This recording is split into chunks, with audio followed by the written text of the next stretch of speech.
Jun Xiaoyao transmigrated into the desolate Shanyu, immortal domain, of the cultivation world and became a Shenzi, divine son, of the Jun family, one of the three most powerful families around, whose ancestors were once great emperors of the immortal realm. Talk about lineage, right? Born with the heavy responsibility of bringing the family back to its peak.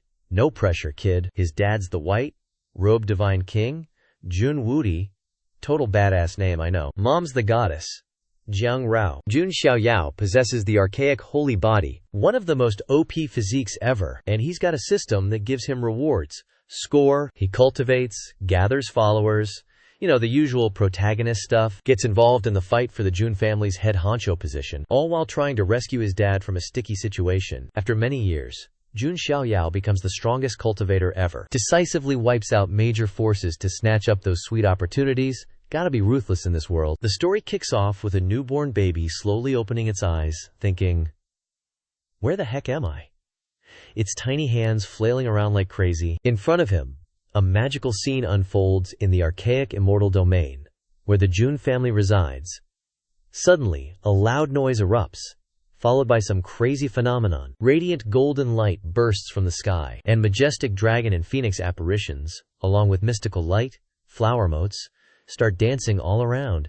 So fancy. Amidst the blinding light, a golden ray shines directly down on the Jun family. At the Heavenly Emperor Palace, the elder, Jun Zantian, the top dog in the Jun family's Council of Elders, looks up to the sky, raising his hand and shouting, "May the heavens bless us and bestow upon the Jun family a killing son." Right as he finishes, an announcement booms from inside. "Elder, the madam has given birth. It's a son." Jun Zantian spins around, surprised, his eyes sparkling with joy. "Quick, bring the baby out here for me to see." In his arms, the baby stares blankly around, thinking, did I really transmigrate? Jun Zantian grins, cradling his grandson, and whispers, "My good grandson, I'm your grandpa." At that moment, two figures appear before Jun Zantian. They are two of the Jun family's elders. One strokes his beard, murmuring, "This child gestated for years, finally born." The other elder, with silver hair, reaches out and says, "Zantian, let me hold the baby for a moment." As they approach, a Xuanlong, mystic dragon, illusion suddenly appears before the baby. The two elders gasp in astonishment. It's the archaic holy body, in its dormant form. After careful examination, they sadly shake their heads. Indeed, it is the archaic holy body. What a pity. In the vast universe, certain special predestined affinities exist, which help the fetus sense the aid of heaven and earth, thereby giving rise to special physiques. Among the 3,000 special physiques, the archaic holy body ranks in the top 5, along with the eternal immortal body, the chaos god body, and the azure heaven overlord body. The archaic holy body is one of the most powerful physiques, always competing for the top spot. If successfully cultivated to great completion, the possessor of this physique can even challenge ancient great emperors. However, the golden era has passed, heaven and earth have changed, and the cultivation rules are no longer suitable for the archaic holy body to develop. The heavenly Dako has created 10 shackles to bind the potential of this physique, making it difficult to develop. The elder gently pats Jun Zantian's shoulder, his tone full of regret. Even if it's difficult for this child to cultivate, but with the Jun family's status in Xianyu, it wouldn't be hard for him to live a life of glory, enjoying life like a mortal emperor. Jun Zantian's eyes turned heavy, sadly looking at his grandson. Meanwhile, the baby suddenly sensed something strange. A weird voice echoed in his head. "Congratulations, host! You've logged into the system." System check. Logged in at the Heavenly Emperor Palace. "Do you want to proceed with the immediate login?" the system prompted. Upon initial login, the host can trigger a random surge and receive rewards of 5 stars or higher. Seeing the system window pop up, the baby pondered for a moment and decided to accept. Immediately, the system displayed a notification. "Congratulations, host. Login successful. Reward, a rare 8-star, a fully realized archaic holy body." As soon as the notification appeared, a dazzling golden light burst from the baby's eyes. Both elders standing nearby were stunned by this sight. The golden light grew stronger and stronger, enveloping the baby's body. Suddenly, 10 chains of the heavenly Dario appeared around his body. In the blink of an eye, the first golden chain shattered into tiny fragments. Boom! An earth-shattering roar erupted as a terrifying aura of blood energy exploded from the baby's body. Immediately afterward, the second, third, and fourth chains shattered in succession. Finally, all 10 chains broke simultaneously, unleashing the full potential of the archaic holy body. Jun Zantian was utterly shocked by the sudden transformation of his grandson in his arms, sweat pouring down his face. He continued to hold the baby tightly, his eyes glued to the dazzling golden light. At that moment, the entire heavenly emperor palace shook violently, and a radiant glow illuminated everywhere above the 9 layers of clouds. The weather changed drastically, with thunder roaring continuously, creating a magnificent scene in the sky. Countless saintly phantoms appeared, an immeasurable number, all simultaneously bowing towards the Jun family. This scene shook the entire desolate heaven Xianyu. Jun Zantian went from one surprise to another, his mouth agape, speechless. For a full 5 seconds the elders were no exception, their eyes fixed on the magnificent phenomenon before them, a multitude of saints paying homage. Recovering his composure, Jun Zantian finally closed his mouth, then couldn't contain his joy. He lifted his beloved grandson high, shouting, "Amazing! Congratulations! This is the phenomenon of the holy body, the homage of 10,000 saints. Ha ha! My grandson has the potential to become a great emperor. A fully realized archaic holy body grasps 6 types of phenomena, and upon awakening, will form the 6 paths of reincarnation, making him invincible beneath the immortal realm." Meanwhile, the little kid was bewildered by the situation, thinking to himself, "What the heck is this? Why are these guys so dramatic?" Beside him, the 2 Jun family elders chimed in, unable to hide their excitement. The archaic holy body is born to break the shackles of the heavenly Tao, truly unprecedented. The archaic dragon clan bragged about their long Aeotian. But this time, the dragon clan is definitely going to be crushed by us. Ha ha. The little kid became even more speechless, thinking, "They're showing off like they're already invincible. Maybe I should be a bit more humble later on." At this moment, Jun Zantian suddenly frowned and thought, "I haven't even named my precious grandson yet. What do you guys think about Jun Cheng?" The 2 elders immediately turned, their faces full of disdain, pointing at Jun Zantian and saying, "If you give him a name like that, he won't even acknowledge you as his grandpa when he grows up. What kind of name is that? Too ordinary, too common, with no flair at all." Suddenly, the protagonist's biological mother appeared. She was a woman with fiery orange hair, named Jiang Rao. Jiang Rao looked at her son with gentle eyes and said, "How about calling him Jun Xiaoyao? It's easy to become an immortal, but it's hard to live a carefree life. I only hope that my son can live freely and unfettered throughout his life." Jiang Rao's words attracted the attention of the 3 Jun family elders, because her identity was also extraordinary. Jiang Rao was the divine maiden of the Jiang family, one of the ancient aristocratic families famous throughout the world. Jun Zantian pondered for a moment, then nodded in agreement. "Then we'll name him Jun Xiaoyao. It's easy to become an immortal, but it's hard to be carefree." Truly a saying that unfilial son once said. The white-haired elder standing beside him replied, "Zantian, don't worry too much. Jun Wuhui, the white-clad god king, might still be alive. Perhaps he hasn't disappeared but is just trapped somewhere." Jun Zantian listened to the elder's words, his eyes thoughtfully looking at his great-grandson, who was full of vitality. He nodded slowly.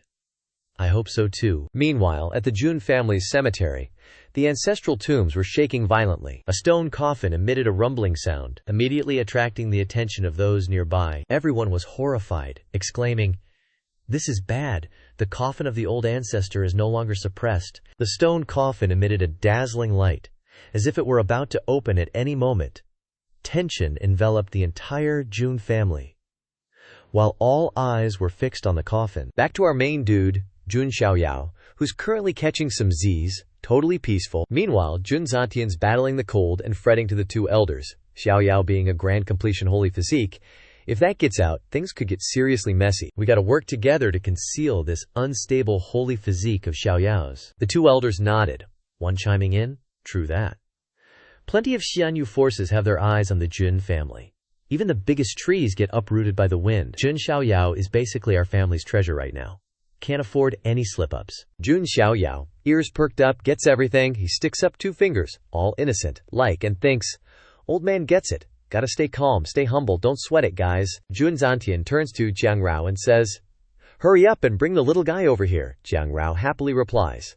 "Then we'll have to trouble you, father, and the elders." Then the three of them start weaving hand seals together, casting a seal to hide Xiaoyao's holy physique. A beam of golden, orange light shoots right into Xiaoyao, who's floating inside like, "Whoa, feels like I'm losing gravity." Suddenly, a freezing voice booms from the sky. "You bunch of idiots! What in the world are you doing?" Instantly, a golden wall of spirit energy blocks the light beam heading for Xiaoyao. The white-haired elder is completely caught off guard. Then, boom! A massive explosion splits the imperial palace in half. Jun Zantian glances over and says, "That's the 18th ancestor." After the blast, Xiaoyao is being cradled by an old geezer with silver hair, none other than the Jun family's 18th ancestor. The three elders see the 18th ancestor and immediately drop to their knees, bowing and saying in unison, "We, the junior elders of the Jun family, respectfully welcome the 18th ancestor's emergence from seclusion." The 18th ancestor, eyes blazing, glares at the three elders, voice like thunder. "Since when did the Jun family's descendants have to resort to such sneaky crap? Can't even protect a kid?" Xiaoyao, meanwhile, is fiddling with the 18th ancestor's beard, thinking about this kind old grandpa showing up, but he's already starting to forget stuff. Jun Zantian, after getting scolded, respectfully replies, "Ancestor, please don't be angry. I'm just afraid someone might try to hurt my grandson down the line." The 18th ancestor hears this, eyes filled with murderous intent, and says coldly, "Let's see who dares to try. Spread my word. If anyone dares to harm this child, I, this old fossil, won't hesitate to start an immortal war that'll shake the heavens and earth." The three elders below are terrified at the mention of the immortal war. Sweating bullets, the two other elders whisper to each other, "The immortal war is like a world war started by those orthodox sects, shaking the heavens and earth, with countless people dying. And the ancestor is willing to do that for just one kid?" Jun Zantian looks up and asks the ancestor, "You mean you're coming out of secluded cultivation to fully protect this child?" The ancestor's gaze is firm, replying coldly, "Why wouldn't I?" Secluded cultivation inside a coffin is the most extreme form of cultivation discovered by high-level cultivators in Xianyu. They seal themselves inside a coffin, cutting ties with the outside world. Success will result in breaking free from the coffin, while failure will result in being sealed away forever and death within the coffin. The 18th ancestor is now playing around with Xiaoyao and says with a smile, "Innate grand completion primordial holy physique? This is a God-given stroke of luck for our Jun family. From now on, all the family's resources will be focused on this child. Also, I'll bestow upon this child the Lingxiao seed." Hearing Lingxiao seed, all three elders are completely shocked. They exclaim in unison, "Bestow the Lingxiao seed upon his soul." Xiaoyao, totally clueless, thinks, "Lingxiao seed, what the heck is that?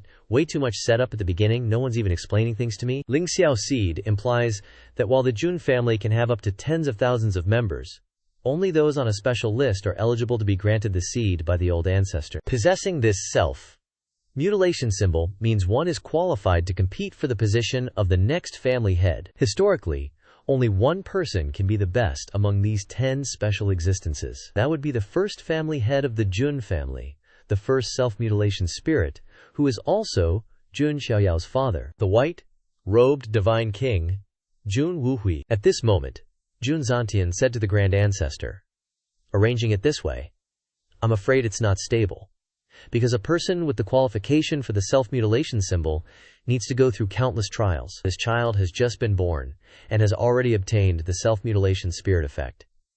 How are we going to convince everyone?" The Grand Ancestor's eyes darkened, and he replied, "If they don't accept it, then they can come and snatch this spirit effect later. I won't interfere with that." Hearing this, Xiaoyao's eyes widened and his mouth dropped in fear. Is this old man setting me up with flags everywhere? Is he making me the target of everyone? I'm just a baby, you know?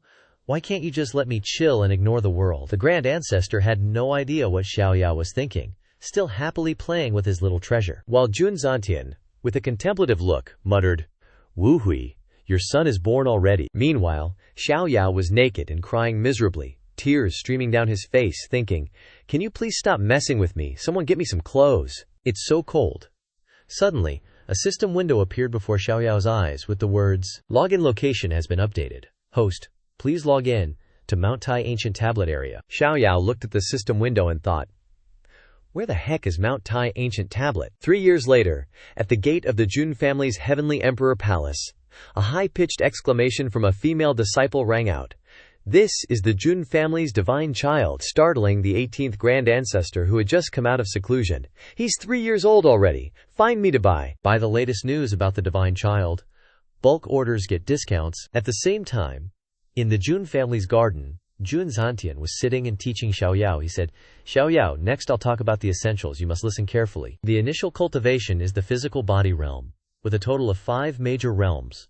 As long as heaven-defying treasures are cultivated, it can be completely achieved. Next is the divine treasury realm, also with 5 major realms, divided into 5 visceral organs: heart, liver, spleen, lungs, and kidneys. When you reach the great perfection of the divine treasury 5 realms, you can gather spiritual sea, condense divine light, and transform true spirit. Xiaoyao rested his hands on his chin and casually asked, Grandpa, how long does it take to break through to the divine treasury realm? Jun Zantian stroked his beard, closed his eyes leisurely, and replied, Ordinary people need 5 years, but those prodigies of the major families only need 3 years, and you can do it in 1 to 2 years. Xiaoyao touched his dantian and muttered, 1 to 2 years, huh? But I feel like I can break through at any time. Jun Zantian looked at Xiaoyao with encouragement in his eyes. Then try to circulate your energy for me to see. Xiaoyao closed his eyes and sat down in meditation. The surrounding spiritual energy began to gradually stir. Jun Zantian watched in surprise as the surrounding spiritual energy was quickly absorbed by Xiaoyao. He thought, as expected of my grandson, so quickly entered meditation. This ability and aptitude are too monstrous. But suddenly, in just about 5 seconds, Xiaoyao directly broke through 2 realms without any difficulty. Jun Zantian was even more astonished to see Xiaoyao successively breaking through the 5 realms of body refinement. The bursts of spiritual power were easily absorbed into his body. Afterwards, Xiaoyao took a breath and happily said to his grandfather, Looks like I successfully broke through to the divine treasury realm, right? Grandpa Jun Zantian was so happy he was about to cry. Xiaoyao looked at him with concern. Grandpa, are you okay? Jun Zantian smiled, his eyes glistening. Grandpa is fine, just very touched and happy. Xiaoyao was embarrassed, but also proud. Jun Zantian continued. To celebrate your breakthrough to the divine treasury realm, Grandpa wants to give you a gift. Is there anything you want? Xiaoyao was sweating, thinking, even if Grandpa wants to ask me what I want, I still don't understand this world, so how do I know what I want? Suddenly, Xiaoyao remembered the system mission from 3 years ago. He turned to his grandpa and asked, Do you know what the Mount Tai ancient tablet is? Jun Zantian immediately turned around and quickly replied, Mount Tai ancient tablet, huh? What a coincidence. No one understands the Mount Tai ancient tablet more than your grandpa. Its origin is a stele in the wild heaven immortal territory. Just attack it, and you can measure the strength of the physical body. After that, our Jun family dug it up and placed it in the martial arts training ground to test the physical strength of future generations. Hearing this, Xiaoyao breathed a sigh of relief, thinking to himself, That's great, it's not too far away, basically, I just need to get there now. He tugged at his grandpa's sleeve, making a pleading face with sparkling eyes. Grandpa, can you take me to see that Tai Yue ancient stele? I've already broken through to the divine treasure realm, so I can test my physical strength. Right? Jun Zantian happily lifted Xiaoyao onto his shoulders, laughing loudly. Haha, sure thing, Grandpa will take you there. At this moment, at the Jun family's martial arts training ground, a young woman stepped forward towards the Tai Yue ancient stele. The girl was about 14 or 15 years old, with blonde hair, dressed in robes, touching the stone stele. The woman had blue eyes, blonde hair, and fair skin, with cherry-like lips, possessing an extremely beautiful and refined aura, her eyes fixed on the ancient stele. Then, one hand circulated spiritual power, breathing out in a fighting stance. The woman's eyes were extremely determined, concentrating all her spiritual power into her right arm, unleashing the heaven-suppressing golden palm towards the Tai Yue ancient stele. After a loud noise, spiritual power scattered around the woman. After attacking, her expression remained cold. On the Tai Yue ancient stele, the measurement of the blonde woman's physical strength appeared. 150,000 caddies, roughly 500 grams. The other disciples, seeing this scene, were filled with admiration. She's really good, reaching 150,000 caddies. How old is she this year? That girl is a disciple of the branch family, and she seems to be quite famous. Suddenly, a girl with black hair and red eyes, with a very annoying face, appeared and spoke up. What's so amazing about this? This Jun Linglong is known as the 7-aperture exquisite heart. She's destined to become a saint in the future. How can you compare the fact that her strength only increased by 30,000 caddies from the last test? The other disciples whispered behind her back. 30,000 caddies is already amazing. What more do you want? Another female disciple recognized her as Lan Qingya, the Scourge, one of the top 10 on the list, with the title Self-Willed Jun Chengjian. Jun Chengjian's sword. Don't provoke her, or it won't end well. Then, Lan Qingya approached Jun Linglong, her tone sarcastic. Oh my, why aren't you answering me? Are you speechless? Jun Linglong remained in thought, not responding. She ignored her and turned to leave, making Lan Qingya extremely angry. She cursed loudly. That bitch, don't you ignore me like that. Her face turned cunning, and she continued, I heard you rejected young Master Chengjian's invitation. Is that right? Jun Linglong's eyes turned sharp and dangerous. So what? If you want to choose a master, of course you have to be careful. Jun Chengjian's strength isn't bad, but he lacks a bit of tolerance. Otherwise, why would he let you come and bother me? She coldly waved her hand and left. Lan Qingya was ignored and humiliated, and she was extremely angry. Her hands clenched tightly, her whole body trembling. Then, she unleashed an attack towards Linglong, shouting, You're really arrogant. I must teach you a lesson for young Master Chengjian. Before Qingya could launch her attack, Linglong grabbed her hand tightly, squeezing it so hard that she had no strength to resist. Linglong, at this moment, with cold eyes, said to Qingya, You want to teach me a lesson? Go home and learn more. Suddenly, Xiao Yao appeared and said, Is this the place? Both Linglong and Qingya looked at Xiao Yao in surprise. Linglong thought to herself, Who is that kid? When did he appear here? How come I didn't sense anything? When Xiao Yao touched the Taiyue Ancient Stele, the system immediately displayed a notification, Congratulations to the host, for successfully checking in at the Taiyue Ancient Stele. Congratulations to the host for obtaining a 6-star reward. Divine Elephant Suppressing Prison Strength. The system continued, distributing the reward to the host. Divine Elephant Suppressing Prison Strength is using the spirit to guide the divine. Using the divine to form the image. Raising hands and lifting feet is like divine elephant strength. Upon mastery, the body has uncountable, tiny particles. Each tiny particle can be compared to the strength of a divine elephant. Awakening tiny particles is 10,000 divine elephant strength. One punch shatters mountains. The sea turns to dust. Stars break. The sun and moon are within one's thoughts. Xiao Yao, at this moment, looked at the description of the divine elephant suppressing prison strength, and secretly smiled in his head. A 6-star reward is the divine elephant suppressing prison strength, huh? Last time checking in I obtained the great accomplishment Ancient Sacred Body, which seemed like 8 stars. Star level is the reward's intensity level, but I don't know what the highest number of stars a technique can have. While Xiao Yao was thinking, Qing yelled from behind, Hey you little rascal, who are you? Do you even know where you are? This isn't a place for little devils like you to come. Xiao Yao's train of thought was interrupted by the shout. He turned around, annoyed, thinking, That voice is as grating as a squawking duck. Seriously, what a headache. Then he confidently put his hands on his hips and said, You're asking who I am? I am Jun Xiao Yao of the Celestial Emperor Palace. Got a problem with that? Upon hearing the title, Jun of the Celestial Emperor Palace, Linglong was taken aback, while the disciples below buzzed with discussion. Could this child really be the one who made the 18th ancestor come out of seclusion to be granted the status of Shenzi, divine son, at birth? At this moment, Qingya was incredibly flustered and restless, thinking, What's going on? Why is everyone so excited? Jun Linglong, on the other hand, was deep in thought and remained silent. Suddenly, she pressed Qingya's head to the ground, immediately forcing her to kneel and pay her respects. This Jun family disciple greets the Shenzi. Qingya, with her head pressed to the ground, was full of resentment, cursing inwardly. That little bee Linglong, she's definitely doing this on purpose. Then, she also knelt down and said, Greetings, Shenzi. I was rude earlier. Please forgive me, Shenzi." The disciples below finally understood the situation with wide eyes. All of them respectfully knelt down to pay their respects to the Shenzi. Xiaoyao looked at the scene around him, his face expressionless, speechless at the people below, thinking to himself, "What the heck?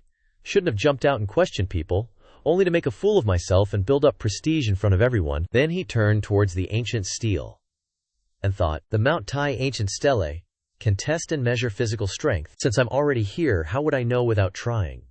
Then Xiaoyao got into a fighting stance. He took a deep breath and closed his eyes to focus his mind. He recited the incantation of the divine elephant tramples hell strength, a body cultivation technique. When he began, an illusion of a golden divine elephant appeared. Seeing this scene, both Lingzong and Qingyao were utterly astonished, their eyes wide open. Xiaoyao's eyes flickered slightly. Then he unleashed the full power of the divine elephant tramples hell strength towards the Mount Tai ancient stele, the aftershock from the punch shaking the entire martial arts arena, sending dust flying everywhere. The Mount Tai ancient stele trembled, displaying a power of 1,000,000 caddies. The disciples below silently watched the results on the stele. Xiaoyao retracted his hand, thinking to himself, "Impressive.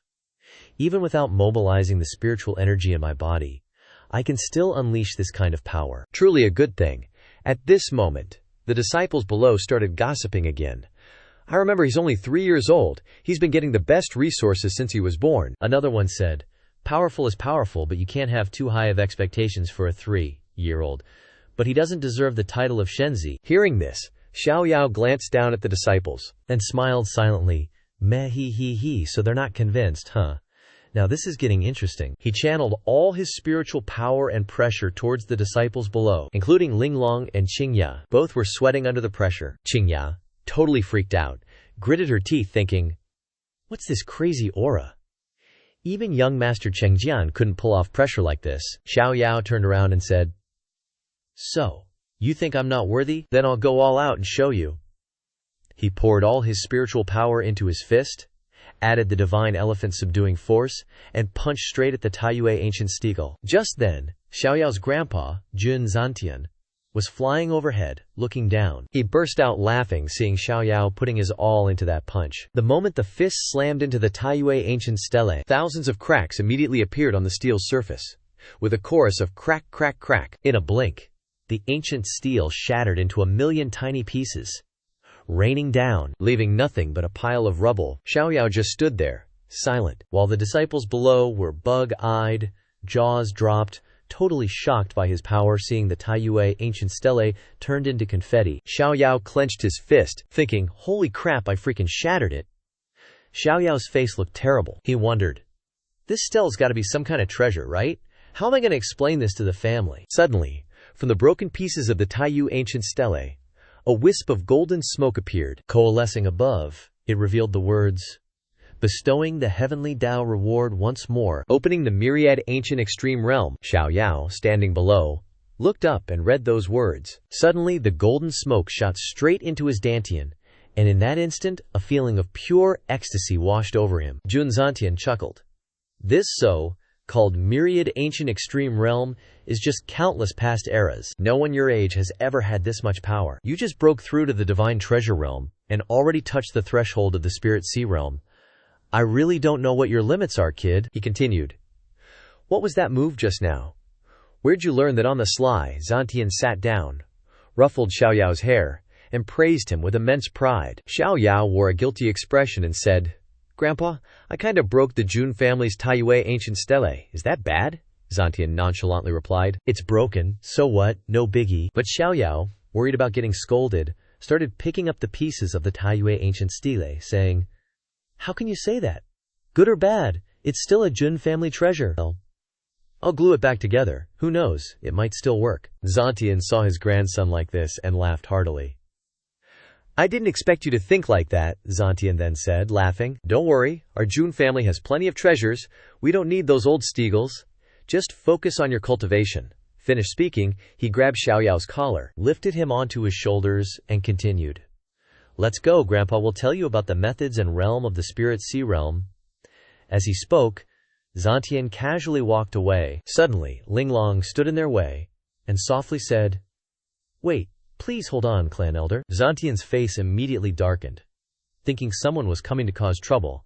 His eyes glared at Linglong, filled with killing intent, and shouted, "You dare to block our path! What's wrong?" Jun Linglong felt an immense pressure from Zantian, making it hard to breathe. She thought to herself, this oppressive feeling is just too much. Then, Linglong knelt down. She clasped her hands respectfully and said, "Disciple Jun Linglong is willing to serve the Divine Lord.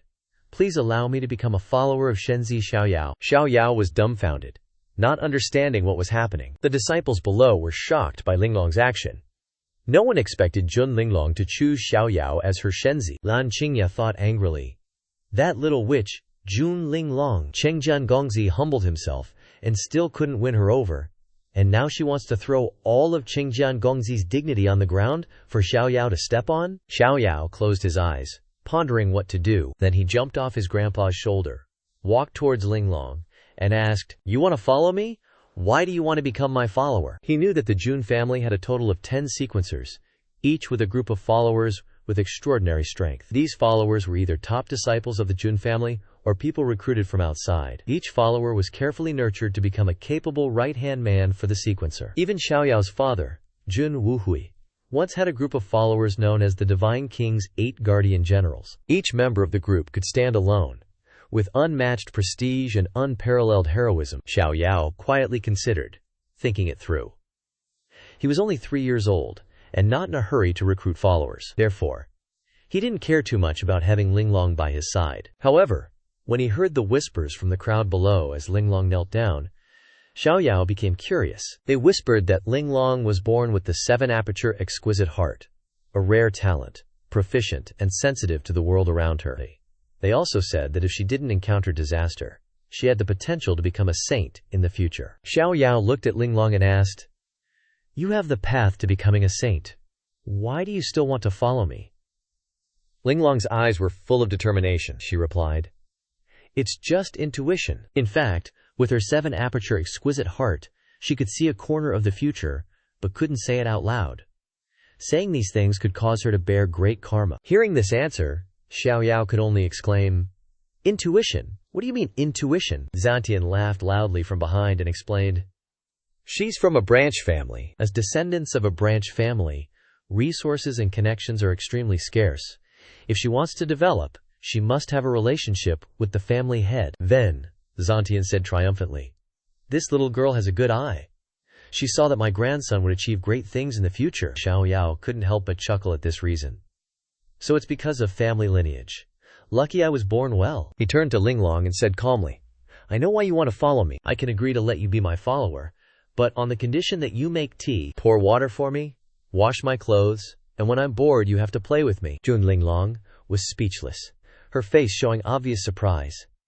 She had never imagined that a Shenzi like Xiaoyao would have such strange requests. When Xiaoyao leaned closer to her face, continuing with a serious but somewhat joking tone, "If you can do those things, I'll give you all the resources you want." Hearing this, Linglong was overjoyed, immediately bowing her head and saying, "Linglong is willing to follow Shenzi to the death and is ready to take risks." Xiaoyao smiled with satisfaction, immediately giving the order, "All right. Now let's go back to the Heavenly Emperor Palace." As soon as he finished speaking, Xiaoyao jumped straight onto Linglong's shoulder, pointing towards the Heavenly Emperor Palace. Linglong was stunned, not understanding what this posture was all about. Grandpa Zantian, standing beside them, couldn't bear it any longer. "Wait, Xiaoyao, isn't this posture my exclusive right?" Xiaoyao replied calmly but with a bit of humor, No. Grandpa, don't joke around. Compared to your muscular shoulders, this little sister's soft, fair shoulders are definitely much better." Zantian was ignored by his own girl, Monocrazy grandson, and was utterly dejected, standing still like a stone statue before curling up in a corner, looking extremely pathetic. Meanwhile, Xiaoyao sat on Linglong's shoulder, happily giving directions. "My grandpa is fine.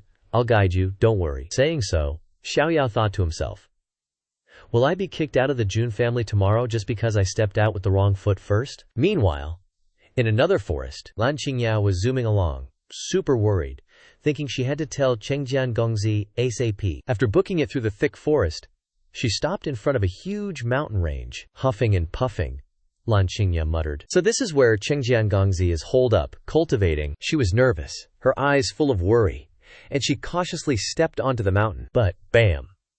A sword suddenly stuck right in front of her, and a chilly voice came from above. "Hold it right there." Looking up, Lan Qingya saw two dudes on a big branch, eyes sharp as knives. One of them warned her. "You know Qingjian Gongzi is in seclusion. Don't come bothering him." Hearing that, Lan Qingya blurted out, all flustered. But something huge happened. That little devil Jun Xiaoyao smashed the Wangjiu extreme realm. Even Jun Linglong went with him. If we don't tell Qingjian Gongzi quick, things are gonna go south real fast. The two dudes just crossed their arms, looking down on her like she was dirt. One of them smirked. "That can wait till Gongzi finishes cultivating. Looks to me like you're just bored. Went to provoke Jun Linglong and got your butt kicked. And now you're running here to whine to Gongzi, huh?" Mentioning Jun Linglong set Lan Qingya off, her eyes flashing. She rolled up her sleeves, all sassy. What's that supposed to mean? Wanna fight? Just then, a huge rumble came from inside the mountain. The two dudes whirled around, freaked out. "That aura, is that Qingjian Gongzi?" Suddenly, a figure shot straight out of the mountain and into the sky. It was a red-haired guy with a Qingchong sword on his back, looking stoked. Lan Qingya's face lit up like a Christmas tree when she saw him. It's really him. Qingjian Gongzi's out. Overjoyed, Lan Qingya ran over and hugged Qingjian Gongzi tight, gushing, "Qingjian Gongzi, you're out! I'm so happy!" Qingjian Gongzi smiled gently at her. "Isn't this Qingya? Did you come all this way to congratulate me?" Lan Qingya gave him a pitiful look, whining, "Those two just now wouldn't let me see you, aren't they awful?" Qingjian Gongzi, wanting to impress the pretty lady, turned to his goons and said sternly, "They are awful. You two, slap yourselves twice." The two dudes didn't hesitate, and immediately started slapping themselves. Lan Qingya, loving the attention, pouted and gave Qingjian Gongzi her cutest look, then pretended to be all sad. "And that Linglong? You don't even know. Jun Linglong went and followed some arrogant little brat named Jun Xiaoyao, trying to embarrass you on purpose." The second Lan Qingya mentioned Jun Xiaoyao's name, Qingjian Gongzi's eyes went dark and murderous. Suddenly, a huge explosion made the two dudes slapping themselves jump. Turns out Qingjian Gongzi hadn't been paying attention. He suddenly slapped Lan Qingya straight to the point she flew back dozens of meters. Qingjian Gongzi got mad and shouted, "You wouldn't dare say my name in front of Jun Xiaoyao, would you?" After being hit, Lan Qingya slammed into the mountainside, hurting all over, her eyes blank and lost.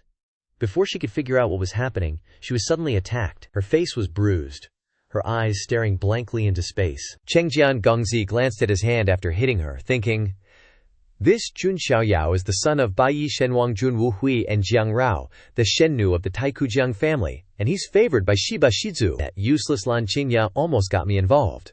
I need to apologize right now, otherwise I might lose my 10th position in the self-proclaimed list." Meanwhile, somewhere else, Jun Zantian looked furious, staring daggers at Jun Xiaoyao. Xiaoyao deliberately looked away, whistling innocently, pretending he didn't know anything. Jun Zantian sat on his chair, looking down at Jun Xiaoyao kneeling before him, and said sarcastically, "Little rascal, you're doing great learning to flirt so young. Got a big sister now, so you don't need grandpa anymore, huh?" Knowing his grandpa doted on him, Jun Xiaoyao sidled closer, whining, "How could that be? I'll always be grandpa's precious little treasure." Jun Zantian couldn't help but laugh, but he still smacked Xiaoyao on the head and pushed him away, saying, all right, don't give me that sweet talk. Tell me, what technique did you use today at the Taiyue Ancient Steel?" Jun Xiaoyao, hearing his grandpa ask about the Divine Elephant Trampling Hells technique, a powerful skill granted by the system, pointed skyward and explained, "Grandpa, it's due to a miraculous encounter I had, called the Divine Elephant Trampling Hells technique." Jun Zantian, intrigued, stared at Xiaoyao, questioning, "Divine Elephant? What now? Never heard of it." Xiaoyao continued, his tone oozing confidence. "Basically, it's a super OP move. They say if you master it, you can transform into an ancient divine elephant, and even summon the gates of hell, forcing demons to fight for you." Hearing this, Jun Zantian visibly flinched, displaying fear before such an overbearing technique. Stroking his beard, he mused, "That powerful, huh? But practicing it won't lead to chi deviation, will it?" Xiaoyao smiled lightly, reassuring, "Definitely not, Grandpa. I've checked it thoroughly." Jun Zantian crossed his arms, contemplating for a moment before nodding slightly, saying, "In general, it's good that you are making efforts. Once you turn 10, we'll throw a huge birthday bash. At that time, all the powers of the Huangtian Xianyu the ancient families, and the supreme great clans will come to attend. We will publicly announce your identity as the reincarnated spirit, letting the entire Xianyu know your era is about to begin. Hearing this, Jun Xiaoyao couldn't help but gulp. Cold sweat started to pour, his face filled with worry. Just then, a system notification suddenly popped up before him. Congratulations, host, for activating a new login location. Please log in at Jun Xiaoyao's 10th birthday celebration. Reading the notification, his mouth gaped open, eyes wide with shock. The 10th birthday? Does that mean I have to wait 8 more years? Isn't the time gap too huge? What are the rules of this system login? After all, I cannot understand it. Jun Xiaoyao was lost in thought looking at the system panel. Lost in thoughts about the weird rules, he was startled by the sudden appearance of Jun Linglong from behind. He jumped, turning around breathlessly. Jun Linglong bowed slightly, reporting, Shenzi, Jun Changjian, is outside the Heavenly Emperor Palace, requesting an audience. Still shaken, Jun Xiaoyao put a hand to his chest, exclaiming, What are you doing? Popping up like a ghost. You scared me half to death. Jun Linglong replied with a calm tone, unfazed. You said I could treat this place as my home, so coming and going freely is normal. Hearing that, Xiaoyao broke out in a cold sweat, his face awkward. Aren't you even a little embarrassed? After that, Xiaoyao sat on the table, waving his hand dismissively. Forget it. Who did you say wanted to see me? Who is Jun Changjian? Jun Linglong calmly replied. He's the young master that Lan Qingya always sticks to.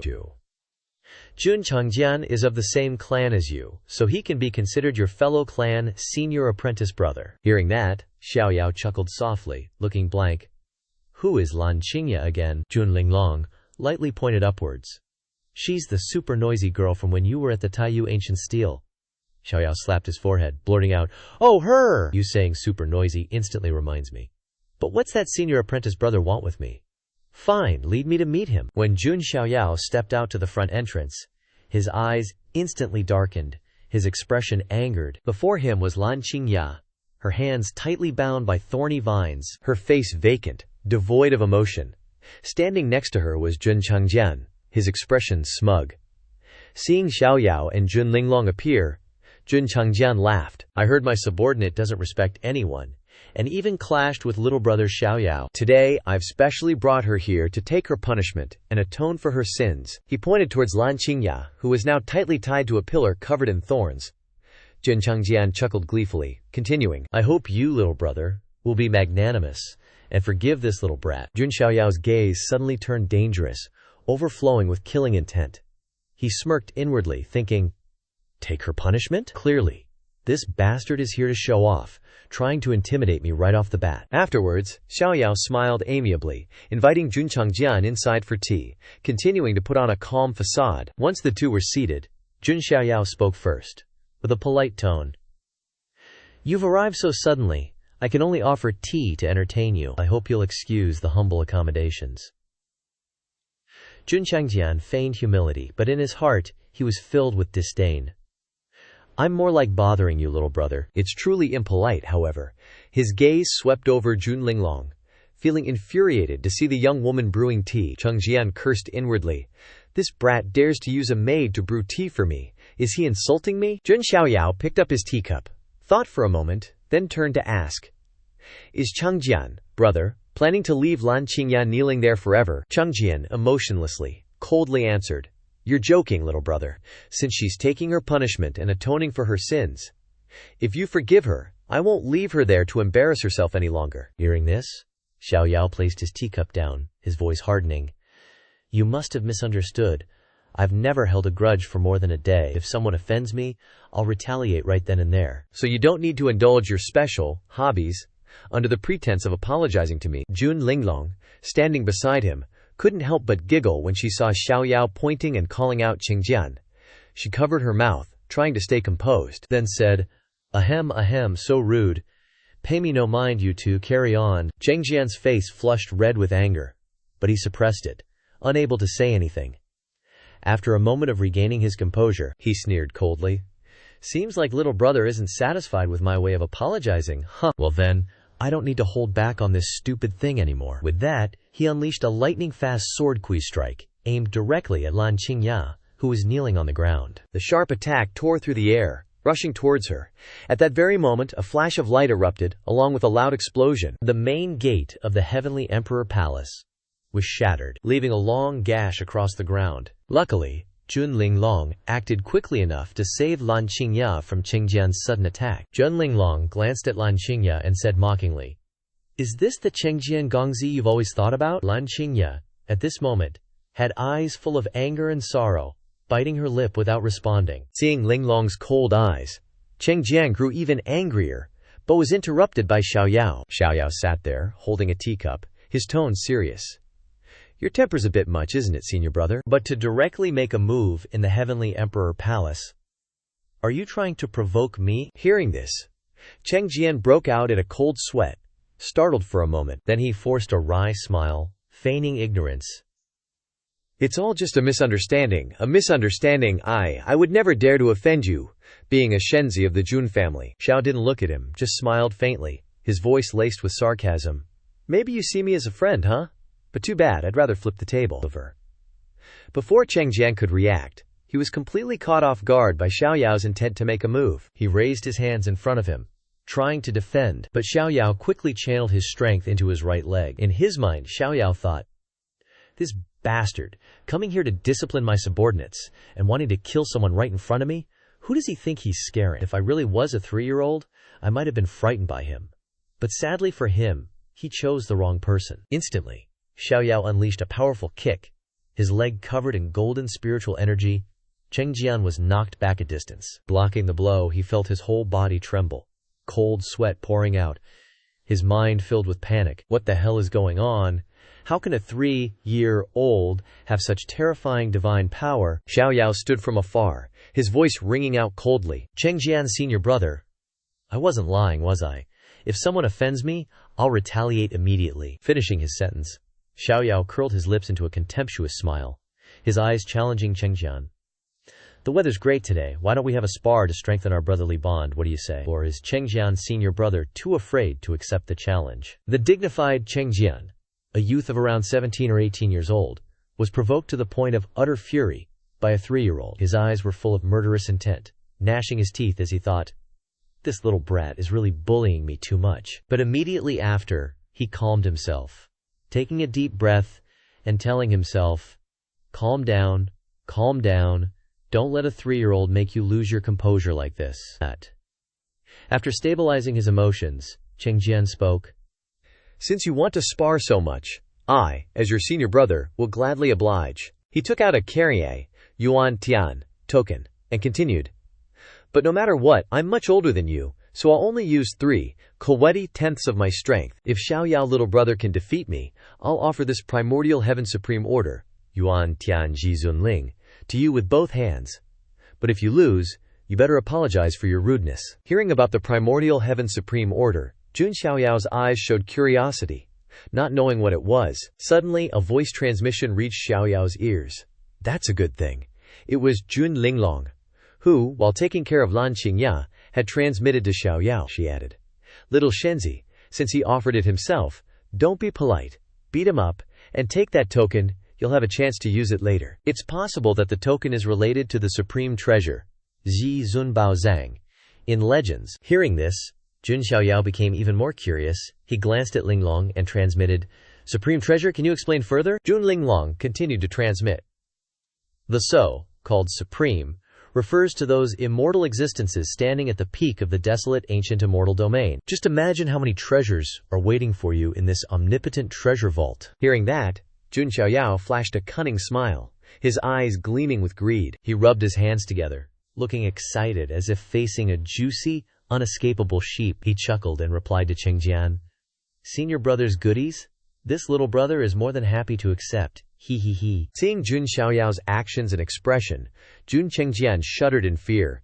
He thought to himself, our Jun family's Shenzi is unexpectedly such a greedy little rascal. Not long after, Chengjian was panting, drenched in sweat, wondering, how could this be? What on earth is happening? I am a recognized genius ranked among the top 10 talents of the Jun family. Why am I being suppressed so much by a 3-year-old kid? And what's worse, He's wiggling around so annoyingly, making me want to puke blood. Meanwhile, Jun Xiaoyao completely disregarded his opponent. Continuing to make provocative gestures with a disdainful look, he said, Chengjian Xixiong, keep it up, nye. Chengjian felt a mix of fear and anger, thinking, this brat really wants to beat me up. Soon, the Jun family's training grounds were crowded with other disciples eager to see what was happening.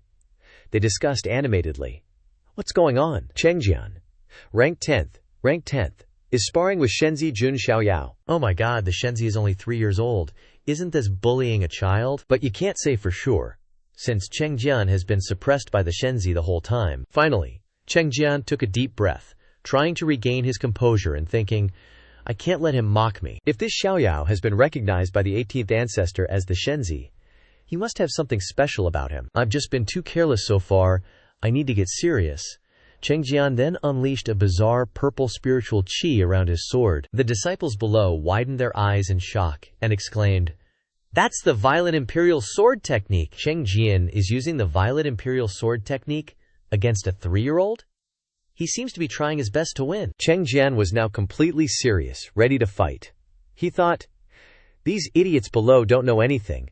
You guys have no idea how strange this little devil is. Then, he looked at Jun Xiaoyao and said, Xiaoyao Didi, be careful with this move. Don't get hurt. With that, Chengjian thrust his sword towards Xiaoyao, unleashing the sun, sucking 9 swords from the Violet Imperial Sword technique. The disciples watching from below gasped, thinking, the Violet Imperial Sword technique, even in the main branch of the Jun family, is considered a high-level technique. And this sun, sucking 9 swords, the sword energy weaves into a net, blocking all escape routes. This jerk Chengjian is planning a kill move on Xiaoyao. At this moment, Chengjian gritted his teeth, using all his spiritual power to unleash the full potential of the Violet Imperial Sword technique. However, Jun Linglong calmly said, But that's not a problem for my little Shenzi. Jun Xiaoyao confidently chuckled, raised his hand and struck Chengjian's wrist, causing him to helplessly drop his sword. Chengjian was utterly surprised, gritting his teeth as his sword was taken away. His face turned green, and sweat poured down. Fearfully, Jun Xiaoyao calmly looked at Chengjian and said, How should I put this? I just feel like you're much weaker than I imagined. Instantly, Xiaoyao leaped forward, kicking Chengjian straight in the face. Boom! A massive explosion occurred, with aftershocks and dust filling the air, followed by a pearly white tooth flying in the wind, along with Chengjian's blood. Chengjian, caught completely off guard by this earth-shattering blow, looked up at his tooth and wondered, why is my tooth flying in the sky like that? What the heck just happened?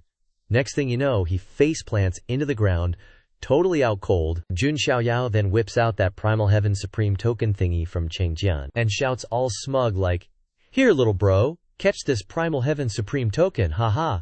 Just then, the system pops up a notification, key item detected. Login location has been refreshed. New login location, Primal Heaven Supreme Secret Realm. Seeing the system's message, Xiaoyao's stoked.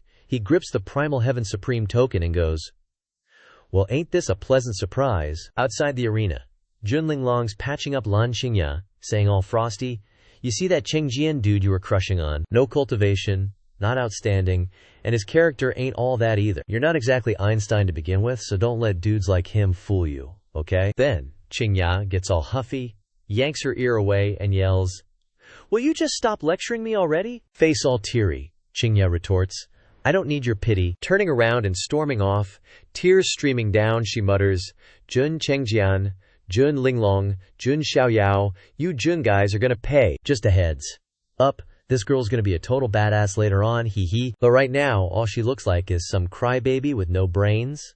Can't get a word in edge. Cellwise with her. After snagging his loot, Jun Xiaoyao sidles up to Jun Linglong and remarks, Wow, you really know how to talk to people, don't you?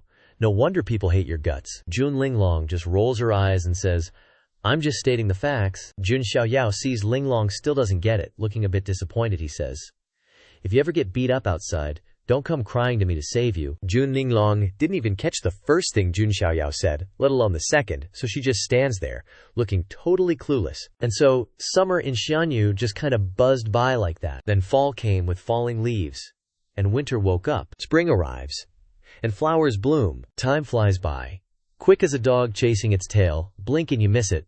A few years have passed. A young girl with a super cute brown bird perched on her shoulder says all excited, "Yay, we're finally here!" Now, the bustling scene of the Jun family's floating island comes into view. The streets are packed, people hustling and bustling, buying and selling. A super adorable little girl appears and says, "Is this the Jun family's God Island?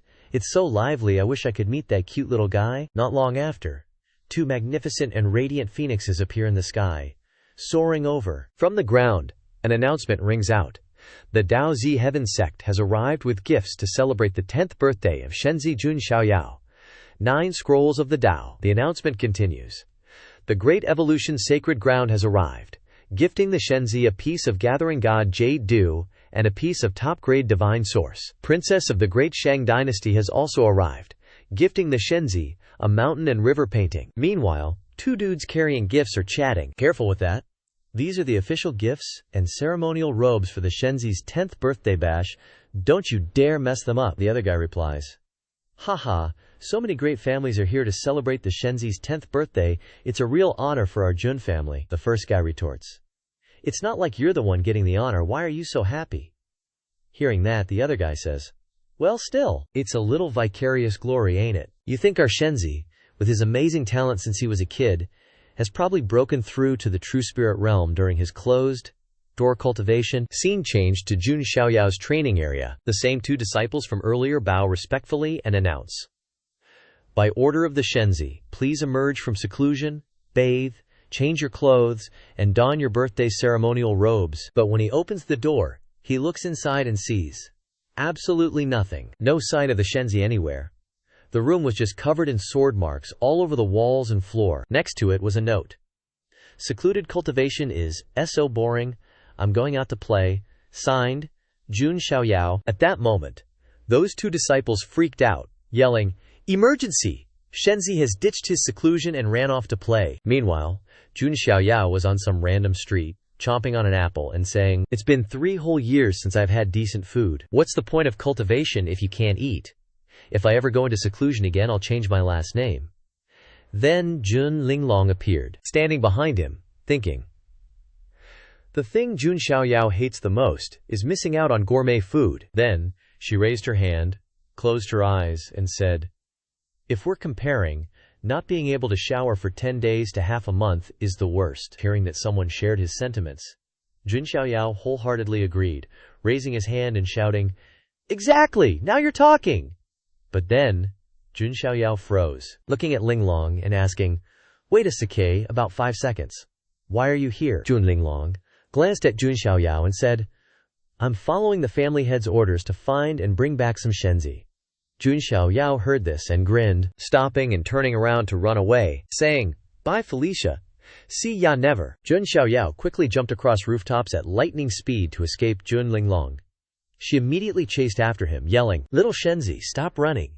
Getting you into that ceremonial robe takes half a day. If you don't come back now, you'll be late." Hearing this, Jun Xiaoyao turned his head and glanced back, replying, "I reject formalism. I don't want to wear that heavy, annoying robe. I'll come back when the time is right." As Jun Xiaoyao was running away, a cry for help rang out, making him stop in surprise. He looked down at the bustling market below, where that cute little girl from earlier was beating the crap out of a guy and saying, "What are you yelling about, pervert? You were the one who hurt little Kukui's leg first." The guy, getting pummeled, could barely stammer, I already apologized." Meanwhile, the girl insisted, "What good is an apology? Little Kui's leg is already broken." The people around tried to stop her. A fat guy with a goatee spoke up, "Little girl, how much compensation do you want to forgive my boy?" This little girl responded angrily and sharply, "It's not that easy. Who do you think I am? Think I'm a scammer who likes to extort people?" Then she pulled on the man's shirt and said, "He broke little Kui's leg, so I'll break his leg too. Then we're even." The man was terrified of getting his leg broken and screamed for help. Jun Xiaoyao stood on the roof, looking down and thinking, where did this little troublemaker come from? Daring to bully people in my Jun family's territory. How audacious. Judging by the aura, she must be a cultivator. Jun Xiaoyao then pulled out the leftover appleseed from earlier, using it as a hidden weapon to attack him, shooting the appleseed towards that little girl, and thinking, well, I'll teach you a lesson. The little girl was incredibly perceptive, noticed Xiaoyao's attack, and grabbed the apple seed, shouting, "Who dares to attack this lady?" Then, she looked down at her hand and thought, "Wait a moment, this feeling." "Don't tell her." She tossed away the apple seed covered in Xiao Yao's saliva, frightenedly said, "What kind of ghostly hidden weapon is this? It's wet and disgusting." From above, Jun Xiaoyao laughed loudly. "Ha ha, serves you right. Who told you to bully the mortals of my Jun family?" Little girl, at this time, extremely angry, gritting her teeth, looked up at Xiaoyao and asked, "Who are you, huh?" At this time, Xiaoyao had put on a ghost mask, covering his appearance, making the little girl extremely angry. She pointed and shouted, "Where did the ugly monster come from, daring to interfere in this young lady's affairs? Do you know who I am, huh?" Jun Xiaoyao shouted back from above, "You call others ugly monsters, but I think you are the ugly monster. You are an ugly monster. Liar, liar." The little girl at this time was so angry that she cursed back at Xiaoyao. Then she jumped up. He channeled his spiritual energy into his hand, aiming a strike at her. Jun Xiaoyao wasn't surprised at all, thinking to himself, "Whoa, this little brat's got some moves, not bad for a shrimp." The little girl threw a punch straight for Jun Xiaoyao's face, but he swiftly ducked, dodging the attack, and couldn't resist teasing, "Ouch, missed. You raise birds? So you're as silly as the birds?" He leaped backward, putting some distance between himself and the furious little miss. He thought to himself, "That's not enough force to actually hurt someone. She just wants to vent."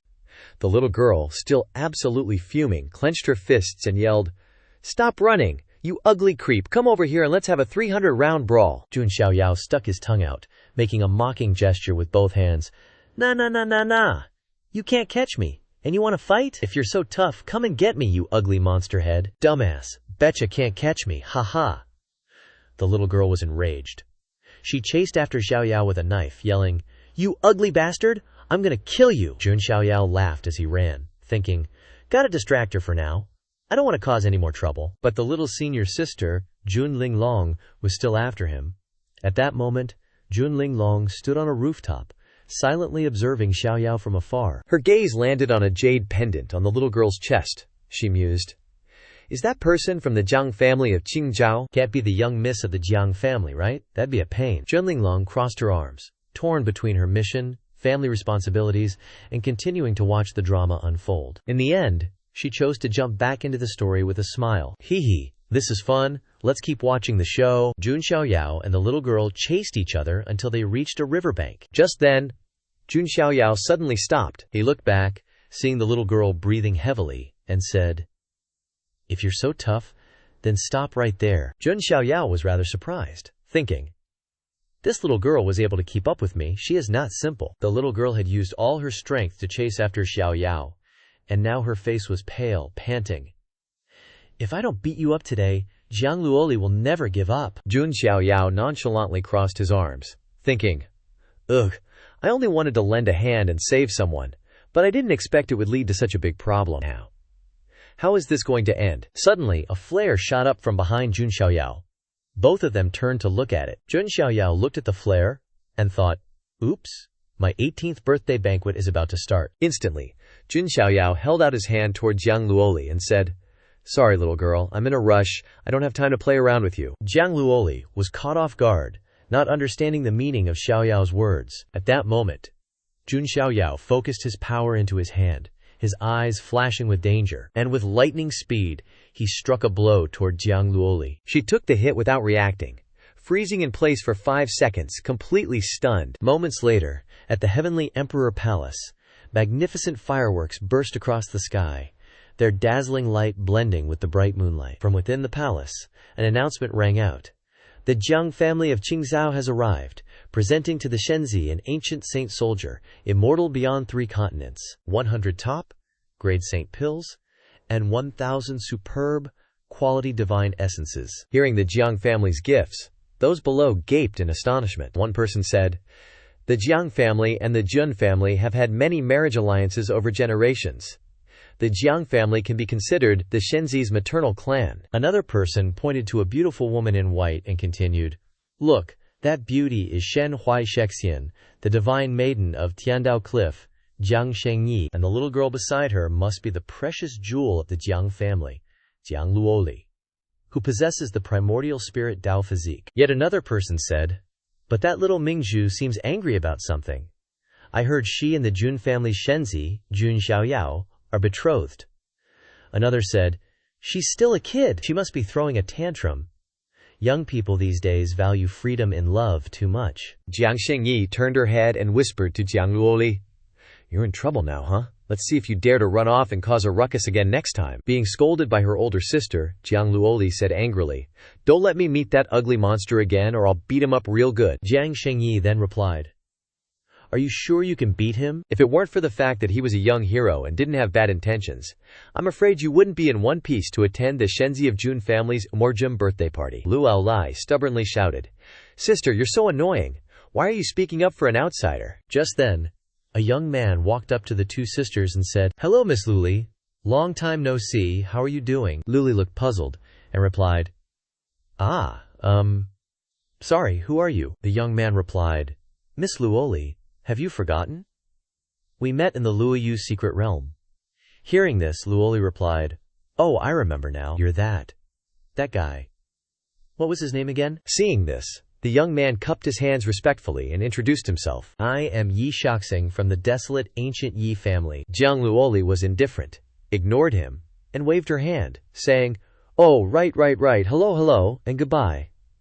Then, she walked past Ye Xingyun without looking back. Jiang Shengyi looked a little worried and whispered to Luoli, that was very impolite of you, Luoli replied.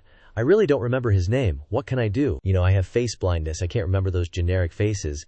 Ye Xingyun was so embarrassed that he was trembling. The old man accompanying Xingyun glanced at him with concern and asked, young master, are you all right? Ye Xingyun gritted his teeth and said, Fubo, I think the feeling of being snubbed by Miss Luoli is also great.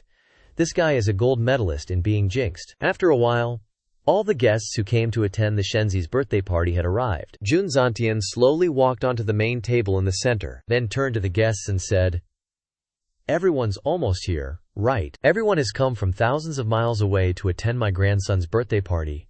I am very grateful. At this time, the people below whispered, I heard that the Jun family's Shenzi was able to defeat the 10th ranked person on the list at the age of 3. I wonder what realm he is in now. I'm afraid he has reached the true spirit realm, right? Jun Zantian was very happy to hear the guests below talking about his grandson, and thought to himself, haha, there are quite a few decisive young people who have come here. Jun Chengjian, you are ranked 10th on the list. Jun Shuihuang, you are ranked 7th. Jun Wanji, you are ranked 5th. And Ye Xingyun, from the desolate ancient Ye family. The Jiang family from Qingzhou, with Jiang Shengyi and Jiang Luoli below. Everyone asked curiously, I wonder where the Jun family's Shenzi is now. Why hasn't he appeared yet? Jun Zantian smiled when he heard the guests ask, and muttered, where did that brat run off to now? Even I don't know. This is really frustrating. Just then, a big hole was broken in the roof, and a figure flew straight down next to Jun Zantian. From behind the thick smoke, Jun Xiaoyao appeared and laughed loudly. Ha ha, don't rush, Grandpa. In superhero movies, the main character usually appears last. Seeing this scene, all the guests were very surprised, and their mouths were wide open. Jun Zantian's face darkened, and he turned to look at Jun Xiaoyao. Jun Xiaoyao fell from the roof, but still tried to strike a cool pose and said, I am Jun Xiaoyao, the Jun family's Shenzi. Thank you all for coming to my birthday party. Seeing his incorrigible grandson acting up, Jun Zantian was furious, cursing under his breath. That little rascal, how can he still be late on such an important day? What's going on in that head of his? Jun Xiaoyao was sweating bullets, secretly relieved. Oops, Grandpa's really mad this time. I rushed back so fast I almost kicked the bucket. Jiang Luoli then noticed Jun Xiaoyao's figure and attire. Seemingly realizing something, Luli's eyes were pensive, thinking, that hairstyle, those clothes, could it be him? Then, it suddenly dawned on her. He was that little brat from before. Without hesitation, Jiang Luoli pointed straight at Jun Xiaoyao and shouted, Hey, yo, stop right there! Jun Xiaoyao was now drenched in sweat, thinking, holy crap, why is this little miss here too? Gotta think of a way to talk my way out of this. He quickly regained his composure. He put his silver tongue to work, using a sweet tone to resolve the situation. Jun Xiaoyao smiled at Jiang Luoli below, saying, Oh, this beautiful young lady, have we met somewhere before? As he spoke, he tried his best to strike his most dashing pose. Jiang Luoli, seeing this scene, was speechless, just thinking, what the heck is this? Sweat streamed down her forehead, and she didn't say a word. Jun Xiaoyao was so embarrassed that he couldn't say anything more either, just offering a forced smile. Jiang Luoli then ran straight up to Xiaoyao, observing him closely, thinking to herself, how can this jerk have such an adorable face? I must have mistaken him for someone else. Then, Luoli put on an extremely cute expression, seemingly becoming interested in this Jun family's Shenzi. Jun Xiaoyao, seeing Luoli's sudden change in expression, was sweating even more, thinking, is this kid also a master actor? I've met my match this time. Jiang Shengyi, standing below observing, could only shake her head, dripping with sweat, thinking, Luoli's bad habit is acting up again. As soon as she sees something cute, she turns into this. Jun Zantian, standing beside her and watching this scene, couldn't help but be surprised. He muttered, well, looks like something's really brewing. Then, he clapped Jun Xiaoyao hard on the shoulder and laughed loudly. Kid, you're quite something. Then Jun Zantian said loudly to both Jun Xiaoyao and Jiang Luoli, even though you two have met before, I still need to formally introduce you. Xiaoyao, this is Miss Luoli, the precious gem of the Jiang family. She's also your fiancée. Although she looks small, she's actually a year older than you. Jun Xiaoyao, who was in a normal state of mind, suddenly blurted out, WH, what the actual F? Jiang Luoli, upon hearing this, rolled her eyes, incredibly surprised. Huh? Really? She was secretly overjoyed, but outwardly tried to appear embarrassed, her saliva almost drooling out, but she tried to restrain herself, pretending not to care. Ye Xingyun below was equally surprised, his mouth agape in shock, unable to believe it. Jun Xiaoyao was stunned, his mind racing. Ninja Kano, why did it suddenly turn out like this? I'm already a Shenzi, but I still can't escape an arranged marriage. I have to find a way to make this little miss hate me. I have to tell her that I'm the one who teased her this afternoon. Just then, Jiang Luoli suddenly took out a glittering golden elixir from her sleeve. She gave it to Xiaoyao and said, Here, this is for you. Jun Xiaoyao looked at the glowing elixir and asked, Miss Luoli, what is this? Jiang Luoli put on a cute face, her eyes sparkling. This is a spirit pill refined from the water of the undying spring. Eat it quickly. And promise me you'll keep your face like this. And don't grow up, or you won't be cute anymore. Jun Xiaoyao looked at the elixir and thought, this kid's got some issues. I have to stay calm. Despite his inner turmoil, he still didn't give up on his original plan, and definitely had to find a way to cancel this engagement. Xiaoyao glanced around. Suddenly he saw Jun Linglong, standing in the distance. A wicked idea popped into his head. He pointed to Jun Linglong. He signaled her, saying loudly, Hey Linglong, jump out here. We've already made a lifelong pact. The price is up to you. Jun Linglong was extremely shocked by Xiaoyao's sudden actions, thinking, why is that stingy Shenzi suddenly so generous? But not wanting to get caught up in the joke, she quickly signaled back, But I refuse. I still want to get out of here alive. Jun Xiaoyao immediately signaled back to Jun Linglong. You're my servant, so logically you should listen to my arrangements. Jun Linglong quickly retorted with a sly grin. Sorry not sorry, I choose to resign. He. Xiaoyao tried to smile, but inside he was fuming, thinking, Jun Linglong, you just wait. You backstabbing servant, so addicted to drama you abandon your master. Jun Linglong, now grinning even more wickedly, thought to herself, I just want to watch the drama, it's so exciting and has a lot of yai ma. Gotta tone down the smile a bit, he. Below the stage, guests continuously clapped and congratulated, praising Jun Xiaoyao and Jiang Luoli as a match made in heaven. Jun Xiaoyao maintained his polite smile, but inwardly cursed. Did you guys even think this through? I'm just a teenager. Everyone's so happy, like they want to end my life early. Right at this moment, Ye Xingyun slammed his hand on the table, shouting out, I don't approve of this marriage. Hearing that, Jun Xiaoyao was overjoyed as if he found a ray of hope, his heart so happy that he almost cried, and he looked at his savior, Ye Xingyun, with gratitude. Ye Xingyun clenched his fist and continued to shout out, I don't approve of this marriage. Fu Bo, standing next to Ye Xingyun, immediately stepped forward to stop him, saying, Young master, you can't cause trouble like this. But Ye Xingyun stubbornly insisted, I'm not causing trouble. At this moment, Jun Zantian loudly said from above, How ridiculous!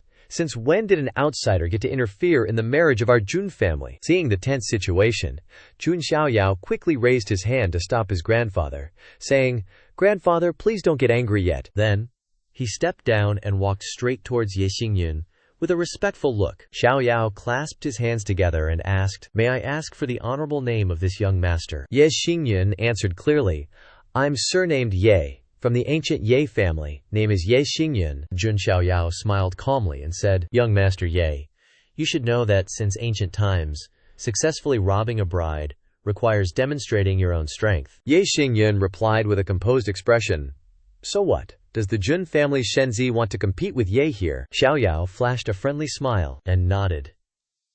"Why not?" The crowd below immediately erupted in discussion. "Hey, is this real? The Jun family's Shenzi and the Yek family's young master want to fight? There's definitely going to be a good show to watch." Meanwhile, Jun Shui Huang, who was enjoying a glass of wine, was approached by Jun Chengjian. "I heard you showed up early this time to attend little brother Xiaoyao's 18th birthday party. Is that right?" Shui Huang placed her glass down expressionlessly and replied, "Anyway, little brother Xiaoyao could beat you at the age of 3. How strange." "That's like a critical blow." Jun Chengjian gritted his teeth in anger but couldn't refute it. He looked towards Jun Wanji and thought, compared to her, this one is even rarer. Why would someone with his personality even attend a party like this? Outside the banquet hall, Jun Xiaoyao and Ye Xingyun prepared to face off for the right to rob the bride. Fu Bo, who was with Ye Xingyun, sighed and said, "Young masters, is it really necessary to fight like this?" Ye Xingyun concentrated spiritual energy into his 2 fingers on his right hand, and said with a determined voice, "Fu Bo, don't worry, I know my limits. I won't injure the Jun family's Shenzi." Then, he charged straight towards Xiaoyao, shouting, "Jun family's Shenzi, take this." He unleashed his ultimate technique, the chaotic starfinger, attacking directly at Jun Xiaoyao. Jun Xiaoyao couldn't help but widen his eyes in surprise when he saw Ye Xingyun's attack. The surrounding guests started gossiping, "No way, the Yi family star god physique really lives up to its name.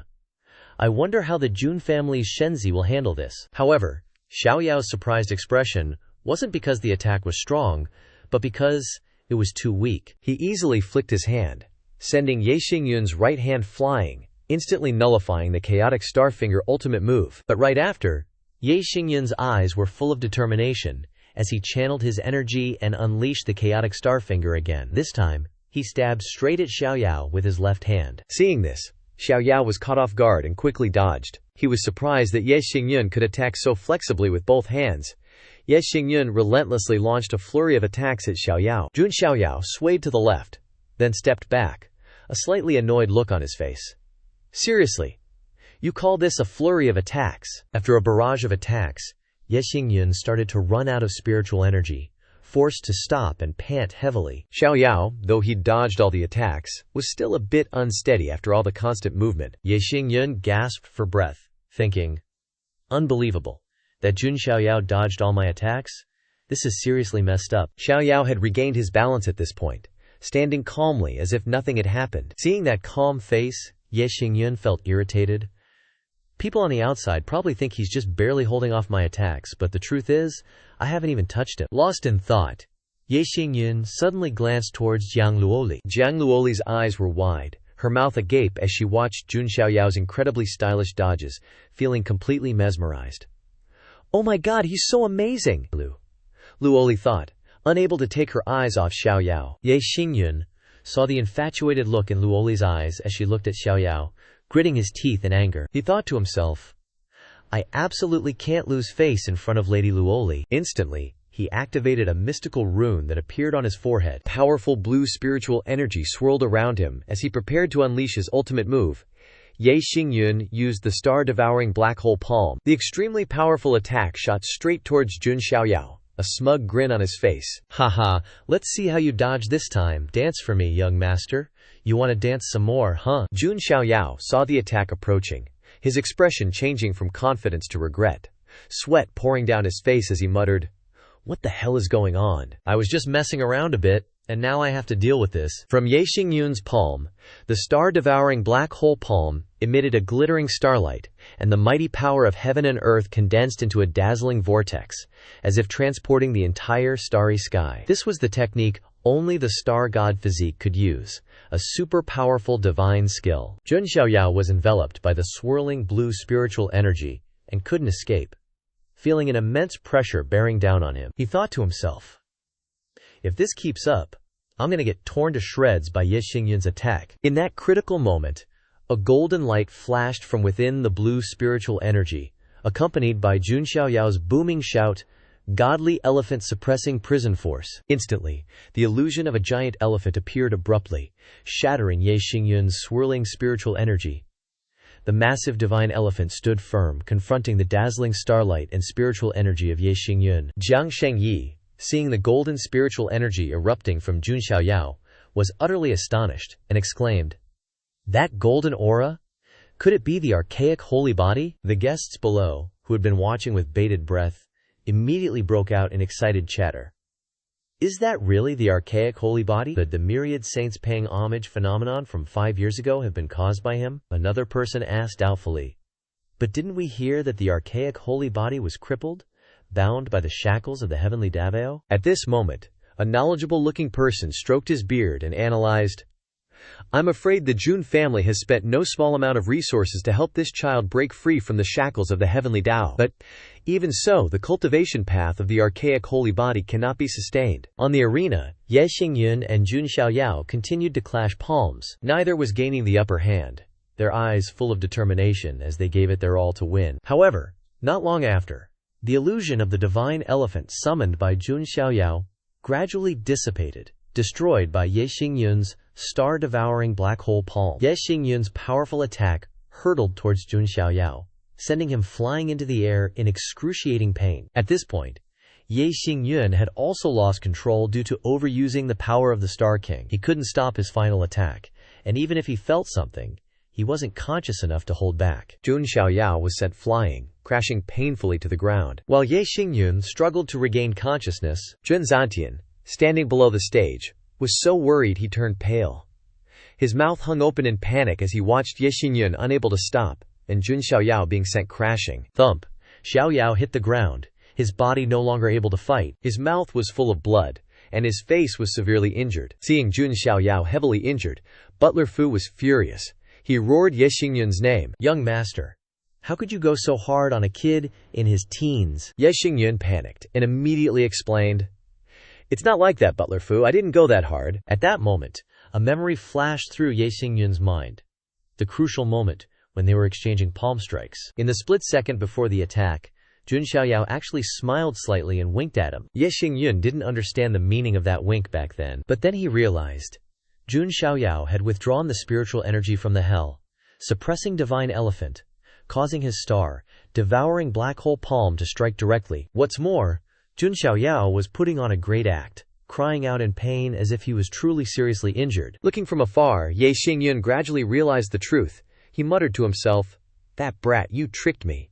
You did that on purpose, didn't you?" Just then, Jun Xiaoyao, lying in Butler Fu's arms, pretended to be weak, but still managed to smile. He grabbed Butler Fu's sleeve, his voice faltering. "Cough cough, old Fu. Please don't blame young Master Ye. After all, I was the one who suggested this sparring match." Xiaoyao then put on an extremely magnanimous act, smiling gently at Butler Fu and saying, "Young Master Ye's cultivation is unparalleled. I've lost this match. Everyone knows the archaic holy body is trash. My talent is not high. I wouldn't dare delay Miss Jiang's future. This engagement should be called off." Jun Xiaoyao's words were like a bolt from the blue, stunning Jun Zantian, his grandfather. He understood his grandson too well. He was just so angry he was petrified, silently falling into contemplation, thinking, "You little punk. Just you wait. I'll teach you a lesson." Jiang Luoli, although wearing a fake smile on the surface, felt an uncontrollable anger rising in her heart. She thought to herself, "This guy is just dissing me. He clearly doesn't want the engagement." But not showing her emotions, Luoli quickly ran to Jun Xiaoyao, took his arm, and said with affection, "Xiaoyao Gage, please rest assured, even if you are an archaic holy body or whatever, Luoli will never leave you." Hearing Jiang Luoli's words and seeing her get closer, Xiaoyao's face turned ashen. He recoiled as if he had encountered something terrifying, yelling, "You're clearly older than me. Why are you calling me Gridge?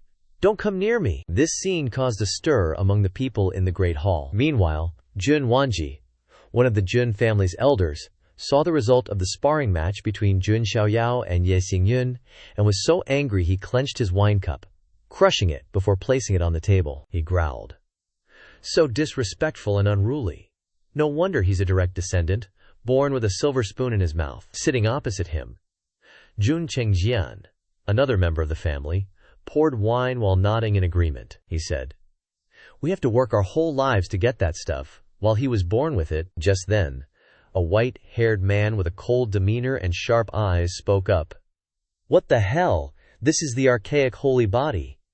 His voice was full of anger and contempt. The appearance of the group on the roof of the Heavenly Emperor Palace attracted the attention of everyone below. Everyone looked up. They saw a group of people, led by a white-haired man from the demon race, arms crossed and sneering. The white-haired man said loudly with sarcasm, "Archaic holy body? One of the 5 strongest physiques?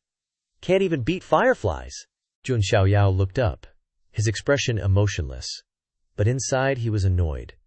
He thought to himself, where did these clowns come from, interrupting at just the wrong time? And who the hell is that white-haired guy, talking so recklessly? Jun Zantian, standing from afar, sensed the aura emanating from the white-haired man and thought, "Is that brat from the archaic dragon clan?" Up above, the white-haired dragon clan member coldly called out the name Lan Qingya, who was standing near him. Lan Qingya's face immediately turned pale, and sweat poured down when his name was called. Before he could even speak, the white-haired dragon clan member impatiently kicked Lan Qingya down below. The dragon clan member said coldly, "You dare to play with this lord? I heard people saying there's some born ancient sacred physique here who broke free from the shackles of fate. That's why I came to check it out." Jun Xiaoyao just stared silently at the white-haired dragon dude, but in his head he was replaying the events from a few months back at the Dragon Nest, the Dragon Clan's territory. The Dragon Clan is one of the ancient royal clans of the demon race, on par with the strongest families in the desolate heaven Xianyu. They stand shoulder to shoulder with the ancient aristocratic families, supreme great sects, and undying divine dynasties, the top-tier superpowers of the human race. And yeah, Jun Xiaoyao's Jun family is one of them. Ancient royal clans, especially the Dragon Clan, had periods where they straight-up dominated the Xianyu. They stood above billions of living beings, their names echoing through the ages. The Dragon Nest is like the Dragon Clan's symbol of power. Alongside other top forces like the Myriad Phoenix Sacred Mountain and the Quilin Ancient Cave, they're the top dogs of the demon race, packing some serious heat that makes other forces respect them. So that day at the Dragon Nest, they threw a massive party. The atmosphere was buzzing with hundreds of demons clinking glasses, cheering all over the place, celebrating some big win. The Dragon Child, the heir to the Dragon Clan, had successfully absorbed the first drop of Dragon Origin. The demon crowd was going wild, praising him. Dragon Child is off the charts. He absorbed the Dragon Origin without a scratch. Anyone else would have exploded. A young dude in flashy gold robes with 2 white dragon horns on his head and a weird mark between his eyebrows was chilling at the party. He soaked up the praise from the guests and flashed a cocky smile. Then, he blurted out, all smug, "1 drop of Dragon Origin is nothing.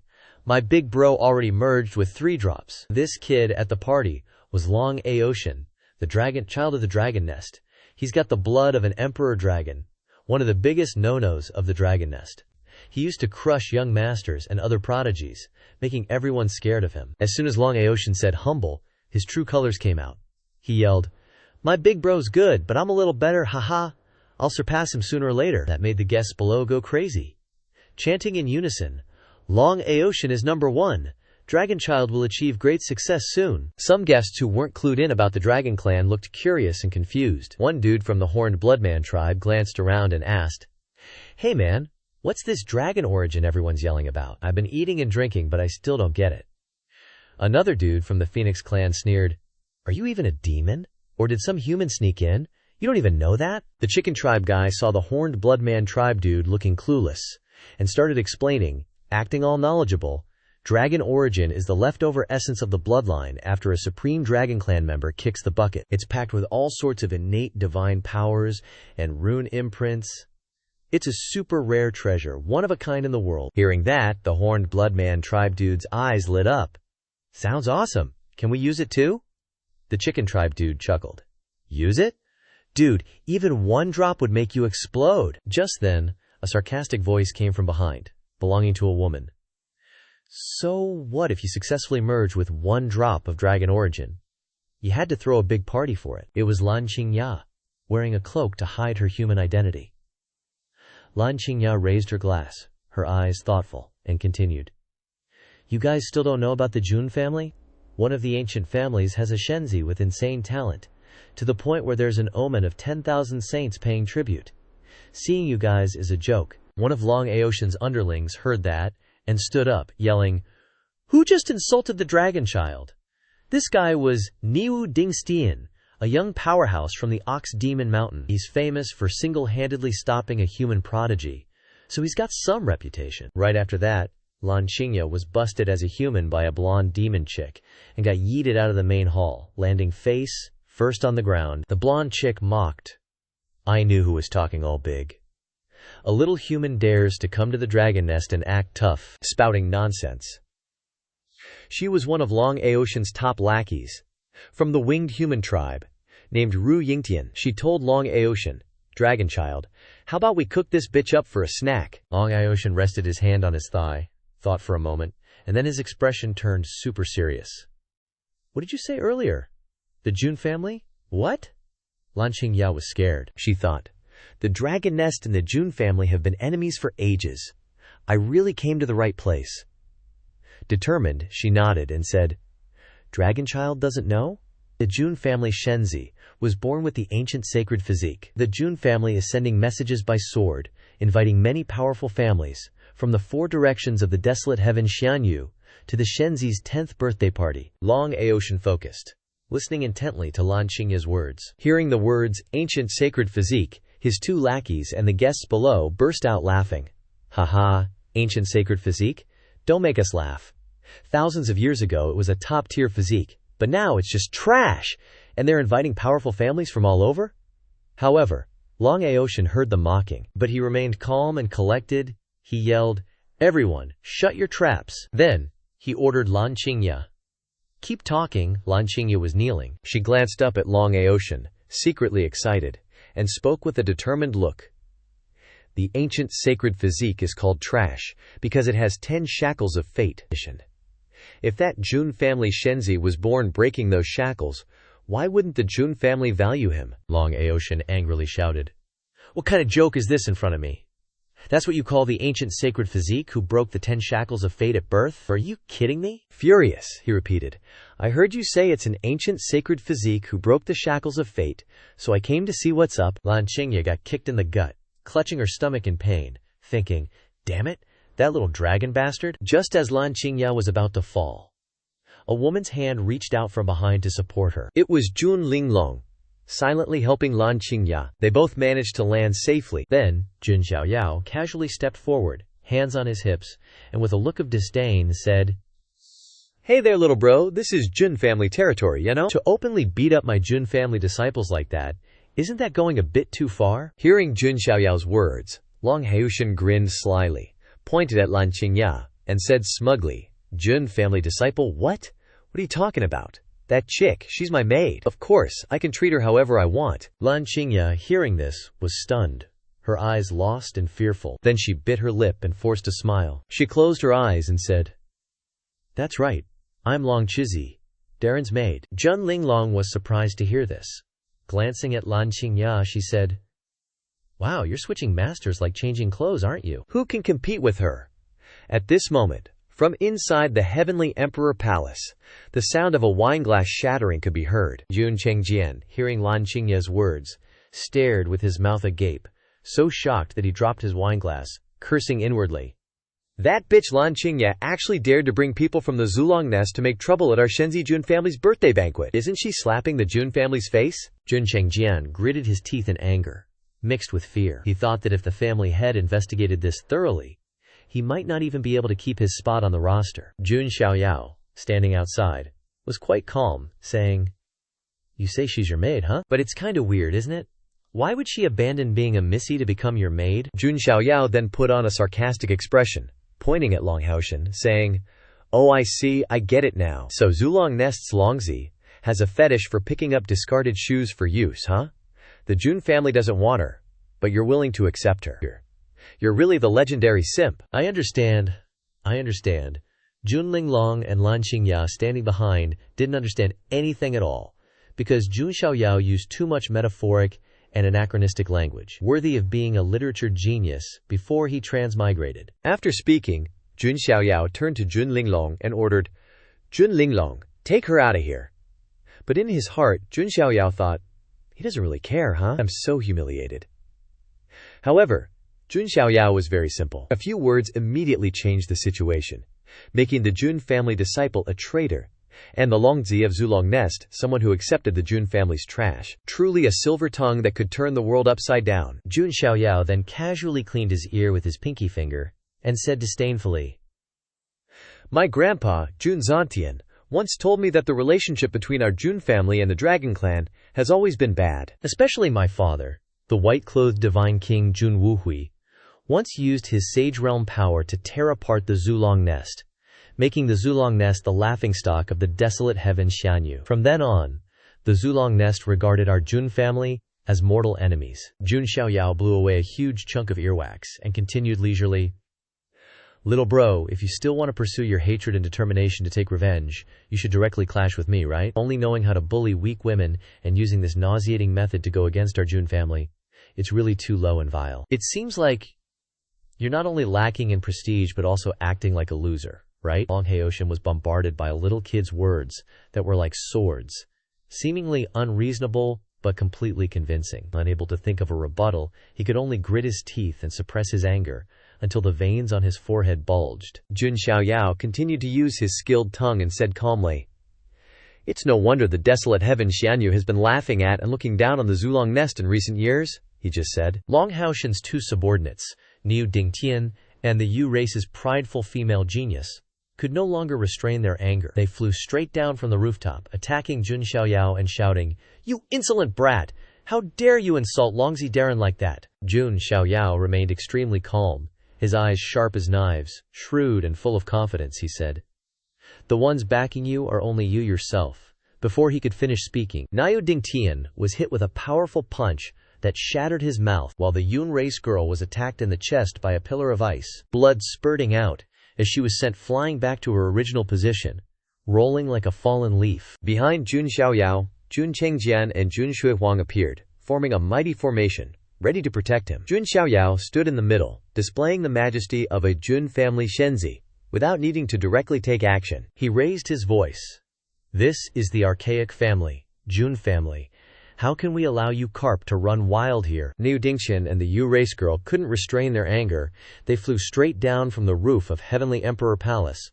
Rushing towards Jun Xiaoyao, they roared, "You insolent brat! How dare you insult Longzi Darren like that?" Jun Chengjian, with a serious expression, stomped on the ground to gain momentum and jumped forward, thinking to himself, "Lan Qingya is someone I invited to the Jun family.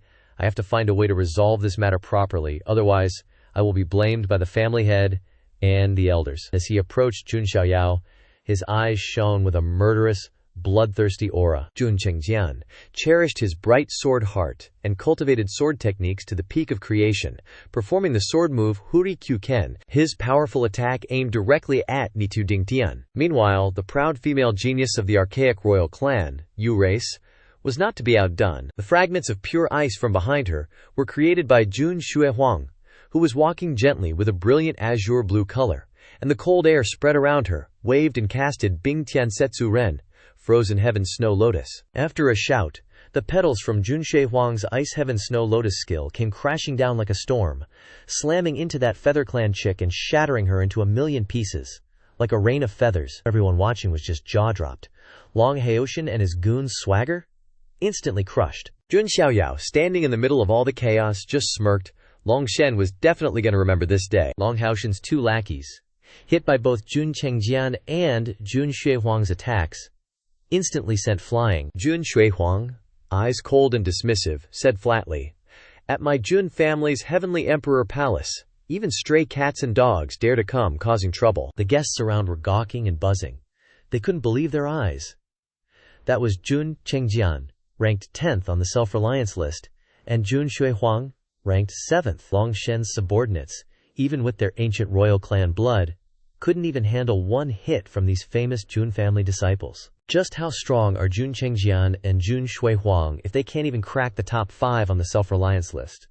It's insane to think how freakish the top 5 must be. This is the insane foundation of an ancient clan, a supremely glorious, immortal, and eternal Jun family. At this moment, the Feather Clan's Heaven's Chosen, after taking a hit from Jun Shuihuang's Ice Heaven Snow Lotus, was out cold, her face frozen solid. As for Niu Tingtian, after taking a massive slash across his chest from the strongest move in the Violet Emperor sword art, Radiant Sun 9 swords, 10,000 swords returned to 1, he was covered in blood. Can't blame the guy for suffering so much. This wasn't just a day thing, but the result of months of crazed training. After his humiliating loss to Jun Xiaoyao, he had spent 7 years to train this attack. Long Haoshan watched his 2 subordinates, covered in blood, and his rage flared. They're Heaven's Chosen from the ancient royal clans, but they were about to die in front of him. He came here to stomp Jun Xiaoyao into the dirt, but now the opposite was happening. Jun Xiaoyao was chillin', while Long Haoshan's goons were coughing up blood like they were about to kick the bucket. His fury was maxed out. He couldn't take it anymore. Long Haoshan raised his right palm, and a vast, powerful magic power quickly condensed into a white dragon claw, radiating a heaven-shaking aura like it could tear the sky and move the earth. Jun Chengjian barely registered the attack coming right at him before he could react. He was hit square in the chest by the dragon claw. He gritted his teeth in pain, thinking, "This power is just too damn strong." This was the Absolute Dragon Hand, the top-tier martial art divine power of the ancestral dragon nest. The Absolute Dragon Hand is a great divine power with unparalleled power, capable of destroying heaven and earth. Long Haoshan's eyes blazed with resentment, and he roared, "Just die for me." With that shout, he poured more power into the move. Jun Chengjian was immediately sent flying, his sword shattered into pieces. Seeing Jun Chengjian get attacked, Jun Shuihuang quickly made a move, unleashing intense blue ice energy, condensing it in front of her, creating hundreds of sharp ice shards that attacked Long Haoshan. But Long Haoshan, with a cold glare, just glanced at her and said coldly, "What a nuisance." He instantly used his illusionary drunken steps, appearing in front of Jun Shuihuang in a flash. She was slightly surprised, not expecting Long Haoshan to close the distance so quickly. Long Haoshan, as the dragon son of the ancestral dragon nest, poured all his power into the Absolute Dragon Hand with overwhelming force.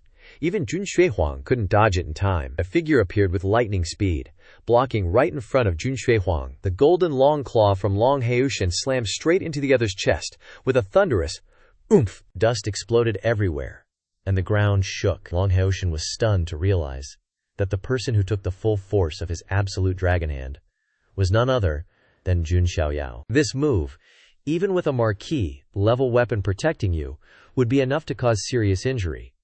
But Jun Xiaoyao not only wasn't hurt, but nonchalantly grabbed his dragon claw. Jun Shuihuang, seeing this scene, turned pale as a ghost, stammering, "Shenzi here."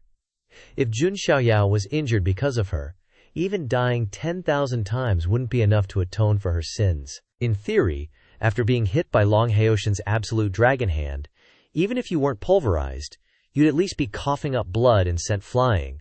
But Jun Xiaoyao didn't even flinch, his face expressionless. Only his eyes, deep as ancient wells, were chillingly cold. Jun Xiaoyao's calmness shocked Long Haoshan.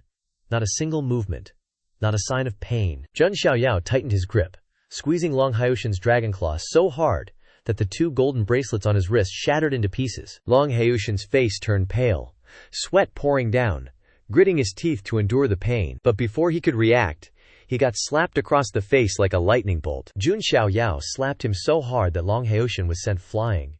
Though he managed to keep his balance, dragon blood was already trickling from the corner of his mouth. After a few seconds of being stunned, Long Haoshan burst out laughing.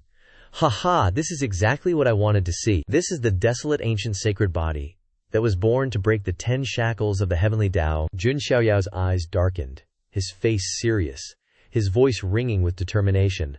"Clan brother, clan sister, you two fall back. This mudfish is looking for me. It has nothing to do with you all." Jun Chengjian and Jun Shuihuang were both worried, adamantly objecting, unwilling to let Jun Xiaoyao face him alone. However, from behind, Jun Zhantian said calmly, "It's fine.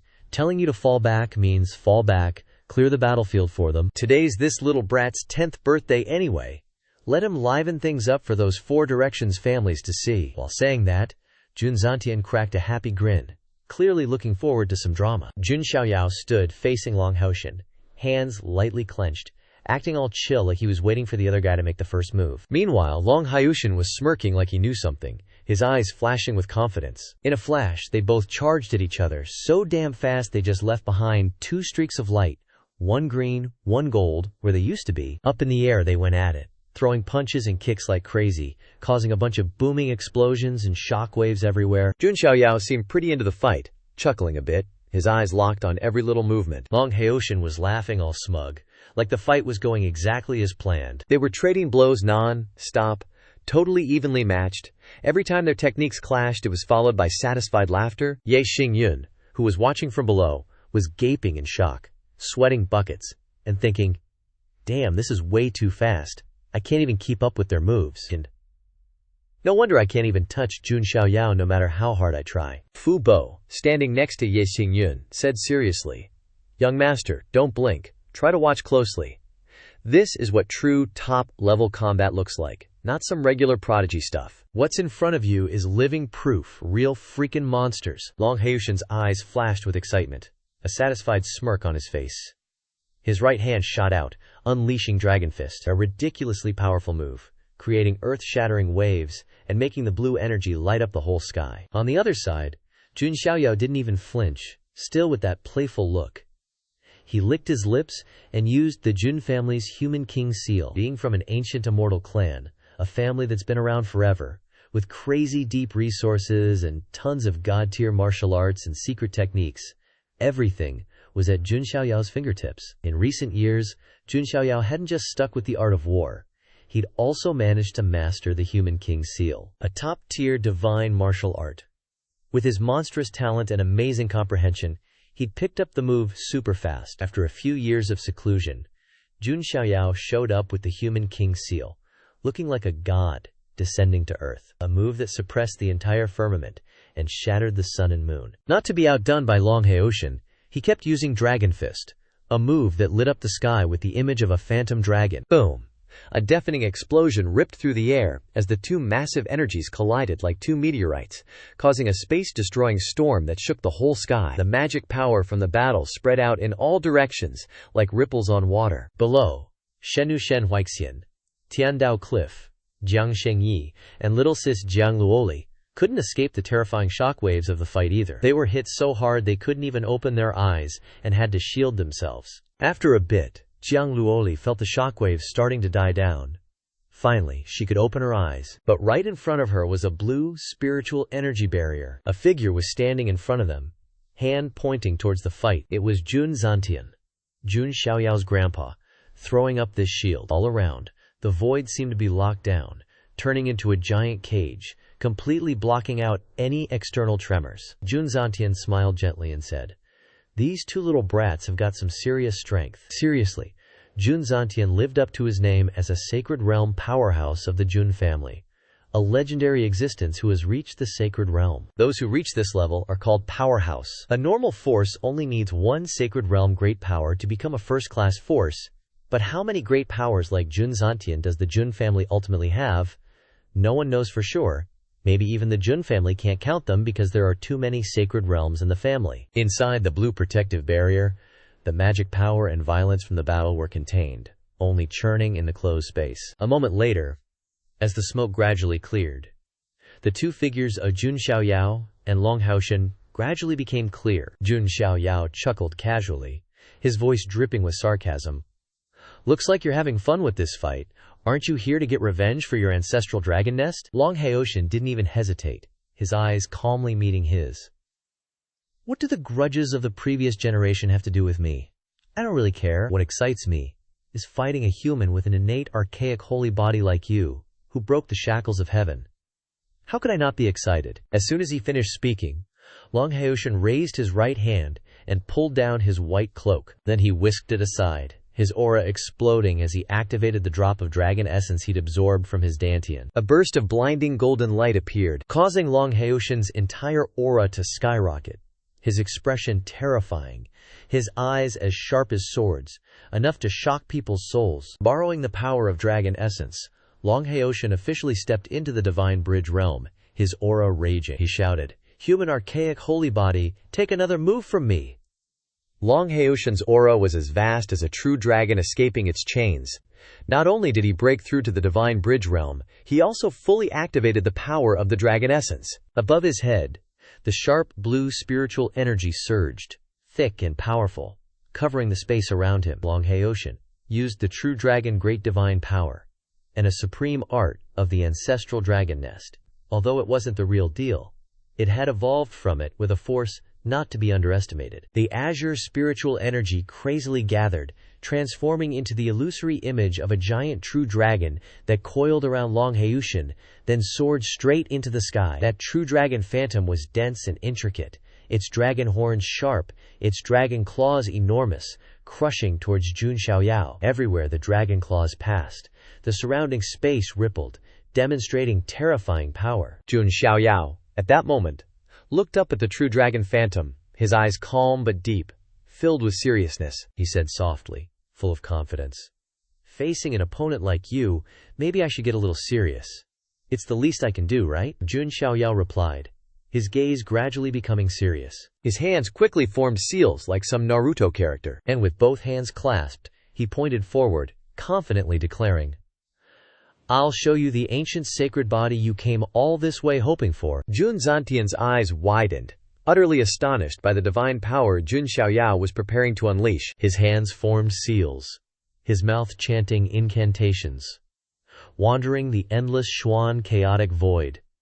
9 images of heaven yin and yang, taking one yang to inherit the unified myriad things. Each word of Jun Xiaoyao's incantation resonated, from which a dark sword appeared, the supreme Xuan scripture, the supreme secret art passed down by the Jun family, an ancient aristocratic family. The power of the supreme Shuyan spiritual energy gathered, creating tens of thousands of divine weapon swords. In just a few breaths, countless divine and mysterious swords appeared floating in the sky, as if ready to attack in unison at any moment. Jun Xiaoyao then unleashed his own pure and intense spiritual energy, surrounded by thousands of shimmering Xuan swords. The guests from other clans watching below, upon seeing this scene, were all gaping in astonishment and discussing animatedly, "Is that the Jun family's army decree?" It's said that after mastering this incantation, spiritual energy can condense into tens of thousands of divine weapons, capable of obliterating heaven and earth in a single strike. Jun Xiaoyao, his eyes filled with determination, looked directly at Long Haoshin, confidently urging the ready-made order to face the opponent. Long Haoshin was also extremely confident in his true dragon imprisonment technique.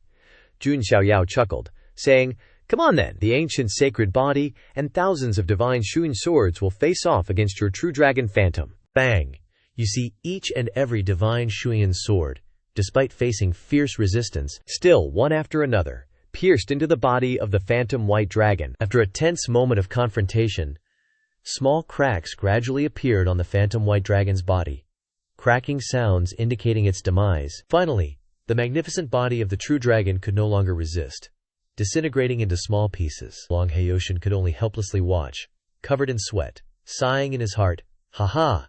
Is this the human race's ancient sacred body?" Seeing that the true dragon phantom had completely vanished, Jun Xiaoyao pressed his advantage. He poured more spiritual energy into the army decree, attacking Long Haoshin with all his might. "Dragon Slayer!"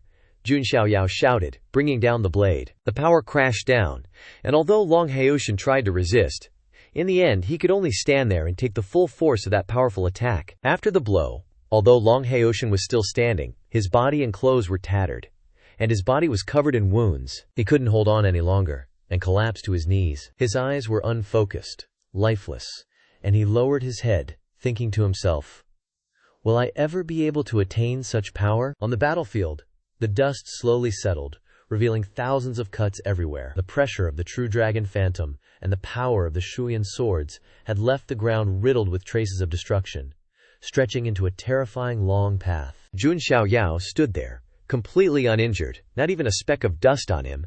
He turned around, facing his grandfather, Jun Zantian. His right hand clenched tightly, raised high, and pointed forward in a triumphant pose, full of the arrogance of the victor. Behind him, Long Haoshin was kneeling on the ground, motionless. The guests from the other clans standing behind Jun Zantian also praised him non-stop. Worthy of being the Jun family's Shenzi, truly a born prodigy. Congratulations to the Jun family for having another prodigal son. Jun Zantian was initially extremely pleased and smug when he saw Jun Xiaoyao's army decree reach completion, and combined with the continuous praise from the guests, he secretly smiled smugly at his grandson's achievements. However, before that smile could fade, his eyes suddenly shifted to surprise and worry, and sweat began to pour down his forehead as Jun Zantian recognized the abnormality. A mysterious voice suddenly echoed in his head. "The dragon son of the ancestral dragon nest! Get up quickly! You can't lose here! You absolutely cannot lose to the Jun family!" Those words kept ringing, urging him to continue fighting. Driven by those voices, Long Haoshen's eyes became sharper than ever, bursting with murderous intent. He suddenly stood up and continued to charge at Jun Xiaoyao. Meanwhile, Jun Xiaoyao was still reveling in his self-satisfaction, thinking that Long Haoshen had been completely defeated and had no will to fight.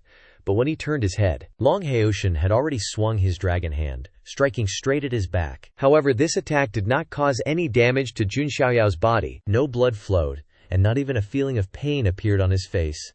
Jun Xiaoyao only glanced coldly behind him, as if the blow had no effect at all. No matter how strong Long Haoshen's dragon claw was, it couldn't penetrate Jun Xiaoyao's invincible ancient sacred body defense. Not only did Long Haoshen's dragon claw fail to harm Jun Xiaoyao's body, but his claws, considered symbols of the dragon race's power, cracked and shattered, piece by piece, falling to the ground. Jun Xiaoyao turned around, his eyes slightly annoyed as he looked at Long Haoshen, and said mockingly, "What the hell are you even doing, you idiot?" Before Long Haoshen could react, Jun Xiaoyao quickly threw a hook kick straight at his head.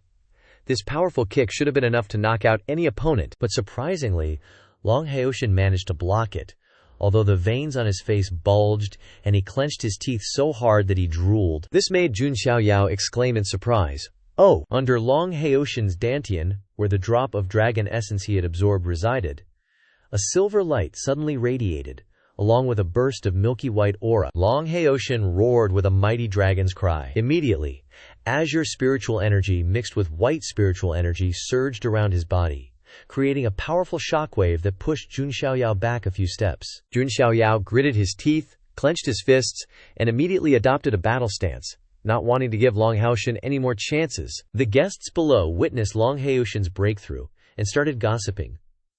Who would have thought that the dragon son, Long Haoshen, from the ancestral dragon nest, could once again stimulate the dragon essence in his body to break through? But doing this will only negatively affect the foundation of his future cultivation path. It's not beneficial at all. Why risk it like that? Long Haoshen didn't care about the gossip at this point. He frantically absorbed spiritual energy after breaking through, his boundless aura erupting like a true dragon that had just been freed from its shackles, wildly thrashing about. Dragon scales appeared all over Long Haoshen's body, as sharp as sword blades, making him look like a real ferocious dragon.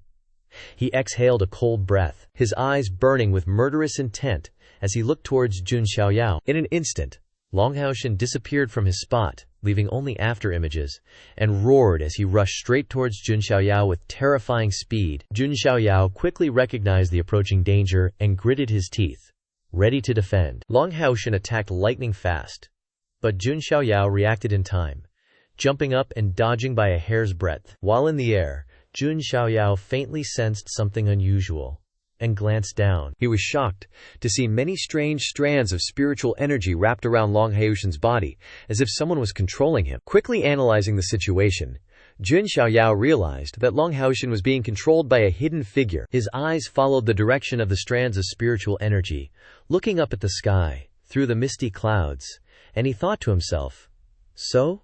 The controller is hiding in the sky, huh?" Without hesitation, Jun Xiaoyao immediately used the ultimate technique, Hell Suppression Force, combined with military punishment tactic, creating an extremely powerful divine weapon, the Nether God's Spear.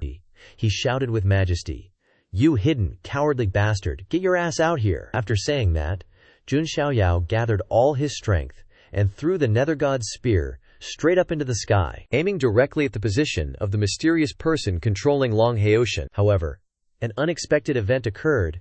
As the Nether God's spear was flying upwards, small cracks suddenly appeared on the spear shaft, accompanied by a suspicious cracking sound. In just a few moments, that powerful divine weapon shattered into many small pieces and fell to the ground. Jun Xiaoyao was extremely shocked to witness the Nether God's spear crumbling into pieces right before his eyes.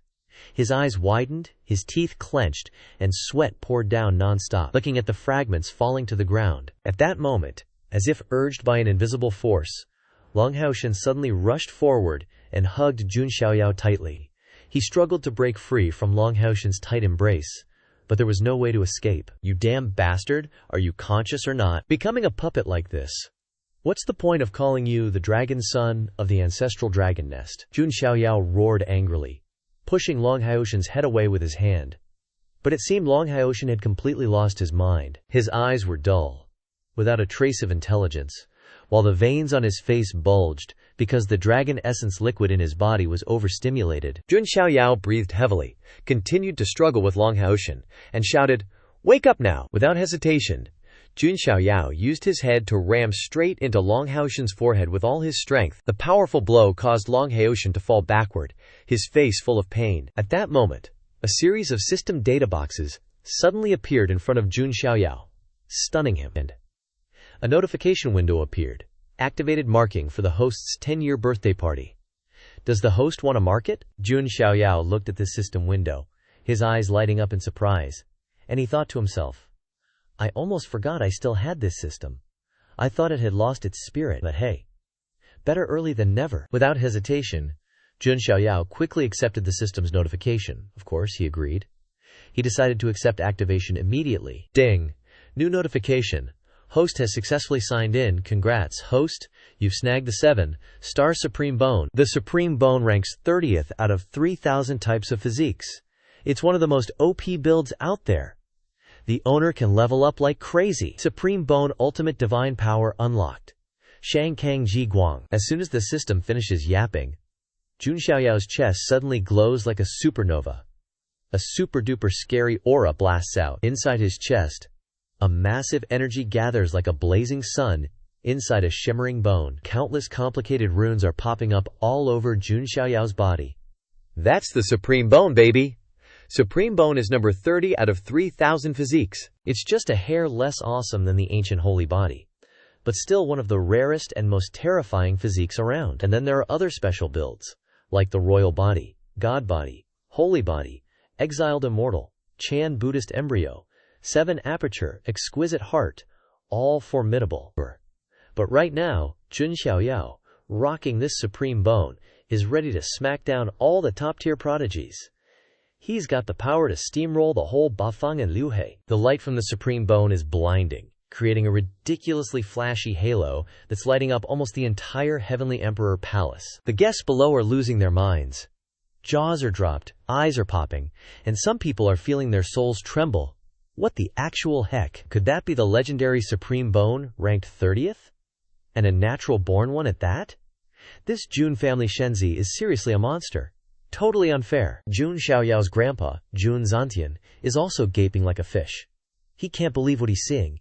He's thinking, when did this kid get a Supreme Bone? Flashbacks of little Jun Linglong, explaining that the Supreme Bone meant Jun Xiaoyao was destined to stand above all in the desolate Xianyu. He remembers Jun Linglong once explaining to little Jun Xiaoyao that the Supreme Bone represented those standing at the peak of the desolate immortal domain, immortal existences. While Jun Xiaoyao is absorbing the power from the Supreme Bone, he puts his hand on his chest, muttering, "Supreme Bone exists within. Immortal. EH." Then, he looks up at the sky, at some mysterious dude hiding behind the clouds. Slowly, the figure of a huge dragon appears. Turns out it's a black dragon from the Supreme Dragon Clan. Jun Xiaoyao stares right at the black dragon, thinking, Supreme Dragon Clan, huh? So that's how it is. The ancestral dragon nest wants to kill me, but is too chicken to do it themselves, making Long Haoshan their puppet. Thinking this, rage starts boiling inside him. My dad's legendary feat was using his cultivation as a saint to skin and tendon Supreme Dragon Clan members. Today, Jun Xiaoyao will carry on that legacy. He points directly at the black dragon's head, yelling, "Right now, I'm going to obliterate you, you cowardly loach." Jun Xiaoyao is pumping his golden spiritual power from his Shihai into his chest, where the Supreme Bone is blazing. In an instant, miraculous light erupts. is like a miniature sun shining brightly, illuminating the void. This is the #1 ultimate divine power inside the supreme bone. Shengkeng Ji Guang.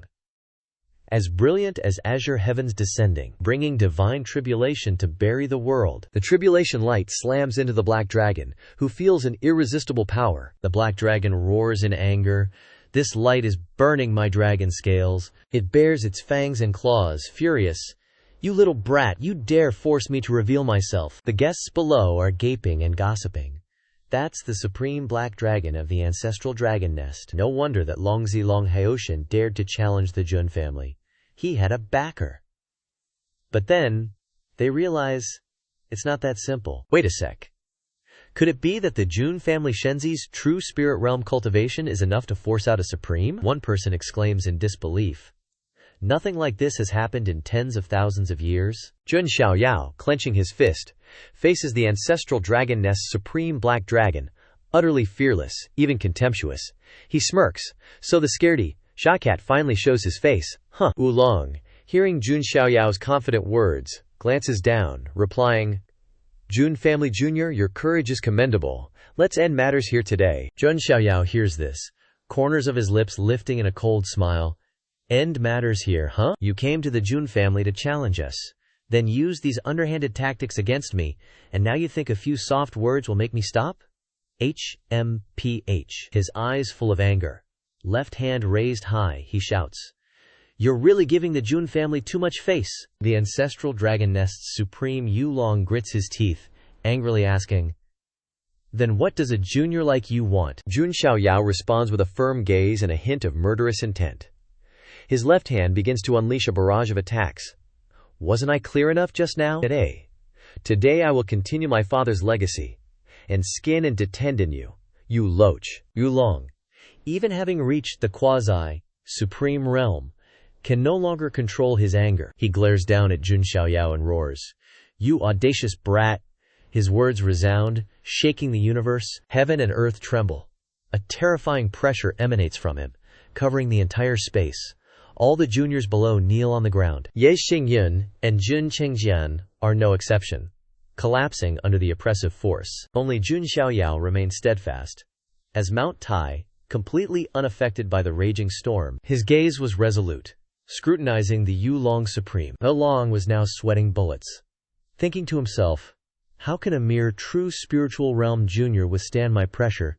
This feeling is confusing and baffling. Just then, a figure emerged from within the heavenly palace. It was Junwanji, his eyes filled with murderous intent, his right hand conjuring a lightning strike, ready to attack. But at that moment, someone patted Junwanji on the shoulder from behind. It was Jun's Hantian.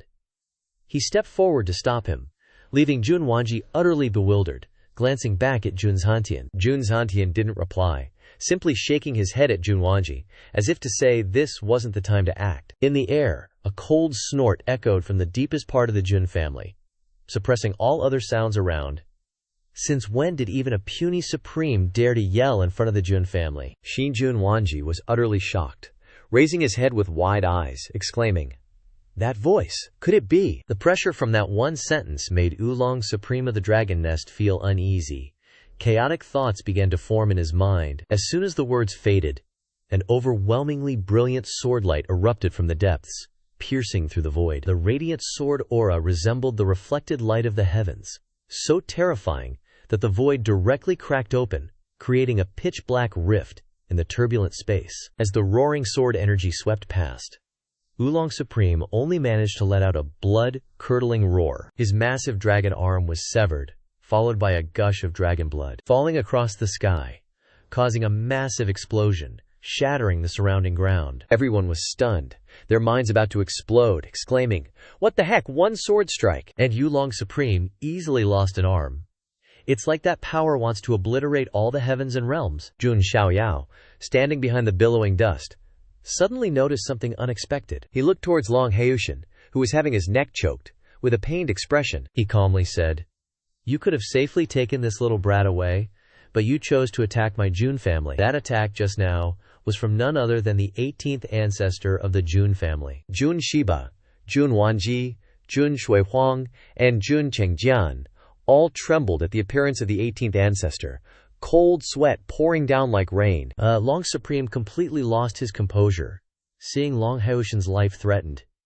He cried out in pain, "Jun Shiba, stop! Do you dare kill him?" The 18th ancestor, his voice cold and eyes brimming with murderous intent, pronounced, "It's not just this little whelp. Even you will be buried here." Upon hearing this, Jun Xiaoyao unexpectedly turned around, intending to stop the 18th ancestor. But before he could utter a word, the 18th ancestor ruthlessly crushed Long Haoshin's neck, coldly saying, "Since both of you have come, then stay here together." Long Supreme's voice carried unprecedented fear as he rushed toward the 18th ancestor, trying to save Long Haoshin, exclaiming, "You madman! Jun Shiba, do you really want to ignite an immortal war between the Jun family and the Dragon Nest? The entire Huangtian Xianyu will descend into unprecedented turmoil." The 18th ancestor flicked his hand indifferently, his voice infinitely domineering. "So what if there's an immortal war? My Jun family has stood tall in the Xianyu for countless years. Have we ever been afraid of anyone?" Above the heavens, two continuous sword lights swept across the heavens and earth, shaking the Qiankun. A massive black dragon corpse fell from the distant sky, like a god had fallen. Heaven and earth became silent.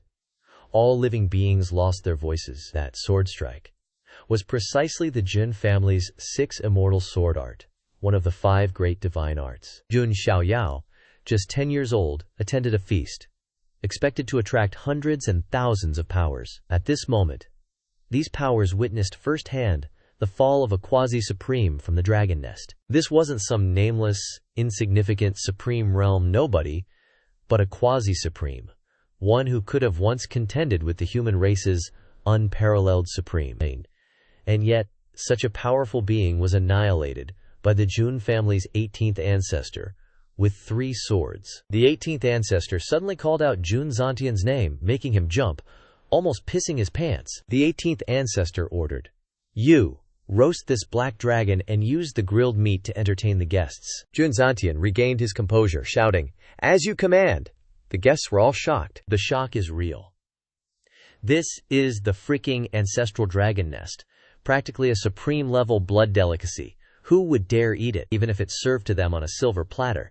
These big shots wouldn't touch it with a 10-foot pole, scared of catching the ancestral dragon nest's ire and getting their whole faction wiped off the map. But not eating it is like a slap in the face to the Jun family.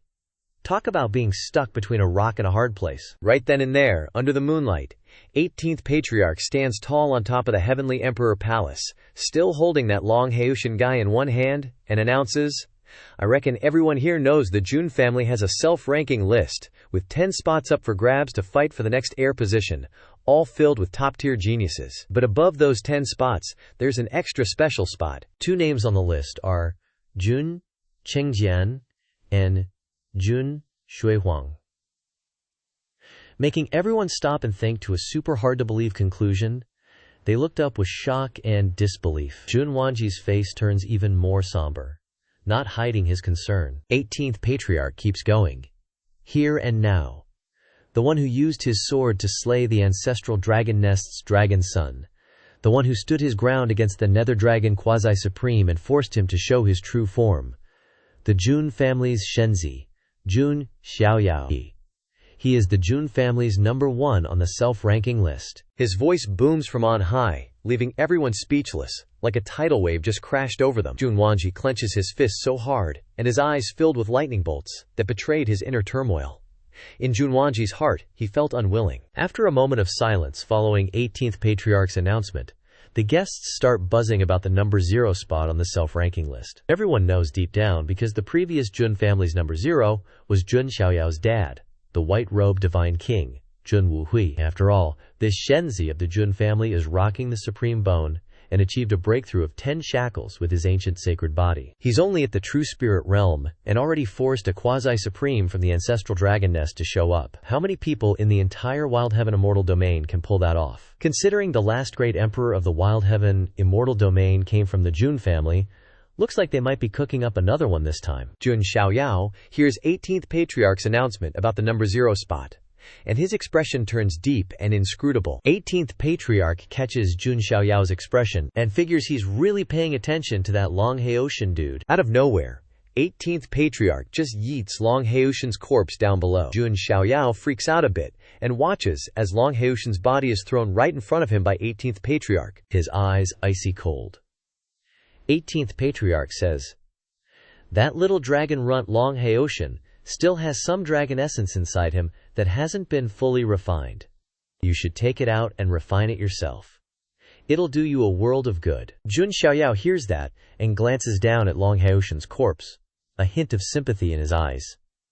He can't help but think about what Long Haoshan went through. 18th Patriarch finishes giving instructions, turns to leave, and says, "Come see me after the feast is over." Jun Xiaoyao stands there in front of Long Haoshan's corpse, silent and thoughtful. He feels a pang in his heart seeing the end of someone who could have been a part of history, even if he was a formidable foe. To show support for 18th Patriarch, Jun Zantian and some of the elders straight up lug the Nether Dragon Quasi-Supreme's corpse to the courtyard and start using their Dao flames to roast it, making Black Dragon barbecue on the spot. The crowd below is still buzzing about whether they dare to eat the dragon meat. The Divine Maiden Huai Xian and the Heavenly Dao Cliff's Jiang Shengyi are holding a plate of grilled dragon meat and go over to Jiang Luoli, asking, "Luoli, want to try some dragon meat?" Jiang Luoli wrinkles her nose in disgust.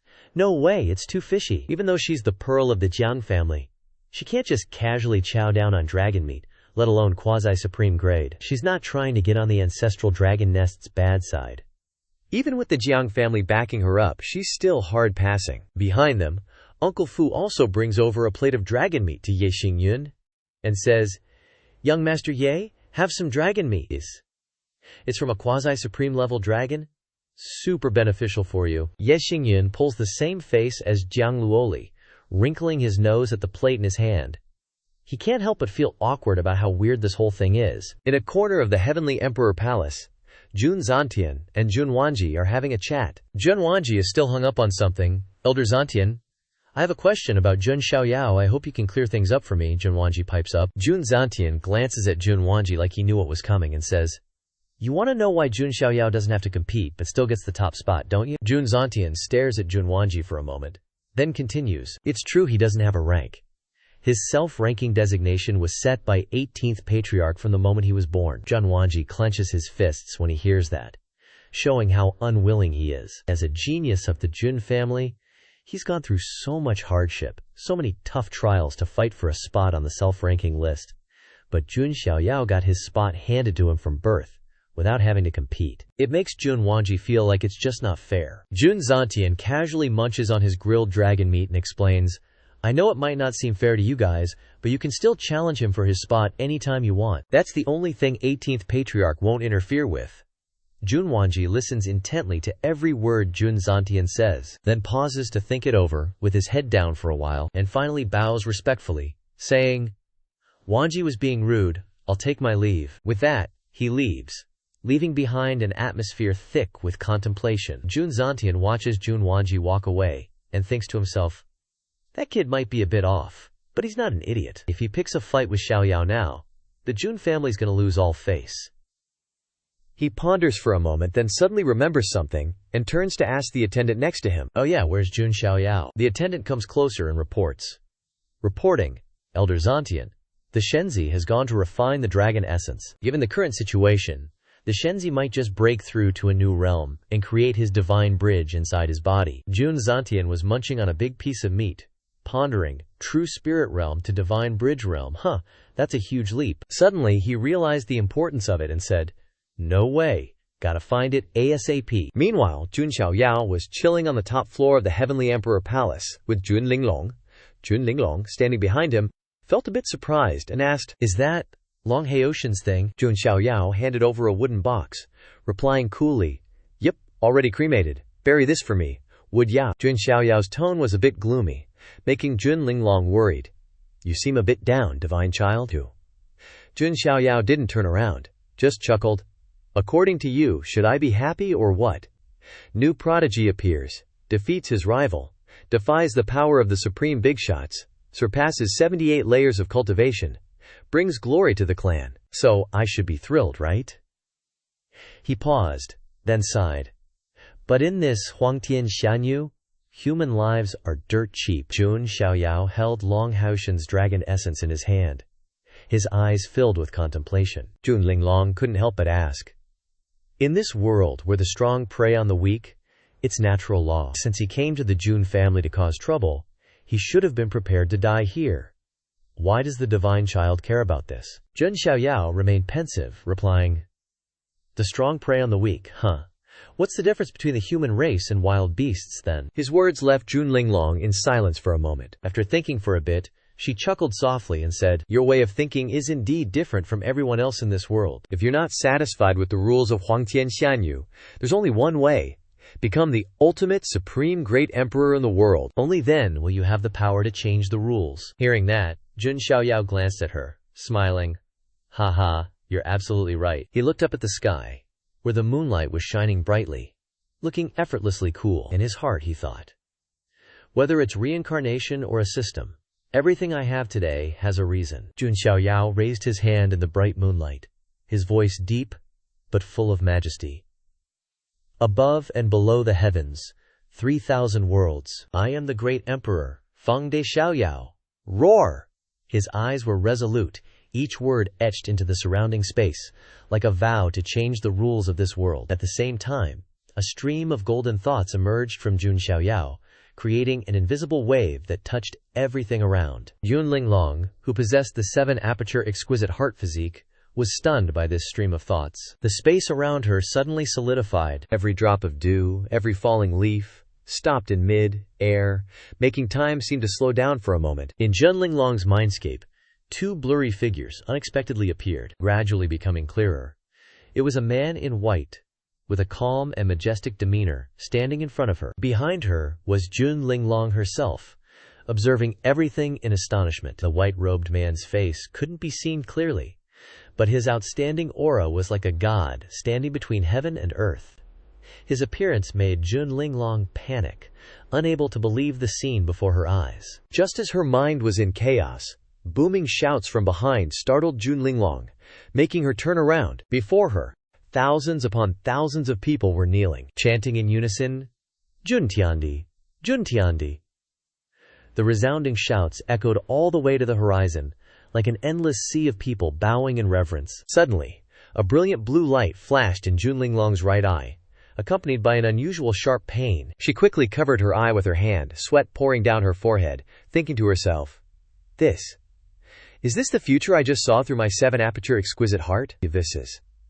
Is the divine child really like this? Jun Xiaoyao, standing nearby, noticed Jun Linglong's strange expression, and asked with concern, Sister, what's wrong? Why does your face suddenly look so bad? Afraid of revealing the future, and being countered by the cause and effect of the laws of time, Jun Linglong just shook her head, and tried to remain calm. It's nothing. Jun Xiaoyao jumped down from the high place, his hand tightly clutching the dragon essence he had just obtained. With unwavering eyes, he said in a deep voice, Once I absorb this dragon essence, I should break through to the divine bridge realm. Once my archaic holy body breaks through, it's bound to trigger a lightning tribulation. You should get out of here, sis, to avoid being affected by it. And remember to get me some new clothes, yeah? Jun Linglong, looking all serious, lowered her head respectfully and replied, As you command.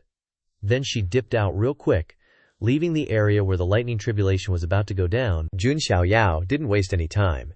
He hopped off the Heavenly Emperor Palace balcony, getting away from the crowded area. The quiet night sky suddenly turned dark and gloomy. The moonlight was blocked by thick black clouds, signaling that the lightning tribulation was about to strike. Over the past few years, Jun Xiaoyao had been in seclusion, constantly cultivating the divine elephant suppressing prison force. This time he'd reached the 4th level, where the strongest attack could trigger the eye of the underworld god.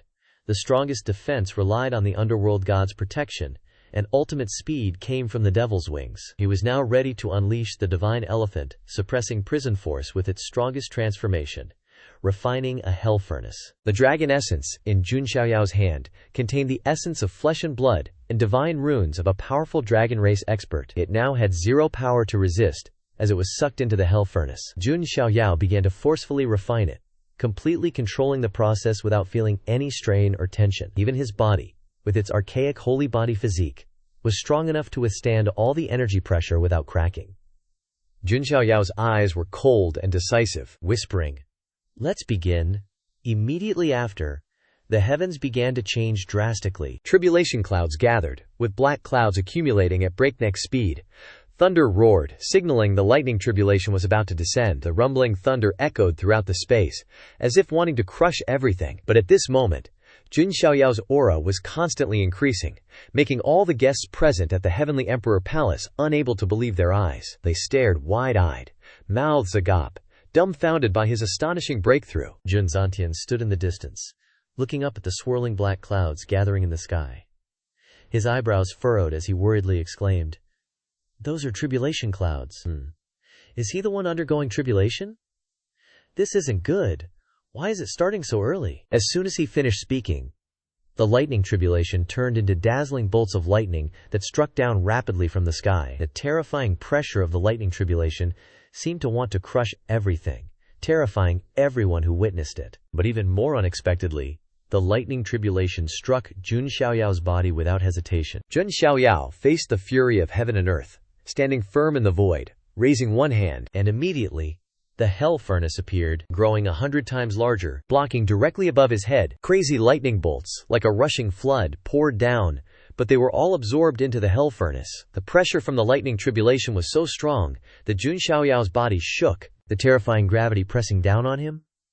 Beneath his feet, the ground cracked, emitting terrifying shockwaves. Jun Xiaoyao focused all his will and strength, forming a hand seal with his left hand, cold sweat beating on his body. He had to withstand the archaic holy body lightning tribulation, a brutal challenge that only those with an iron will could overcome. The lightning tribulation not only struck the hell furnace, but also directly affected his body. Fresh blood starting to trickle from the corner of his mouth.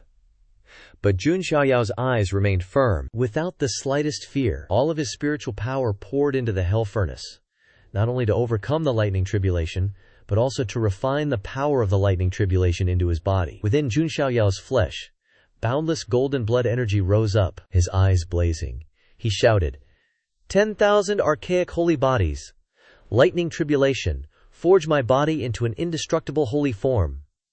Instead of fearing the wrath of heaven and earth, Jun Xiaoyao instead used the lightning tribulation as a tool for forging, enhancing the power of his archaic holy body. Thunder kept falling in waves, as if wanting to crush him. But they could only push Jun Xiaoyao back a little, without really causing serious damage. Many forces witnessed the scene and were left speechless, all bewildered, wondering, is this guy a monster? Because no one had ever seen anyone undergoing tribulation who could be as confident as Jun Xiaoyao. Throughout history, geniuses who faced heavenly tribulation were all terrified. But Jun Xiaoyao regarded heavenly tribulation as a tool to temper himself, using it as a weapon to forge his archaic holy body. At this moment, between Jun Xiaoyao's eyebrows, a dazzling golden spiritual light appeared, radiating a powerful aura. No matter how strong the final lightning tribulation was, it couldn't harm him. Jun Xiaoyao placed his right hand on his chest, where the supreme bone was hidden, then looked up at the sky, his eyes cold and unwavering. He proudly raised his right hand, shouting to the heavens, "Disperse immediately for me." Boundless golden blood energy in Jun Xiaoyao's body surged. An illusionary shadow of an ancient divine elephant appeared behind him, carrying boundless power, as if to suppress all the heavens. The divine elephant shadow pointed to the sky, sucking all the rolling thunder into Jun Xiaoyao's body, leaving the people below only able to gape, unable to speak. Jun Xiaoyao's momentum was too shocking. With a powerful palm strike from Jun Xiaoyao, the ancient divine elephant shadow pushed the thunder back into the heavens, scattering the dark tribulation clouds that covered the sky. Heaven and earth finally returned to their peaceful brightness. The guests below, after managing to close their mouths, started buzzing about the Jun family's Shenzi, everyone sighing and admiring. "I feel like I can't catch up to the Jun family's Shenzi in this lifetime." Some major powers and top-tier prodigies couldn't help but admit that Jun Xiaoyao was truly dominating the stage of the Great Era, even causing some people's Dao hearts to show signs of cracking when faced with his power and decisiveness. As for Jun Xiaoyao, after the thunder tribulation passed, he was extremely excited. The harvest this time was really not small. Not only did his cultivation break through to the Divine Bridge realm, but he also directly reached the late stage of the Divine Bridge realm, allowing him to take a long step forward on the path to becoming a powerhouse. The Divine Bridge realm is divided into 4 main stages: early stage, middle stage, late stage, and great perfection. When reaching great perfection, the divine bridge in the cultivator's body will be successfully built. Then they'll enter the unification realm. This is the stage when the soul and physical body combine into one, creating completeness and greater power. Continuing this process, cultivators will seek out Dagyo seeds and immortal seeds to integrate into themselves, called the integration stage. After completing integration, they'll enter the nirvana realm, where they seek out fire seeds to cleanse their divine palace, transforming their true spirit into a primordial spirit. The nirvana stage brings an explosion of strength, helping them reach the sky-penetrating realm. Finally, when they ignite the divine fire, opening the path to the saint realm, this is the cultivation path of the mid-stage realm. Continuing on this path, the strongest will step into the ranks of the saint realm. Jun Xiaoyao, at the age of less than 30, had reached the late stage of the divine bridge realm, an absolutely astonishing achievement. Other geniuses of his age were still struggling in the divine palace realm or true spirit realm. Far from Jun Xiaoyao's progress, Jun Xiaoyao also discovered that the supreme bone in his chest had absorbed the heavenly tribulation and dragon origin power, thus growing stronger. In his heart, he thought, "It seems like the firmament calamity light isn't a complete divine ability yet. I'll have to find a way to nourish this bone more later." The supreme bone, like the ancient sacred body, both hold unlimited potential. However, these two special physiques also require huge resources to nourish, no different from two bottomless pits. Fortunately for Jun Xiaoyao, he was born into an ancient aristocratic family. Otherwise, with the limited resources of a small family, he wouldn't have had enough financial resources to go this far, let alone cultivate. Born at the finish line, a gift from heaven, reincarnation is truly an art, he told himself. At this moment, Jun Linglong appeared below, respectfully calling Jun Xiaoyao's name and bringing a new set of clothes prepared for him. Jun Xiaoyao paused his thoughts, looked at Jun Linglong, and said, "You came just in time. After this birthday party, I will leave the Heavenly Emperor Palace to go on a journey. Help me make a list of interesting places." Jun Linglong nodded in response. "As you command." Jun Xiaoyao's eyes were pensive as he thought to himself, "Now is the time to go see 18th Grand Uncle." At the same time, in a distant land of Hongzhou, inside the ancestral dragon nest, the main base of the dragon race, a fierce dragon roar suddenly echoed. This sound was so powerful that it shook the universe, causing the earth and sky to tremble, and the stars to quiver. All living beings in Hongzhou seemed to feel an immense aura of world-destroying might pouring down from the sky. Like the demon race, their faces turned pale, trembling and muttering, That's the ancestral dragon nest's supreme sovereign? Why is he so angry?"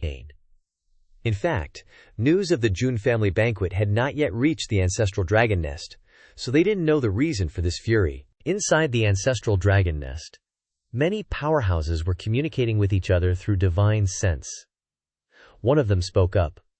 "Stop the thunder. Your anger is useless. Do you want to drag the Jun family into a war?" A cold and murderous voice rang out. "That Jun family Shenzi dared to kill this one's dragon son. He deserves to be cut into pieces. And Jun Shiba, he even dared to attack Yulong, a quasi-supreme. Does he really not fear our ancestral dragon nest? Does he think the ancestral dragon nest is a place anyone can trample upon, looking down on us like stray dogs on the street?" The cold voice continued. "But Jun Shiba is a madman. Killing him is too difficult." Another divine sense from an ancestral dragon nest powerhouse came out, coldly saying, "If he dares to kill the dragon son of our ancestral dragon nest, why can't we kill the Jun family Shenzi? Isn't it time to put our ancient sacred body Shenzi on the menu?" "But does Long Aoshin need to be informed about Long Aoshin's death?"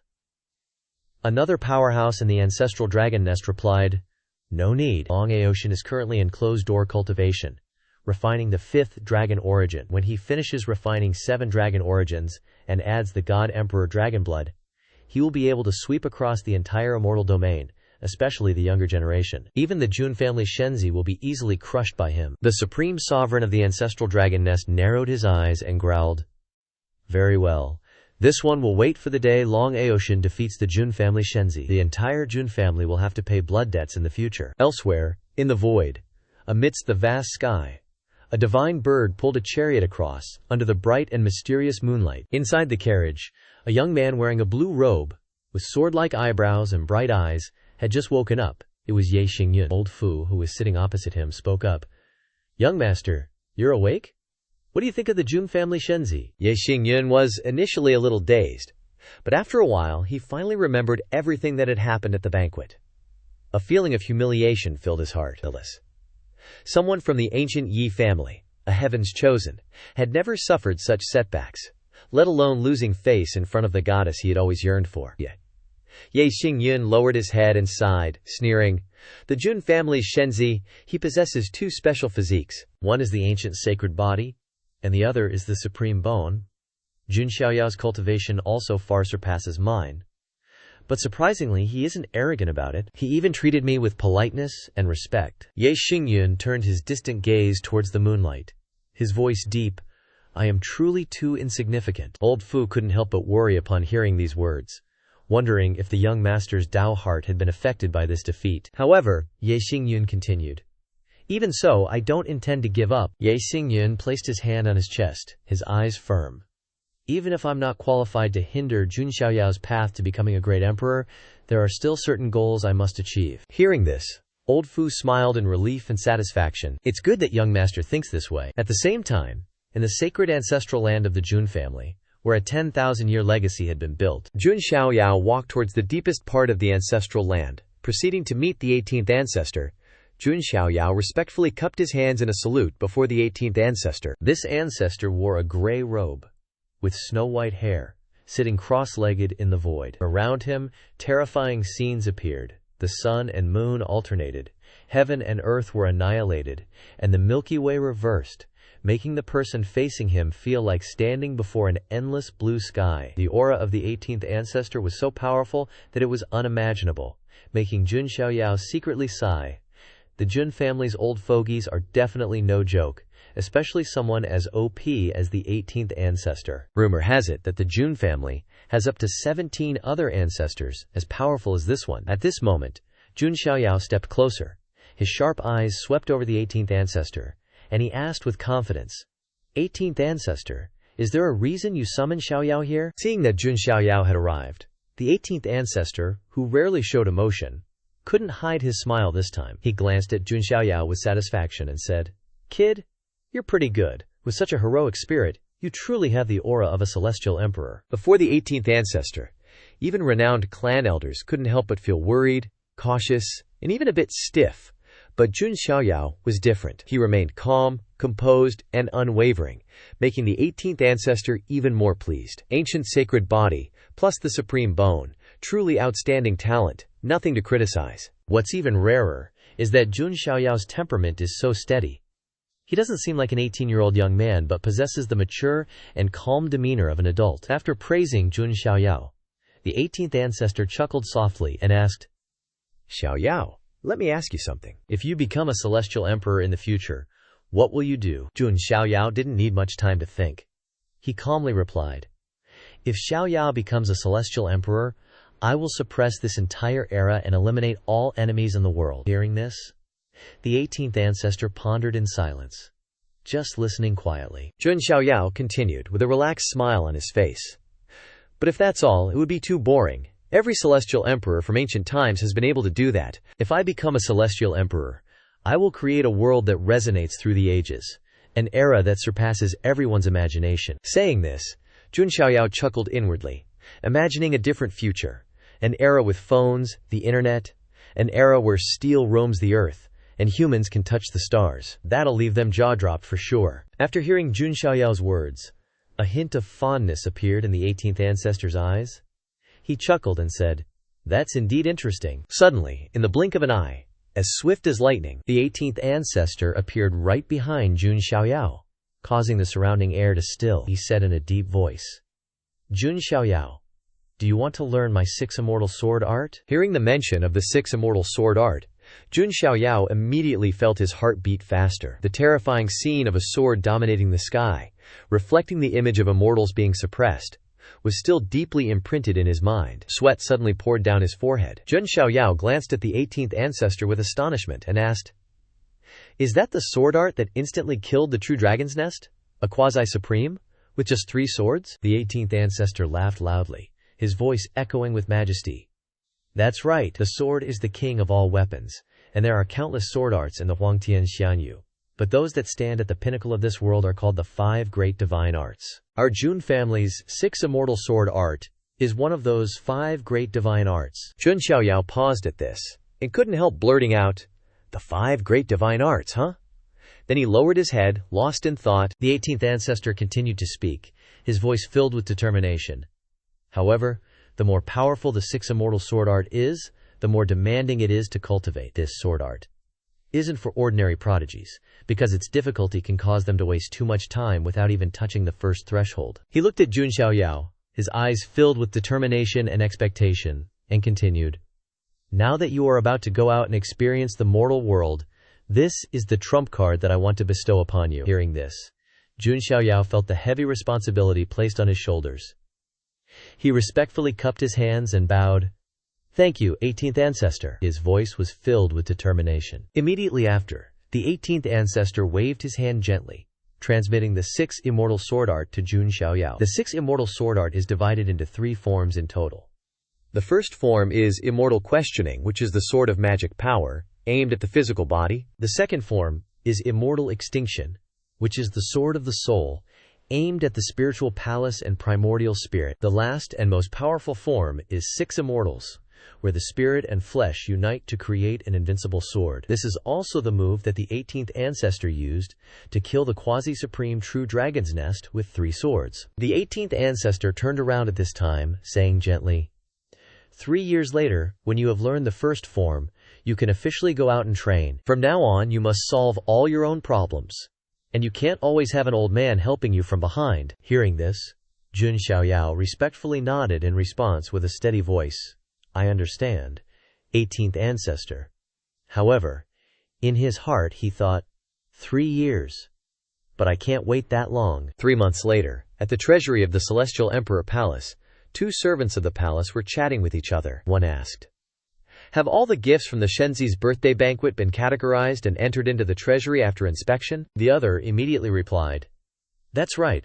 As expected of the 7-aperture exquisite heart, if we had done it, it would have taken us half a year to finish." He chuckled and continued, "Instead of calling Linglong Miss the Shenzi's maid, we should call her the manager. Ha ha." At this moment, Jun Linglong, whom they had just mentioned, was standing in the treasury of the Celestial Emperor Palace, holding a jade green slip in her hand. She read it attentively, her expression showing a hint of contemplation. Without saying a word, the content inside the jade slip was like a letter, pleading, "Linglong, I and my family are in danger. My father is gravely ill, bedridden, and unable to attend the Shenzi of the Jun family's birthday banquet. The Jun family is a supreme ancient family. Please bestow upon our family an immortal medicine to save our king." This would not only save the king, but also billions of citizens of the Vermilion Bird Ancient Kingdom. "We will repay this kindness." Jun Linglong finished reading the letter, a bit surprised. "Hold up," she thought. "This letter isn't for the Shenzi, it's for me." Called it. Right then and there, the entire world suddenly started shaking, which made Jun Linglong jump a little. She spun around, dashed out the door, looked toward the distant pillar of light and exclaimed, "Isn't that toward the ancestral lands of the Jun family?" A blinding sword aura suddenly appeared, enveloping all the space around it, and phantoms of celestial beings gradually materialized. The sword aura swept across as if to cleave the very stars. The void trembled, and the clouds above were sliced in half, leaving behind a large area of chaotic sword energy. The sword intent was so terrifying that the entire Jun family was shaken. Jun Linglong was sweating bullets, her eyes wide in surprise as she blurted out, This is the Shenzi. How can he create such a powerful sword aura?" The sword aura continued to sweep across the sky, splitting the clouds, creating a force field of energy that fled in all directions. Its power was so earth-shattering that it alarmed many of the Jun family's elders and big shots. Jun Zhantian, one of the family's big shots, gaped at the pillar of light, exclaiming in shock, That's the aura of the 6 Immortal Sword Sutra. Could that be the 18th ancestor?" At this moment, an elder in a brown robe stepped forward, clasped his hands, glanced at the sword energy, and mused, "Not quite. This power, although astonishing, hasn't reached the level of the 18th ancestor. This can only be the Shenzi." The 3 of them stood there with darkened faces, a hint of envy flashing in their eyes. One of them gritted his teeth and hissed, Only 3 months, and that little brat has already learned the first stance of the 6 Immortal Sword Sutra? What kind of freak is he? Just then, deep within the Jun family's ancestral grounds, the 18th ancestor looked towards Jun Xiaoyao, momentarily stunned, unsure how to react. After a moment he burst out laughing triumphantly. That little rascal is really something. In the sky, the sword aura slowly dissipated, leaving behind a clear blue sky. Jun Xiaoyao appeared amidst the misty white smoke, his hands clasped behind his back with great flair, then asked the 18th ancestor confidently, "Is Xiaoyao's immortal question strike up to par?" The 18th ancestor, hearing this, covered his face and laughed heartily. "Ha! It took this old man a whole year to comprehend this immortal question stance. You little monster. You really are. Ha ha."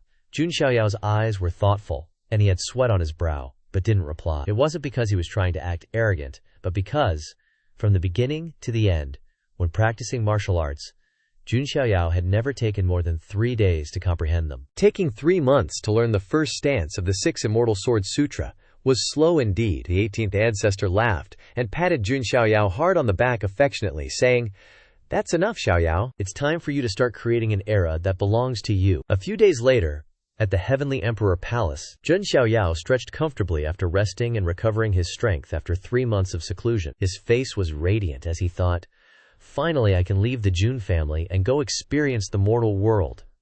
I wonder if little Linglong has chosen a good place for me. Oh well. First I have to go find Grandpa Jun Zantian." Suddenly, from behind, Jun Zantian appeared, his deep voice resonating. Looking for this grandpa. Jun Xiaoyao was a little startled, turning around with a sullen expression, saying, "Why is Grandpa now as elusive as little Linglong doing?" Jun Zantian frowned, looked at Jun Xiaoyao and sighed. "Little rascal, you're wasting your breath. You caused such a big commotion in the ancestral lands, how could I not see it? And you've already learned the 6 Immortal Sword Sutra?" Jun Xiaoyao, with a smug look, flicked his nose and said, "It only took 3 months to learn the first stance. Immortal question, hee hee." Jun Zantian couldn't help but shudder at this little monster and chuckled. "You really know how to hide things. I watched you grow up from a young age, yet I didn't realize you were hiding a supreme bone." Hearing this, Jun Xiaoyao was startled, afraid that his grandfather would discover his secret system. He quickly covered it up, closed his eyes and blurted out, "Nah, I wasn't hiding anything, Grandpa, I only just found out. But you can see that your grandson has become stronger, especially when faced with difficulties." Jun Zantian understood his grandson's personality all too well, but he didn't pry further, only turning around, clasping his hands behind his back and saying, "All right, I didn't come here to listen to your nonsense. Xiaoyao, you possess 2 supreme physiques, so cultivation will require twice the normal effort, especially your desolate ancient holy body. When you were born, you awakened the first phenomenon, the adoration of 10,000 saints. However, the desolate ancient holy body has 6 major phenomena, and there are still 5 that haven't been awakened yet. To awaken them, you need to comprehend them yourself. But Grandpa knows a place that can help you comprehend your second vision." Jun Zantian's words made Jun Xiaoyao thoughtful. This was totally true, because the ancient sacred body wasn't easy to cultivate, and even compared to the supreme bone, unlocking visions was much harder. Even though Jun Xiao's talent was monstrous, he still needed hard work. After thinking for a bit, Jun Xiao used his ultimate, never-failing move from when he was a kid. He put on an adorable, lovable face, looked at his grandpa with sparkling eyes, and begged softly, "Grandpa, please tell me." Jun Zantian pondered for a moment, feeling like he'd experienced something very familiar. He muttered, "Damn, why does this feeling seem so familiar?" Then, he gently pushed Jun Xiaoyao's head away and said, all right, stop being such a baby." Immediately, Jun Zantian's gaze turned serious. "Have you ever heard of the Panwu Divine Dynasty?" Hearing Panwu Divine Dynasty, Jun Xiaoyao was a little surprised. He scratched his head, thinking for a moment, then replied, "Panwu Divine Dynasty? Seems like a top-tier immortal force, right? When I'm free, I read records about the Wild Heaven Xianyu and know about many big forces, so I'm not too unfamiliar with the name." Jun Zantian crossed his arms, nodded, and explained, "That's right. The founder of the Panwu Divine Dynasty was the Panwu Great Emperor, but that's not important. Our Jun family once had the Qiqian Great Emperor too. What's more important is that it's rumored the Panwu Great Emperor also possessed the ancient sacred body. There are rumors that deep within the Panwu divine dynasty's royal palace is a tomb, the Panwu Mausoleum, which might be related to the Panwu Great Emperor. Jun Xiaoyao put his hand on his chin, pondered for a moment, and said, "But surely the Panwu divine dynasty wouldn't easily let outsiders into their secret realms, right? Jun Zantian closed his eyes and nodded in agreement. "Yes, you're right, but..."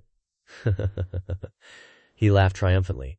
"It's not entirely impossible. If it really can't be helped, then for your future, our Jun family barging in isn't out of the question." Hearing this pampering, Jun Xiaoyao smiled inwardly, thinking, the Jun family's domineering spirit is truly in their blood. Then, Xiaoyao said, "I'll keep this in mind. I'll find a chance to go to the Panwu Mausoleum to investigate." As soon as he finished speaking, Jun Xiaoyao suddenly heard the familiar mechanical voice of the system in his head. "Congratulations, host. The check-in location has been refreshed. Please go to the Panwu Mausoleum to check in." On the way back, Jun Xiaoyao walked and thought to himself, 2 check-in locations have been activated. One is the Primordial Heaven Supreme Secret Treasure, and the other is the Panwu Mausoleum. Can't go to both of those places anytime soon. Suddenly something caught Jun Xiaoyao's attention. When he glanced over, he saw Jun Linglong sitting in a pavilion by the road, amidst an incredibly poetic scene. A little surprised and happy, Jun Xiaoyao walked over and said with a smile, "Linglong Xinji, you weren't waiting for me, were you?" Jun Linglong smiled softly in reply, "I am your servant. Waiting respectfully here is only natural." Hearing this, Jun Xiaoyao suddenly felt cold all over, shivered, hugged himself, and replied with a laugh, "Don't talk like that, you're giving me goosebumps. Just tell me what's up." Jun Linglong's eyes were sad and she was silent for a moment. Then she knelt down, respectfully offering a letter wrapped in a jade slip with both hands. Her voice was full of sincerity. "Linglong really has something to ask of you." Jun Xiaoyao crossed his arms, glanced down, and said, "I've said it before, I don't like people suddenly kneeling in front of me like this, but whatever. Let me see what this is." He reached out and took the letter. He opened it and muttered, "Vermilion Bird, Ancient Kingdom, Tu Chengsheng, huh." Jun Linglong was still kneeling at his feet, sincerely begging Xiaoyao, her eyes full of hope. After reading it, Jun Xiaoyao pondered for a long time, his eyes becoming gloomy. He slowly said, "Actually, our Jun family isn't lacking in things like this. A longevity pill isn't impossible to give." Suddenly, the system in Jun Xiaoyao's head popped up with a notification. "Congratulations, host. The check-gone location has been refreshed. Please check in at the Vermilion Bird Ancient Kingdom Royal Palace." Cut to Fire Province, part of the 3 Chun Dao Province. Fire Province is small, only 1/10 the size of Huang Province, where the Jun family resides. Though small, Fire Province is still a major Dao province, ruling over this entire region. The Vermilion Bird Ancient Kingdom is the center of Fire Province, an ancient force with a long heritage. Though not as good as the Taigu family, their foundation is deep and their reputation illustrious. Besides the Vermilion Bird Ancient Kingdom, there is also the Azure Dragon Ancient Kingdom, the White Tiger Ancient Kingdom, and the Black Tortoise Ancient Kingdom. The 4 great ancient kingdoms are collectively known as the 4 Symbols Ancient Kingdoms. At this moment, inside the royal palace of the Vermilion Bird Ancient Kingdom, in a magnificent golden hall, a middle-aged man wearing Vermilion Bird crimson armor is lying on his bed. His forehead has turned black, and the aura around his body is weak, as if he is about to die. This is the national leader of the Vermilion Bird Ancient Kingdom. Next to the bed, a beautiful woman wearing a red feather dress, with a graceful figure, slender legs, and snow-white skin, and long, fiery red hair, is taking care of him. The Vermilion Bird national leader shook his head slightly, his voice extremely weak and somewhat despairing. "Daughter, you're having a hard time. Immortality elixirs can't be forced. Don't make things difficult for yourself." He understood the rarity of immortality medicines. Only the supreme Daoju traditions and undying forces could possibly possess them. Even the strongest forces didn't have many to spare. Even less could she benevolently hand it over to the Vermilion Bird Ancient Kingdom. Though the Vermilion Bird Ancient Kingdom has no shortage of top-tier holy medicines, an immortal elixir is something they absolutely don't possess. Meanwhile, the emergence of even one immortal elixir would cause a bloody scramble, let alone them selling it to someone else. The beautiful woman pondered for a moment, said nothing, then raised the Kingdom Lord's hand to reassure him, Father, please rest and recuperate in peace. I already have a lead on the immortal elixir. I will definitely cure your illness. At this moment, her beautiful eyes shone with extraordinary charm. Her high, straight nose and red lips were intoxicating, especially the red mark between her eyebrows, further revealing her enchanting beauty. This peerless woman is the princess of the Vermilion Bird Ancient Kingdom, Bai Yunir. Bai Yunir not only possesses stunning beauty, but also carries within her the extraordinary talent of the Vermilion Bird Divine Flame. Don't even mention her beauty. Even in the desolate heaven immortal domain, she is ranked at the top, driving countless young talents crazy in pursuit. At this moment, a palace maid entered and reported, "Your Majesty, the Prince of the Azure Dragon Ancient Kingdom is waiting for you in the main hall." Hearing this, the Vermilion Bird Kingdom Lord clutched his chest, feeling pain, and angrily shouted, "That bastard dares to come here! Throw him out for me!" Younger grabbed the Kingdom Lord's hand and advised, "Father, don't be too angry. Let me deal with him." In the main hall, a man dressed in azure robes stood waiting, his hands clasped behind his back. Euchre gently entered. She lowered her eyes and greeted him. "Long time no see. The welcome isn't very warm. I hope your highness will forgive me." He put on a friendly face and continued, "Younger, why do you and I need to be like this? After not seeing you for a few days, you seem much more haggard." He is Bai Yunir's fiancé, the Prince of the Azure Dragon Ancient Kingdom, the eldest prince, Zhao Chen. Smiling politely, she responded, "Thank you for your concern, your highness." He glanced at Younger, chuckled, and said, "Rest assured, when our wedding day arrives, the Azure Dragon Ancient Kingdom will bring divine medicines as betrothal gifts." Euchre forced a smile, nodded slightly. "Euchre is counting on your highness." But in her heart she thought, "You guys are really that generous." Not long after, Euchre left with the palace maid. This palace maid is named Achu, and she was extremely angry, loudly saying, "It's really hateful. The Azure Dragon Ancient Kingdom is using this as an excuse to ask His Majesty to arrange the marriage. How can that Zhao Chen still have the face to put on a loving act in front of you?" Euchre remained calm, gently reminding, Achu, keep your voice down. There are many ears and eyes outside, let alone how vast the outside world is." The palace maid Achu pouted, puffing out her cheeks, unwillingly saying, "I'm just feeling indignant for you." Given the current situation, Euchre could only raise her hand to her forehead, sighing, lamenting her fate. If she really has to have a political marriage with the Azure Dragon Ancient Kingdom, the Vermilion Bird Ancient Kingdom will completely fall into a passive position. The legacy passed down by their ancestors will soon be swallowed up by the Azure Dragon Ancient Kingdom. Is there really no other way? The more Younger thought, the more troubled she became, her clothes soaked with sweat. Just then, a guard hurriedly rushed in from outside to report, "Your Highness, there's an urgent report." He gasped for breath as he stammered, "The Jun family has sent a reply." Hearing this news, Euchre was extremely surprised, frozen for a few seconds, then ordered the guard, "Quickly bring it to me." The guard didn't hesitate, and quickly presented the Jun family's reply. Euchre opened it and read it. Her heart filled with joy as if finding a lifeline in a desperate situation. She exclaimed, "That's great, that's great!" Linglong sent a letter back. "Father is saved." Back at the Jun family's heavenly emperor palace, Jun Xiaoyao leisurely propped his chin up, deep in thought, This one won't do either. Although I still think I should choose the one from earlier." Behind Jun Xiaoyao were Jun Linglong and an old woman. This old woman is the protector of the family, named Granny Hua. Granny Hua looked at Jun Xiaoyao, puzzled.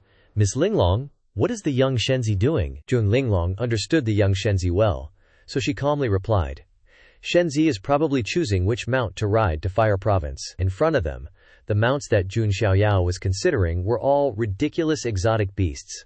A muscular bunny, a dragon-huffing key, a dopey-faced monkey, a dolly sheep, and even a super-fat pig. Seeing that entourage of mounts, Grandma Hua was super impressed, and said to Linglong, "With the Shenzi's status, the mount choice should at least be 9 Dragon's Chariot.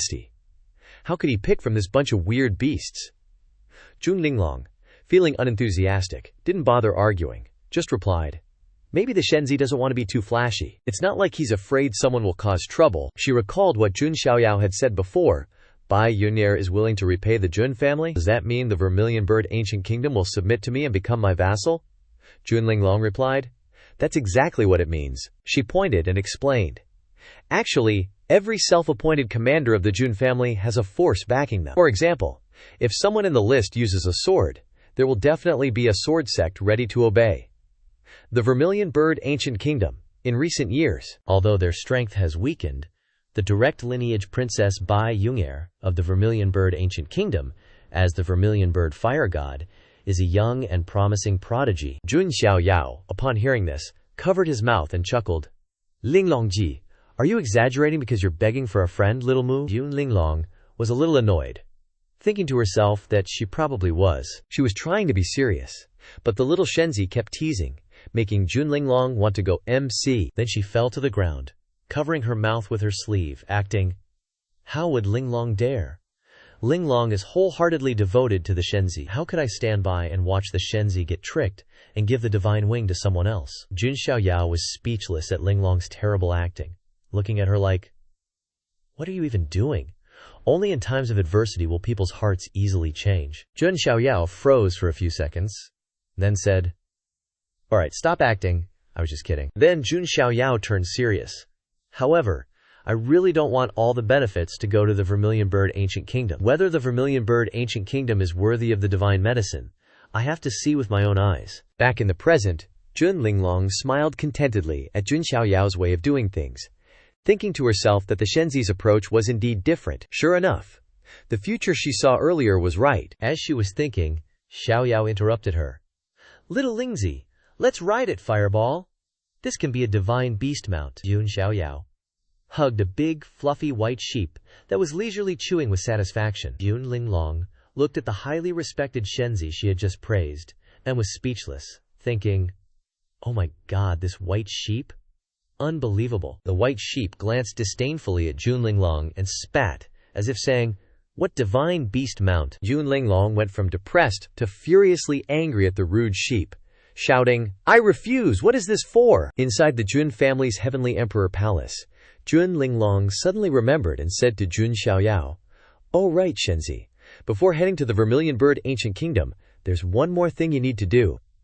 I don't know if you can spare some time." At this time, Jun Xiaoyao was riding on the back of the cool white sheep, chewing happily, with a smile. Jun Xiaoyao pointed forward, smiled, and asked strangely, "Linglongji, what is it?" Linglong's eyes were firm, and her face was serious as she said to Jun Xiaoyao, "It's about Lan Qingya. I'm temporarily imprisoning Lan Qingya in the Jun family's ancient prison. The elders in the clan specifically instructed that this matter be handled by you, Shenzi." Hearing the name Lan Qingya, Jun Xiaoyao's face also turned serious, glancing at Linglong. "Lan Qingya is that noisy girl from before." "So what?"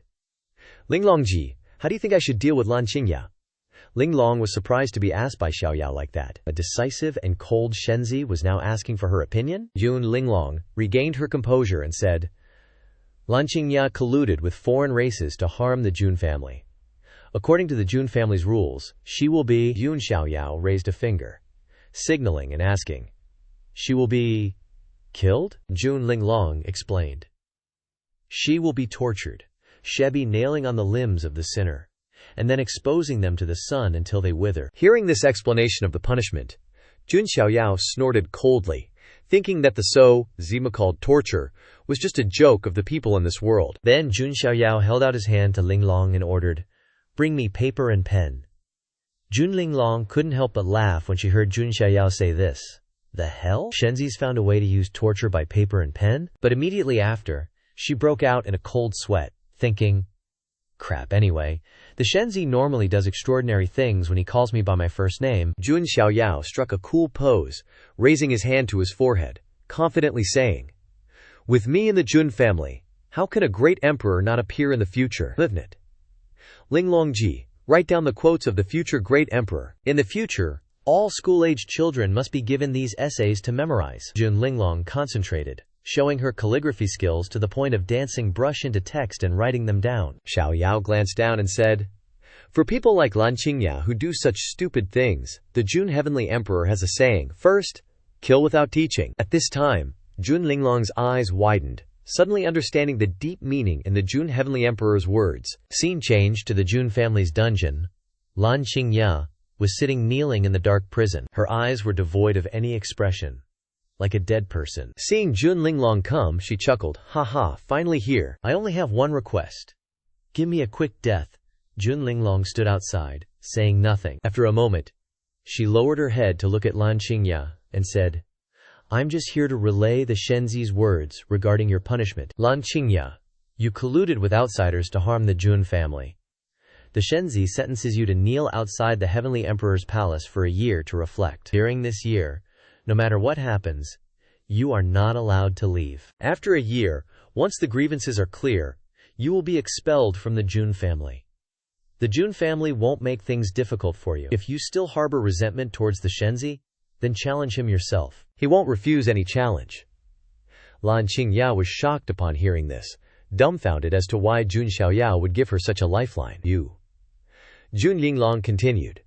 But if you still don't repent and continue to collude with outsiders to harm the Jun family, then he will exterminate all the forces you've colluded with, and finally, the Shenzi will personally kill you. At the same time, somewhere around the Heavenly Emperor's palace, Jun Chengjian and Jun Xuehuang were practicing combat with each other. Jun Chengjian sat on a pile of rubble, sighed, and said, The Shenzi, he won't really come after me, will he? Jun Xuehuang, upon hearing Jun Chengjian's words, crossed her arms and thought for a moment, then said, The Shenzi didn't care about you offending him back then, why are you still worrying about it? Jun Chengjian pondered for a long time without saying anything. Cut to a scene inside the Heavenly Emperor's palace, where two people were talking. That kid is still soft-hearted after all. Rather than saying soft-hearted, it's better to say that in this world, where everyone is bound by tyrannical rules, Jun Xiaoyao wants to follow the path of kingly way, making all people submit. Turns out it was Grandpa Jun Zantian and an elder discussing Jun Xiaoyao's decision regarding Lan Qingya. Jun Zantian, hearing what the elder said, replied somberly, The kingly way is definitely much more difficult than tyranny. How many people in this world can truly make all people submit? Cut to a scene in the royal palace of the Vermilion Bird Ancient Kingdom. Bai Yungjie appeared, extremely beautiful, joyfully approaching and calling out, Linglong.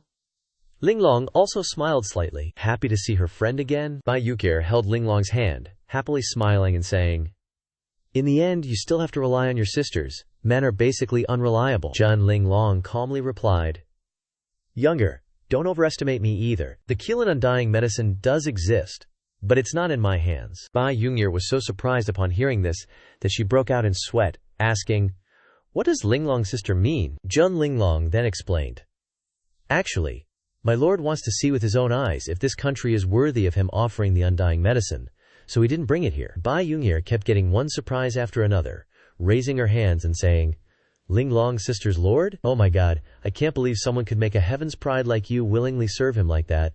I wonder what kind of monster he is. Jun Linglong didn't know what to say upon hearing this, only glancing away, sweating and saying, This, you'll know when you meet him. Cut to a scene in the imperial city of the Vermilion Bird Ancient Kingdom. In a certain large pleasure house, a table full of delicious food and a cup of green tea being hastily poured appeared. Turns out Jun Xiaoyao had finally arrived at the Vermilion Bird Ancient Kingdom riding his little white sheep.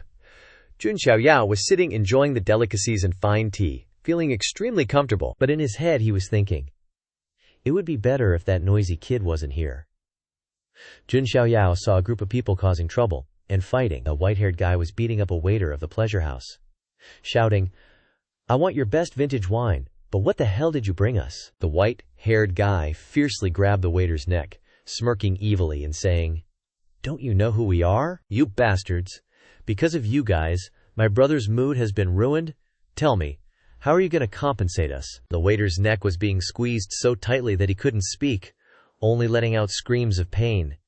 He coughed a few times, trying to escape the white-haired guy's ferocious grip. Just then, a strong hand gripped the white-haired guy's hand, causing the atmosphere in the pleasure house to freeze. A young man in a brownish-orange robe with brown hair appeared, stopping the white-haired guy. He glared unhappily at the young man, saying in a heavy tone, What's wrong? What's wrong? Does the Vermilion Bird Envoy also want to make things difficult for my brothers? The Vermilion Bird Envoy's face darkened and said, No, I just think the Azure Dragon Envoy doesn't need to be angry at this waiter. If the food at this pleasure house doesn't suit your taste, we can just find another, better restaurant. The white-haired guy didn't want to get entangled with the waiter upon hearing this. He coldly snorted and released his hand, causing the waiter to fall on his ass in pain. Then he fiercely shouted, "You stinky brat! The Vermilion Bird Envoy is sparing you this time." After speaking, he turned to leave, but didn't forget to say a few words of mockery. "Serving such awful food and still dare to open a pleasure house? I think you guys should just close down." Inside, only the Vermilion Bird Envoy and the waiter remained. The waiter was crawling on the ground next to the Vermilion Bird Envoy, clutching his throat, panting heavily in agony. Jun Xiaoyao at the nearby table was munching down, enjoying the delicious Kwaitong ribs. After hearing the white-haired dude's mocking words before he left, he felt a bit annoyed, thinking, what's so hard to eat? Talk about casting pearls before swine? Wasting such good food? That guy should go chew on wood. No sooner had the white-haired Azure Dragon Envoy left than the Vermilion Bird Envoy knelt down before the waiter, asking solicitously, "Little brother, are you all right?" The waiter was a bit surprised, stammering, I'm fine, Vermilion Bird Envoy." Suddenly, the Vermilion Bird Envoy opened a calloused hand, placing 5 gold pieces in it, saying with a sad look, "Take these, little brother.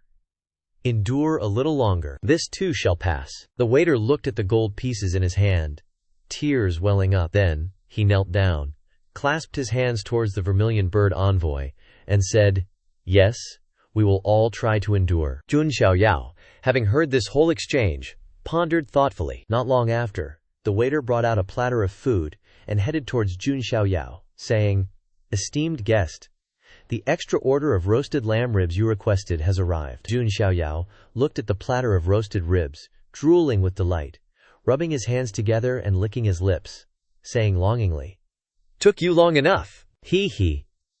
It's a bit strange everyone." Jun Xiaoyao chose the little white lamb, and then now is happily eating delicious roasted lamb ribs. So proud. So this is the reason for choosing the little white lamb, haha. Just as the waiter set down the platter, Jun Xiaoyao asked, "Hey bro, who were those guys just now?" Jun Xiaoyao took a bite of the roasted lamb ribs and continued, "Daring to be so flamboyant in the imperial capital of the Vermilion Bird Ancient Kingdom? Doesn't your national ruler care?" Hearing this, the waiter could only sigh sadly, raising a hand to explain, "Esteemed guest, you don't understand. A few years ago, our national ruler went with the Azure Dragon national ruler to seek opportunities in a secret realm. As a result, for some reason, he was injured by an ancient demonic beast, the Sacha demon, and seriously poisoned. Since then, his body has been critically ill, and he can only lie in bed to recuperate. Only the Quillen Undying Elixir can cure him." Just then, the waiter continued, "The Azure Dragon national ruler happens to have an undying elixir. The Azure Dragon national ruler promised to give the elixir to our Vermilion Bird Ancient Kingdom, but the condition is that our imperial princess must marry him." The waiter pointed with a finger, sweating, and continued, "Those people just now are subordinates of the Azure Dragon Ancient Kingdom's eldest prince." Jun Xiaoyao chewed, thinking, "Sounds like a way to squeeze people dry." Xiaoyao said with insightful eyes to the waiter, "The Qilin Undying Elixir is a priceless panacea for cultivators. Even the orthodox sects, or the Undying Powers, don't have it in stock. Is the Azure Dragon national ruler really willing to give it up?" The waiter drooped upon hearing this. Who knows? Those people from the Azure Dragon Kingdom have been flamboyant day in and day out since they arrived in the imperial capital. But as long as we think about our imperial princess still maintaining her dignity, we will try to find ways to endure. Jun Xiaoyao quickly finished the entire platter of roasted lamb ribs. Chewing the last bite, he said, "You guys seem to have a lot of respect for that princess." The waiter answered honestly, "After all, the princess's identity is the Vermilion Bird Divine Fire." Xiaoyao wiped his mouth, thinking, "Vermilion Bird Divine Fire, huh? Is she one of the rare talents among the 300 physiques?" The waiter's expression turned proud as he talked about the princess, saying, "Young master, you're probably an outsider here in the Vermilion Bird Ancient Kingdom for training, right? We are the people of the Vermilion Bird Divine Bird. The Vermilion Bird Divine Bird is born in fire and dies in flying embers." The waiter patted his chest confidently. "The divine fire will not extinguish. The Vermilion Bird will not perish. Therefore, the imperial princess is a symbol of faith for us people of the Vermilion Bird Ancient Kingdom." Jun Xiaoyao was quite satisfied with the waiter's answer, so he smiled slightly and said, "So that's how it is." Not long after, at the imperial princess's palace in the Vermilion Bird Ancient Kingdom, Jun Xiaoyao, with his hands clasped behind his back, leisurely strode in. As he approached, he was discovered by two guards. The two palace guards widened their eyes, jaws dropping in shock, and shouted, "Stop! Who are you? How did you appear in the imperial princess's palace?" Jun Xiaoyao didn't rush to answer but smiled slightly, putting on a cool facade. Then, he gently, as if time had stopped, passed right by the two guards. The two guards' eyes bulged out in surprise, their jaws clenched tightly, making a rather amusing clicking sound. Then they immediately yelled, "Guards! An assassin has infiltrated the princess's chambers!" Very quickly, hurried footsteps echoed as they rushed towards the source of the alarm. Hundreds of guards surrounded Jun Xiaoyao, swords drawn, ready to attack, and shouted, "Who goes there? State your name immediately!" Jun Xiaoyao, unbothered, calmly replied, "Huangzhou Jun family, Jun Xiaoyao." The two guards were instantly terrified upon hearing the name, sweating bullets, thinking, Huangzhou Jun family. But they immediately tried to regain their composure, raising their swords high even though their hands were trembling, and yelling, "Even if you are a noble from the Jun family, you cannot freely enter the chambers of our Vermilion Bird Ancient Kingdom's princess." Jun Xiaoyao, seeing the guard's attitude, was quite pleased and smirked, thinking, "Oh, they've got some backbone after all." Good impression of the Vermilion Bird Ancient Kingdom increased by 1 point. Just then, Bai Yun'er rushed out of the chambers and shouted, "You idiots! Stop at once!" The subordinates were all shocked, turning to look at the princess and exclaiming, "Your Highness!" Bai Yun'er, at this moment, was terrified, drenched in sweat, and pale, thinking, "I'm so screwed." As soon as I sensed his presence, I rushed over, but it was still too late. Is he going to get angry and destroy my Vermilion Bird Ancient Kingdom? Or what? Bai Yun'er recalled Jun Linglong's serious words. "Yun'er, there's something I need to tell you beforehand. My Jun family's Shenzi may be young, but his personality is super weird, unpredictable. Most of the time, even I have no idea what's going on in his head." Bai Yun'er, hearing this, had a WTF look on her face, sweating and fearing this shielded Jun family Shenzi. Jun Linglong continued, "So, don't expect any preferential treatment based on our friendship. He won't value you just because you're my friend, and don't expect me to beg for you. If I speak up, it'll only make him dislike you more. If you want to get the immortal Qilin elixir from him, you can only rely on yourself." Younger was getting more and more nervous, sweating buckets, feeling that things wouldn't be easy. Back in the present, as the guards surrounded Jun Xiaoyao, Yun'er's face darkened, losing all color, as she gritted her teeth and sweated, thinking, "Welp, we're all screwed. The Vermilion Bird Ancient Kingdom is done for." After yelling at her subordinates to stop, they blankly turned to look at their beloved princess. Bai Yun'er was using all her brain power to think of a way to salvage the situations. After thinking of like a million possible outcomes, like some superhero wizard, Bai Yun'er quickly approached Jun Xiaoyao. She respectfully clasped her hands in salute, bowed her head, and said, "I am Princess Bai Yun'er of the Vermilion Bird Ancient Kingdom. Yun'er did not know the Shenzi was visiting, and was unprepared to welcome you from afar. Truly inexcusable. My subordinates' clash with the esteemed Shenzi is also due to my poor management.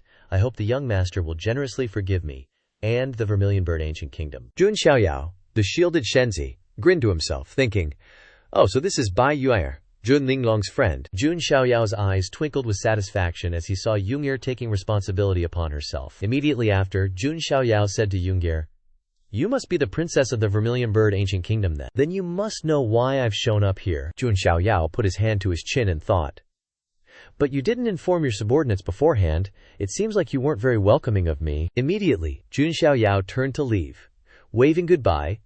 "It was Jun Xiaoyao who came here uninvited, so I'll take my leave." Without a second thought, Yun'er immediately knelt down after Jun Xiaoyao's words, revealing her killer legs. Yun'er slammed her head hard against the ground, showing her sincerity and begging, "Please stop! Please punish Yun'er for offending you. At least, give Yun'er and the Vermilion Bird Ancient Kingdom a chance." Yun'er, at this point, was so desperate to save her father that she was hitting her head until blood flowed down her face, no longer caring about the dignity of the Vermilion Bird Ancient Kingdom's princess, or the image of the Vermilion Bird Divine Bird. Jun Xiaoyao glanced at Yun'er, seeing all her heartfelt actions. Finally, Xiaoyao raised his hand, channeling the characteristic golden spiritual power of the ancient holy body, and said, "All right, that's enough." Jun Xiaoyao's golden spiritual power gently lifted Bai Yun'er's entire body up. Jun Xiaoyao continued, A princess who embodies the spirit of the entire vermilion bird ancient kingdom shouldn't be kneeling in front of her subordinates.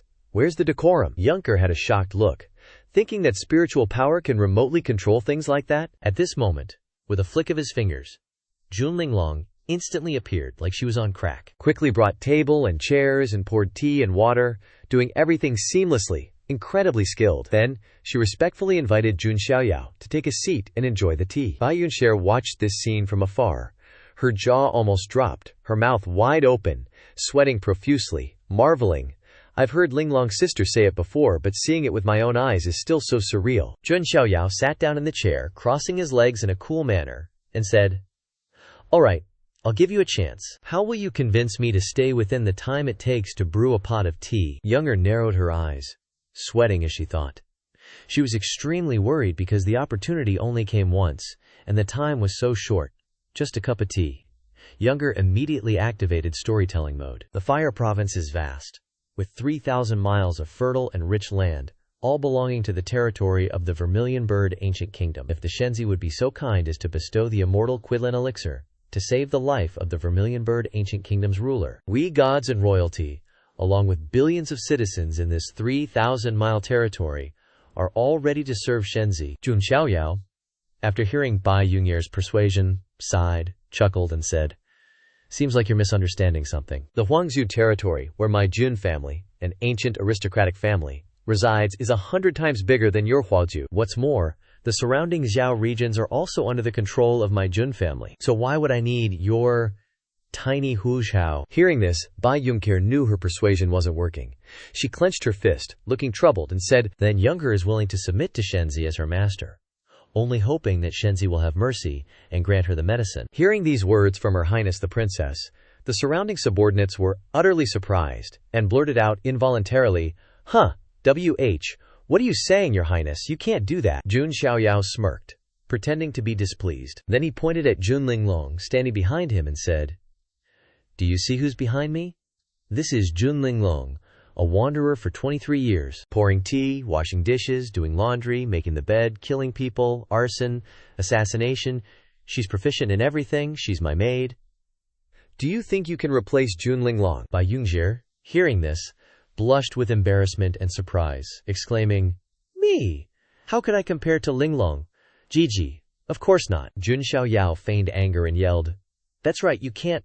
Don't think you can sell yourselves for benefits, young ladies. I'll point you to a clear path. After all, I'm not a devil. The people in this Vermilion Bird Ancient Kingdom seem to respect you a lot, princess.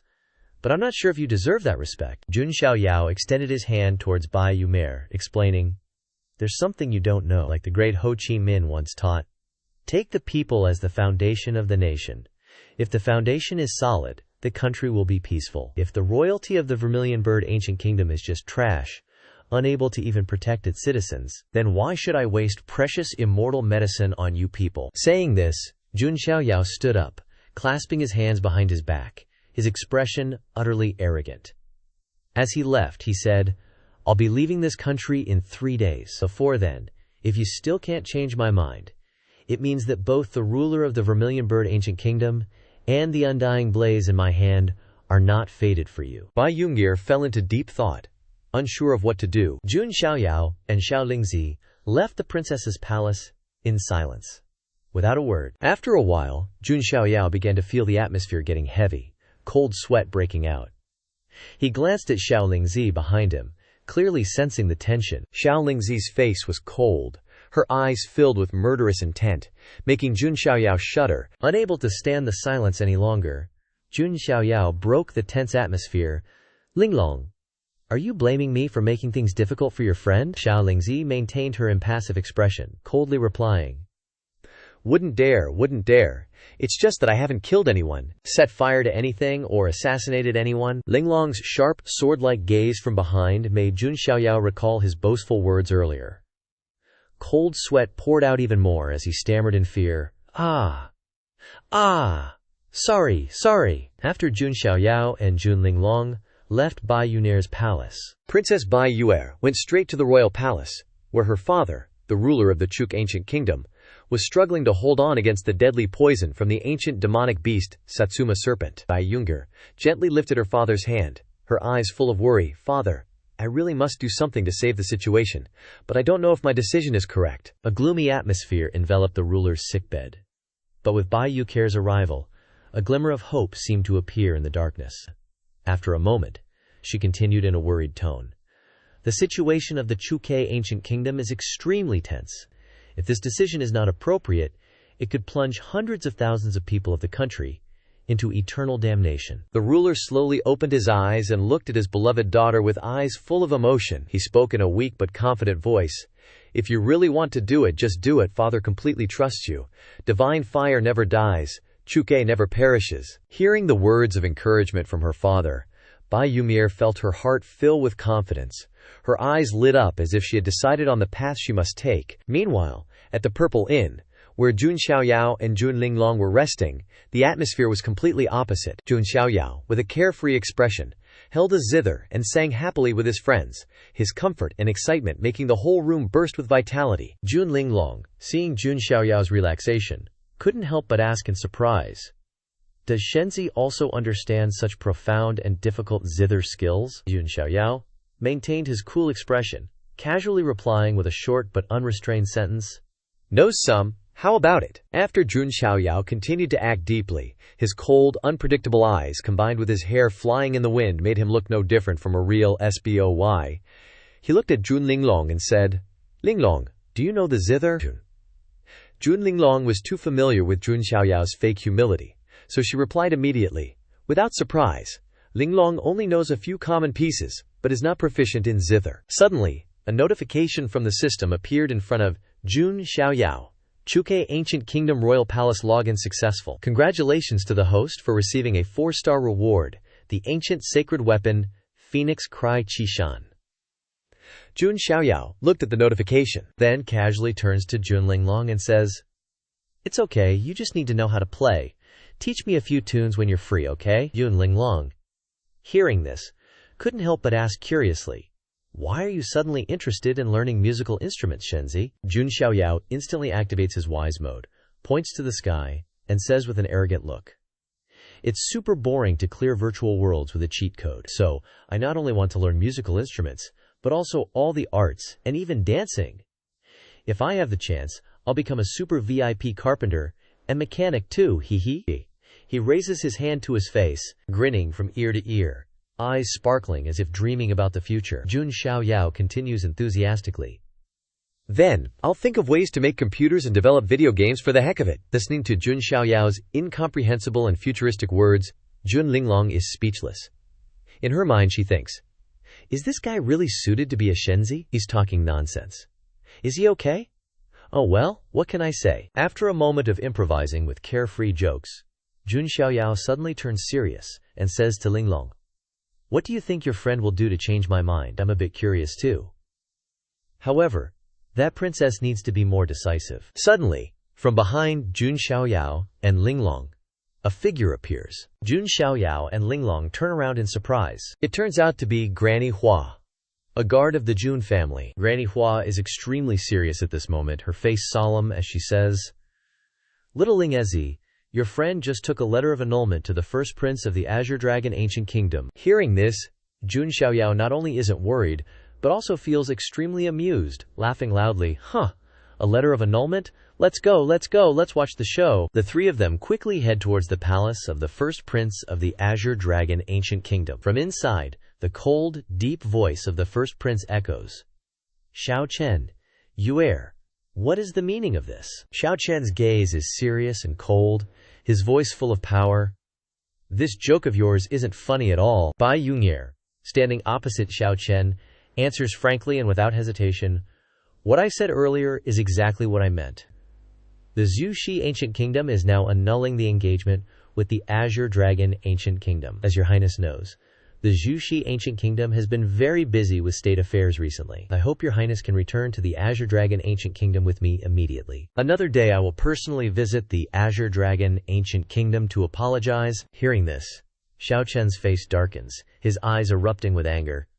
"Does your Zhuxi Ancient Kingdom want to humiliate me and the Azure Dragon Ancient Kingdom?" Hearing the insults from Xiao Chen, Bai Yuyer doesn't show any weakness. Her eyes shine with resentment and determination, and she replies confidently, I think it's you who's been humiliating me and the Zhuji ancient kingdom all along. You promised to use the elixir of immortality as the betrothal gift to the Zhuji ancient kingdom, but you only scheduled it 3 years later. Have you ever thought about whether my father will survive until then? And your highness Xiao Chen's henchmen insult the citizens of the Zhuji ancient kingdom in the imperial city every day.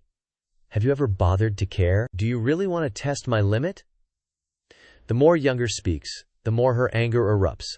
Unable to maintain her composure, she clenches the letter of engagement in her hand and throws it directly into Xiao Chen's face, her voice full of determination.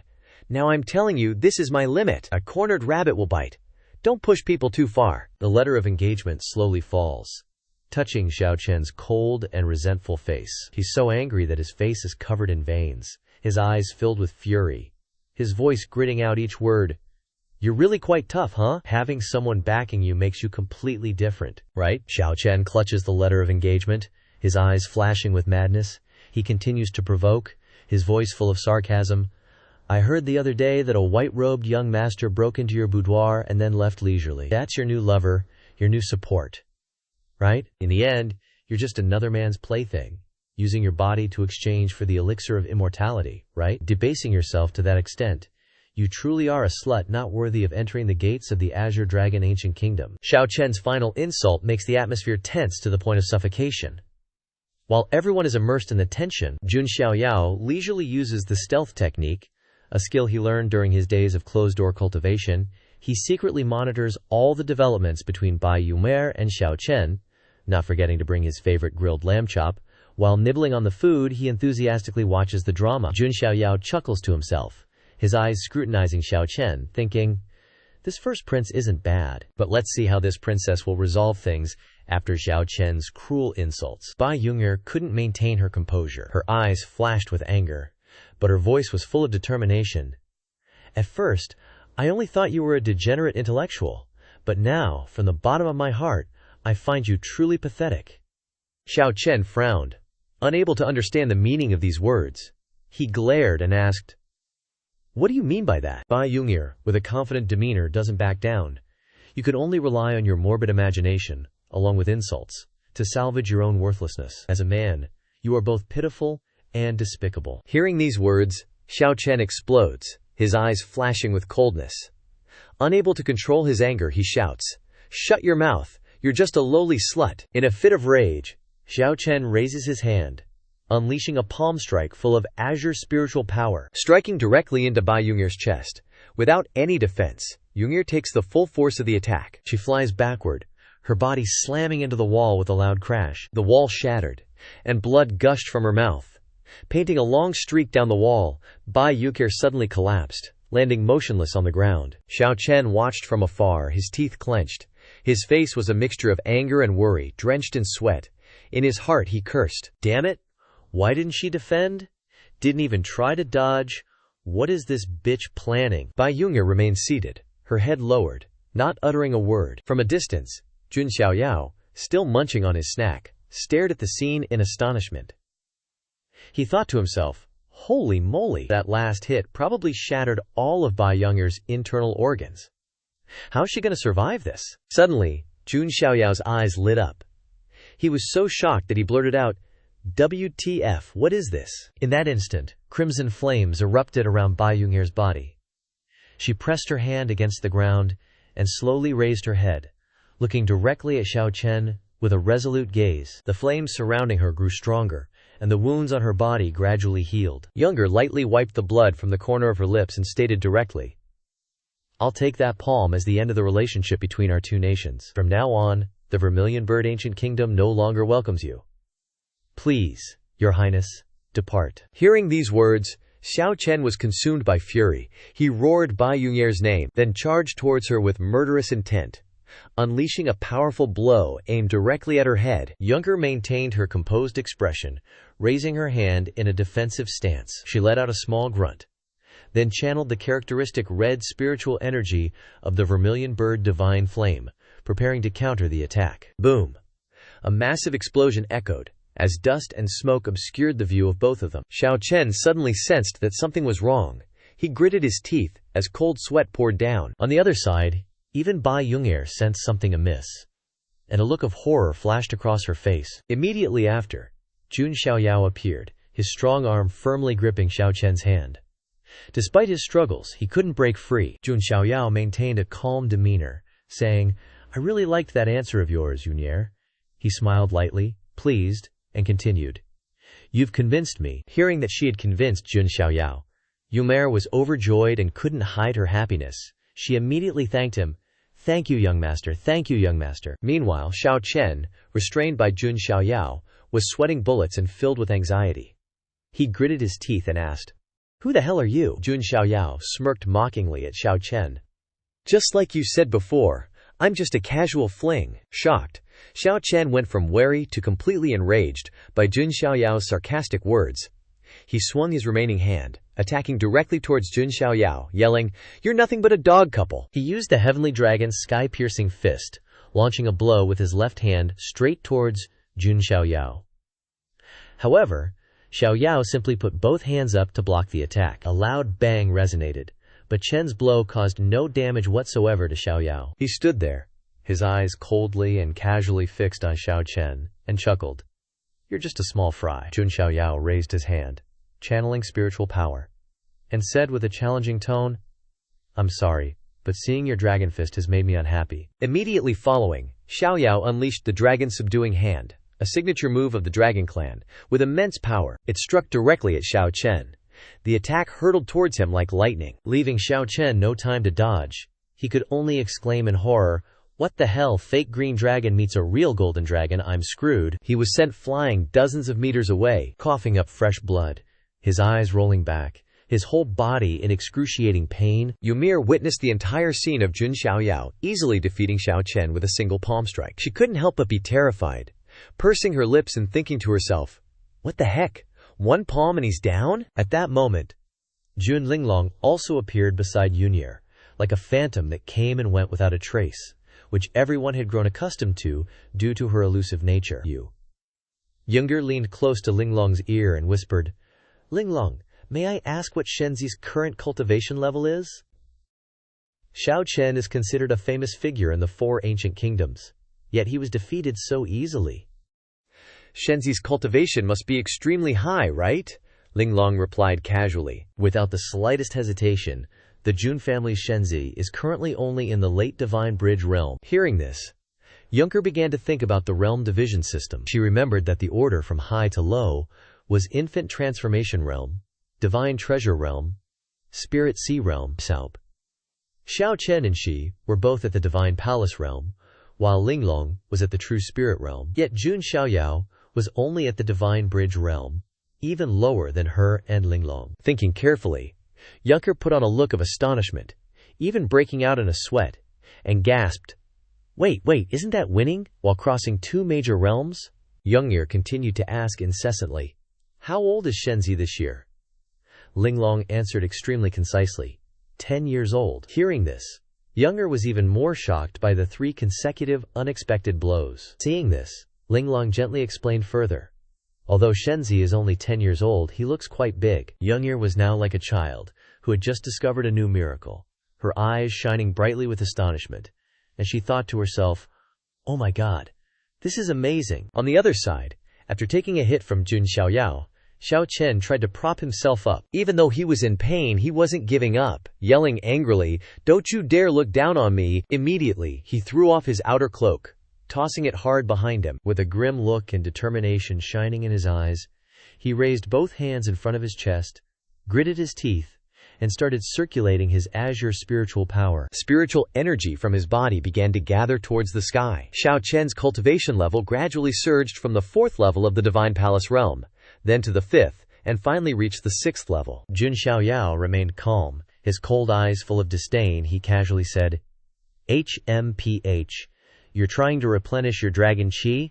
There's a slight chance, I guess." Xiaoyao's scornful words made Xiao Chen's face flush with rage. He roared, "You little punk, just you wait." Immediately, Xiao Chen unleashed his strongest technique, the Azure Dragon Celestial Throne imprint, slamming it straight down on Jun Xiaoyao's head. Xiao Chen smugly shouted, "Punk, kneel down to me." But Jun Xiaoyao wasn't scared at all, just smiled faintly, nonchalantly replying, "You think you're worthy?" With a light movement, Xiao Yao gathered dazzling golden spiritual power into his left hand. Then he unleashed the true dragon imprisonment art. He waved his hand, and a shimmering golden dragon powerfully appeared, charging straight up to counter Zhao Chen's Azure Dragon Celestial Throne imprint. In an instant, the Azure Dragon Celestial Throne imprint couldn't withstand the might of the golden dragon, and was shattered into tiny pieces. But it didn't stop there. The golden dragon's phantom roared fiercely, continuing to charge towards Zhao Chen with destructive power. Zhao Chen barely managed to shout a couple of times. Now he could only stand there waiting to die like a lost soul, as his trump card was easily crushed. He suddenly realized he had bumped into such a terrifying kid. But now it was too late to regret it. The golden dragon's phantom relentlessly rushed forward, shaking the entire palace, and golden light enveloped the entire imperial city of the Vermilion Bird Ancient Kingdom. After taking a hit from Jun Xiaoyao's true dragon imprisonment art, Zhao Chen could only sit there blankly, thinking to himself, "What the hell just happened? Why am I lying here? Who is this? Where am I?" Suddenly, the image of the ferocious golden dragon appeared in his mind. Seriously, what a ripoff! And Zhao Chen couldn't escape the fear that this phantom brought. After regaining his senses and remembering everything, he gritted his teeth, his eyes full of anger. He thought to himself, "So that's how it is, huh?" He tried to raise his head, his face showing obvious pain, his eyes looking towards Jun Xiaoyao, who was standing in the distance with his hands clasped behind his back, looking arrogant. Zhao Chen looked up, both literally and figuratively, thinking to himself, "I really completely lost that kid. He's not simple at all." Jun Xiaoyao looked down from above, his eyes showing contempt for the green worm that Zhao Chen was becoming. Seeing that look, Zhao Chen was so angry that he clenched his teeth and cursed under his breath, "Damn that little punk's look, thinking he's hot stuff just because he's from the Jun family." Zhao Chen could only let the blood rush to his head, his muscles tensing, trying to sit up to attack Jun Xiaoyao.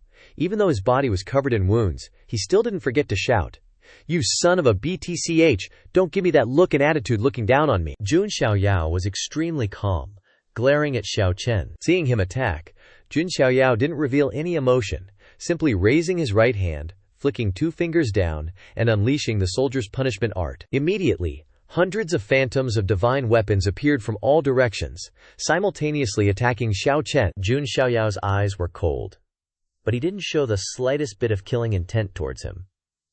Killing an ant doesn't require being moved or showing killing intent. He lightly waved his hand, urging the soldier's punishment art to fully attack the unlucky Zhao Chen. Suddenly from behind, Bai Yun'er shouted, pleading, "Your divine child, please show mercy." Bai Yun'er's words surprised Jun Xiaoyao slightly. He glanced over and realized that her words had come just in time to make him stop. The phantoms of the divine weapons stopped right in front of Zhao Chen. Zhao Chen's face was extremely surprised, his eyes widening, not understanding why Bai Yun'er was pleading for him. Bai Yun'er raised her hand to signal Jun Xiaoyao to stop for a moment, making a slightly embarrassed face and saying, "Divine child, if you kill this Zhao Chen in the palace of the Vermilion Bird Ancient Kingdom, then the Vermilion Bird Ancient Kingdom might be in big trouble. Can you throw him outside and then defeat him?" Aha! Zhao Chen thought that everything would be salvaged when Bai Yun'er showed mercy to him. But the beautiful dream that had just sprouted was immediately shattered after her second sentence. He was so angry that his eyes widened so much that even his eye veins were strained, shouting, "Bai Yun'er, you dog, you tricked me." Jun Xiaoyao was a bit surprised to see Bai Yun'er telling him to stop, but after hearing her reason, he happily agreed. "All right then." Immediately, he raised his hand and activated the True Dragon Imprisonment art with his signature Golden Spirit energy, gently trapping Zhao Chen's body. Jun Xiaoyao easily lifted Zhao Chen into the air with one hand, pulling him up to the sky. Seeing Jun Xiaoyao agree to take him out of the palace to finish him off, and witnessing Jun Xiaoyao's incredible levitation trick, Zhao Chen trembled with fear while grinding his teeth in shock, thinking, "What the heck? He can use spirit energy to control objects in the air? What a monster!"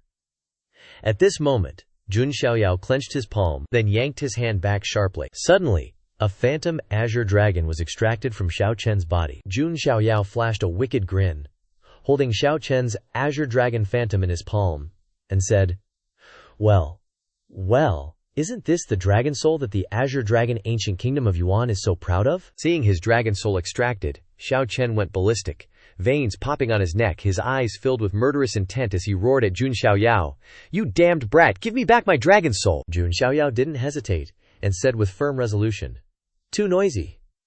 Then, He controlled his spirit energy with one hand, squeezing and compressing Xiao Chen's body, causing him to scream in agony. Jun Xiaoyao calmly continued to torment the poor Xiao Chen. The Jun family in Huangjiao is pretty bored, you know. If you're free, come and face me from A to Z. Always remember the name of the ultimate VIP, okay? Important, so I'll say it thrice. Jun family of Huangzhou. Jun family of Huangzhou. Have a safe trip to the afterlife. After finishing his trash talk, Jun Xiaoyao straight up yeeted Xiao Chen like a rocket with a powerful throw, sending him disappearing into the distance, shining like a star against the sun, haha. The people of the Zhuji ancient kingdom were bustling about in the streets when suddenly they panicked as some rando fell from the sky. They gossiped. What was that? What's going on? Who is that? Looks like he's badly injured. What the heck is that position? Isn't that the prince of the Azure Dragon ancient kingdom? Ha, serves him right. Probably got wrecked by the princess. Bai Yusir, witnessing all of Jun Xiaoyao's actions, was also terrified, pursing her lips, puffing out her cheeks, and sweating, not daring to comment. In her heart, she feared that the dragon soul would bring disaster to the entire palace. Seeing Bai Yungyer's worry, Jun Xiaoyao glanced at her and said, "Don't worry, I didn't kill him. I just shattered all the meridians in his body." Younger's face showed her surprise. WTF? Did I hear that right? Oh my god, he stole the dragon soul, destroyed all his meridians, beat him black and blue, and a single sentence of sparing his life is considered merciful? That's wild. He really is the Shenzi of the Jun family of the ancient immortal clan in Huangzhou, alright? Xiao Chen was now unconscious, and being supported by a messenger from the Azure Dragon ancient kingdom. Jun Xiaoyao continued. This Prince Xiao Chen of the Azure Dragon ancient kingdom still has some opportunities left. Sooner or later, he'll rise again. At that moment, a jade ring appeared on Xiao Chen's neck, and after Jun Xiaoyao's words, the ring flashed with light, revealing that this guy might have an opportunity like Xiaoyan to come back later. Inside the imperial city, Jun Xiaoyao's eyes were unreadable. In his hand was the dragon soul of Xiao Chen that he had extracted, and he said, "By the way, there's still this dragon soul here." Without giving Bai Yunyer a chance to choose, Jun Xiaoyao flicked his hand, causing the dragon soul to faceplant into Yungyer's chest. Damn. I wish I could be that dragon soul, he thought to himself. Jun Xiaoyao entrusted the dragon soul to Bai Yunyer's Zhu Shi divine body. She was extremely surprised by this action, lifting her hands to her chest and stammering, "Really? For me?" Wow. Bai Yunyer knew that entrusting a dragon soul to someone's body was a rare opportunity, greatly affecting cultivation. Moreover, her body was a Zhu Shi divine body. If this dragon soul were to merge with her, balancing yin and yang, her cultivation would develop rapidly. Jun Xiaoyao now played the knowledgeable one, explaining the reason to Bai Yunyer. This dragon soul has the attribute of wood, while your Zhu Shi divine body has the attribute of fire. This dragon soul will be nourishment for your development, and at least it will help you break through a major realm. Hearing Xiao Yao's explanation, Bai Yunyer quickly shoved the dragon soul into her chest, and thanked Xiao for bestowing this opportunity. Jun Xiaoyao raised his hand to signal her to stop, and said to Bai Yunyer, "Don't thank me so quickly. Now take me to the location of the sovereign of the Zhu Shi ancient kingdom." Bai Yunyer was overjoyed upon hearing these words, hurriedly turning around and inviting Jun Xiaoyao and Linglong to follow her. "Yes, master, please follow me," she said, her feet running non-stop towards the sovereign's palace. Deep inside, in the palace of the sovereign of the Zhu Shi ancient kingdom, a royal physician was carefully taking the sovereign's pulse on his arm, which was covered in red veins due to being infected with a potent poison. After a long while, the royal physician sadly assessed, "Oh no, this isn't good. The situation has become even more serious than before. If we can't find the immortality elixir soon, it's just waiting to kick the bucket." As soon as the imperial physician finished speaking, the ruler suddenly spoke as if he knew his condition. "My great ministers, quickly prepare the imperial edict and writing materials for me. I must pass the throne to your care." The old minister with snow-white hair standing beside him was extremely sad and heartbroken when he heard these words. "Is there really no other way, ruler?" Suddenly Yuker's voice echoed from outside the palace. "Father, I've arrived in time." Bai Yuker quickly ran straight inside, her bare feet unhesitating. She hurriedly said, "Father, your illness can finally be cured." The old white-haired minister suddenly turned to ask "What does your highness mean? Can you explain further?" His heart was filled with hope and worry. The ruler, at this moment, was being helped up by the imperial physician. With great difficulty, he coughed a few times painfully and said, "Cough, cough, is that my Yor?" Suddenly the ruler noticed the person behind Yor, and his joyful expression immediately turned to surprise. Behind Yor was none other than our Jun Xiaoyao. At this moment the ruler immediately asked Yor, "Yor, who is this young master behind you?" Yor quickly replied, "Father, this is young master Jun Xiaoyao, from the Jun family of the archaic clan in Huangju." When the ruler heard the two phrases, archaic clan and Huangju, he suddenly startled. Breaking out in cold sweat, he thought to himself, This is the rumored Shenzi Jun Xiaoyao of the renowned Jun family, who single-handedly defeated Long Haotian, the dragon child of the ancestral dragon nest, and single-handedly withstood the pressure of the Dragon Clan Supreme, even forcing the ancestral dragon nest's Dark Dragon Supreme to appear. I didn't expect this lofty Shenzi to come here himself. Immediately, the ruler of the Zhu Shi ancient kingdom said, "Yuter, quickly help me up. With such a distinguished guest, how can I rudely lie in bed?" Seeing the ruler's actions, Jun Xiaoyao was quite polite and said, "Ruler doesn't need to be so courteous. Let's skip the old formalities." As soon as he finished speaking, Jun Xiaoyao used his spiritual power, and a sparkling golden light appeared in his right palm. This was none other than 4 extremely precious roots of immortality elixir. Jun Xiaoyao looked at the 4 roots of immortality elixir, smiled slightly, and said, "Your royal daughter Bai Yuer has passed the test I gave, so I will keep my promise and gift your Zhuxi ancient kingdom a root of immortality elixir." Even though he had seen and heard everything Jun Xiaoyao had just said, the ruler still couldn't believe what had just happened. His eyes darkened as he pondered, sweating profusely as he remembered his royal daughter and what she had to exchange. Indeed, no one loves a daughter like her father. Hearing about the so-called test, he couldn't help but think of some dirty things. Each root of immortality elixir that appeared caused a stir in the entire Tianzhu immortal realm. Yet he could just wave his hand and take out 4 roots of immortality elixir at once. Indeed, that's the background of the archaic clan in Huangzhou. After showing off his goods, Jun Xiaoyao said with a smug look, "Of course, if the ruler accepts this root of immortality elixir, you must also abide by the promise of royal daughter Bai Yuer. From now on, the Zhuxi ancient kingdom and tens of thousands of people of the Zhuxi ancient kingdom will submit to me, Jun Xiaoyao, and become vassals and subjects of my personal Jun Xiaoyao." The ruler was extremely surprised when he heard this. His eyes widened. He turned to glance at his royal daughter Younger to investigate the truth and asked, "Yor, is this true?" Yor nodded to signal her father immediately without thinking. The ruler put his precious knees on the ground, cupped his hands, and saluted Jun Xiaoyao and said, "The Zhuxi ancient kingdom and tens of thousands of people are willing to submit to and be loyal to young master Jun Xiaoyao." Immediately after the ruler's actions, Bai Yuer, the imperial physician, and the old minister also knelt down in unison, cupped their hands, and shouted, "Even if it's boiling oil or a sea of fire, we are willing to be loyal to the Shenzi. We will not give up." Seeing this action from the ruler and the great ministers, Jun Xiaoyao was also satisfied, smiled slightly and said, "Good, good, very good." At this moment, outside the Zhuxi ancient kingdom's palace, Xiao Chen, the first prince of the Qinglong ancient kingdom, had stood up with difficulty. His whole body was full of injuries. His clothes were tattered, looking no different from someone who had just joined the beggar gang. He clutched his left arm in pain, dragging each step forward in the curious gaze of hundreds of Zhuxi ancient kingdom citizens. The surrounding people easily recognized him and immediately started gossiping. "Isn't that the first prince, Xiao Chen of the Qinglong ancient kingdom? Why does he look as miserable as a stray dog who has suffered a bereavement?" "Haha," another person added. "I heard that he was dumped by royal daughter Bai Yuer of the Zhuxi ancient kingdom, and then he was beaten to this state. Who told him to be arrogant before, tolerating his subordinates to oppress us in every way? He deserves it. His fate." Before the contemptuous and mocking words of the people, Xiao Chen could only silently drag his miserable steps, trying to leave the Zhuxi ancient kingdom. He walked while gnashing his teeth, his heart filled with rage. After escaping the borders of the Zhuxi ancient kingdom, the anger inside him erupted.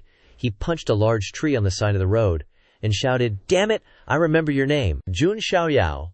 I will definitely defeat you." Hundreds of punches continuously caused the ancient tree to shake and uproot. But after the burst of anger, Xiao Chen suddenly stopped, stood in contemplation, breathing heavily.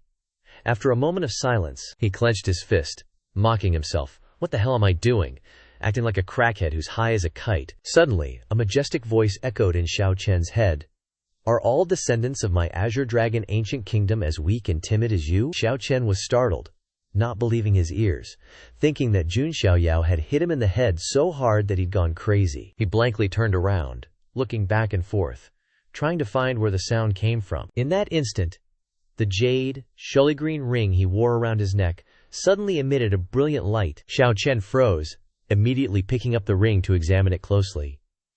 The green light from the ring grew stronger and stronger. Then a wisp of hazy blue-white smoke appeared, gathering into the shape of a dignified blue-haired man. Xiao Chen couldn't help but stare blankly at the scene before him, his mouth agape, unable to utter a word. Before him was an elder of the dragon race, with an extremely imposing aura. On his head were two blue-white horns, and his deep, unfathomable eyes shone directly at Xiao Chen, as if piercing through his heart. The elder snorted coldly, his voice full of authority.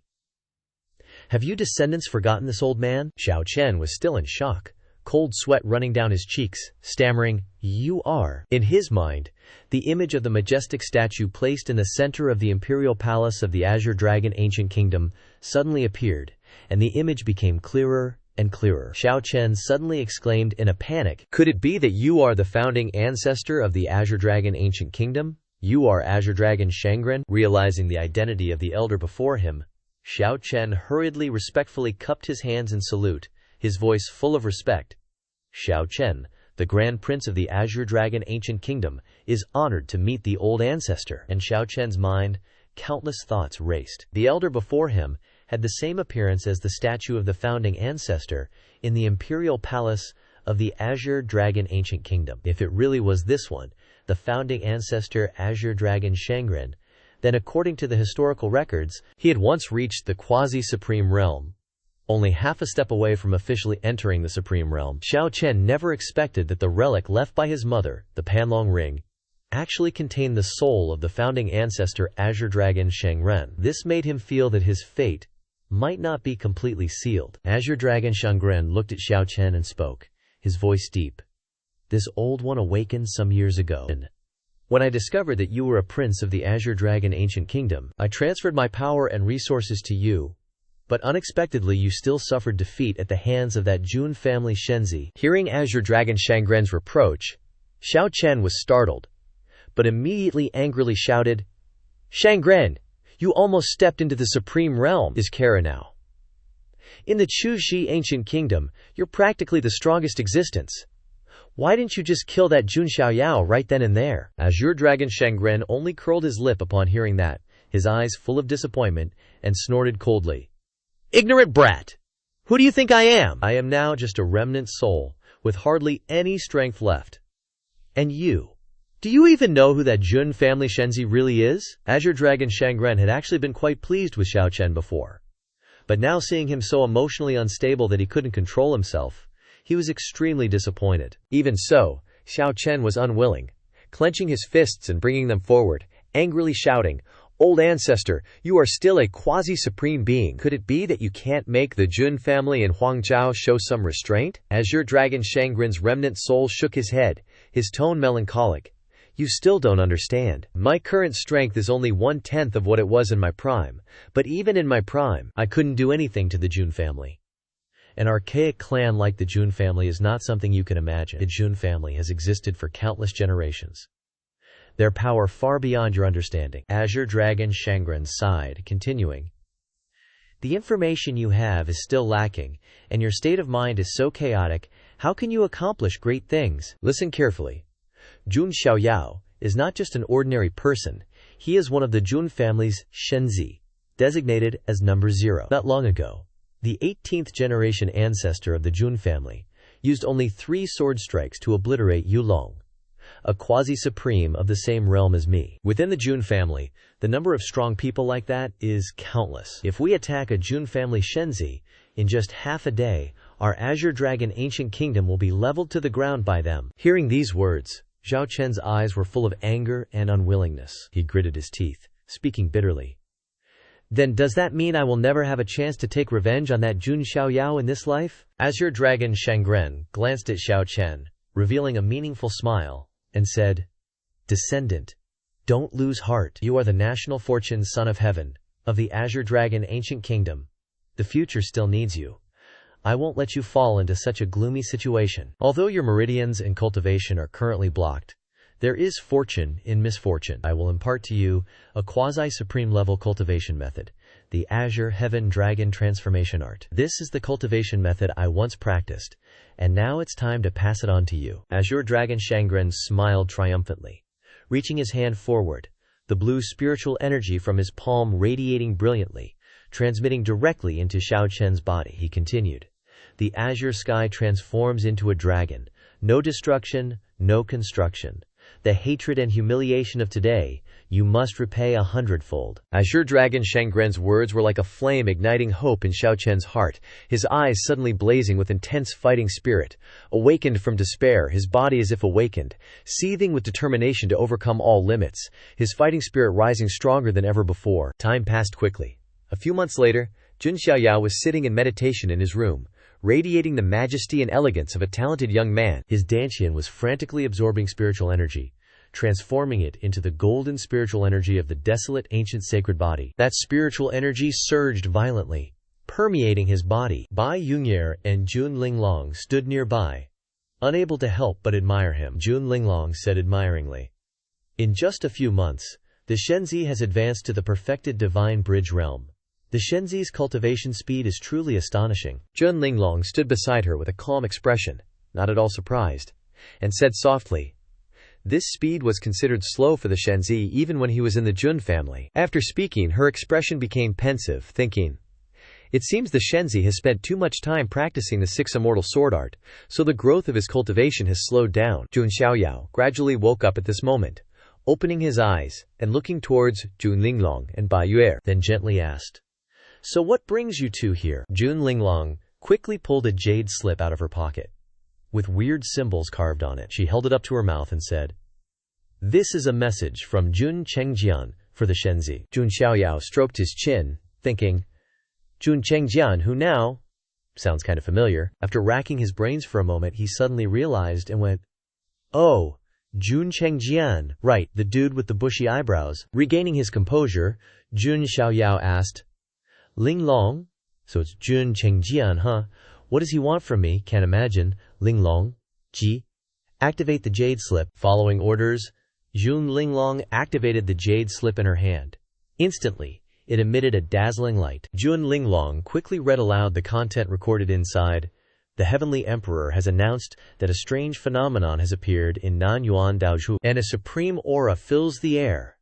This phenomenon is definitely not a coincidence, but a sign that the Heavenly Emperor's supreme secret treasure is about to be born. With this jade slip, Jun Chengjian sends information and greetings to Jun Xiaoyao, the Shenzi. Jun Xiaoyao frowned slightly, put his hand on his chin, his eyes full of confusion, and said, why is this Jun Chengjian talking so politely to me? Something feels off. Jun Linglong, hearing this, explained, it seems that because of Lan Qingya's matter, Jun Chengjian feels that the Shenzi has helped him too much and wants to repay you. Jun Xiaoyao closed his eyes and smiled in satisfaction.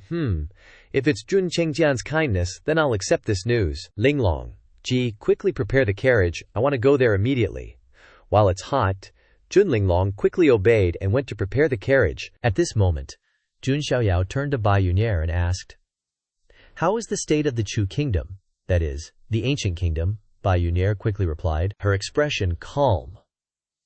Reporting to the Shenzi, after using the immortal medicine, my father's health is no longer serious and is gradually recovering. Currently, the king is taking advantage of the immortal medicine to both recover from his injuries and break through his long-standing cultivation bottleneck. Hearing the report from Yumer, Jun Xiaoyao was surprised, but tried to keep a cool expression, glanced elsewhere and thought, I didn't expect that weak king to be a master. You really can't judge a book by its cover. Then, Jun Xiaoyao turned to Yunger and said, it seems that you can't come with me this time. You try to handle state affairs first. There will be more opportunities in the future. He pointed at Youngser and instructed, remember, my subordinates must be truly arrogant. If there is anything urgent, send me a letter immediately. I am a free person. There is no reason for my subordinates to be bullied. Bai Yunyer, hearing Jun Xiaoyao's domineering words, respectfully clasped her hands, and bowed to obey the Shenzi. Not long after that, in Kunzhao, one of the 3,000 Dao Chao of the Huangtian Xianyu, the scenery here was extremely deserted. Moreover, the living environment in Kunzhao is barren, bandits rampant, and monsters rampant everywhere, making survival here extremely fierce. Kunzhao does not have any major forces occupying it. It is clearly a desolate land that no one wants to manage. However, precisely because of this, Kunzhao has become an ideal place to practice. Many young disciples from various Taoist forces often come here to hone their strength and improve their cultivation. At this moment, on a dangerous mountain peak in Kunzhao, a familiar figure appeared. He looked straight at the dragon-shaped monsters flying in the distance, none other than the first prince Zhao Chen of the Azure Dragon Ancient Kingdom. He came to Kunzhao to practice, improve his cultivation, and hone the quasi-supreme cultivation technique, Azure Heaven Transforming Dragon Art. Zhao Chen silently observed the monsters in front of him, his eyes full of determination. He turned his hand slightly, and dense blue spiritual power quickly condensed in his palm. With a strong movement, he jumped straight into the monsters, without hesitation. Azure Dragon Skyrending Hand! Zhao Chen shouted loudly. At the same time, a half-dragon human image appeared. His hands turned into powerful azure dragon claws. A burst of azure dragonlight erupted, carrying a mighty force, directly tearing a Unity Realm monster in front of him into pieces. After casting Azure Dragon Sky Rending Hand, Zhao Chen landed gently on the ground. His eyes looked towards the head of the monster that had turned into a rain of blood. The flesh and blood turned into scattered fragments everywhere. After subduing the monster, Zhao Chen stood quietly upright, the spiritual power in his body surging like huge waves, further demonstrating his remarkable progress. It is indeed a blessing in disguise. Thanks to practicing the Azure Heaven Transforming Dragon Art, he is now stronger than before, reaching the mid-stage of the Divine Bridge realm, and even, when performing the Azure Dragon transformation, he can easily slay monsters in the Unity Body realm. Beside Zhao Chen, a blurry figure appeared, wearing a blue dragon robe. With dragon horns growing on his head, it was the illusion of Azure Dragon Supreme, the founding ancestor of the Azure Dragon Ancient Kingdom. His remnant soul exists to protect and guide Zhao Chen in the process of cultivation. Azure Dragon Supreme, with a look full of admiration, said, "Not bad, not bad. In just a few short months you have cultivated to the 4th level of the Azure Heaven Transforming Dragon Art, and actually reached the mid-stage of Azure Dragon Transformation, a real half-dragon. Back in the day, it took me ages to achieve something like that, and you're already..." Zhao Chen couldn't help but feel a little proud after Qinglong Shangren praised him like that, but he played it cool with a modest smile. Shangren continued, "Barring any unforeseen circumstances, your future is definitely going to be legendary across the 3,000 Dao provinces. You truly deserve the title of Qinglong Ancient Country's Son of Destiny." Zhao Chen got all flustered hearing that, feeling both stoked and burdened, and a little sweat beaded on his forehead. He replied a bit shyly, "It's all thanks to your guidance, Shangren. Without you, I definitely wouldn't be where I am today." Just then, a noisy commotion of people moving came from afar. Zhao Chen turned to see a lady in a white silk dress, face covered, being chased by a bunch of bandits. These guys were members of the Mao Ling Gang, a bandit group with some reputation in Kun province. The gang leader, some dude at the Guiyi realm, cackled with a crude voice, "Hey hey, little beauty, you think you can escape the Ma Ling Gang in Kun province? No way you're getting away today." Zhao Chen, standing on the mountaintop, sharply observed the situation below. Qinglong Shangren next to him spoke up, "These hillbillies probably have some reputation in Kun province. The leader's cultivation has already reached the Guiyi realm." Hearing this, Zhao Chen was slightly surprised. Guiyi realm. Someone at that level living such a degenerate life in this backwater. What a waste, he thought to himself. Down below, the masked woman in the white silk dress cursed inwardly as she ran. Damn it. If I could use my cultivation, I wouldn't have to run like this. But if I do, they'll recognize my identity and drag me back. Her beautiful blue-green eyes were full of worry, but she still glanced back at the bandits with determination. The Ma Ling Gang leader, seeing that he was about to catch up, shouted excitedly, "Beauty, just come home with me obediently." He laughed, acting like he almost caught his prey. Suddenly, a black shadow appeared from the sky, diving straight down. Quote, "It was Zhao Chen." After assessing the situation, with incredible speed, he jumped down like an arrow, making a total hero, saving Faithel. Cradamsel entrance. The masked woman saw Xiao Chen's sudden appearance, her eyes full of surprise, intently watching him. Their eyes finally met. Xiao Chen's gaze was cold and resolute, while hers was still wary, unsure if he was friend or foe. Realizing the urgency, Xiao Chen immediately made his stance clear.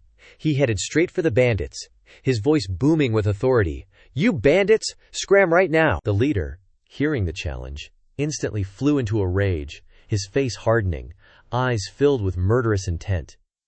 He gritted his teeth and growled, "Who the hell are you? How dare you interfere and ruin the Ma Ling gang's good time?" Xiao Chen didn't need many words at this moment, just curled his lips into a cold smile, but like the "see te fo mai ku" kind, and said shortly, "Scram." The leader was so provoked that he went mad, murderous intent erupting in his eyes. Before he could finish speaking, suddenly a fist as big as a meteor smashed straight into his face. The leader didn't even have time to react, and was punched off his horse 10 meters away, falling heavily to the ground. This scene stunned all his subordinates, their eyes wide, mouths agape. After about 5 seconds of freezing, a bald guy managed to close his mouth and shouted, "DMNU. You dare attack our leader. Everyone, go for the kill immediately." The bandits charged at Xiao Chen on horseback. Xiao Chen just glanced at them and coldly snorted. He immediately activated Azure Dragon transformation, his body covered in blue-green dragon scales, and the Azure Dragon wings stretched out behind him, unleashing a powerful punch. Instantly, hundreds of Azure Dragon light patterns exploded like a storm, sweeping everything away. This fierce attack not only obliterated all the bandits like tiny shrimp, but also set the bald guy flying, coughing up blood as he crashed to the ground. Around Xiao Chen, the bandits lay motionless. Some of them died with peaceful expressions, their corpses scattered like they had forever gone to a distant place. The bald guy, although lying dying, was still not resigned to death, and desperately tried to write a last will and testament, but before he could write anything, he faded away. After the totally cool hero saving the kidamsel moment, Xiao Chen glanced at the woman in the white silk dress, looking at her with cold eyes, but with a hint of concern. "Are you all right, miss?" he asked. This beautiful, veiled babe saw that Xiao Chen had already bravely taken down the whole bandit crew and was relieved. She opened her mouth and softly replied, "I'm all right. Thanks for saving me, young master.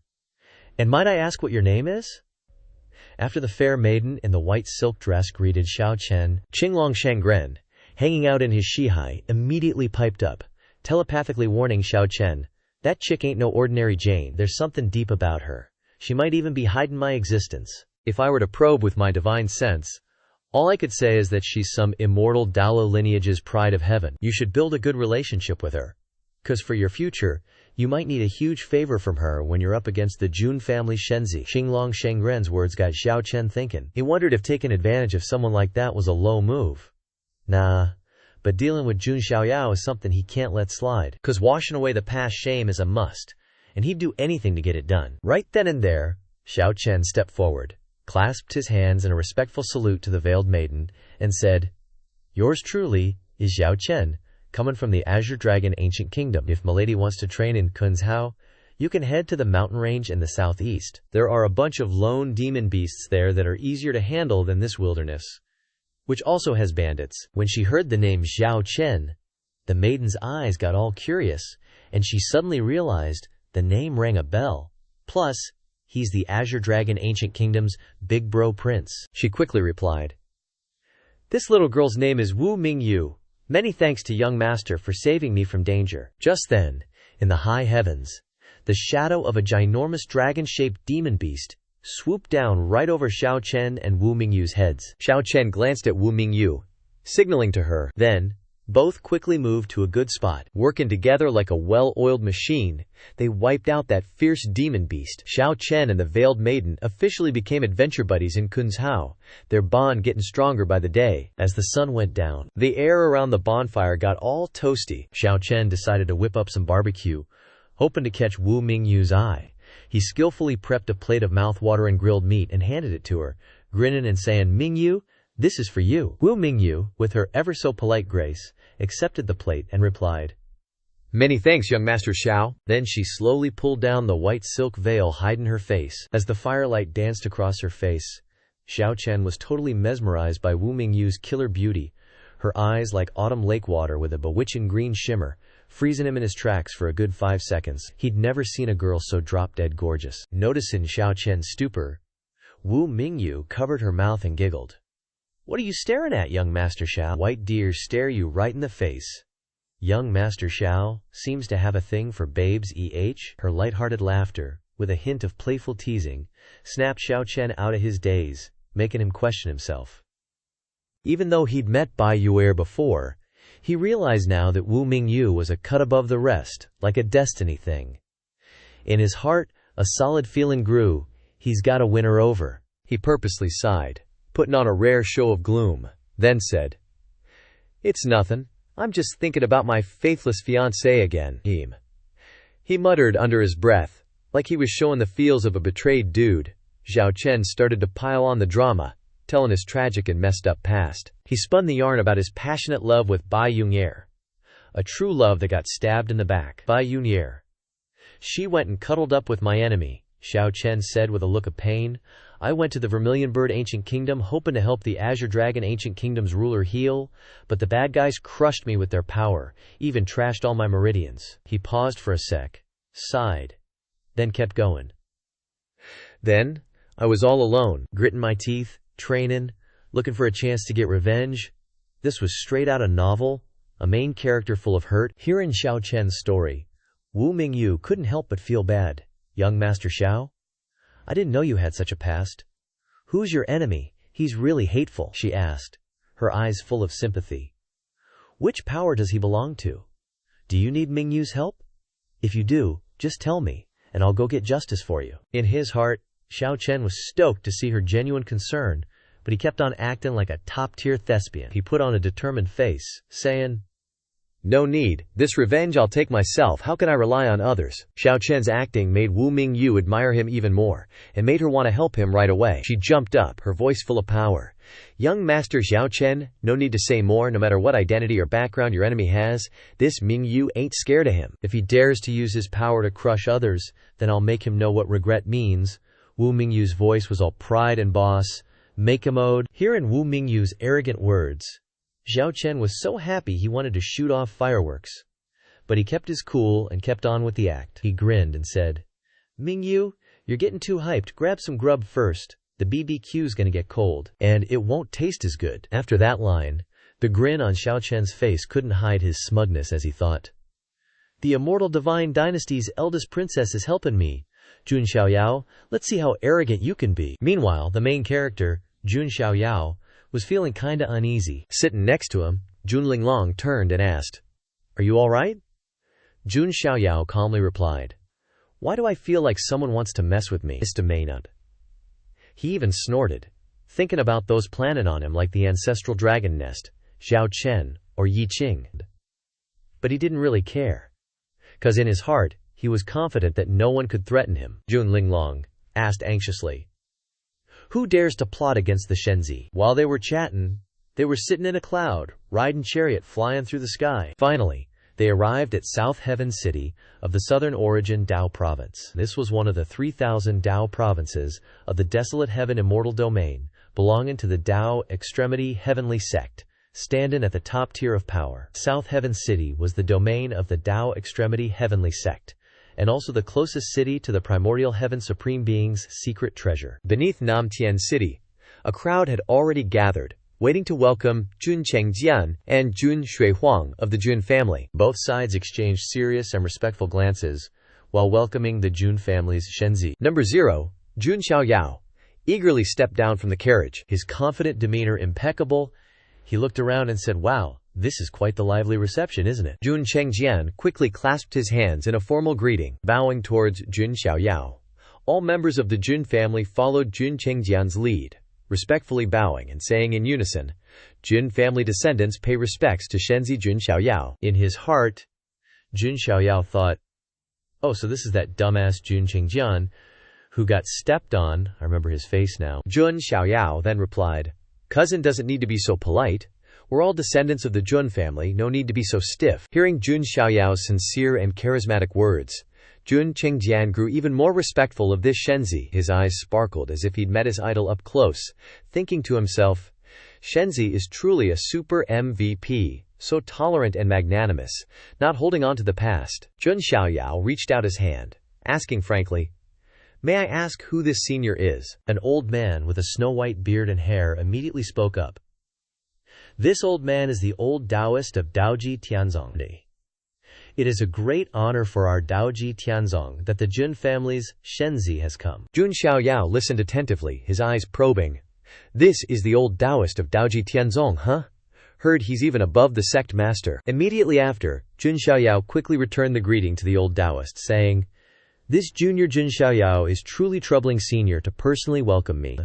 I'm really ashamed to accept such treatment." Seeing the Jun family's Shenzi adhering to proper etiquette, the old Taoist happily said, "Haha, Shenzi Jun doesn't need to be so polite. This old man has already prepared accommodations for Shenzi, please. This way." Two male cultivators standing by the road whispered to each other, "Hey, have you seen the Shenzi Jun family's looks and demeanor? Jun family's number 0 Shenzi, who can kill Zulong Chao's Long Haoshan at the age of 10. Oh my god, he's so handsome," one male cultivator drooled, raising his hand to his flushed face and saying embarrassedly, "Damn, if I was a girl, I'd be emptying out all the eggs already." Another, with a face full of freckles standing next to him, said, "Not a problem, I'll help you out with a quick snip, hee hee ha ha." If this era had gender reassignment surgery, it'd be a total mess. Tonight in Nantian City, there will be a whole bunch of female cultivators who will have trouble falling asleep. The female cultivators in Nantian City were also swooning and self-obsessed with each other.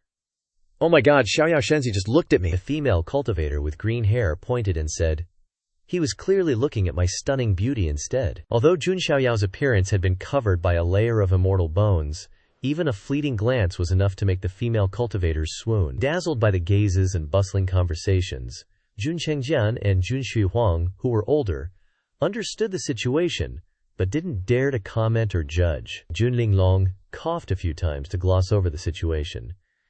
In reality, Jun Xiaoyao was only a little over 10 years old and had already attracted so many eyes. What a rare sight! To break the heavy atmosphere, Jun Xiaoyao put on a cool face and asked, "Chengjian, do you know if anyone else from our Jun family is participating in the battle for the Yuantiantian Supreme Secret Treasure this time?" Jun Chengjian calmly turned to reply, "Apart from Jun Chengjian and Jun Shuihuang who are here, Jun family also has Jun Wanji who has already arrived in Nantian City. Currently, the three of us all have Yuantiantian Supreme Order."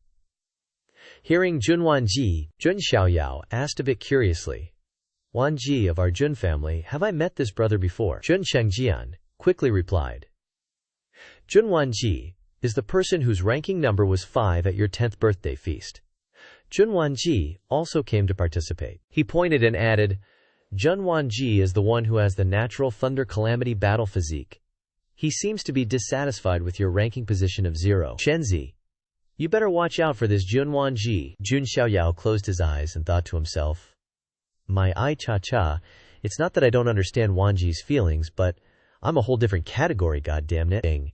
Being envied by Wanji is understandable." Afterwards, Jun Xiaoyao opened his mouth and said, "Don't worry about anything. We are all descendants of the Jun family. If Wanji doesn't secretly harm me behind my back, I will be generous and not make things difficult just because he is not convinced." Jun Xiaoyao's glittering words made Jun Chengjian even more fanatical.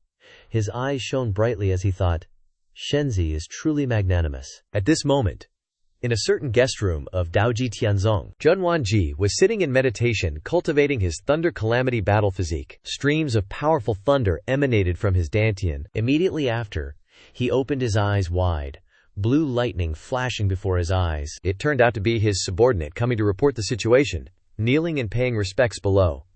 Jun Wanji coldly opened his mouth. "What is it you have come to me for?" The white-haired, red-scarfed person was Jun Wanji's follower named Heitu, who clasped his hands and reported, "Reporting, Jun Xiaoyao has arrived at Daoji Tianzong." Jun Wanji sat still and coldly said, "Good, just as I predicted. I knew that since he snatched the Yuantian Supreme Order from Jun Chengjian, he'd definitely show up here. But who would have thought Jun Chengjian would suck up to Jun Xiaoyao? What a disgrace to the second spot on the self-ranking list. HMPH. These idiots from Daoji Tianzong are utterly useless. How can they compare some brat in his teens to you, young master?" growled Heitu, Jun Wanji's loyal servant, clenching his teeth in anger. Jun Wanji calmly replied, "Heitu, You should know that no one is born inherently superior to me. I will prove this to all the elders and ancestors of the Jun family. The scenery shifts to the ancestral dragon and phoenix continent, where a figure in blue shoes is moving with extreme difficulty. Step by step he proceeds towards the crystal-clear waterfall that is flowing and murmuring. The blue figure moves to the side of a rocky outcrop.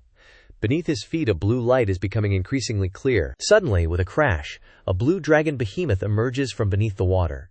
At this time, the blue figure gradually becomes clear. It turns out to be a Dragon Clan member with blue hair and golden eyes staring intently at the emerging blue dragon behemoth, smiling softly towards the blue-haired Dragon Clan member with golden eyes. The blue-haired Dragon Clan member respectfully clasped his hands and said loudly, Junior Longbianchi expresses his respect to the ancestral elder, reporting to the ancestral elder that some precious dragon bones have been taken from the ancestral land. The ancestral elder replied, This time, the Yuan Tian Supreme Secret Vault opens. Longbichi, you must enter it to retrieve the dragon bones of our ancestors. Pay special attention to that Shenzi of the Jun family. This time, when Yuan Tian Supreme Secret Vault opens, there's a high chance he will also enter. Longbichi nodded in agreement. Obeying your orders, ancestral elder. This junior will definitely bring back the dragon bones of our ancestors. Afterwards, his eyes were absent-minded and he secretly thought, Is that Shenzi of the Jun family, Jun Xiaoyao, really that strong? This is the ancestral dragon nest, where the bloodline of the dragon clan is still rich. So what do you think of him? Could he easily defeat Long Haoshan? He, Longbichi, calmly replied, That kid Long Haoshan only absorbed a drop of dragon essence. As for me, I've already completely refined 2 dragon essences. My strength is definitely far beyond that Long Haoshan. How could he possibly compare? The blue dragon elder was speechless and sighed softly. You better be careful. Longbianchi respectfully clasped his hands and replied, Bianchi obeys your orders.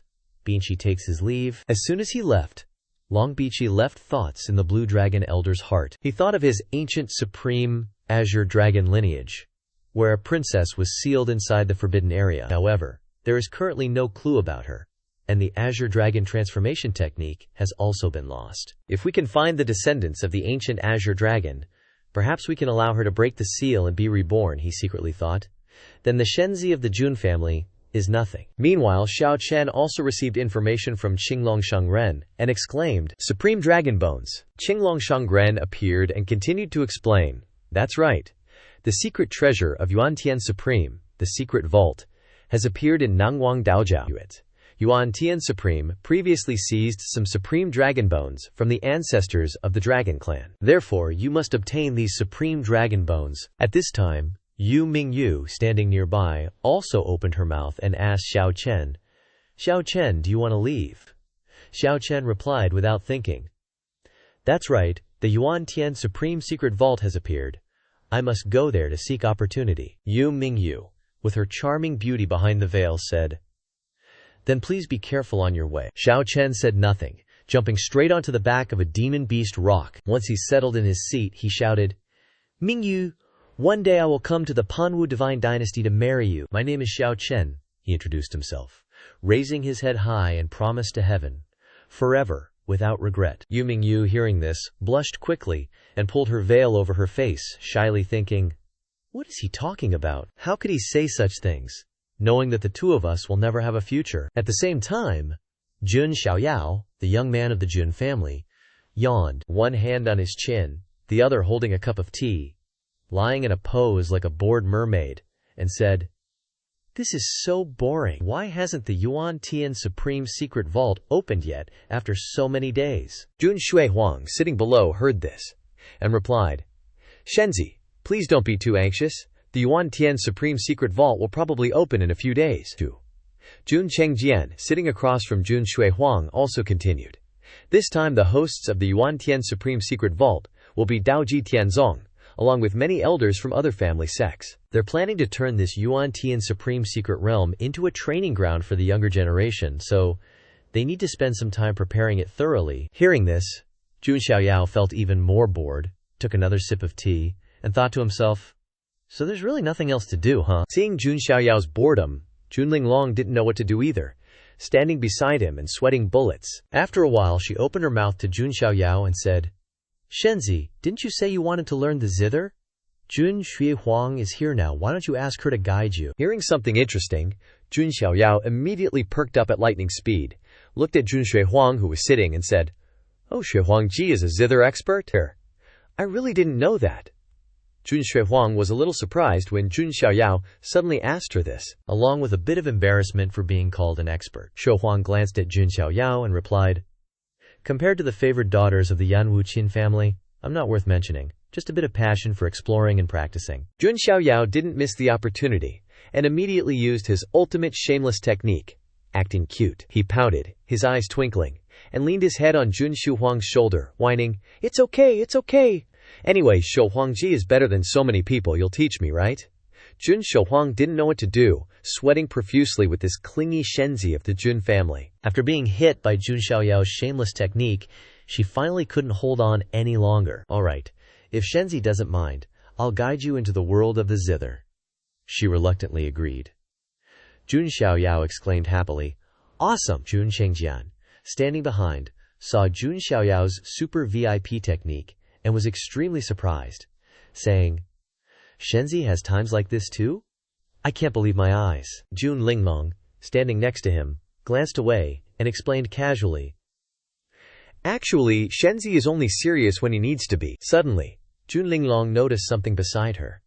The green tea that Jun Xiaoyao was drinking. She suddenly realized, clearly with the status of a servant, the power of Jun Xiaoyao. He paid attention to the smallest details, and seeing my cup of tea, he was reminded of something. A moment later, in the bustling market of Nantian City, a shopkeeper greeted her. "Looking for tea?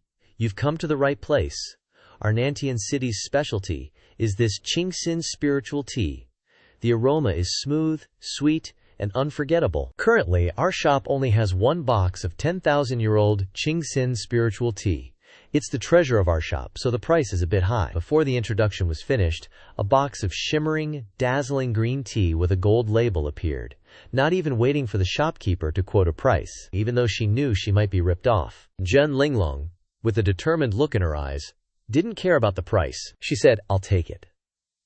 Suddenly, an arm wrapped in red bandages snatched the box of 1,000-year-old Qingxin spiritual tea. It turned out to be He Tu, Jun Wanqi's follower. He tightly grasped the tea box, glared at the shopkeeper, and said, "Hey shopkeeper, I'm taking this box of 1,000-year-old Qingxin spiritual tea." The shopkeeper was sweating profusely from He Tu's threatening gaze. He Tu deliberately caused trouble, then glanced slyly, smiling triumphantly at Jun Linglong. However, Jun Linglong remained very calm, only glanced at him, and turned to ask the shopkeeper, "Where else can I buy this tea?"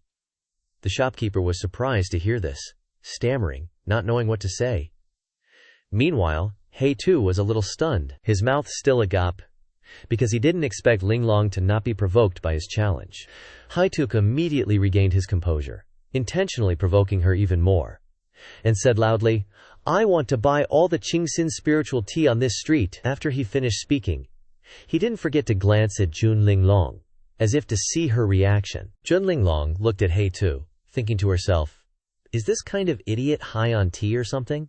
Buying tea to eat instead of rice or something? Seriously?" She didn't hesitate to clasp her hands together and greet He Tu, saying, "You like drinking tea so much? Could it be that you're the famous Taoist rumored in Guangji Eastern Continent? What an honor to meet you." Hearing this, He Tu went crazy, his neck veins bulging. He thought to himself, "Damn her mouth. This is so frustrating. Why does this girl avoid my provocation, like a thigh boy avoids thin?" Meanwhile, Jun Linglong just thought calmly that, "This idiotic provocation is too familiar to my superior intellect, reminding me of a number of old acquaintances, like Lan Qingya. You're also under the Jun family roof, and being called out." Not far away, a figure hugging a sword appeared. It was Jun Chengjian, the 10th ranked one on the self-reliance list. He stepped out, saying in a heavy voice, "You actually dare to provoke the follower of the Jun family's Shenzi. Don't you want to live anymore?" Hearing these words, He Tu quickly turned his face to look at Jun Chengjian and jumped back a large distance. Facing Jun Chengjian, he felt awkward and scared. Jun Chengjian turned to Jun Linglong and said, "This guy is the follower next to Jun Wanqi. His purpose here is to cause trouble and provoke you." Jun Linglong replied calmly, I vaguely guessed it from the moment I met him, Hei-tu muttered from afar. You're the 10th ranked one on the self-reliance list. Seeing is believing. Hei-tu continued to provoke Jun Qingjian by shouting loudly. So this is Jun Qingjian, the 10th ranked one on the self-reliance list. I heard that you were beaten into a pig's head by Jun Xiaoyao, just for fighting over a girl named Lan Qingkao, Lan Qingya or something, right? I didn't expect you to become a suck-up next to that Jun Xiaoyao now. Jun Qingjian sighed when he heard these provocative words. His face was calm, but his heart couldn't help but burst into anger. He took slow steps towards Hei-tu. Hei-tu was a little scared when he saw Jun Qingjian's unpredictable actions, and brought his hands in front of his chest in preparation for defense. Suddenly, an extremely powerful pressure erupted from Jun Qingjian, slamming straight towards that black rabbit, Hei-tu. His eyes widened, gritting his teeth without time to react, revealing a large scar over his eye. With lightning speed, Jun Qingjian appeared behind Black Rabbit in the blink of an eye, his cold sword resting against the neck of Jun Wanji's lackey, his expression sinking into a chilling frown. Jun Qingjian said, all cool like, "You knew my name and position in the Jun family and still dared to provoke me? Did Jun Wanji tell you to do this?" Black Rabbit was sweating buckets, feeling death just a breath away. He thought to himself, crap, that was fast. I didn't even see anything. Jun Qingjian really lives up to his self-sealed title. I'm no match for him at all. Black Rabbit swallowed hard, glanced back, and said with a stiff voice, "You know who I work for, and you still dare to kill me." Suddenly, a cold, murderous voice echoed from afar. "Qingjian, show some respect." Along with these words, a terrifying pressure weighed down on Jun Qingjian's body. Right. Jun Qingjian's expression changed slightly. The newcomer was none other than Jun Wangxi, ranked 5th on the Jun family's self-sealed list. Jun Wangxi looked at Jun Qingjian, his voice cold and mocking. "Jun Qingjian, you're one of the top 10 on the self-sealed list? Yet you're willing to be a follower of Jun Xiaoyao? What kind of charm does he have that makes you all so willing to serve him?" Facing Jun Wangxi's violent pressure, Jun Qingjian didn't budge, his eyebrows furrowed, and his tone was hard. "Jun Wangxi, what do you want? Do you want to start a civil war before the primordial heaven's supreme secret realm opens?" Jun Wangxi's cold and ruthless voice rang out. A member of the Jun family's self-sealed list, now willing to be a follower. If you're really that willing, then remove your self-sealed status. Without hesitation, Jun Wangxi immediately made his move. He reached out, lightning gathered, and divine lightning light manifested around him. Jun Wangxi cultivated a supreme law called Tribulation Passing Heavenly Skill, awakening the lightning tribulation battle body, ranked 300th among the 3,000 physiques, far surpassing others like the Star Cloud Star God King body. Boom! Thunder roared.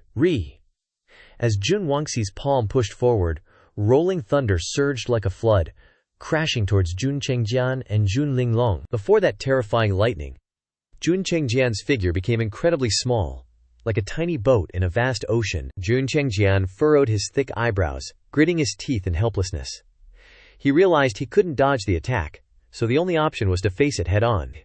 He thought, good thing I was good at physics back then, my calculations are still pretty good. With all his remaining strength, Jun Qingjian unleashed his sword, its dazzling light spreading outwards, colliding with the powerful lightning. Boom! A deafening sound shook the entire space. Jun Qingjian's body trembled violently, shaking non-stop, and he was pushed back continuously. However, he stubbornly resisted the terrifying attack. On the opposite side, Jun Wangxi looked down, his eyes sharp but also filled with admiration. Oh, he realized he couldn't dodge, and used all his strength to block my lightning strike, even using his sword to cut the lightning. Worthy of being a member of the Jun family's self-sealed list? He's got some skill. Jun Qingjian was pushed back by the lightning, sweat soaking his entire body, and he kept grinding his teeth to resist. In his head, he cursed non-stop. Damn it, Jun Wangxi! Crap, this guy is playing for real. I'm using all my strength and I can barely hold on. If this lightning hits Jun Linglong behind me, she'll at least lose half her life. After struggling to resist for a while, the lightning finally stopped. Jun Qingjian was furious, roaring, "Jun Wangxi, do you really want to start a civil war in broad daylight in Southern Heaven City, and at this crucial moment before the primordial heaven supreme secret realm opens? If this doesn't end quickly, It'll be a laughingstock for all the other clans to hear." Jun Chengjian's exposing words made Jun Wangxi's eyes flicker slightly, a flash of lightning in his eyes. His voice was gloomy as he replied, "A civil war? This isn't a civil war. I'm just sending a warning and a little lesson to my fellow clansmen. Do you have a problem with that? Today, I'm just advising you and telling that Jun Xiaoyao to be more humble in the future." Hearing the contemptuous and dismissive words, Jun Chengjian felt a chill in his heart, and more sweat trickled down. At this moment, the lackey Black Rabbit jumped out to chime in, pointing directly and shouting, "Let me tell you all, my master is the Jun family's favored son, the great Jun Wangxi. He has the most potential to become the next Jun family head. Ha ha." Jun Wangxi was arrogant and overbearing, but he knew how to restrain himself. He understood that he couldn't let the reckless words of a lackey like Black Rabbit ruin everything. He also knew that the clan elders and the ancestor were closely watching the members of the self-sealed list. Therefore, he cut off Black Rabbit immediately, his voice stern. "Shut your mouth! It's time to go!" With that, Jun Wangxi turned to leave. No matter what, Jun Chengjian and Jun Linglong were members of the Jun family, and it was enough to teach Jun Xiaoyao a lesson. He didn't intend to seriously injure them with that attack. Black Rabbit immediately followed and left with his master. At this time, Jun Chengjian still held his chest, panting. He glanced at Jun Wangxi's retreating back, his heart filled with frustration. Jun Linglong, who had just been shielded from the attack by Jun Chengjian, stepped forward with concern. "Chengjian Xiang, are you okay?" Jun Chengjian glanced at Jun Linglong, intending to say something, but stopped when he saw a box of Clear Heart spiritual tea in her hands, and sweat poured down non-stop. In his heart he thought, was I shielding her to save her, or to save that box of tea? Seeing Jun Linglong calmly holding the precious box of tea she had just bought, Jun Chengjian suddenly had an epiphany, realizing a strange truth. He sighed. So, while I was risking my life to resist that attack, Linglong calmly went to buy tea, and held it so tightly. I've heard of the 7-aperture exquisite heart for a long time, and now I've finally seen it with my own eyes. Truly speechless, so touching it brings tears to my eyes. Jun Chengjian sheathed his sword, trying to look cool in the style of a senior brother. He raised his hand, gave a tired smile, and said to Jun Linglong, "I'm fine, just a little tired." But as he raised his hand, it creaked like it was about to fall off, clearly needing urgent maintenance. Jun Linglong, who knew all about these Kersheng-off moves, simply asked, indifferently, "So, Chengjian Xiang, do you want to report this to Shenzi?" Hearing the question, Jun Chengjian immediately pictured the scene. If Jun Xiaoyao found out he'd been attacked by Jun Wanji, Jun Xiaoyao would be furious, probably just one-shot him instantly. Forget that revenge of a gentleman crap, even one day was too long. Let's go, I'll see him off. Thinking about that, sweat poured down Chengjian's forehead. He didn't even dare to imagine the aftermath. He quickly said, "Nah, forget about it. I've seen the Shenzi's temper before. Besides, the Xiantian Supreme Treasure is about to appear. Can't let this little thing get in the way." Jun Linglong, hearing these surprisingly mature words from Chengjian, gave him a surprised look, totally in disbelief. "Did getting smacked by the Shenzi knock some sense into you, orc? Wow, you've changed fast." Chengjian just chuckled nervously, not daring to say anything else. He used to be a brat, so getting teased like this kinda stung, but he could only grin and bear it. When Linglong and Chengjian got close to their place, some seriously freaky sounds suddenly came from inside, along with weird noises that didn't sound human at all. Both of them froze, completely speechless at this bizarre phenomenon, not even knowing what to call it. Talk about a Bing-Duong unique phenomenon. Jun Chengjian pointed towards where the strange sounds were coming from, hesitantly asking Linglong, Is that sound what I think it is? Nibmine. Linglong was also clueless, so she just shrugged and said, "Probably something like that. Who knows?" Actually, they were right. It was the sound of Shenzi Jun Xiaoyao's zither practice. Jun Xiaoyao was trying to learn the basics, but the sound was excruciating. Jun Xiehuang, sitting behind him, was practically ready to enter a coffin before the Shenzi even got the hang of it. Finally, Chengjian and Linglong mustered enough courage to step inside. As soon as she saw the scene, Linglong couldn't help but laugh. "Just as we thought. Ha." Jun Xiaoyao noticed they were back, and temporarily stopped torturing Xiehuang with his zither. He asked with a smile, "Oh, you two are back? Where'd you go? That I didn't know about?" However, Upon closer inspection, Jun Xiaoyao's face instantly turned serious, as he noticed something was off with Cheng Jian and Linglong's aura. Jun Chengjian, still wanting to hide everything, quickly pointed to the tea box Linglong was holding and said, "Oh, we went to buy some tea for the Shenzi. This is the special Qingxin Ling Cha, calming spirit tea, from Nantian City." But before he could say anything else, Jun Xiaoyao suddenly stepped forward, grabbed Cheng Jian's hand tightly, and asked with a sharp gaze, "Cousin, who did you fight just now?" Jun Xiaoyao was clearly displeased. Cheng Jian still didn't understand what was going on, thinking that if he didn't say anything, Xiaoyao wouldn't have a clue. But in reality, Jun Xiaoyao had already noticed it from looking at Cheng Jian's meridians, seeing a large amount of residual lightning energy. If not treated promptly, Cheng Jian could suffer serious internal injuries. Immediately after, Jun Xiaoyao said sternly to Jun Chengjian, "Cousin, try to bear with it for a bit." As he spoke, Jun Xiaoyao channeled his golden lingli, spiritual power, into Chengjian's body. Chengjian was bewildered, increasingly confused, his mind a mess. He thought, "I just got out of listening to horror music, now the Shenzi's holding my hand, and saying things I don't understand. Where am I? Who am I?" While he was still confused, suddenly thump! Something hit his stomach like a thunderbolt. Jun Xiaoyao had used the unique lingli of the Taigu Shengti to expel the accumulated lightning energy from Chengjian's body.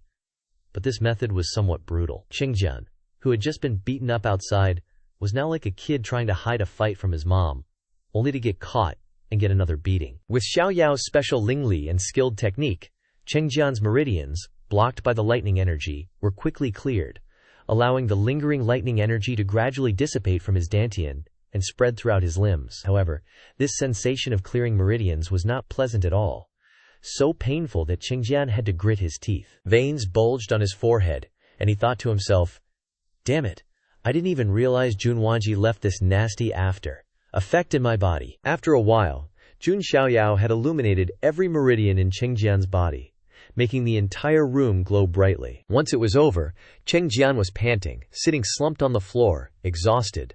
Jun Xiaoyao had also withdrawn his lingli, sitting still for a moment. Chengjian gradually felt a sense of vigor returning. He thought to himself, "Amazing is today. Thanks to the Shenzi's lingli, my meridians and all the residual lightning energy in my body have been cleared." After helping Chengjian deal with the danger, Jun Xiaoyao asked sternly, "Cousin, I'm asking you one last time, think carefully before you answer. Who did you really fight?" At Jun Wanji's residence, the atmosphere was tense, as his subordinates discussed their master's strength. One bold individual said, "The young master's power is top tier among the heavens chosen. Why not just go and put that Jun Xiaoyao in his place?" Another subordinate replied thoughtfully, "That Jun Xiaoyao possesses the Huanggu Shengti, desolate ancient sacred body, and the Zizun Jiyu, supreme bone. He can't be underestimated. Besides, the Yuantian Zizun secret realm is about to open. Fighting him now would affect my state. If other clans take advantage and act as the fishermen reaping the benefits, the Jun family's interests could be harmed." Haitu, a loyal subordinate of Jun Wanji, showed his dissatisfaction. He crossed his arms, stood up angrily, and said loudly, "HMPH, those damn old farts from the other clans? Are they really looking down on others like that?" However, Jun Wanji remained calm and made a judgment. If that Jun Xiaoyao actually has a brain, he'll wait until the Yuantian Zizun secret realm is over before coming to settle the score with me. But just then, a shocking tremor suddenly erupted outside the mansion, shaking the entire area, causing Jun Wanji to frown and click his tongue in annoyance. Just as he realized something was wrong, he and Haitu quickly jumped out the window. But at that very moment, a powerful seal descended from the sky like a meteor, crashing straight into the pavilion. The Dago seal, carrying destructive power, directly turned the entire area into ashes, creating a giant crater with cracks spreading all around. That desolate scene left a deathly silence. In just a blink, Jun Wanji's massive construction had been completely wiped out. This terrifying Dayo seal was none other than the renowned human king seal. High in the sky, Jun Xiaoyao appeared, with one hand clasped behind his back, and the other having just released the hand seal. Clearly, the human king seal that had just descended was launched by him.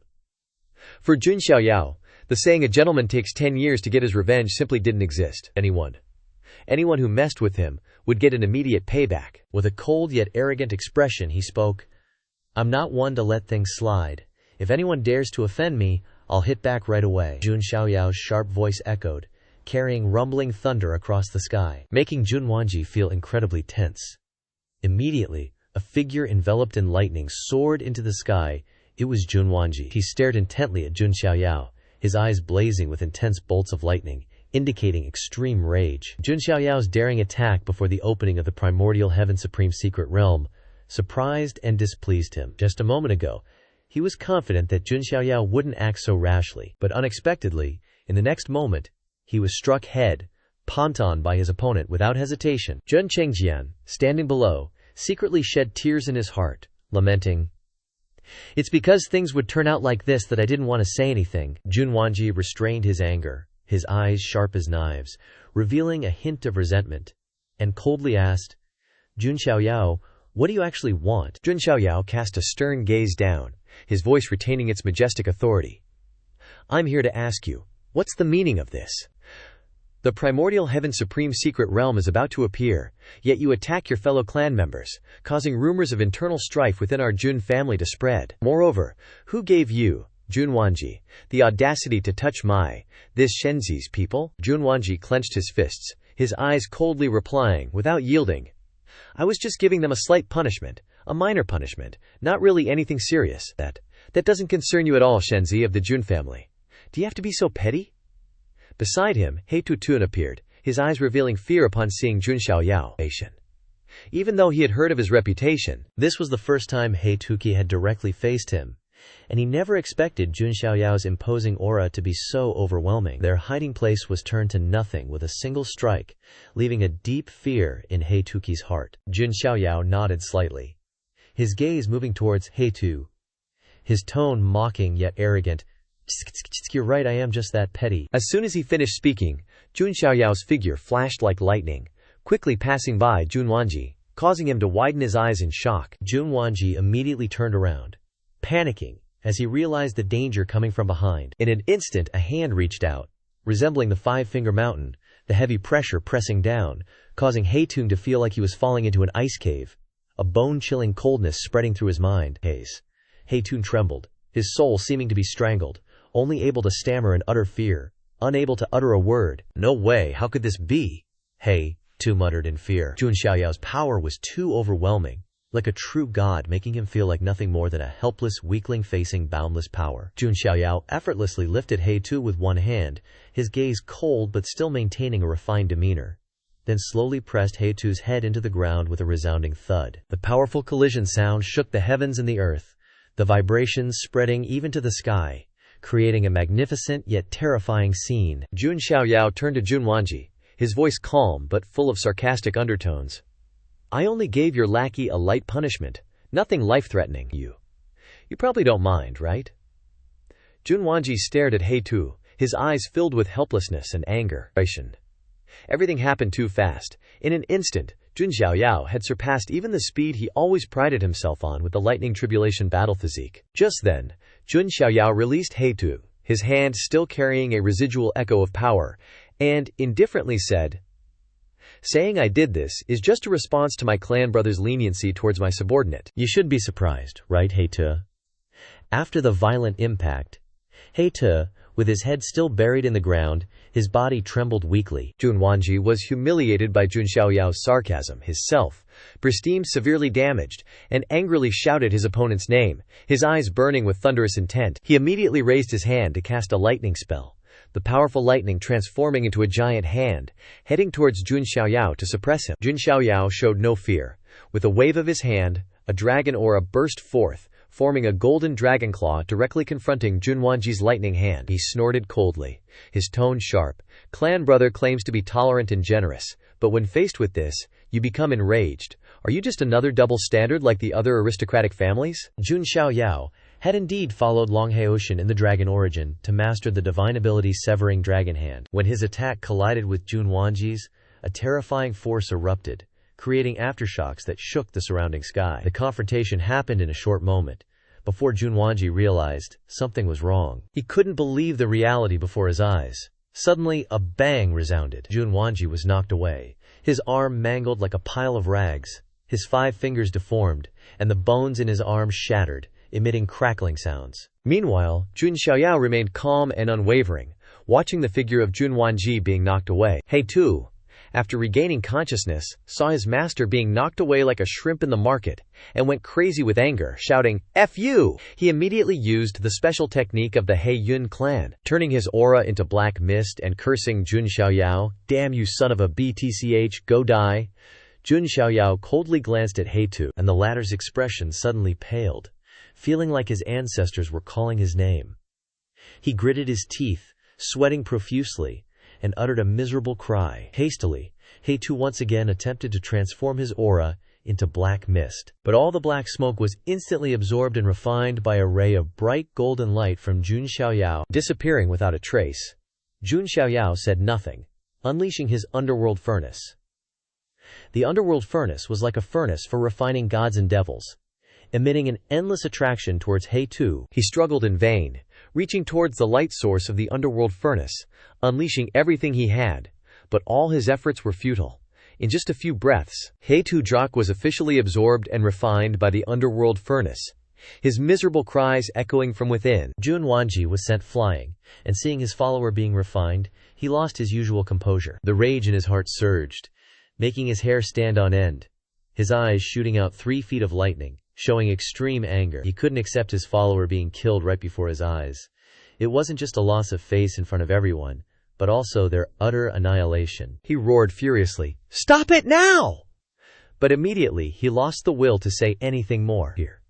He knew the consequences would be severe, but at that moment, Jun Wanji just wanted to crush Jun Xiaoyao under his feet. He reached out and grasped the lightning, summoning the Lightning Tribulation Battle Body. Among the 3,000 constitutions, this one ranked in the top 300, famous for its ability to withstand heavenly tribulations, making the physical body unimaginably strong. Moreover, the Lightning Tribulation Battle Body had the special ability of rapid recovery. His shattered arm was now quickly returning to its prime. Then, Jun Wanji formed hand seals to cast a clone technique. With just a glance, surging lightning erupted, and he chanted, "I cultivate the supreme Dharma. I am the one who possesses the Lightning Tribulation Battle Body in this era. I am the Heavenly Executioner. I control all the myriad tribulations."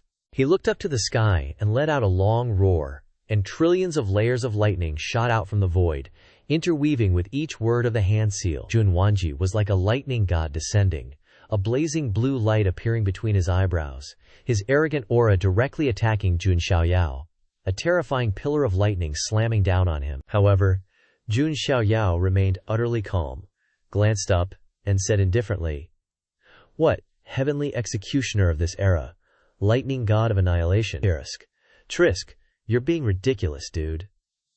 His black hair fluttered, and a cold voice spoke, carrying boundless dominance. Immediately, thousands upon thousands of sharp weapons and divine armaments appeared around Jun Xiaoyao. He used his left hand to manifest the art of weapons: blades, spears, swords, halberds, axes, hooks, and chains. All kinds of divine weapons condensed from the void, carrying a sound like shattering heaven and earth. His right hand then transformed dragon energy into a true dragon as vivid as life. This was the hidden dragon source, where he refined the ancestral dragon nest divine ability, the true dragon trapping heaven technique. Combined with the Jun family's renowned art of weapons, it created a shocking and majestic scene. This double aura of authority seemed to sweep across the blue sky, creating a terrifying tremor. Jun Xiaoyao flicked his hand towards Jun Wanji to unleash a simultaneous attack, saying coldly, "Those who rely on power to oppress others will not have a good end. What happens when you bully the weak? I'll show you." The two moves appeared simultaneously, the true dragon phantom exploding, and the sky rumbled, colliding with the black tribulation clouds and the lightning, causing the world to shake to the point of collapsing. Jun Wanji barely managed to blurt out, "Holy crap, what the heck is this?" He struck a cool pose straight out of the textbook, but inside he was worried. Daring to act like a lightning god when you're so weak? I'm about to be fried into a pig's head. In Jun Wanji's pupils, there was only the image of the golden dragon phantom, which would surely haunt him for the rest of his life. Immediately after, an earth-shattering explosion occurred. Jun Wanji was blasted to pieces, flying in the wind with the unfeeling rocks and soil. As for that black rabbit, it was struggling in the purgatory furnace, which now rested snugly in Jun Xiaoyao's palm. Seeing the small and adorable black rabbit, Jun Xiaoyao couldn't help but smile. "Ha ha, Finally, Jun Wanji totally lost his marbles, like one of those superhero movie plot twists, splat, and just collapsed like a dead dude, totally out of it. On this side, Jun Xiaoyao coldly closed the lid of the purgatory furnace, creating a tragic ending for the boastful Black Rabbit. Then, Jun Xiaoyao flew towards Jun Wanji, his esteemed cousin. He clasped his hands behind his back, looking down with an unfathomable expression. Jun family's fifth-ranked self, declared, now lay miserably on the cold ground, only able to try and prop himself up with great difficulty. After struggling to get up for a while, Jun Wanji realized that no miracle would happen. He fell face down in pain, one hand propped on the ground, the other clenched into a fist. He gritted his teeth, his eyes filled with unwillingness. Damn it, how could I lose to Jun Xiaoyao? Without another word, Jun Xiaoyao delivered a sky-rending kick to Jun Wanji, sending him flying. Jun Wanji fell into the huge pit that was created by the collision of the two moves earlier. He dug his own grave, burying his future, a truly tragic screw-up. Jun Xiaoyao's eyes were now cold and decisive, causing both Jun Chengjian and Jun Xuehuang standing beside him to not dare speak up. They could only sweat nervously, waiting for the divine child's final decision. From the bottom of the pit, Jun Wanji was still unyielding, unwilling, continuing to curse his rotten luck.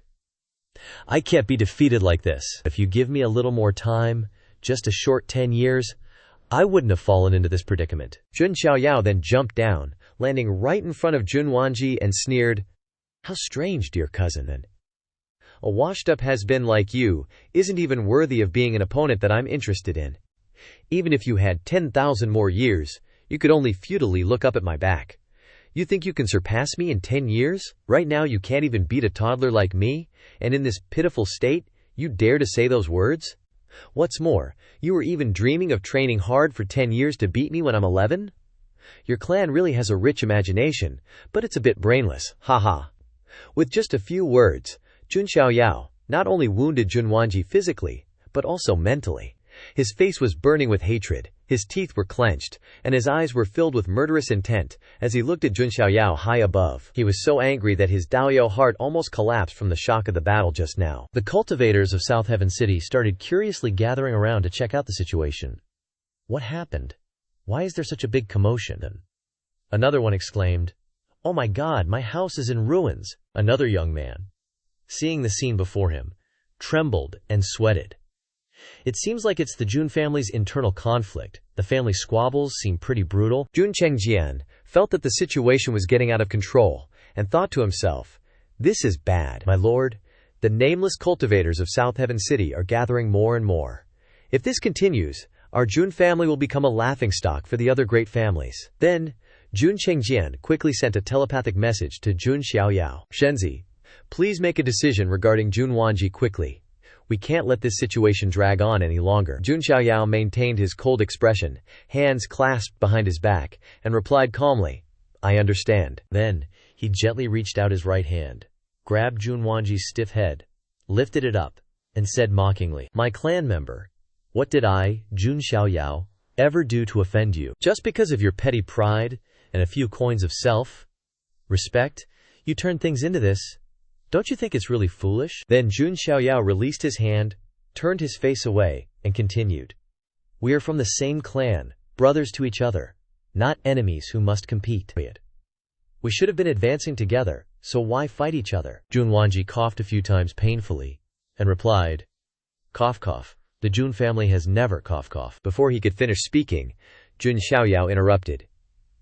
You are a branch family of the Jun family, never treated kindly since birth, and your cultivation resources are more limited than mine, so you're jealous of me? Thinking that I'm just a good-for-nothing filled with resources who doesn't deserve them? And inferior to you? That's why you used your strength to bully the weak and attacked your fellow clansmen? Jun Xiaoyao sneered and concluded. So you dare to call yourself acting on behalf of the heavens with such a narrow mind? Jun Xiaoyao finally made a decision, his voice clear and authoritative, ringing out towards Jun Wanji. Now, I'll give you two choices. One is to submit to me, be bound by a slave seal, and become my servant, or choose death. Jun Wanji's face turned pale in an instant, his teeth clenched, his eyes showing confusion and fear, and he said in a trembling voice, Jun Xiaoyao, do you really want to kill me? Jun Xiaoyao replied calmly, without the slightest hesitation. Why not? Even if I kill you, Will the Jun family blame me? Jun Xiaoyao's eyes darkened slightly, full of coldness and indifference, staring at Jun Wanji. After all, you are just a branch family of the Jun family, and you even intended to harm your fellow clansmen. Hearing these words, Jun Wanji could no longer maintain his composure, struggling to get up in despair, but immediately, Jun Xiaoyao raised his head, his voice cold and authoritative, resonating. Kneel down. An immense pressure descended. Jun Wanji was weighed down, his body unable to withstand it, and both knees buckled to the ground. Jun Xiaoyao continued, his voice as sharp as a knife.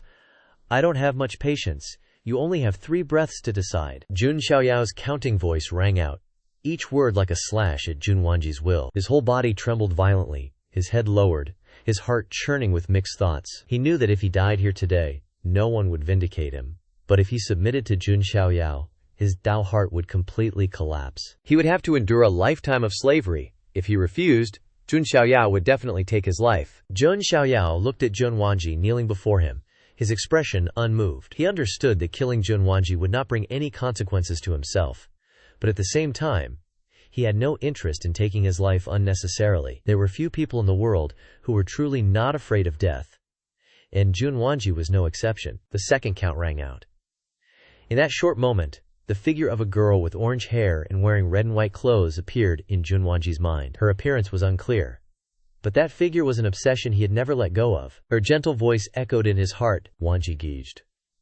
Emotion stirred in Jun Wanji's heart, and he gritted his teeth in unwillingness, even cursing endlessly in his heart. He really didn't want to submit to Jun Xiaoyao, but he couldn't let death bury his unfinished obsession. As soon as the final count ended, Jun Wanji immediately lowered his head, knelt, and bowed towards Jun Xiaoyao, and said with difficulty, Jun Wanji submits. Jun Xiaoyao was slightly surprised, because he believed that Jun Wanji, with his arrogant personality, would choose death rather than willingly kneel before him. But then he nodded slightly and said indifferently, if only you knew this day would come, why did you have to be like this in the first place? With that, Jun Xiaoyao gently raised his hand, urging a powerful surge of spiritual energy, forming a deep, golden mark, then pressed it directly onto Jun Wanji's forehead. Jun Wanji felt the burning pain, and both his physical body and his proud, Dao heart were severely damaged. He understood that this was the slave seal. A soul imprint was planted inside his divine palace.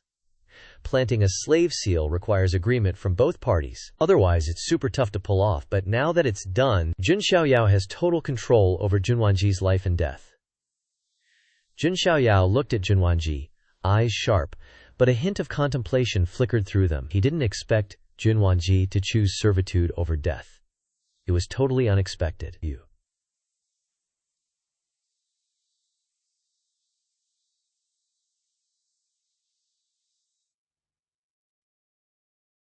Even so, deep down, Jun Xiao didn't really want to kill Jun Wanji unless he absolutely had to. Right then, Jun Wanji sighed, a look of frustration in his eyes, but then he said earnestly, Young master, I have a younger sister. When she was little, she was exiled to the lower realms, and I swore I'd bring her back to Shanyu. Because of that oath, I can't die. Jun Xiaoyao heard Jun Wanji's words, tears streaming down his face, and just nodded in agreement. The sight of a tough, arrogant Jun Wanji suddenly bursting into tears shocked Jun Chengjian, who blurted out, WTF, what the hell, the most stubborn dude in the top 10 acting like a crybaby. Wanna blind my eyes. After this went down, the news of Jun Wanji's submission to Jun Xiaoyao spread throughout Nantian City. People were gossiping everywhere. From taverns to street corners, everyone was talking about this shocking event. One guy in the crowd said, Hey, you hear the news about Jun Xiaoyao? That Jun family Shenzi straight up suppressed Jun Wanji and even used a slave seal on his own clan brother. Another nodded. The strong rule, what's there to discuss? You can't hold your position without some ruthlessness. A third chimed in, Stop dreaming. Who is the Jun family Shenzi? That's an ancient immortal clan. How dare a nobody like you even fantasize? The whole group laughed, not letting go of the wine cups in their hands. Meanwhile, Jun Xiaoyao had returned to his pavilion, and before he could even catch his breath, Jun Linglong's cold gaze locked onto him, followed by 4 icy words. Divine child, Your Grace. Jun Xiaoyao suddenly felt a chill down his spine, sweat breaking out, and he quickly tried to explain, Hey, don't look at me like that. I really didn't want to make a scene. It's just for the sake of the family. Plus, I sorted things out for Qingjian, didn't I? Jun Chengjian, standing nearby, paled when he heard that, thinking to himself, holy crap, this guy is selling me out without a second thought. Meanwhile, Jun Linglong calmly replied, Jun Xiaoyao, I'm not blaming you, I'm just worried about you. Whether it's Lan Qingyao or Jun Wanji, you're always so generous in sparing their lives. Why do you always have to deal with things like that? Did they live because they were highly valued by you? Or, conversely, because they were underestimated by you? Hearing Linglong frankly express her views as if she were lecturing Jun Xiaoyao, Jun Qingjian sighed in admiration. Whoa, Linglong is badass, actually daring to say that, so awesome. But before Qingjian could fully process his admiration, Jun Xiaoyao coldly retorted, So Linglong, you wanted me to kill that Jun Wanji guy? Jun Xiaoyao's words made Jun Qingjian flinch, not daring to make a peep. Jun Linglong lowered her head slightly and continued to speak honestly. The divine child's lenient attitude towards Lan Qingya and Jun Wanji has created a ripple effect. People are starting to think that the Jun family's divine child is kind and gentle, not scary even if you offend him, at least not to the point of death. In fact, if they're as lucky as Jun Wanji, they might even be protected by you and receive cultivation resources. Because of this, there will probably be more people deliberately trying to provoke the divine child from now on. Hearing this, Jun Xiaoyao recognized Linglong's good intentions, so he rested his hand on his chin, smiled, and replied, But I didn't accept everyone in the end, right? Didn't some people lose their lives for daring to mess with me? Like that black dude, Hey Tu, or whatever his name was. Jun Linglong was still unconvinced and prepared to argue. But Jun Xiaoyao quickly interrupted her. Okay, don't mention that anymore, little Lingzi. Let me tell you a story. Jun Linglong was stunned, sweat beading on her forehead, thinking, What's this? Don't tell me it's another super, computer, or game story. Jun Xiaoyao began to tell the story, his voice gentle. The story is about a young boy, orphaned from a young age, living alone and in poverty. One day, he was adopted by a blind fortune teller. He lived with the master, enduring many hardships, but still always helped others. One day, after going out, he returned with a swollen face and covered in injuries. The blind fortune teller sat across from the boy, gently stroking his swollen cheek, and said softly, Little devil, who did you offend this time?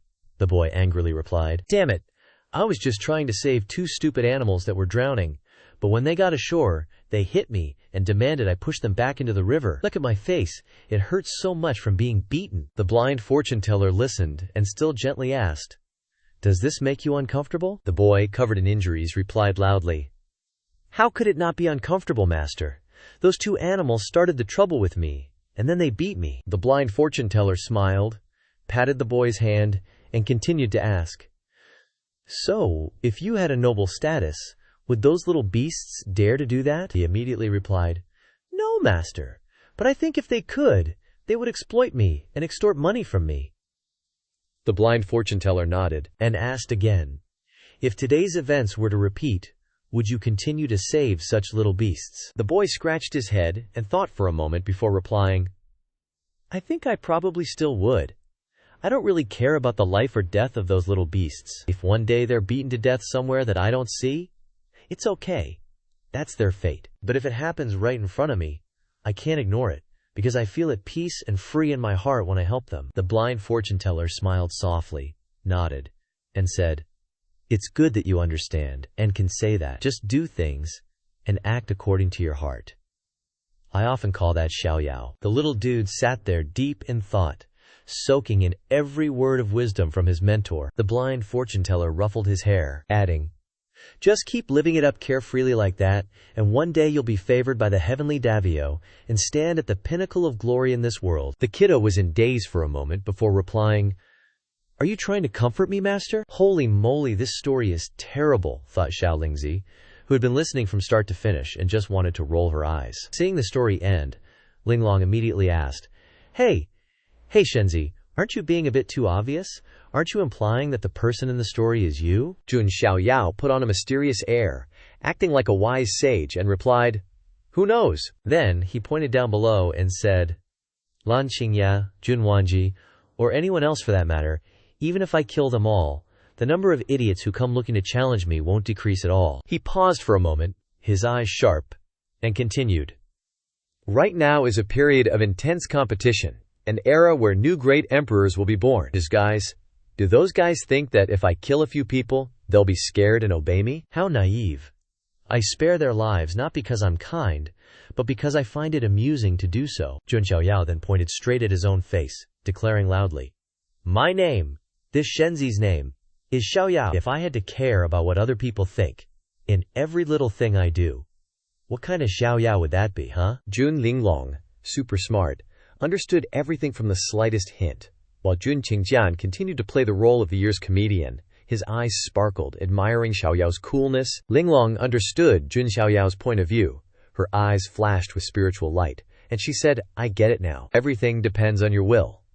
While the three of them were chatting and telling super bland stories to each other, not far away in another grand building, a hand appeared, resting on the wooden railing. A male figure appeared. This young man wore a golden robe, with handsome features and skin as white and smooth as jade. This man had sharp eyes, revealing a hint of something, and whispered a familiar name, Jun Xiaoyao. Meanwhile, Jun Shihuang was busy recovering that Jun Wanji guy, whom those two must have had a relationship from a long time ago, but only now got the chance to get all tangled up like brothers, turning the cool dude into a mummy again, ha ha ha. After the appearance of the young man in the golden robe, it turned out that he was one of the people from the Imperial Three Families. The Imperial Three Families are one of the largest forces in the Huangtian Xianyu, considered the foundation of the archaic aristocratic families. The Imperial Three Families are known for having the most prestigious reputation and the strongest foundation, with even more outstanding younger generation geniuses. The three great archaic aristocratic families. There's no need to say much about the Jun family, always having geniuses appearing generation after generation. In the previous generation, Jun Wuhui alone, Jun Xiaoyao's father, was enough to firmly establish the Jun family's position in the Imperial Three Families. Currently, on the self-reliance list of 10, Jun Xiaoyao is one of the most unpredictable and monstrous variables in the Imperial Three Families. Most notably is the Jiang family.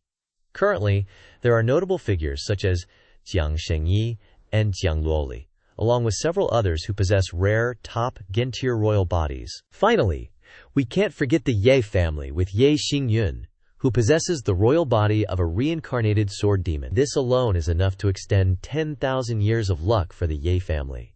Back to the west side of Nantian City, it was noon, with scorching sunlight. From within an exquisite and luxurious pavilion, noisy voices could be heard, as if in a social gathering of some big-shot brothers. A group of young geniuses were gathered, hanging out. The aura of this group of youngsters was not weak at all, but among them was a young man sitting in the middle. The very young man in the golden robe mentioned earlier. The group of geniuses were buzzing with discussion, while one guy said, Have you guys heard about the Jun family's Shenzi, Jun Xiaoyao? Another one clicked his tongue and replied, Tresk Jesk. I feel that he really deserves to be the leader of the new generation of Jun family geniuses, and can be seen as the most promising one in the current Imperial Three Families. A guy in a white, regaled robe in the table heard this and raised his hand and said, Speaking of the Imperial Three Families, I know a little bit about that. Then, he turned to the young man in the golden robe sitting at the head of the table and asked, Brother Ji, if I remember correctly, your Ji family used to be one of the Imperial Three Families of the Huangtian Xianyu, right? The young man in the golden robe raised his wine cup, laughed casually and replied, It's all just a thing of the past. Who doesn't know that my Ji family has long declined? This young man in the golden robe is a well-known figure among the younger generation, known as the genius of the Ji family, one of the archaic aristocratic families. His name is Ji Xuan, with narrow eyes and black hair. When he raised his glass, he was flattered and praised by those around him. Oh my! Brother Ji doesn't need to be so modest. Brother Ji Xuan is known as the Little Sage. Your identity and status are not comparable to other geniuses. Compared to that, Brother Ji Xuan is not inferior to that Jun Xiaoyao. Not only that, I remember that Brother Ji also once defeated someone on the self-reliance list of the Jun family. After these words, many others chimed in, flattering Ji Xuan with endless praise. Given his status, being flattered was totally understandable. Ji Xuan wasn't just a prodigy from the archaic Ji family, but also the holy son of the Sacred Spirit Academy. Hearing compliments about once defeating someone on the Jun family's self-ranking list, Jixuan humbly replied, "That was just luck, managing to win a few moves. It wasn't a complete victory." Hearing these modest words, the crowd kept hyping him up. "Big bro Jixuan is the absolute best, both strong and elegant, a true gentleman." Jixuan then chuckled softly, "Ha ha, you brothers are too kind." However, after putting on a show for the bootlickers, his true colors came out. In his heart, Jixuan thought about these stupid leg huggers dare telling me to compete with that Jun Xiaoyao from the Jun family. Thinking I'm an idiot. Being called a little saint doesn't have anything to do with my personality at this moment. The divine glow flashed in his right arm. Divine symbols, runes running along his arm bones, imprints flowing, showing his identity as a holy son thanks to this special right arm. Jun Xiaoyao's image popped into Jixuan's head, and he thought to himself, "Jun Xiaoyao, if possible, I'll stay far away from you. You're not my main goal in this trip to the primordial heaven supreme treasure." Jixuan looked down at his special right arm, his expression gloomy. "If I can get the secret opportunity in the primordial heaven supreme treasure, along with other supreme treasures, I could be at the top of the new generation of prodigies. Why bother fighting directly with that monstrous Jun Xiaoyao?" Actually, this Jixuan is extremely cunning, and he wasn't completely unprepared when participating in the primordial heaven supreme treasure. He once stumbled upon an ancient book in the Sacred Spirit Academy. In this book, there was not only a primordial heaven supreme token, but also an ancient talisman, vaguely recording some of the achievements and secrets of the primordial heaven supreme, seeming to hide a rare item inside. If he could get that item, he might become an invincible supreme in the future. At the same time, outside the 1,000-mile boundary of Nantian City, in the desolate forest, a vibration suddenly sounded. The sky began to darken like ink, clouds swirling erratically. Deep inside the distant mountains, a black pillar shot straight into the sky, an ancient supreme pressure spreading around. Strands of eerie black smoke began to spread from the deepest part of the desolate, breaking a large hole between the clouds. A violent rumbling sound rang out. Dense gray fog caused all kinds of ancient alien beasts, pure blood, all had to howl like crazy, their eyes turning red. Not far away, several figures of old men loomed. An old man with white hair and beard glanced at the ancient aura, stroking his beard and saying, "The aura of this primordial heaven supreme treasure is a bit strange, not very suitable." The one who spoke was the Tao Extremity Celestial Sect Old Taoist from Southern Origin Tao Prefecture, the strongest person of the Tao Extremity Celestial Sect. An old man in fancy clothes from the Ji family replied, "This gray fog feels somewhat similar to otherworldly dark matter." He was from the archaic Ji family, an elder named Ji Peng, also Jixuan's protector this time. The Jun family's protector in golden robes standing beside him said, "There's some similarity, but it can't really be compared to dark matter. Otherworldly dark matter is an extremely eerie and terrifying existence. A slight contamination can cause living beings to fall into madness and mutation, or even directly die." He pointed to the gray mist and continued, "Although it is also strange, it still cannot be compared with dark matter." An old man with green dragon horns growing out of his head, wearing a dark green robe, sneered coldly, "Haha! You Jun family, if you're scared you can be black turtles and hide your heads." He was an elder of the ancestral dragon nest Azure Dragon lineage, and he came here today to protect Longbi. The protectors of the Jun and Ji families heard this, and glared at the ancestral dragon elder, snorting coldly, "What? You think this green shell soft-shelled turtle can follow in the footsteps of that black soft-shelled turtle who was chopped into several pieces and cooked into bibca?" The Azure Dragon lineage elder's face darkened, and he snorted, "What did you just say?" At this moment, an old man in green robes stood in the middle and said, "Everyone, if you keep acting like this, do you want to continue this debate or not?" This old man was the archaic Jiang family elder, who also brought the Jiang family's prodigy here, and it was none other than the Jiang family's goddess, Jiang Xingyi. Hearing this, the Azure Dragon lineage elder and the Jun family's protector both snorted, turning their heads to get over the misunderstanding. Ji Peng pretended and said, "This matter definitely needs to continue. If we retreat when we encounter a little difficulty, then when the Emperor Road opens in the future, these prodigies won't need to participate. It'll be a waste of time." Back inside Nantian City, At Jun Xiaoyao's pavilion, his group also felt the movements from the desolate forest, and they were standing high, looking at the ancient, terrifying aura erupting from the distance. Jun Xiaoyao said seriously, pondering. Finally, the primordial heaven supreme treasure has appeared. At that moment, in the middle of Nantian City, a golden light suddenly flew into the sky, shining like a mirror reflecting dazzling light. Jun Chengjian, standing next to Jun Xiaoyao, recognized this supreme treasure and blurted out, "That's our Jun family's ancient holy weapon, the Heaven Observing Mirror." With this ancient holy weapon, the elders can observe our scenes inside the primordial heaven supreme treasure. At this moment, from the sky above Nantian City, a voice echoed everywhere. It was the voice of an old Taoist belonging to the Tao Extremity Celestial Sect. "Everyone, this time the primordial heaven supreme treasure opens. Immortal orthodoxy Fengtian locks the earth. The previous generation of cultivators is not allowed to enter. This time entering the treasure will be extremely dangerous. The weak should retreat and save their lives." While all eyes were on the primordial heaven supreme treasure, a figure wearing a cloak, wearing a hood, stood silently in the crowd. It was Xiao Chen. After a journey of several days, he had finally arrived in Nantian City. He looked up at the illuminated sky, his eyes flashing with determination. In another corner, Zixuan smiled confidently, thinking to himself, "The prodigy of the Ji family, my reputation will be affirmed in this primordial heaven treasure." Far away, Long Bi rested his hand on his hip, glanced at the forest, smiling indifferently, as if this trip was just an easy stroll. On Jun Xiaoyao's side, he also led everyone forward with a confident expression, signaling to set off. The four of them, Linglong, Chengjian, Shuihuang, and Wanji, shouted in unison, "Yes, sir!"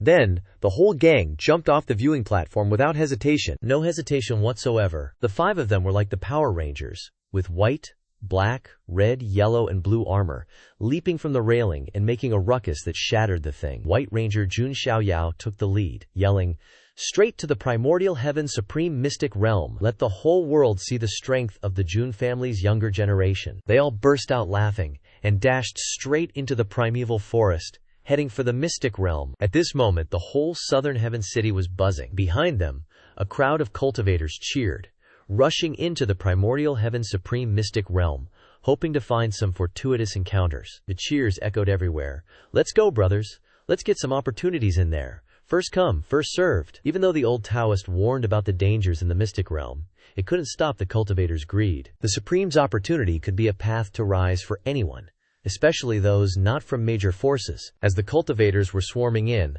a violent tremor suddenly erupted from behind. The powerful aftershock made everyone stop and turn around. Before their eyes, a magnificent and imposing scene unfolded, leaving 9 out of 10 people gaping in astonishment, mouths hanging open. A giant warship slowly entered the airspace in front of the Mystic Realm's entrance, proudly cruising in the air with the dazzling emblem of one of the ancient immortal clans, the Jiang family. This giant warship seemed to disregard everyone, arrogantly sailing on land. On its way, it accidentally knocked a group of cultivators flying, some falling to the ground, forcing them to crawl back to Southern Heaven City to recover. Enraged, these cultivators cursed loudly.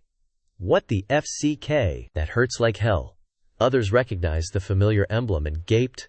"Isn't that the Jiang family's spirit ship, Holy SHT?" While other cultivators managed to avoid the warship's path, they gossiped heatedly, "Damn it, they're cheating!" At this rate, the Jiang family will be the first to enter the primordial heaven supreme mystic realm. Unwilling to let the aristocratic families bully them with their power, a rogue cultivator took out a bright golden object from his body, gathered spiritual energy into his right arm, formed hand seals with his left, and loudly called on all the rogue cultivators to join forces. "Don't let those rich and powerful families bully us. We rogue cultivators have to show them our strength." The call resonated throughout the area, and immediately the rogue cultivators formed seals together, summoning a white flood dragon. This valiant flood dragon quickly lunged forward and tightly coiled around the Jiang family's warship, holding it in midair. The rogue cultivators cheered joyfully when they saw the warship was stopped, shouting, "Good! Keep it like that! Sooner or later we'll take it down." But as joy flickered on their lips, a figure appeared above, quickly approaching. It was Jun Xiaoyao. Exuding the Jun family's confidence, he landed and delivered a powerful kick to the flood dragon's head, sending it flying downwards. while the warship shook violently. This powerful stomp caused considerable damage to the warship's deck, giving the impression of revenge for the rogue cultivators. From a distance, a glamorous woman stood silently watching, her eyes showing clear disdain. Jun Xiaoyao looked at the flood dragon, which was gradually dissipating, nonchalantly stepping on it like a doormat. The Jiang family's entourage witnessed this scene and couldn't help but gape, both shocked and admiring. One of them recognized the woman standing there and whispered, "Isn't that Jiang Shengyi, big sis?" Jiang Shengyi was surprised by the scene before her, muttering to herself, "Is that really Xiaoyao?" Compared to the last time we met at his birthday banquet when he was only 8 years old, the young man before me seems completely different. Jiang Shengyi possessed the innate Dao embryo and was one of the most outstanding prodigies of the Jiang family. Thanks to her ability to connect with the Dambryo, she had a radiant appearance that seemed to emanate divine light, and her eyebrows were like dark mountains. Jun Xiaoyao also had it all. Jun Xiaoyao walked over, looked at Jiang Shengyi, and smiled lightly. "Shengyi, big sis, do you need any help?" Then, turning his head, he ordered Jun Linglong, "Little Lingzi, make your move." Jun Linglong bowed her head and accepted the order, then quickly jumped off the Jiang family's warship and landed on the ground. As soon as she landed, little Lingzi counted. 1, 2. Did I miss a beat? Nope. Not a single one. Only each beat is accompanied by a few rogue cultivators falling. On the warship, Jun Chengjian looked down and didn't forget his role as the comedian, raising his shining sword and excitedly exclaimed, "Such exquisite and elegant footwork, Linglong." As for Jun Xiaoyao, he smiled smugly, letting his followers display their full potential, making the entire Jiang family watch in admiration and awe. Jiang Shengyi was startled by this display, looking at the young boy before her. Even at just 10 years old, Jun Xiaoyao had already subdued such powerful and formidable followers. She quietly observed each of them and thought to herself, Jun Chengjian is ranked 10th on the Jun family's self-reliance list. Jun Shuihuang is ranked 7th, and Jun Wanji is ranked 5th. Jiang Shengyi chuckled softly, thinking, unexpectedly, all 3 people from Xiaoyao's M-year birthday party are here. This little brother is doing better than expected. Right then and there, a huge noise boomed from afar, like a freaking earthquake, with a beastie getting blasted along with clouds of dust flying everywhere. Jun Linglong got smacked head-on and went flying, crashing through a whole bunch of ancient trees in the Taiwan jungle, making them all fall like dominoes. Little Lingzi staggered to steady himself, but his right arm was already messed up bad. He looked ahead, sweat dripping like crazy. He saw a gigantic foot with razor-sharp claws slamming down, making the ground crack. It was a demon bear with nasty gray-black fur, standing tall like a 10-meter mountain, giving off major pressure, and roaring like a beast. Jiang Shengyi, standing on the warship, was quick to spot this weird critter, and yelled out a warning. "Crap, this ain't good! It's a grimace bear! Its skin's all rough and thick like a fortress wall, strong as a late-stage divine bridge cultivator. Especially since this bear seems to be in a freaking rage." Jun Xiaoyao heard all this, glanced at the giant beast, chuckled, and said, "As strong as a late-stage divine bridge? Sounds fun." But while Xiaoyao looked stoked, Chengjian, Shuhuang, and Wanji were sweating bullets, a bit intimidated by the demon bear's power. Jun Xiaoyao turned to tease little Lingzi, voice dripping with sarcasm. Yo, little Lingzi. Need your Shenzi to lend a hand? I'm always ready to bail you out." Little Lingzi, clearly annoyed, frowned and replied, "Gee, thanks for the concern, Shenzi, but I'm good." With that, he charged straight at the rampaging grimace bear, eyes full of determination, and a spirit that wouldn't back down. The ferocious grimace bear snarled, baring its fangs and claws, aiming a deadly blow right at Jun Linglong. But with her 7-aperture exquisite heart, Jun Linglong dodged the attack with crazy agility and instantly appeared behind the monster. Linglong focused her power into her left fist, eyes cold and determined. Without hesitation, she punched the bear right in the head, sending it flying back and creating a huge explosion with dust covering the sky. The cultivators around were stunned, frozen for a few seconds by Jun Linglong's insane power. The solo cultivators were covered in cold sweat, buzzing and gossiping. Holy crap! Who is that girl who can send a grimace bear flying with one punch? Don't you recognize her? That's Jun Linglong, Shenzi Jun's personal guard. No freaking way. This is just the power of a personal guard. Seriously, she's as strong as some of the smaller clan's elders. Not far away, Jishuan of the Ji family made a move, calm as could be, but showing off incredible power, Divine runes flickered on Jishuan's right arm. A wave of divine light burst out as he lightly swung his palm or flicked his finger. The dazzling radiance from his arm easily tore through the savage demonic beast in front of him without even breaking a sweat. The solo cultivators around were speechless, whispering in awe.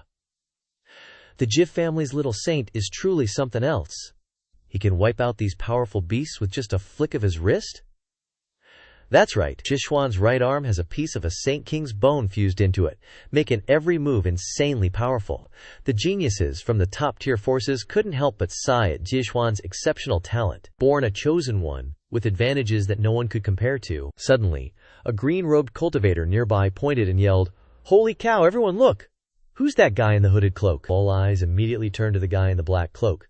Hood pulled tight. Just then, a ferocious demonic beast charged at him, but with just a light punch, the light of an azure dragon flared up, violently exploding and shattering the beast in front of him, leaving everyone stunned. No one expected a dark horse this powerful to show up in this fight, the crowd murmured, wondering if this guy would be able to win the opportunity and treasures inside the primordial supreme secret ground. Jun Xiaoyao watched from afar, eyes turning cold as he recognized the hooded figure.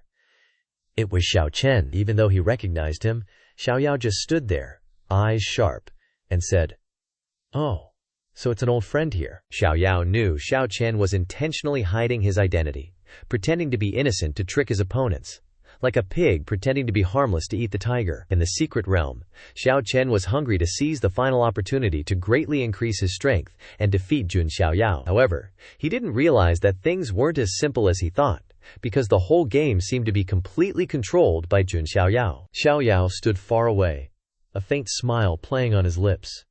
He looked at Xiao Chen as a fun game, like crushing his hopes and destroying Xiao Chen's pride. Just then, Jun Chengjian noticed Xiaoyao's gaze and asked, "Shenzi, do you know someone down there?" Jun Xiaoyao was slightly surprised, but replied, "What's up?" Jun Chengjian clenched his teeth, looked down with anger and said, "That guy in yellow below is Jishuan. He's the one who fused a saint's bone into his right arm and is called the Little Saint. I fought him once, and he relied on his higher cultivation to beat me. Then he went around bragging about how he beat a Jun family figure, constantly showing off and putting others down." A bitter feeling flashed in Jun Chengjian's eyes as he pleaded with Jun Xiaoyao, like a kid coming home to complain about being bullied. Jun Xiaoyao, after hearing this, responded with a faint smile.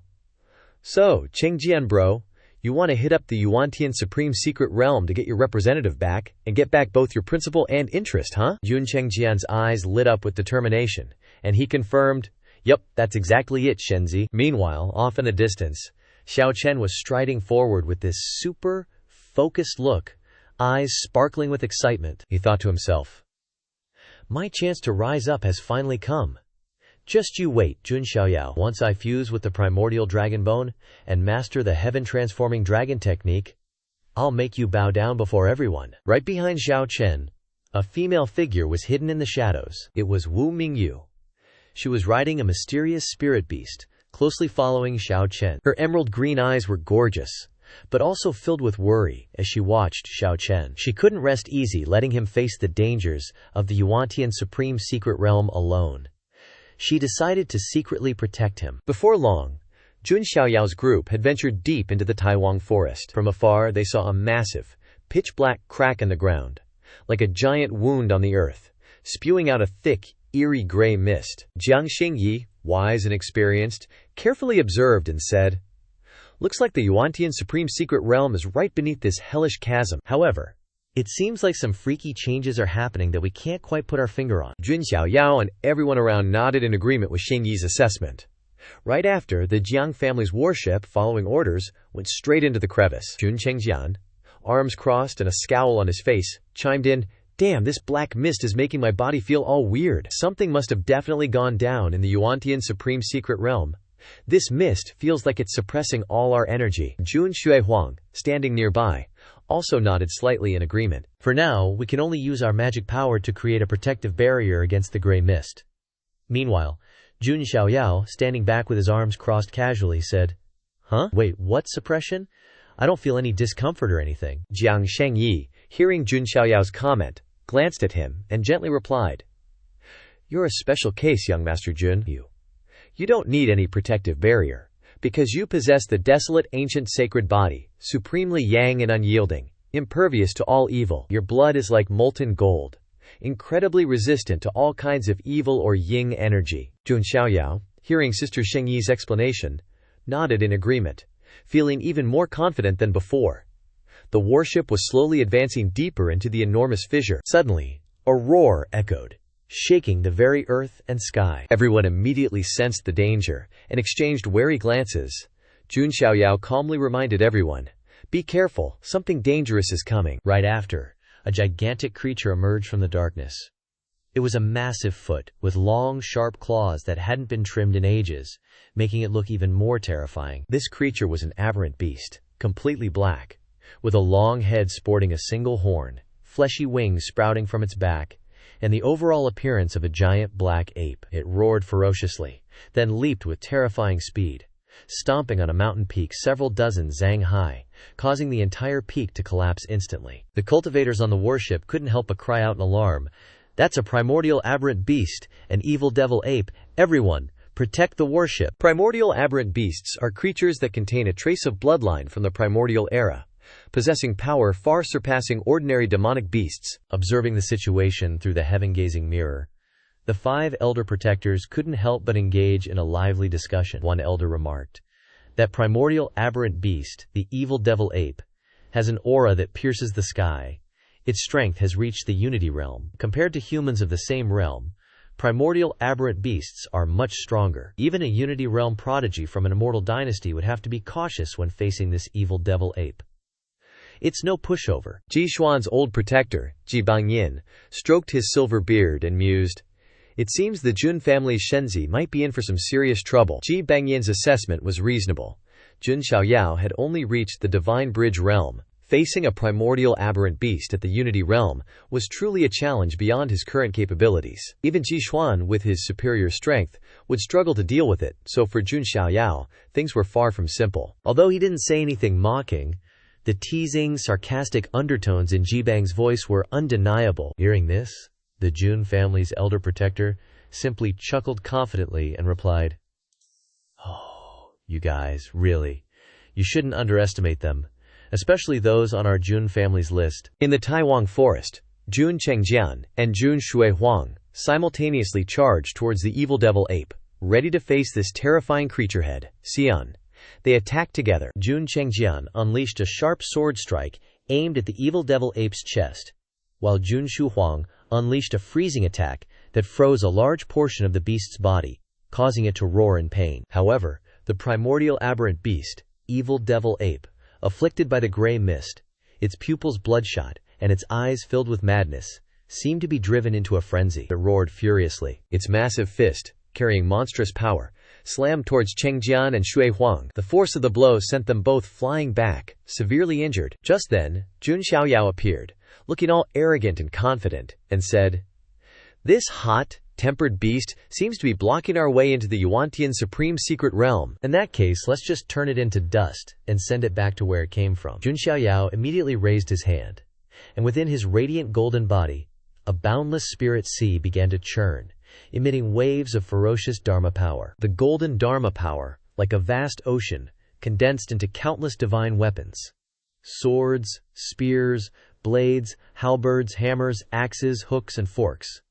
The Jun family's divine weapons, showcasing the terrifying power of the martial arts' divine power, the art of war. With a powerful push, Jun Xiaoyao unleashed the myriad divine weapons, transforming them into a torrent of golden Dharma power that crashed down upon the evil devil ape. The monster saw this. It roared to the heavens, creating an earth-shattering collision that reverberated throughout the area. Jun Shuihuang and Jun Changjian, standing nearby, stared intently at the battle. They wondered, with this kind of power, can he really take down that primordial aberrant beast, the evil devil ape? Jun Xiaoyao, still hovering behind them, calmly replied, "Just that alone isn't enough to take it down. You two fall back, let me handle this."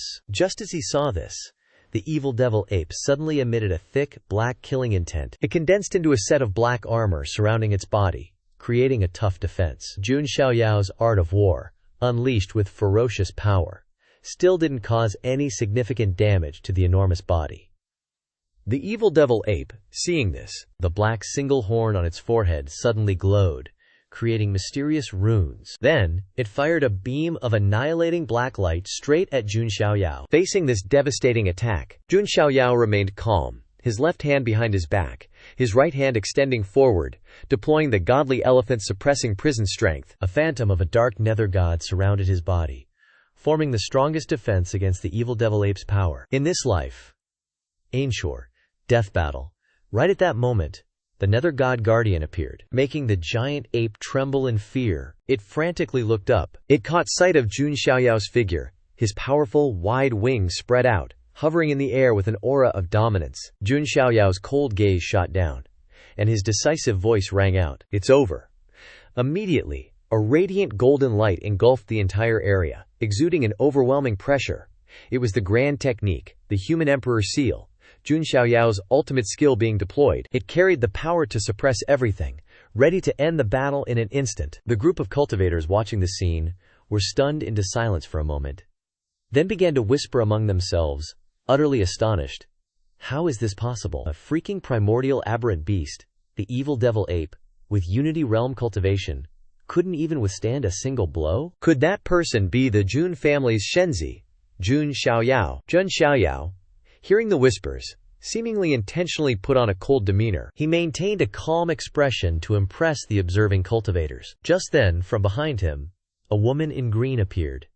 It was Long Bichi, the prodigy of the ancestral dragon nest. As soon as she arrived outside the Yuantian Supreme Secret Realm, Long Bichi was drawn in by Jun Xiaoyao's earth-shattering battle. Her gaze fixed on him, she faintly asked, "Are you the Jun family's Shenzi, Jun Xiaoyao?" Jun Xiaoyao, hearing the question, calmly turned around, his gaze also faintly assessing the person before him. With the small dragon horns on her head, it wasn't hard for him to recognize her as a prodigy from the ancestral dragon nest. Before Jun Xiao could answer, Long Bichi continued, her tone both arrogant and doubtful.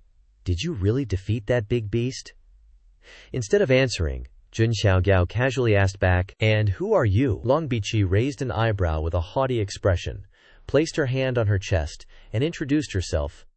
"I am Long Bichi, a prodigy of the ancestral dragon nest, of the azure dragon lineage." Hearing that proud introduction, Jun Xiaoyao's eyes showed a flicker of oddness. He felt unsure how to react. After a moment of silence, he unexpectedly spoke, his voice half joking, half serious. "Your parents must not be very good at English, huh? They gave you a really impressive name." Long Bichi looked at Jun Xiaoyao with a puzzled expression, not understanding the meaning of his words. Actually, the name Bichi are pronounced nearly similar with Bichi, a legendary monster.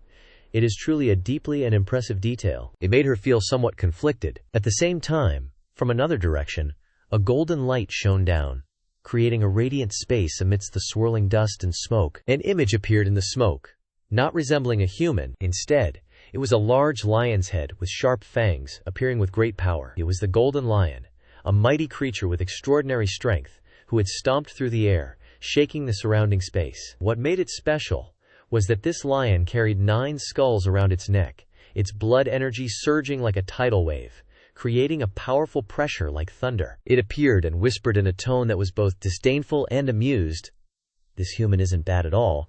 To be able to defeat a blackened primordial aberrant beast, the evil devil ape." Then, the golden lion lifted its head proudly and said to Jun Xiaoyao, "Human boy, you're pretty strong. You're qualified to follow me." The appearance of the lion caused the faces of many human cultivators to turn pale with fear. They whispered to each other, "That's the 9-headed lion race, the supreme genius of the archaic races." The 9-headed lion race is definitely one of the strongest races. It's rumored that in the ancient years, the 9-headed lions caused quite a stir, that no one could stop, and only a Buddha emperor could subdue them, turning them into mounts and dharma protectors.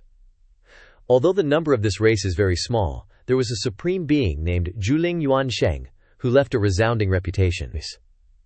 If it weren't for the rarity of this race, they could definitely stand alongside the archaic royal families. Jun Xiaoyao muttered, "WTF, what's with this guy? Where did he come from? Acting all high and mighty." Meanwhile, on the other side, a demonic beast suddenly appeared, lifting a black giant bird that blotted out the sky. Its wings were as large as dark, gloomy clouds, and it spoke in a mocking tone.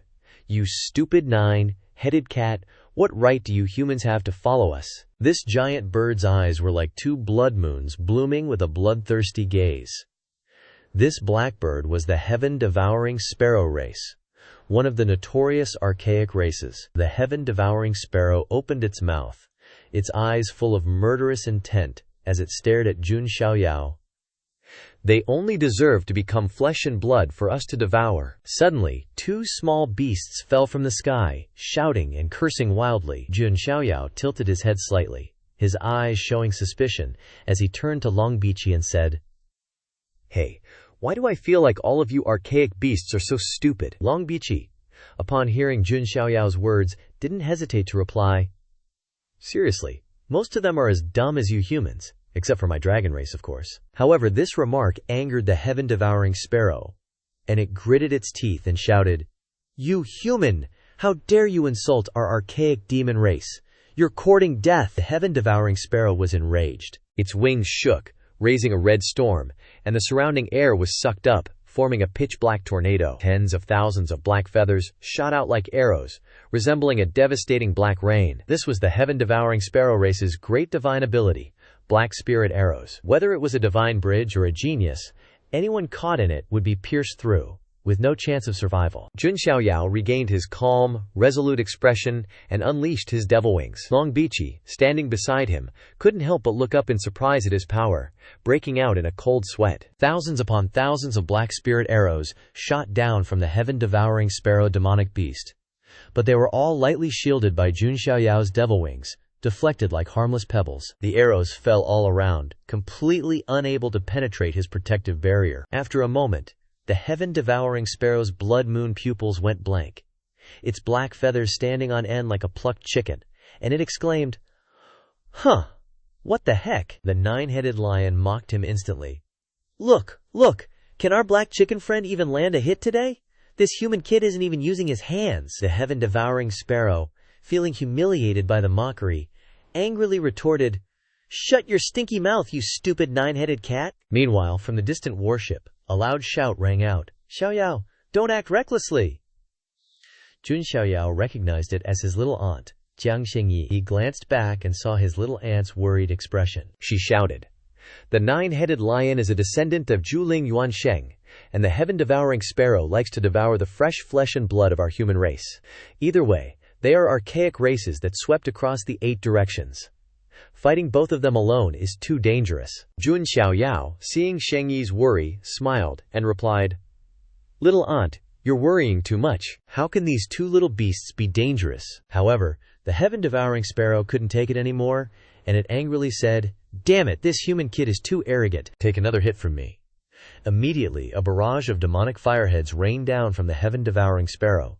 However, only Long Biqi remained below. Long Biqi leisurely crossed his arms, calmly looking up, while Jun Xiaoyao nonchalantly used his stupid black chicken to activate devil wings. His figure instantly appeared behind the heaven-devouring sparrow, without any flashy moves, just a fierce strike, his boundless mana surging into the eyes of nether divinity, which he threw out forcefully. By the time the heaven-devouring sparrow realized Jun Xiaoyao had turned around, blood had already splattered, feathers scattered everywhere, and a sharp, piercing cry echoed.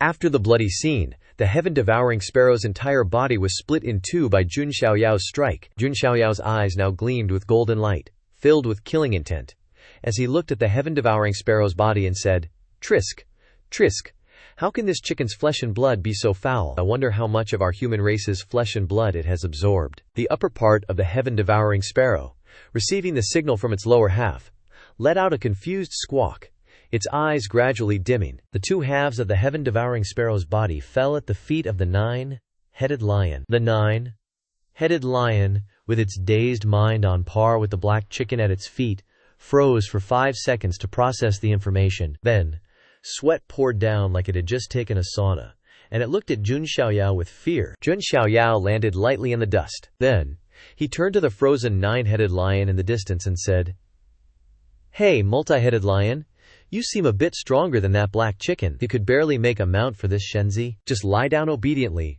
and stick your butt up, just lie down obediently and become my mount, and I'll spare your life." The nine-headed lion heard this, and turned its heads towards Jun Xiaoyao with a strange look in its eyes. His hand was trembling like crazy, and he thought to himself, "Am I actually scared? How can a dignified nine-headed lion clan be afraid of some human brat like this?" In the nine-headed lion's eyes, Jun Xiaoyao radiated terrifying spiritual power and murderous intent, like a mythical being he'd only heard about from the elders. Jun Xiaoyao cut off the nine-headed lion's train of thought and said, "You're a little different from that stinky black chicken. You look more valiant, and your flesh and blood aren't tainted with the same evil energy as that bird. You don't seem like the type to devour human flesh to increase your power, so I'll give you one last chance to become my mount. Submit to me, divine child." The nine-headed lion gritted his teeth. Looking at Jun Xiaoyao, he thought, "Become a mount?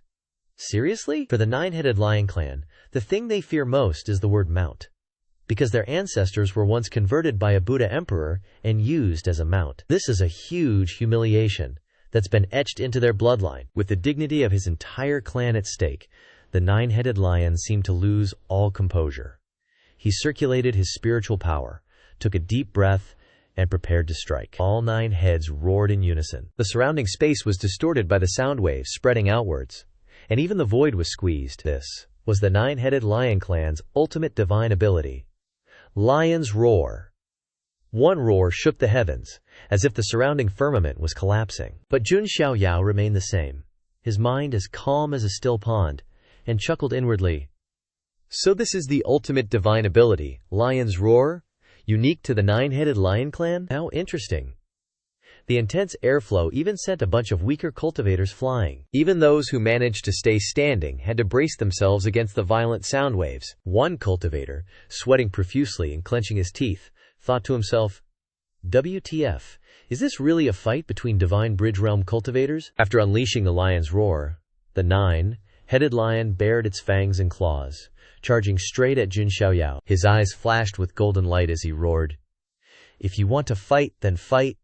The nine-headed lion clan would rather die than become a mount." Jun Xiaoyao didn't say another word, rushing forward, easily dodging the attack and landing a punch on the nine-headed lion's body. He thoroughly enjoyed the fight, laughing to himself as he thought, "This is just like an action movie, so intense." The nine-headed lion, taking the punch, quickly continued to attack, but Jun Xiaoyao, with his agility, easily dodged the counterattack. Long Bichi, watching from the sidelines with his arms crossed, said with amusement, "Haha, Jun Xiaoyao, you've stepped on a tiger's tail." The nine-headed lion clan goes completely nuts when they hear about becoming mounts.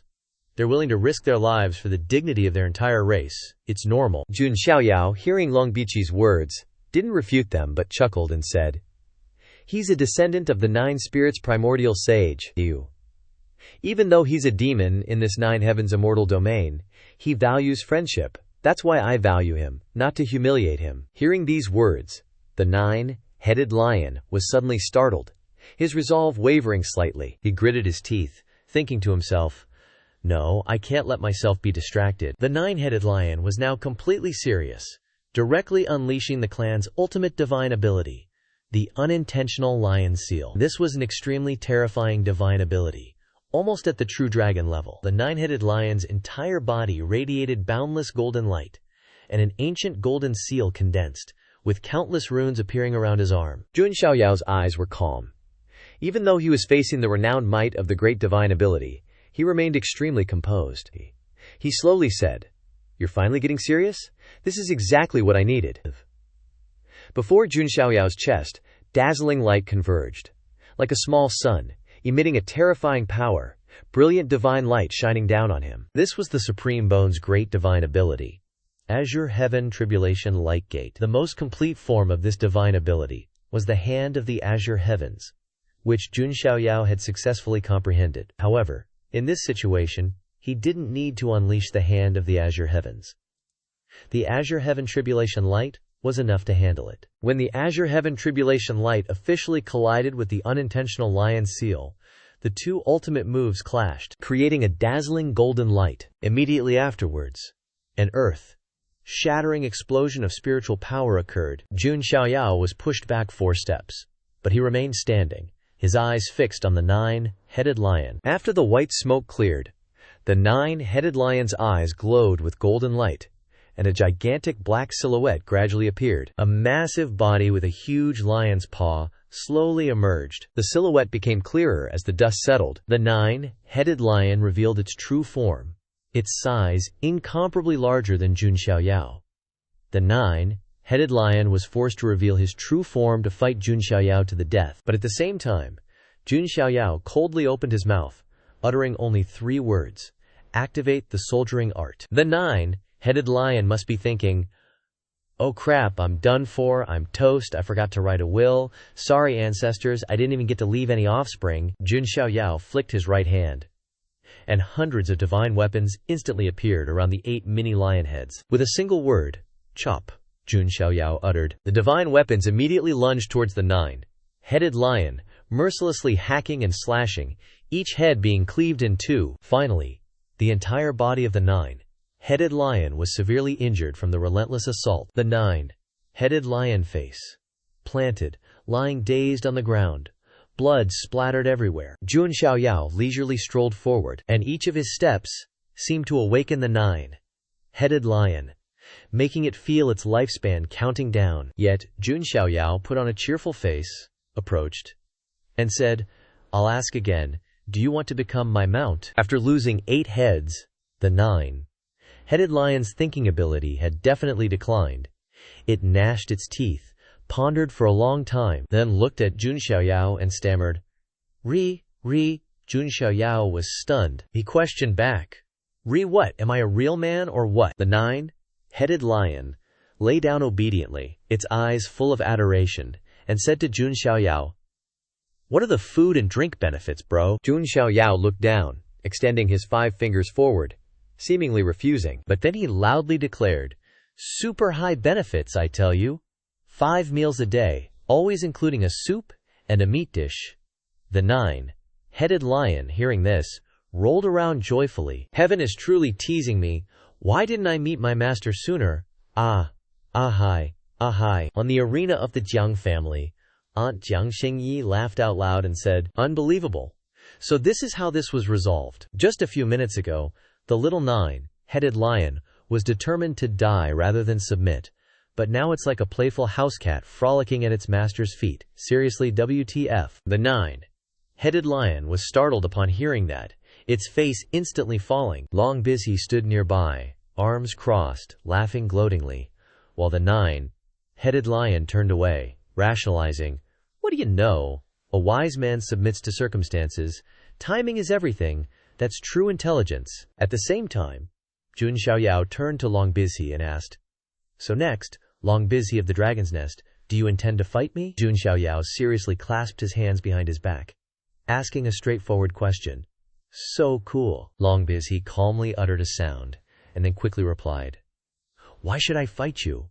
Am I a battle maniac?" Actually, Long Busy's initial intention was to deal with Jun Xiaoyao in order to enhance the prestige of the Dragon's Nest, but upon seeing the battle scene just now, she decided to give up. Now she was going to find a way to sneak away and report to the elders about the ancient dragon bones.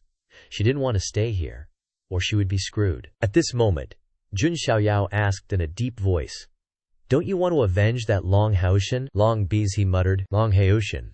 Oh, him." Then she ran her fingers through her hair and said, "Looking at our hair color, you can easily tell that we aren't related, right? But I heard that he's a madman who dared to provoke your Taigu family, right? He also has a terrifying older brother who could be considered as famous as you. Why don't you go find him to fight? I'm just a little dragon girl passing by here." Jun Xiaoyao didn't let go, continuing to question, "Then why did you appear and jump right in front of me? What for?" Long Busy waved her hands in denial. "Oh, it's because I heard that a monster from the Jun family had appeared, so I came here to see what he looked like, that's all." Jun Xiaoyao remained stern, without hesitation answering, "Based on the grudges and conflicts between the Dragon's Nest and the Jun family, I can't believe what you're saying." Long Busy quickly retorted, "You're thinking too much. When your Jun family and the Dragon's Nest became enemies, you and I weren't even born yet." Then she went silent, sighed, and said, "So the Shenzi of the Jun family only looks at things this way." As soon as she finished speaking, Long Busy turned around, raised her hand, and waved goodbye, continuing, "Well, I'll take my leave here. Sorry for disturbing you." Jun Xiaoyao exuded a cold aura, his voice full of power. "Stop right there. His entire body radiated a dense purple glow, shouting, "Did I say you were allowed to leave? Say that last sentence clearly. I want to hear it again." Jun Xiaoyao's voice was like the god of death, making the surrounding atmosphere suffocating. Long Bichi just turned her head, sneering, "Ooh, so scary. Did I not make myself clear enough?" You, Jun Xiaoyao Shenzi, and all these other cats rushed into the Yuan Tian Supreme Treasure Trove looking for goodies and a level up, but then just started fighting each other like a bunch of wild dogs. What makes you any different? That's why I'm disappointed in you, dude. Jun Xiaoyao, his voice still heavy, asked, "Are you officially trying to pick a fight with me right now?" Long Bichi, totally chill, replied, "Nah, just spitting straight facts. You seem a little triggered, though. Oh, you gonna kill me?" Jun Xiaoyao, still radiating some serious killer vibes, answered, "So what do you think? Am I the kind of guy who needs a reason to off someone?" Suddenly, from the distance, a shout boomed. "The treasure trove is opening." At that moment, in the distance, the entrance to the Yuan Tian Supreme Treasure Trove was slowly creaking open, accompanied by a loud screech and a cloud of inky black smoke. Jun Xiaoyao, seeing the entrance open, turned to Long Bichi and said, "Seriously, now's not the time to argue about this." After that, Jun Xiaoyao raised his hand, thinking to himself that the entrance to the trove was open, but the system didn't have a mark for Yuan Tian Supreme Treasure Trove. It seemed that he had to go deep inside the trove to check in. Seeing the treasure trove open, the whole gang on the warship started jumping down. Jun Wanji, Jun Shuihuang, and Jun Chengjian all said, "Shenzi, it's time to go in." Jun Xiaoyao, leading the charge with his little lion buddy, said, "Everyone, follow me. Let's go." Ling Long and the rest of the crew were like, "Yes, sir," following his lead. Meanwhile, Jiang Xingyi ordered her subordinates, "The secret realm is changing. This black mist is super freaky. All Jiang family disciples, guard the outside of the realm." Jun Xiaoyao just strolled past Long Bichi without a word, leaving her standing there, stunned. Glancing at the back of his formidable opponent, Jun Chengjian kept teasing, sticking his tongue out at Long Bichi. Long Bichi gave him the side-eye like, "Just you wait, be careful, I can't beat the guy in front, even in a 1v1. At this moment, that dude, Ji Xuan, had reached the bottom of the abyss, quickly hitting the gas and jumping straight towards the entrance of the Yuan Tian Supreme Treasure Trove right in front of him. He's Xiao Chen, and he's also rushing in. All the cultivators went crazy, rushing straight into the treasure trove, yelling and screaming, fighting to be first. Some of them even started throwing hands, fighting to the death. Long Bichi calmly floated in the air, looking down at the whole scene, sensing the chaos below, thinking to herself, "These guys are way too desperate, why bother?" Immediately she drew her sword, channeling a special blue spiritual power, and cackled, "He, let me give you a hand." From above, a streak of bright blue light appeared, like a pillar of light striking down on the group of cultivators frantically running towards the trove entrance. The power of the light created a massive explosion, sending dust flying everywhere. Those cultivators, covering their faces from the dust, yelled, "What the F was that?" After the smoke cleared, Long Bichi's image appeared. Holding his sword, he smiled casually and said loudly, "All right, folks, we've got enough people at the Primordial Heaven Supreme Treasure Trove.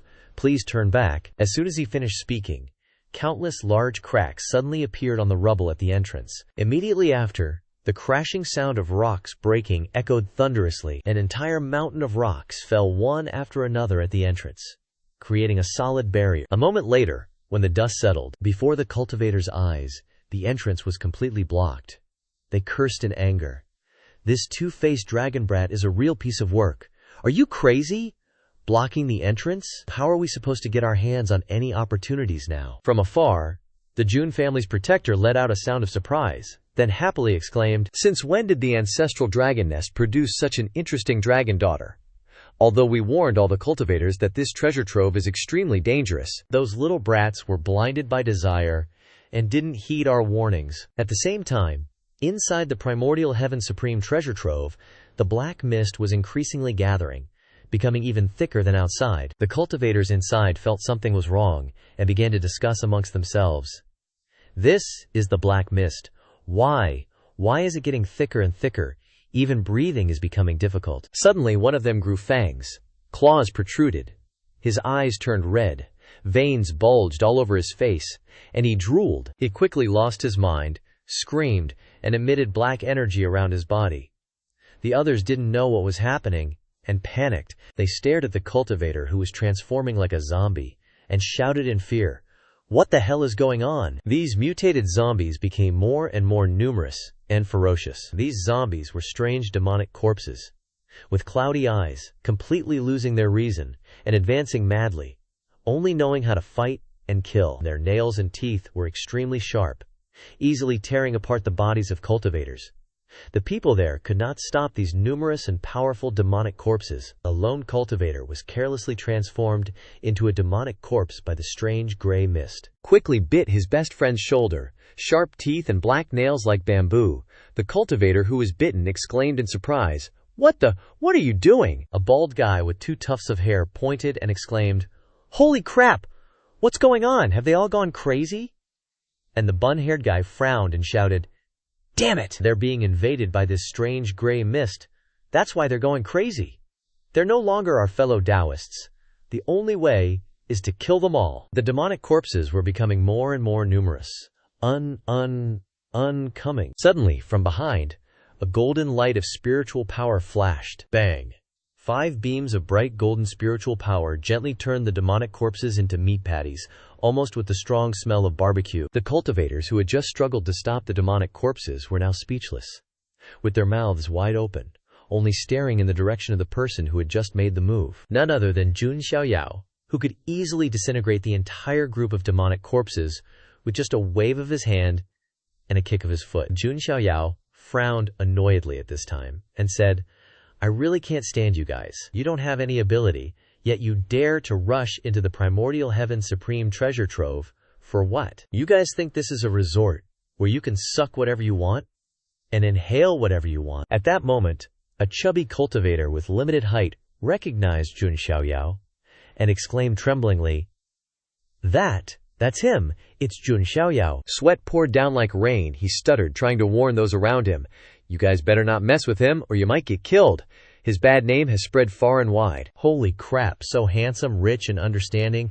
How come he's rumored to be vicious? After hearing the warning, the cultivators around him were all cautious, with wary eyes, not daring to move, fearing that they might accidentally provoke Jun Xiaoyao. In their eyes, he was no different from a grim reaper with a dark, murderous aura, causing the whole group to cower. A chill ran down his spine. Jun Xiaoyao recalled what Long Biqi once said, "Jun family's Shenzi, are you any different from those cultivators?" He suddenly realized that as long as he showed a little bit of ferocity, in the eyes of these people, he would be no different from a madman who kills without blinking an eye, no different from those cultivators who are fighting and killing each other. Making a decision in his head, Jun Xiaoyao took a deep breath and said 2 words full of majesty in a stern voice, "Get lost?" Immediately, the cultivators, like small boats encountering a storm, hurriedly leaned to one side, making way for him as he passed. Jun Xiaoyao thought to himself, being a bad guy is sometimes really great." Jun Xiaoyao walked away indifferently, leaving the cultivators to live or die on their own. After all, choosing to enter this place was their decision. He was not a nanny, nor was he a righteous gentleman or a superhero with the slogan, "With great power comes great responsibility." Like in Marvel movies, that concept had nothing to do with Xiaoyao. Going deep into the underground palace, Jun Xiaoyao felt the decaying aura, the chilling ying wind, and the black mist enveloping everywhere. At the end of the tunnel, bam! A huge palace appears, all decked out with ancient bagua patterns on the ceiling. Jun Chengjian and Jun Shuihuang step inside, super cautious, and go, "Holy crap, this place is wild. Who knew a creepy tunnel would lead to a freaking epic palace?" Everywhere you look, there's the aftermath of a bloody massacre, giving you the serious chills. Peeking at the left entrance, Jun Xiaoyao, sharp as ever, spots some faint blue spiritual energy lingering around. Then, he glances at the right entrance and finds traces of light yellow spiritual energy on the ground too. In a flash, his brain's crunching numbers like a supercomputer. Based on the signature of those energies, he figures it's gotta be Xiao Chen and Ji Xuan, the Ji family's little saint. With a sly grin, Jun Xiaoyao turns to Jun Chengjian and says, "Chengjian, bro, you're looking to get even with that Ji family's little saint, right?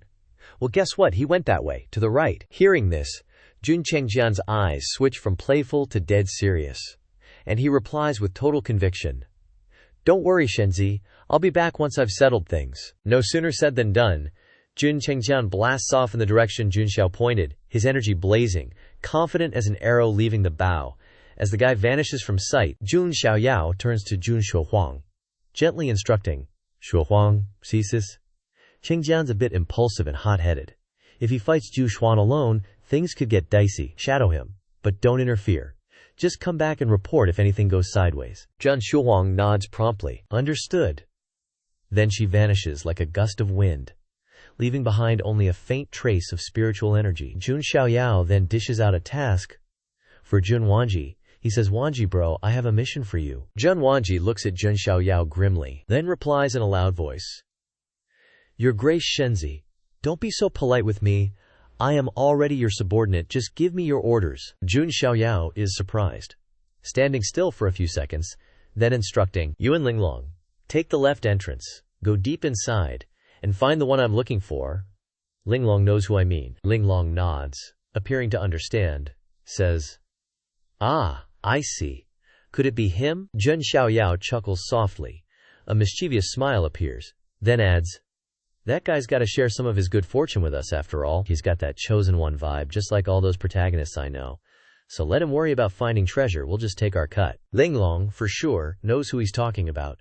Obeys at once. Jun Wanji, though not crystal clear about the plan, does not ask further, only nods and agrees, quickly setting off as instructed. Jiang Shengyi's mind goes haywire, wondering why she is suddenly thinking about the youth's affairs.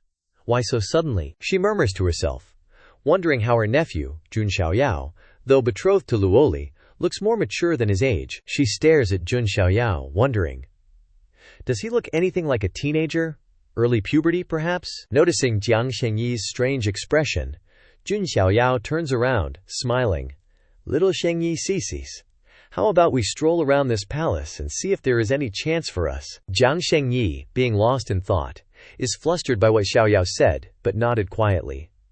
Thus, both of them, along with Xiaoyao's spiritual pet, continued exploring deeper into the underground palace. On the other side, Long Bichi is slowly making her way into a large limestone cave. The surrounding space is dark and filled with cold air. Every step she takes is filled with thoughts. Why are all living beings in the Huangtian Xianyu cultivating like crazy? Is it for fame, wealth, or to become the supreme emperor? Or they just don't want to be trampled under other people's feet? Long Bichi wonders. Feeling the pressure from great goals. The pressure from the fierce competition between cultivators. For them, cultivation is not just effort but madness, a thirst for surpassing fate. But no matter how hard they try, there is always someone that is an exception. Someone that is special. Long Bichi, holding a blue flame torch, continues forwards and concentrates her thought. She suddenly hears a loud cheer from deep inside the cave. Ha ha! I finally found it! Long Bichi immediately becomes vigilant, her eyes sharp, as she hears that voice from Xiao Chen, the one with the vibes of a chosen one, blessed with luck, known for obtaining what other people work hard for, with ease. In front, Xiao Chen is standing next to a dragon tribe skeleton, his eyes shining, grinning.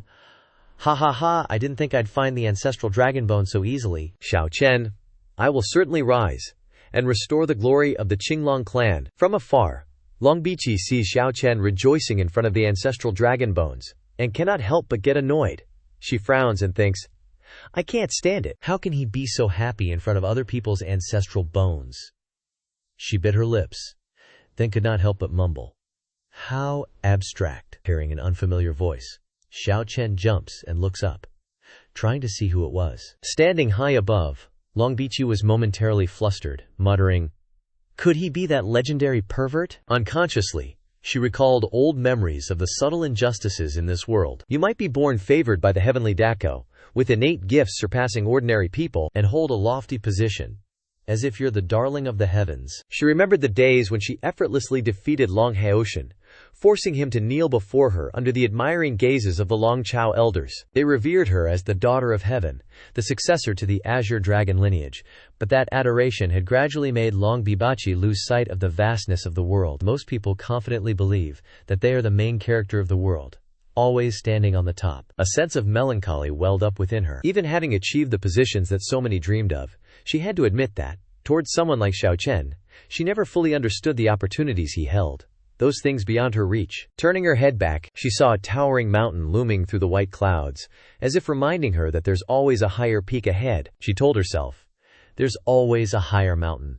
Don't be complacent and see the world like a frog at the bottom of a well." Longbichi gazed into the distance, her eyes reaching the top of the towering mountain. The image of a blurry figure flashed in her mind. It was a genius of the Longqiao clan, who made the world look up to him with a dignified gaze, and the white hair mixed with the characteristic gold of the dragon clan, Long Aoshin. Long Aoshin's older brother, the embodiment of pride and absolute power, a guy who saw the world as dust beneath his feet. Returning to the present, Longbichi looked down at Xiao Chen and said coldly, "I really can't stand it.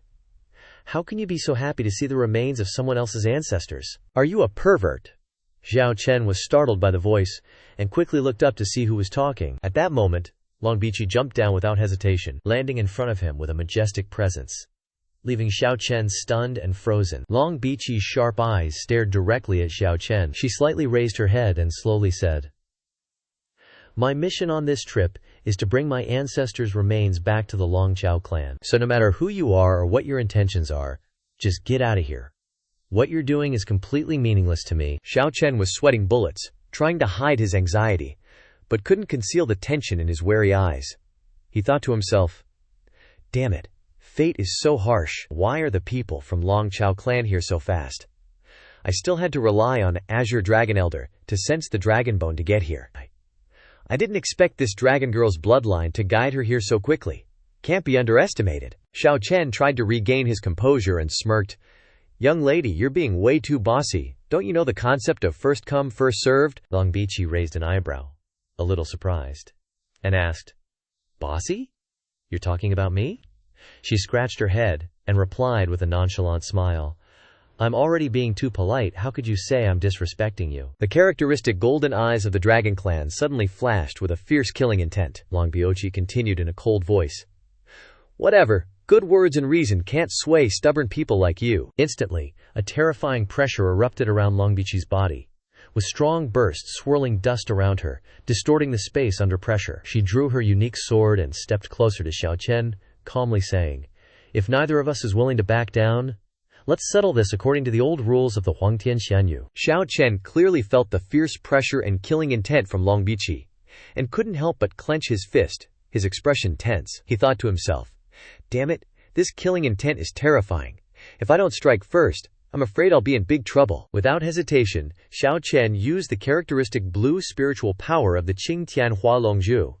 In an instant he sped towards Longbichi, throwing a powerful punch. However, Longbichi, as the dragon daughter of heaven, wasn't so easily defeated. At the moment of impact, both bodies touched each other, creating a surge of mana that stirred the space. Longbichi gently blocked the punch with her sharp sword, while her left hand quickly formed a seal, using spiritual power and martial arts to dissolve Xiao Chen's attack. Longbichi didn't forget to lightly sneer at Xiao Chen, "Ooh, scary."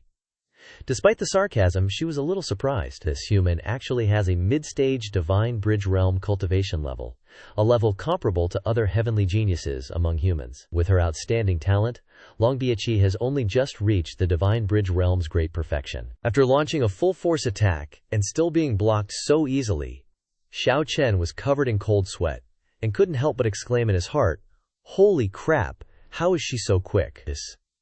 This is a world of difference between the noble heavenly geniuses and the petty thieves I've met. Immediately afterward, Longbichi swung her sword, creating a powerful gust of wind that pushed Xiao Chen back. He struggled to maintain his balance, his feet sliding across the ground before coming to a stop. He sighed with a hint of resignation as he realized his difficult situation. The Azure Dragon Elder's reminder echoed in his head again. "This little dragon girl has a special bloodline, and her cultivation is higher than yours. If you want to win, you have to make it quick. Prolonging the fight will only alarm other cultivators, which will be troublesome."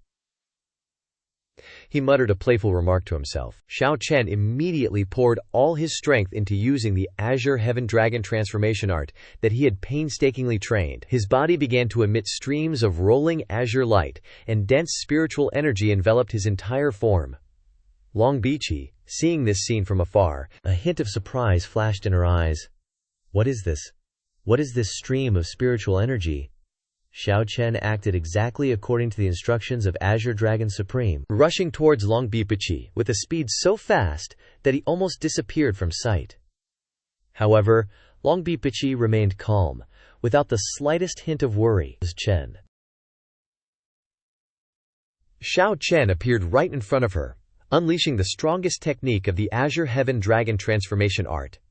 Azure Dragon Sky-Shattering Fist, aiming directly at Long Bichi. Long Bichi lightly raised her hand and caught Xiao Chen's fist without any difficulty, raising an eyebrow slightly, saying, "So, this is actually the supreme technique of the Azure Dragon lineage. Where did you learn this technique from?" Not giving Long Bichi any more time to question him, Xiao Chen quickly unleashed the next move, Azure Dragon Sky-Shattering Claw. But before the attack could even reach its target, an unexpected kick from Long Bichi struck Xiao Chen's chin, leaving him dazed. Xiao Chen retreated, smiling somewhat self-deprecatingly to himself. As expected, she's a tough one. This Long Bichi isn't an ordinary opponent. Long Bichi landed gracefully, still not showing any signs of fatigue. Xiao Chen struggled to attack again, seemingly intentionally letting his face collide with Long Bichi's fist in order to counterattack. However, the stronger, Rothan, expected recoil sent him flying hundreds of meters away, finally landing and only suffering minor injuries, clutching his chest. He gritted his teeth and thought to himself, "Damn it! Don't even mention defeating Jun Xiaoyao. I can't even defeat a little dragon girl?" Suddenly, Xiao Chen's eyes widened, surprised, as he looked behind Long Bichi. An attack with 8 powerful streams of spiritual energy from behind, hurtling straight towards her. Long Bichi glanced back slightly, not showing the slightest fear, and easily leaped up to dodge the attack. However, her confidence made her a target. That attack unexpectedly caused a rather large wound on her face, causing both Xiao Chen and Long Bichi to look towards the attacker. On the ground, Bai Lu's footsteps slowly advanced, shattering the ground with a powerful aura. Behind him, a woman wearing white silk, her face covered, her eyes like autumn water, beautiful and dazzling, appeared. Xiao Chen exclaimed with surprise and joy, "Yu Mingyu, why are you here?" Yu Mingyu's appearance was completely unexpected by Xiao Chen. She tried to hide her emotions, feeling guilty, so she glanced elsewhere and pretended to be talking. "I heard that the Primordial Heaven Supreme Secret Realm opened, so I came to join in the fun. I didn't expect Brother Xiao Chen to be here too." Long Bichi, after being wounded on the face, no longer held the same contempt as before. At this moment, her eyes became serious. Observing the veiled woman, she realized that Yu Mingyu's cultivation was at least at the Guiyi realm, indicating that, whether in terms of cultivation or origin, she was no ordinary person. Yu Mingyu, after explaining her reason for being there, turned to Long Bichi, her voice full of conviction. "You should leave. Those things are not something you can contend for." Yu Mingyu spoke with a cold, majestic voice, like a princess of a divine dynasty. Long Bichi, upon hearing this, laughed loudly, her eyes full of arrogance. "Ha! So the dragon bones of my ancestors are not to be contested, and are to be left for you to monopolize?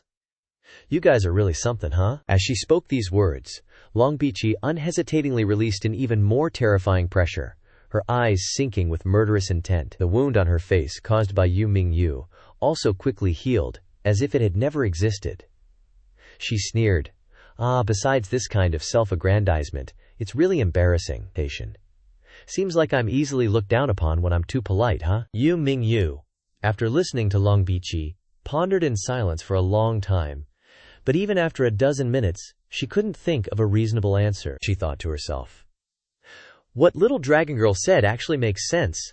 I want to refute, but I can't think of anything to say." Just then, Xiao Chen, standing behind, shouted loudly, "Mingyu, don't listen to that Lolita dragon's nonsense." He threw his cloak aside and continued, "These legendary supreme dragon bones are inside the Primordial Heaven Supreme Secret Realm, so they belong to the Primordial Heaven Supreme who has been lost forever. The treasures inside the secret realm of a Supreme who has been lost forever belong to whoever has the ability to obtain them. This has nothing to do with her Dragon Clan ancestors." Yu Mingyu, with her innocent and pure heart, continued to be influenced by Xiao Chen's persuasive words. She nodded, thinking to herself, "Yes, that's right. Masterless treasures in a secret realm belong to whoever has the ability to obtain them. That's how everyone does it." Xiao Chen quickly stepped in front of Long Bichi, his eyes full of determination. "Hey, little dragon girl of the Dragon Clan, there are a total of 5 dragon bones here. Among them, the 4 ancient dragon bones are a deep, dark gold, and the surface of the bones are engraved with many complex and mysterious runes. They are ancient dragon bones. I, Xiao Chen, can give up these 4 ancient dragon bones. But as for this supreme ancestral dragon bone, which is directly related to my future cultivation, I must absolutely contend for it at all costs. Then, he turned to Yu Mingyu, acting skillfully and clenching his palm, and said, "Mingyu, you don't need to lend a hand to help me, okay?" He pretended to emphasize casually, "A man must know how to rely on his own strength to contend for opportunities and determine his own destiny." Beside him, Yu Mingyu looked delighted by Xiao Chen's persuasive words. However, his performance was abruptly interrupted by Long Biqi, who couldn't stand the ridiculousness any longer. She kicked Xiao Chen straight in the face, saying, "Cut the pointless bullshit. You better rely on your own strength to compete. You're too good at using me as a puppet. Show me some real skills.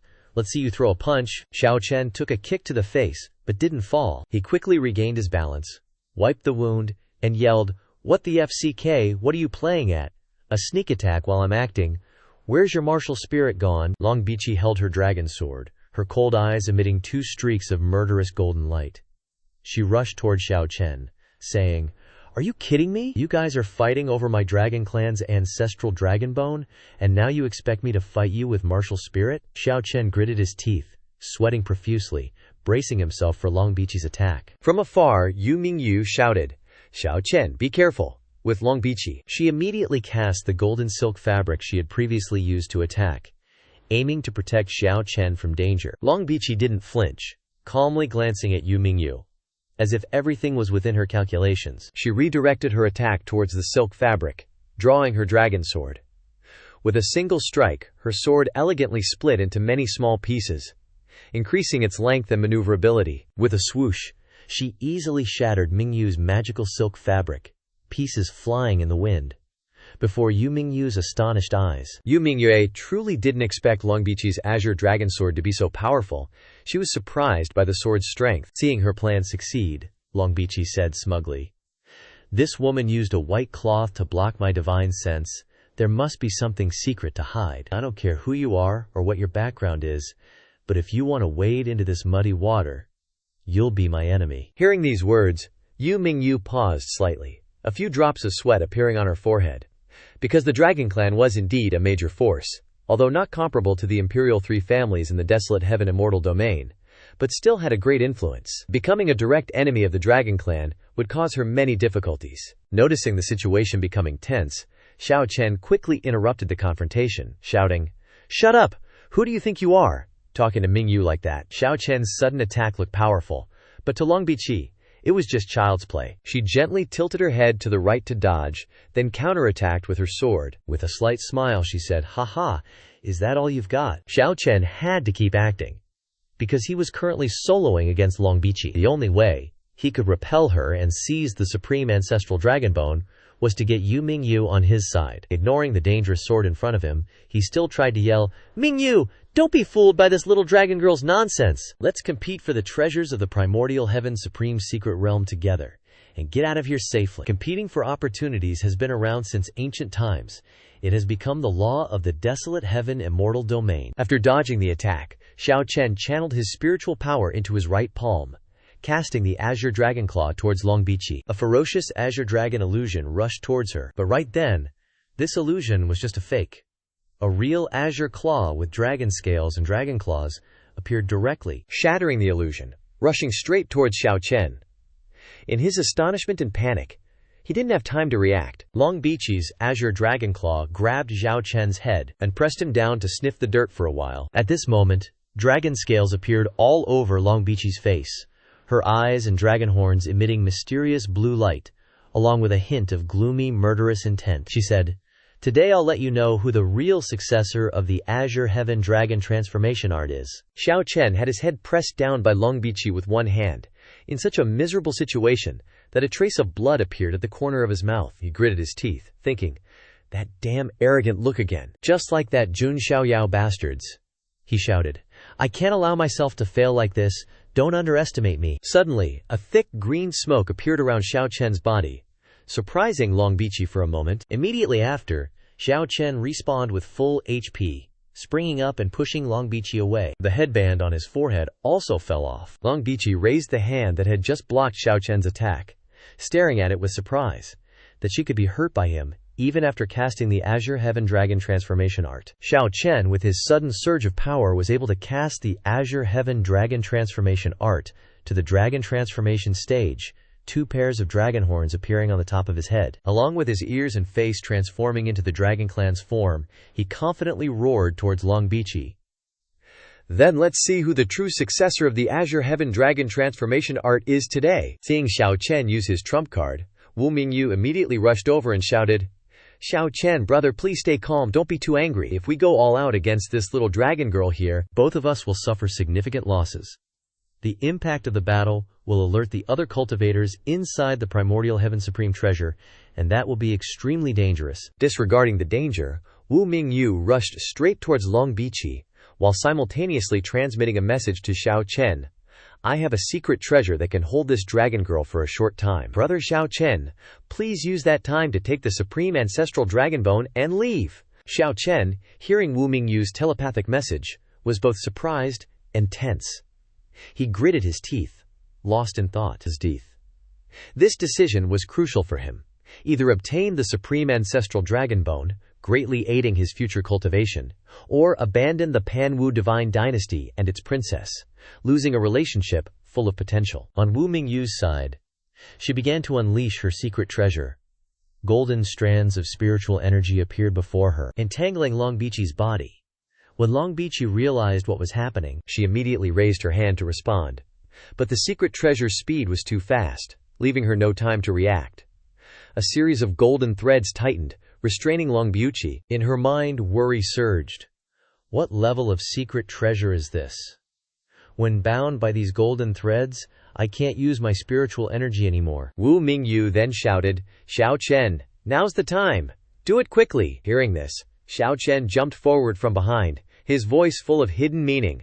"Well, this is just too good." His actions and words were so abnormal that even Longbichi was surprised by the reality before her. She stared at Xiao Chen with a vacant expression, unable to believe that he had decided to stay. He had hesitatingly launched a poisonous attack directly at Longbichi's heart, who was being restrained by Wu Mingyu's secret treasure. This move was truly cunning, now putting Wu Mingyu on the same boat as him. Xiao Chen understood that if Longbichi died here, the ancestral dragon nest would definitely not let it go.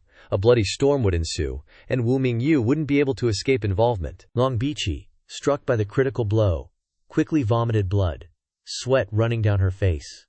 In helplessness, her eyes were filled with pain and panic. After his cruel attack, Xiao Chen turned to Wu Mingyu and said, "Mingyu, if you let this dragon woman survive today, the ancestral dragon nest will definitely not spare me. There will be endless troubles." Longbichi, struck by the fatal blow, coughed up a mouthful of blood, her eyes becoming unfocused. Fresh blood flowed from the wound on her chest to the ground, causing her steps to falter, losing her balance. After his ruthless words, Xiao Chen coldly withdrew his hand from Longbichi's body, to Wu Mingyu's astonishment and helplessness. Longbichi couldn't stand firm and knelt down before Xiao Chen.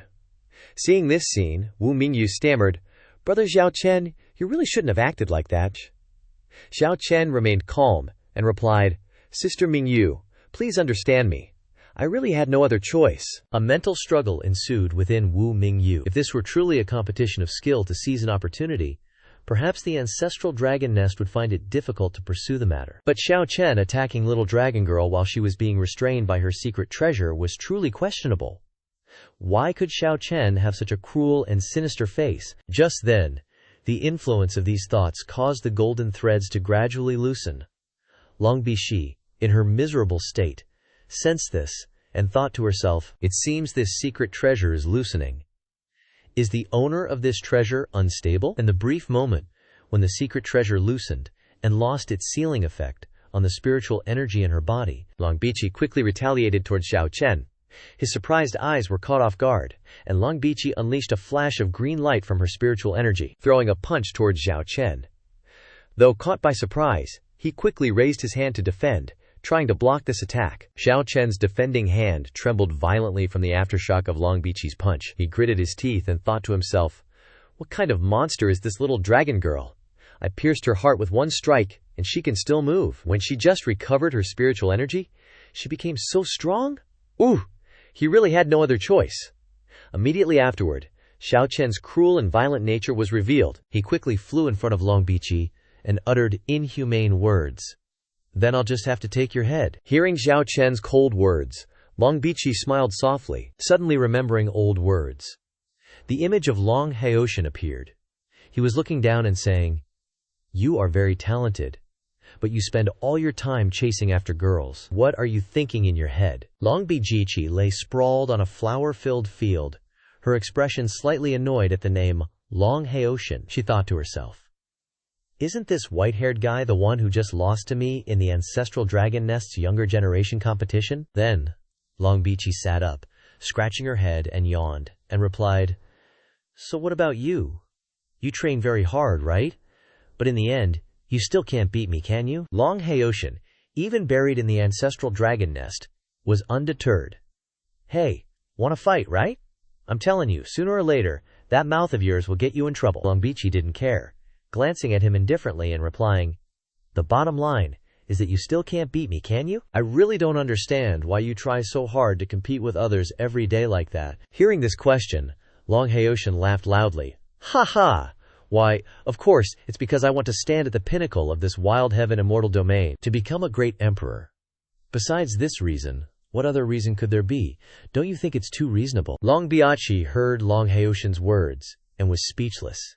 Glancing at him in despair, he stood there gleefully, like a kid talking about his grand dreams and aspirations. In her head, Long Bichi was like, "Haha, seriously, even this little punk who can't beat me dreams of becoming the Celestial Emperor." For thousands of years, countless people in the Nine Heavens Xianyu have been busting their asses for that goal, risking their lives with swords in hand. After a moment of contemplation, Long Biachi replied, "Becoming the Celestial Emperor? Nah. That's not really my thing." Long Haoshan was surprised that a Qinglong clan member had no desire to become the Celestial Emperor, and asked, "Really? Then why do you cultivate?" Long Bichi casually replied, "Haha, duh, so I can travel all over the Xianyu." She used to have a stone, cold face when Long Haoshan talked about becoming the Celestial Emperor, but now she revealed a playful, gleeful expression. Hey, do you know how big the 9 heavens and 10 earths are? There's the Crystal Desert, the Thunder Sea, the Myriad Colors Mountain. I really want to go everywhere, he. Long Haoshan didn't dare argue with this hyperactive dragon. He could only force a smile, sweating, doing his best to play along. Then, Long Bichi gently lifted her hair in the shimmering sunlight and said, "If I didn't cultivate, you think I could get to those places?" That little gesture almost made Long Haoshan faint. He braced himself and asked, "So, you do have goals, but you're slacking off on cultivation. What if you're traveling and someone wants to kill you?" Long Bichi lightly laughed and replied, "Then that's my fate. I'll just have to accept it." Back in the present, that Xiao Chen guy was still struggling, his teeth clenched, sweat pouring down as he dealt with Long Bichi's attacks. She had completely transformed into a true dragon, fast as lightning, biting right into Xiao Chen's torso. Continuing her earlier words, "I'll accept that fate, but I'll crush your body first." Xiao Chen, bitten by Long Bichi, slammed hard into the limestone wall, creating a shocking aftershock. He spat out a mouthful of fresh blood, his face full of pain. But he wasn't about to give up easily. He gritted his teeth, channeled spiritual energy into his right arm, and shouted, "You little dragon girl, die!" Then, Xiao Chen used the Azure Dragon Subdues evil move from the Azure Heaven Dragon transformation art, attacking directly at Long Bichi's head, creating a huge wound between her eyes. At the same time, both Long Bichi and Xiao Chen fell downwards. Bam! They both free fell onto the stone floor in incredible pain. Xiao Chen was having a hard time maintaining the Azure Heaven Dragon transformation art. His half dragon form was finally about to disappear. As for Long Bichi, even though she was injured after transforming into her true Azure Dragon form, she still smirked smugly. He, just accept your fate, human. You're just a puny human after all. No matter how many supreme arts you learn from my ancestral dragon nest, you'll never become a real true dragon." Xiao Chen, hearing those savage words, angrily rushed forward and yelled, "Shut your mouth." Seeing Xiao Chen act like that, Long Bichi thought smugly, He. He's actually charging in so foolishly. Come and take this." Long Binucci immediately activated both of her dragon cores, the attack appearing between her temples and dantian. two blinding lights erupting. Yu Mingyu, seeing the danger, spoke worriedly. This isn't good.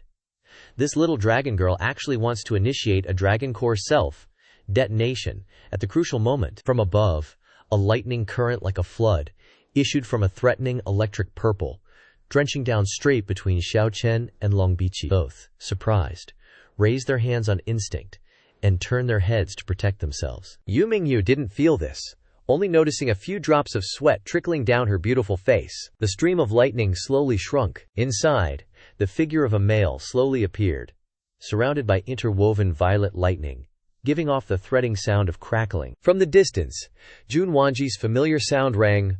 Wanji brother, isn't this a pity? Wasn't your victory about to be decided? Jun Wanji stood in front of Long Biqi, sheltering her, and said, I really can't stand watching any longer. This can be reported to Shenzi. I will take the responsibility for my actions myself. Long Biqi stood behind Jun Wanji. Before she could understand what was happening, a giant question mark appeared in her head. Guardian Jun Wanji appeared to protect her without benefiting after the battle was about to end. She felt surprised. Jun Wanji stood tall in front of Long Biqi, streaks of violet lightning crackling around him, creating a dangerous atmosphere. Xiao Chen was forced back step by the oppressive aura, while Yu Mingyu rushed to his side. She thought to herself, aren't these the favored talents of the Jun family? What are they doing here? Just then, Jun Linglong hopped to Jun Wanji's side and said to Long Biqi, why bother self-destructing? Even if you self-detonate with the full power of 2 Dragon Cores, it won't do any good. Long Biqi, blood still streaming down his mouth, replied, cough, cough. At least I can destroy the dragon bones of my ancestors. I won't let them fall into the hands of someone like him. Then, Long Biqi turned to Jun Wanji and asked, you helped me. Are you from the Jun family? Jun Wanji's face remained impassive as he coldly replied, Huangzhu, Jun Wanji. Hearing the name Jun Wanji, Long Biqi was taken aback. His eyes flickered as he said, Jun Wanji, aren't you ranked 5th on the Jun family's autonomous list? Jun Wanji tersely replied, correct. Hearing Jun Wanji's confirmation, Long Biqi closed his eyes slightly, nodded, dispelled his true dragon form, and said, so the Jun family is also interested in the dragon bones of my ancestral dragon nest's ancestors. Jun Wanji glanced at Long Biqi and replied, we're here for that little brat standing over there. Yu Mingyu bit her lip upon hearing this, thinking, the Jun family of Huangzhu. Why are they looking for Xiao Chen? Long Biqi looked at the 5 sets of dragon bones and said, these dragon bones contain the innate Tao laws of our Azure dragon lineage, especially one set that contains the bloodline of the ancestral dragon. I'd imagine the Shenzi of your Jun family is on his way here, right?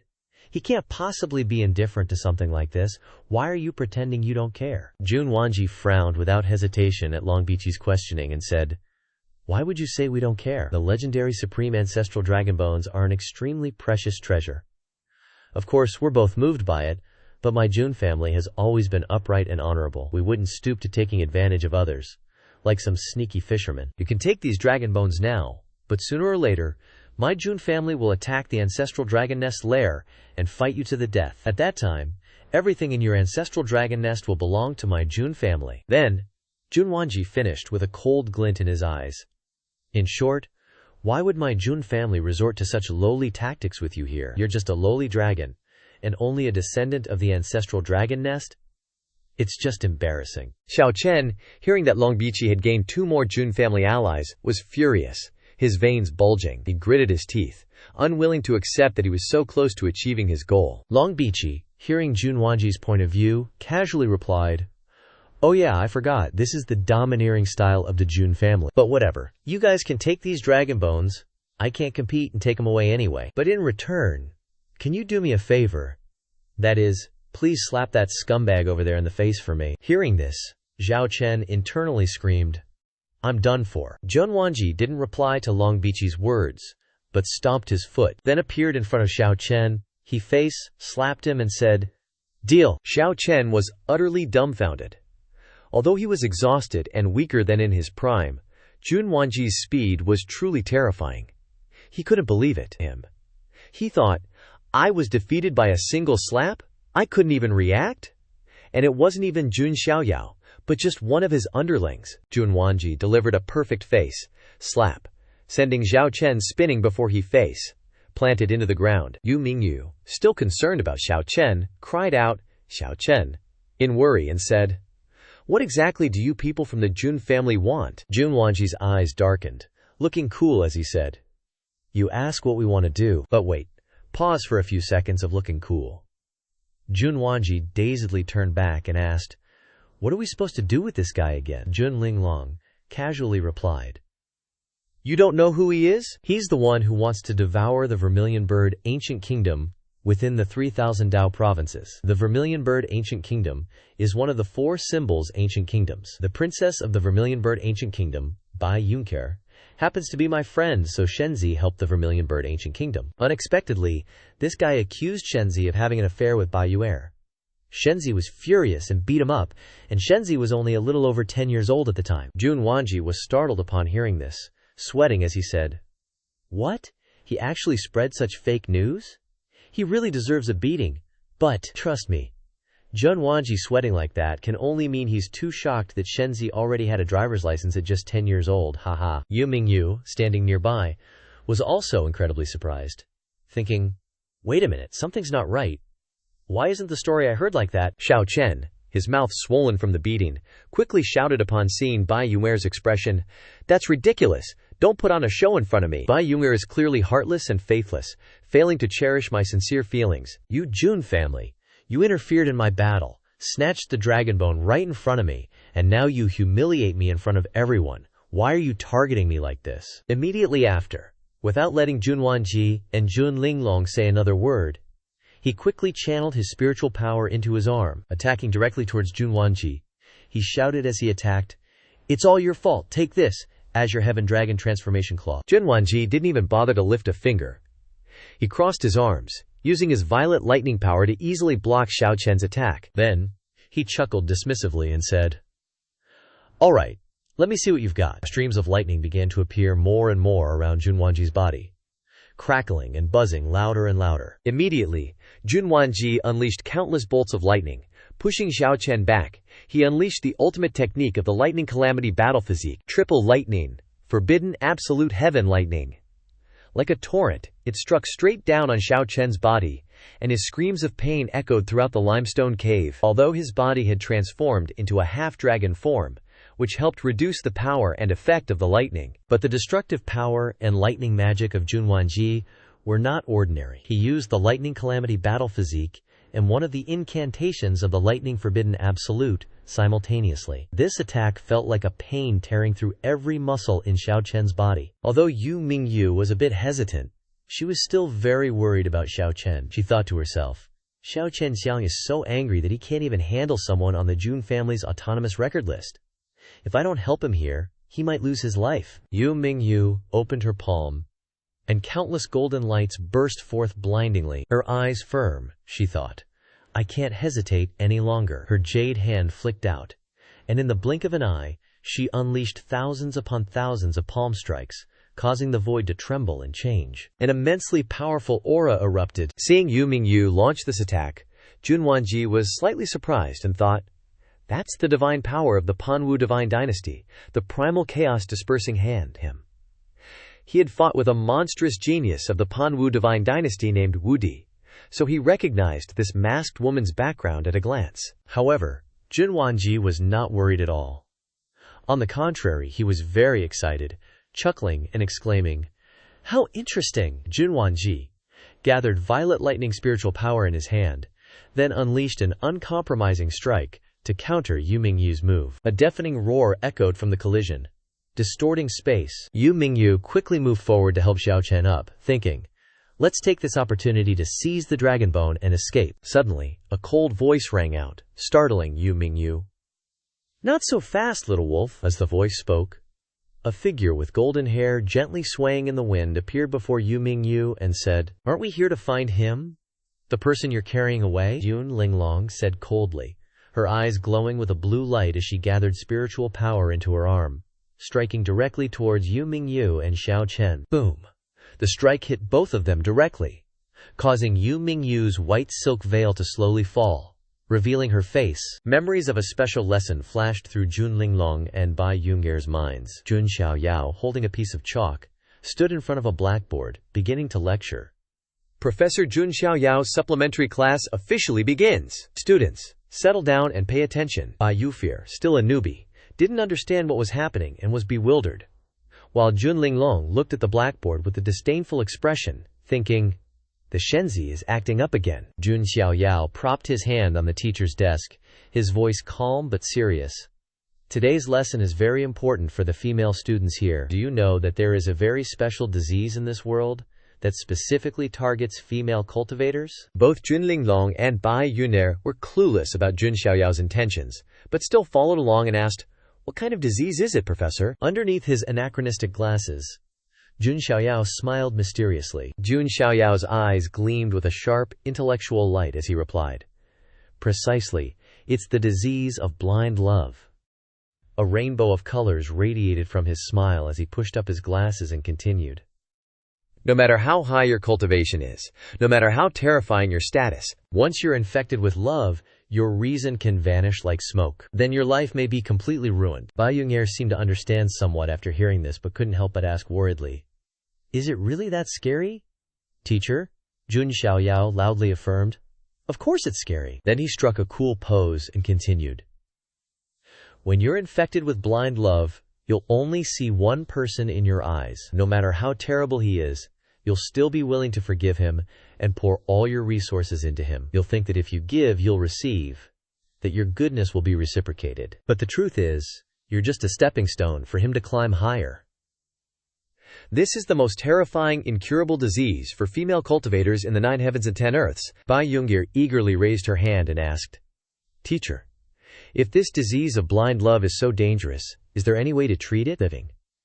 Linglong glanced at Yungir, nodding in approval because she was willing to play along with the unpredictable teacher's game. Jun Xiaoyao slowly took off his glasses with a thoughtful expression and replied, this female student is really foolish. If it's an incurable disease, how could there be any treatment or medicine? Remember, if you encounter someone with this disease, and if they don't harm you, stay away from them and wish them well. Don't stigmatize those who are suffering from that disease. But if they offend or attack you, then give them a good beating to wake them up, and don't be so foolish in love. The golden spiritual energy from Jun Linglong's attack gradually dissipated, revealing Yu Mingyu gritting her teeth, trying to hold on. Linglong's eyes flashed with a hint of surprise, thinking to herself, oh, something's fishy here. She didn't even dodge, but chose to directly receive my attack. When the attack was just about to hit, she pushed Xiao Chen to a safe place, willing to take the hit just to protect him. Just like that lovesickness Shenzi mentioned. Linglong raised her eyebrows. Her spirit energy surged, thinking, can't just confirm it based on one time. Gotta try again to be sure. Just then, Yu Mingyu sensed Linglong's intention from afar, gritting her teeth and looking up angrily. Linglong suddenly changed her attack direction toward Xiao Chen, who was sprawled on the ground in a panic. Yu Mingyu tried to rush over to save Xiao Chen. Just as Linglong's attack was about to touch Xiao Chen, Linglong suddenly twisted her direction, pulling her hand back to shoulder level, leaving Yu Mingyu stunned. Immediately after, a powerful slap landed straight on Mingyu's face, the loud smack echoing as if the cliff itself was reverberating. Yu Mingyu was sent flying into the wall behind her, so much so that dust flew everywhere. Linglong looked at her again, a mocking expression on her face, thinking, she didn't even realize my feint. Too focused on protecting that Xiao Chen guy, her mind's all messed up. On the other side, Xiao Chen just woke up, blankly sitting up. Linglong slightly curled her lips, confirming her thoughts, and then laughing. She's really blindly in love with this Xiao Chen guy, huh? Is there something wrong with your eyes, Yu Mingyu? Hearing Linglong's mockery, Yu Mingyue angrily shouted, what did you say? Suddenly, from afar, Xiao Chen loudly called out Mingyu's name. While gathering spirit energy with his hand seals, he shouted, Mingyu, get away! With both hands forming seals, a huge azure dragon phantom appeared, the head and tail connected, swirling in space, like a lush green mountain suppressing. This was exactly the secret move. Azure Dragon suppresses demons of Azure Sky Dragon transformation art, making Xiao Chen complacently laugh out loud. You die! Seeing the Azure Dragon suppresses demons' attack descending, Jun Linglong was slightly startled, sweat beading on her forehead, thinking, this attack is really strong, can't block it. But Jun Linglong remained calm, because this was a too Junion 2 fight. Suddenly, Jun Wanji appeared in front of Jun Linglong like lightning. Violet lightning spirit energy burst around his body, like an electronic hedgehog with countless lightning bolts shattering every part of the descending azure dragon phantom. Xiao Chen watched that scene in astonishment, his mouth gaping open. "Hey, what's that?" Jun Wanji is now like a lightning god descending. His eyes flashed with cold violet lightning, staring straight at Xiao Chen, his voice dropping. "You really like to sneak attack, don't you? Launching killer moves, huh?" Immediately, his entire body was enhanced by violet lightning, leaving Xiao Chen with no hope of resistance. With just one stomp, Jun Wanji shattered the stone surface under his feet, and in an instant he appeared right in front of Xiao Chen. His firm hand grabbed Xiao Chen's head in his horrified eyes, and slammed his face straight into the wall, dragging it for a long distance. The spreading pain made people wince just thinking about it. At best a split lip, at worst a mess of teeth and lips. Not stopping there, Jun Wanji coldly threw Xiao Chen straight to the ground. Yu Mingyu, even after taking quite a few hits, hadn't regained her senses, even continuing to rush in with blind eyes, shouting in worry. "Xiao Chen!" Jun Linglong turned to look directly at Yu Mingyu, her voice full of mockery. "I just saw you using the divine power of the Banwu divine dynasty, chaotic origin scattering hand. Are you nobility of the Banwu divine dynasty? Well, no wonder that Xiao Chen guy is stuck to you like glue." Yu Mingyu responded immediately with an indignant expression. "Shut up, don't insult Xiao Chen anymore. His affection for me has nothing to do with my status or position. Don't tarnish our relationship with your filthy thoughts." Hearing those indignant words, Jun Linglong was stunned. She only wanted to persuade Mingyu to wake up, but unexpectedly she was criticized so harshly. In her heart she thought, "What is this? Is she really bewitched?" Recalling what Jun Xiaoyao once said about the sickness of blind love, Jun Linglong suddenly felt a little chills. Could that disease really exist? That's just absurd. Just then, from behind, Jun Xiaoyao appeared with a smug look, laughing gleefully. He, little Lingzi. How could I spread untrue knowledge? Learn, my dear female student, and you'll understand. Jun Linglong turned around, her voice gentle but full of sarcasm. She said, "That Xiao Chen guy isn't really with you because of your status and background, is he? Then, do you know who he's made enemies with?" Wu Mingyu clenched her fist, her face full of anger. "Xiao Chen's enemy? Isn't it that young master from the Jun family you guys mentioned?" Jun Linglong chuckled mockingly. "That's right, you're pretty well informed, but do you really know the background of that young master from the Jun family in this wild heaven immortal domain? He is the super Shenzi of the Jun family, Jun Xiaoyao." Hearing the name Jun Xiaoyao, Wu Mingyu felt a chill down her spine, startled, and broke out in a cold sweat. The image of an extremely wicked and fierce character flashed in her mind.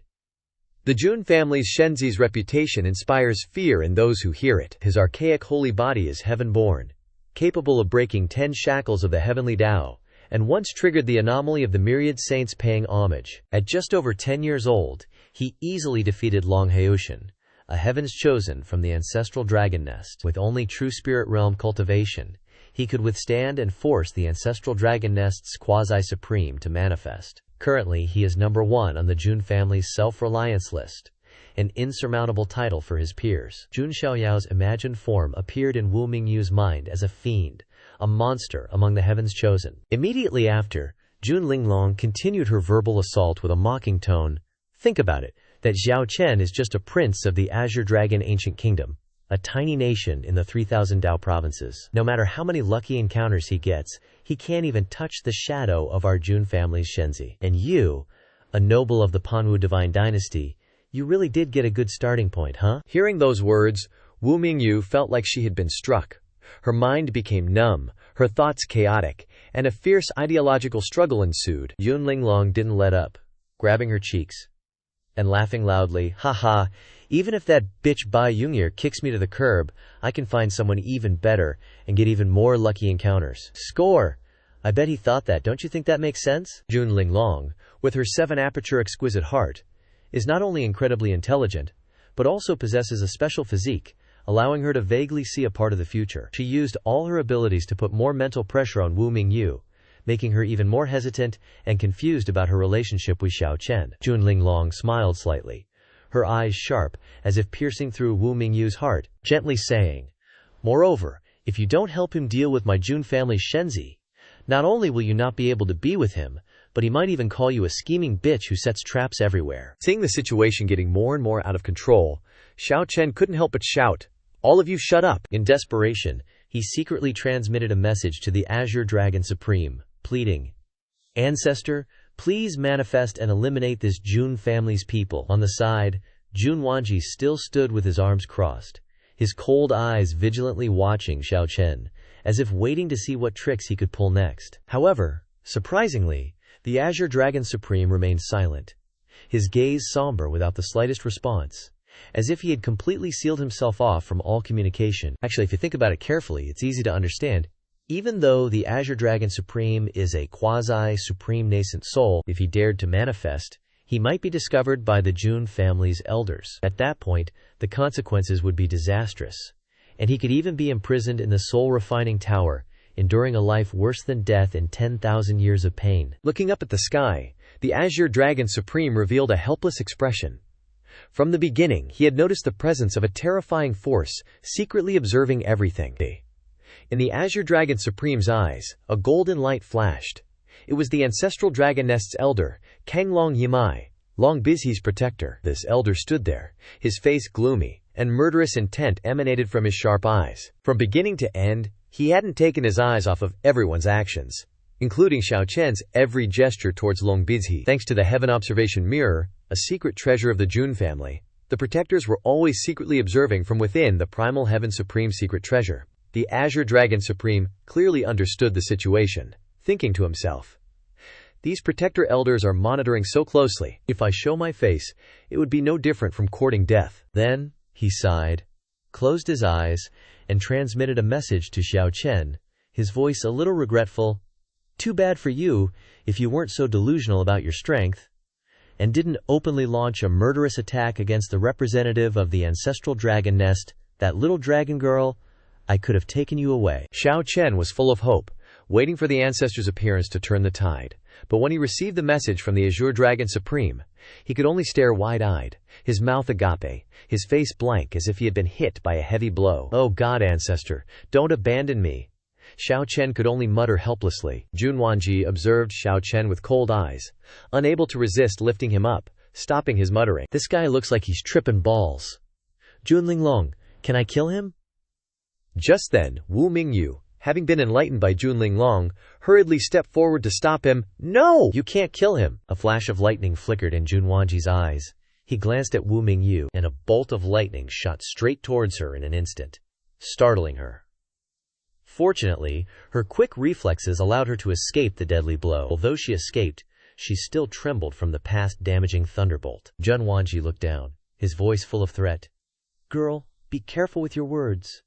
The Shenzi may be generous, but I have no concept of cherishing flowers and jade. Does your Panwu divine dynasty really want to become an enemy of our Jun family?" Wu Mingyu possessed countless protective secret treasures, plus her Unity Realm cultivation was just enough to withstand the attack from Jun Wanji, but his cold words still made this princess of the Panwu divine dynasty feel flustered, biting her lips and not knowing how to respond. The crackling of lightning echoed, blending with the chaotic thoughts in her heart. The Yu family, one of the most powerful families, and the Shenzi of this family. Even my father wouldn't dare to confront them. What am I even doing? Jun Linglong stood beside her, glancing at Mingyu, and suddenly had an idea. "Oh, right. It seems the Shenzi needs to awaken the second anomaly of the archaic holy body, and the Panwu divine dynasty is the perfect place to do that." A light flashed in her mind, and Jun Linglong immediately revealed a cunning smile, walking towards Jun Wanji, waving her hand and saying, "Come on, brother Wanji, don't be so angry. This is just a personal grievance between the Shenzi and that Xiao Chen. It has nothing to do with the Panwu divine dynasty." Meanwhile, Xiao Chen was painfully struggling in Jun Wanji's hand, being lifted up like a toy, without any regard. Seeing Jun Linglong's strange smile, Jun Wanji was puzzled, and asked, Angry? Yeah, Jun Linglong replied calmly. "But this Xiao Chen is a goner for sure now. How dare he mess with someone he shouldn't have?" Then, she turned to Mingyu, and cut straight to the chase. "So, do you really want to protect him?" Wu Mingyu, feeling lost, unconsciously asked back. "What do you really want to let Xiao Chen leave safely?" Jun Linglong flashed a mysterious smile, answering bluntly, "Well, That depends on whether the esteemed princess of the Panwu divine dynasty is willing to lower herself to let him go. Xiao Chen, knowing full well what was up, still yelled out loud, Mingyu, don't listen to their nonsense, get out of here. His resounding shout only annoyed Junwanji even more. He sneered, quickly adding a surge of lightning straight into Xiao Chen's mouth. Xiao Chen let out a blood-curdling scream, but immediately after, his head was struck by the lightning, turning into a charred mess, and he fell unconscious to the ground. Wu Mingyu watched the scene, biting her lip. She knew that if this continued, neither of them would have a chance to escape her. Her eyes turned sharp, and she stepped forward forcefully, stating directly, "Get to the point. What do you want?" Seeing that she had taken the bait, Jun Linglong chuckled to herself, thinking gleefully, "Love is truly amazing." She took out a blue pearl, handed it to Jun Wanji, and said, "Wanji, Mixiang, please hold on to this shadow pearl for a moment." Then, she looked at Mingyu and said calmly, "Don't worry, we don't need much, just your cooperation." With that, Jun Linglong suddenly swept Wu Mingyu up into her arms, bridal style, catching her completely off guard. Before Mingyu could react, Jun Linglong quickly closed in, taking a deep breath to gather her strength, then raised her right hand, executing a strange technique. Divine palm butt smack. A resounding smack echoed, loud enough for even those hidden in the Yuantian Supreme Secret Realm to hear. Wu Mingyu's face flushed crimson, not knowing what to do, both angry and embarrassed.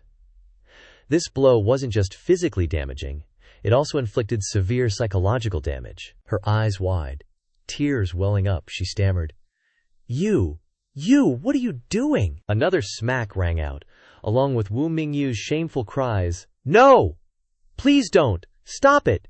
Please, don't hit me anymore!" Jun Wanji, at this moment, played the role of a reluctant hero, holding the pearl in his hand, standing silently, emotionless. His lips couldn't utter a word in the face of the scene unfolding before him. In his mind, a sense of unease flashed. Oh God, what did I ever do wrong to Linglong?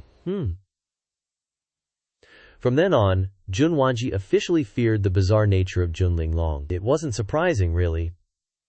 Even a Shenzi had to be wary, so he, an ordinary protector, had to be even more cautious. The elders of the various clans, watching this scene through the clairvoyance mirrors, couldn't help but stifle their laughter. One of them, second elder, stroking his beard smugly, said, "Ahem, don't get any funny ideas, you guys. That's just how our youngsters play with each other." Hearing this, the Azure Dragon elder of the Zulong Nest also laughed heartily, finally feeling vindicated, especially when he remembered how Long B of their clan had been beaten up. Outside, the beautiful scenery was revealed under the morning sun, with green vegetation stretching as the first rays of light pierced through the mountains of the great wilderness's dense forest. Xiao Chen suddenly woke up, dazed with bandages all over his face. He startled and sat up, yelling when he remembered what had happened before he passed out. But before him was a completely different scene. After a moment of confusion, he gradually regained his composure, thinking to himself, "Why am I here?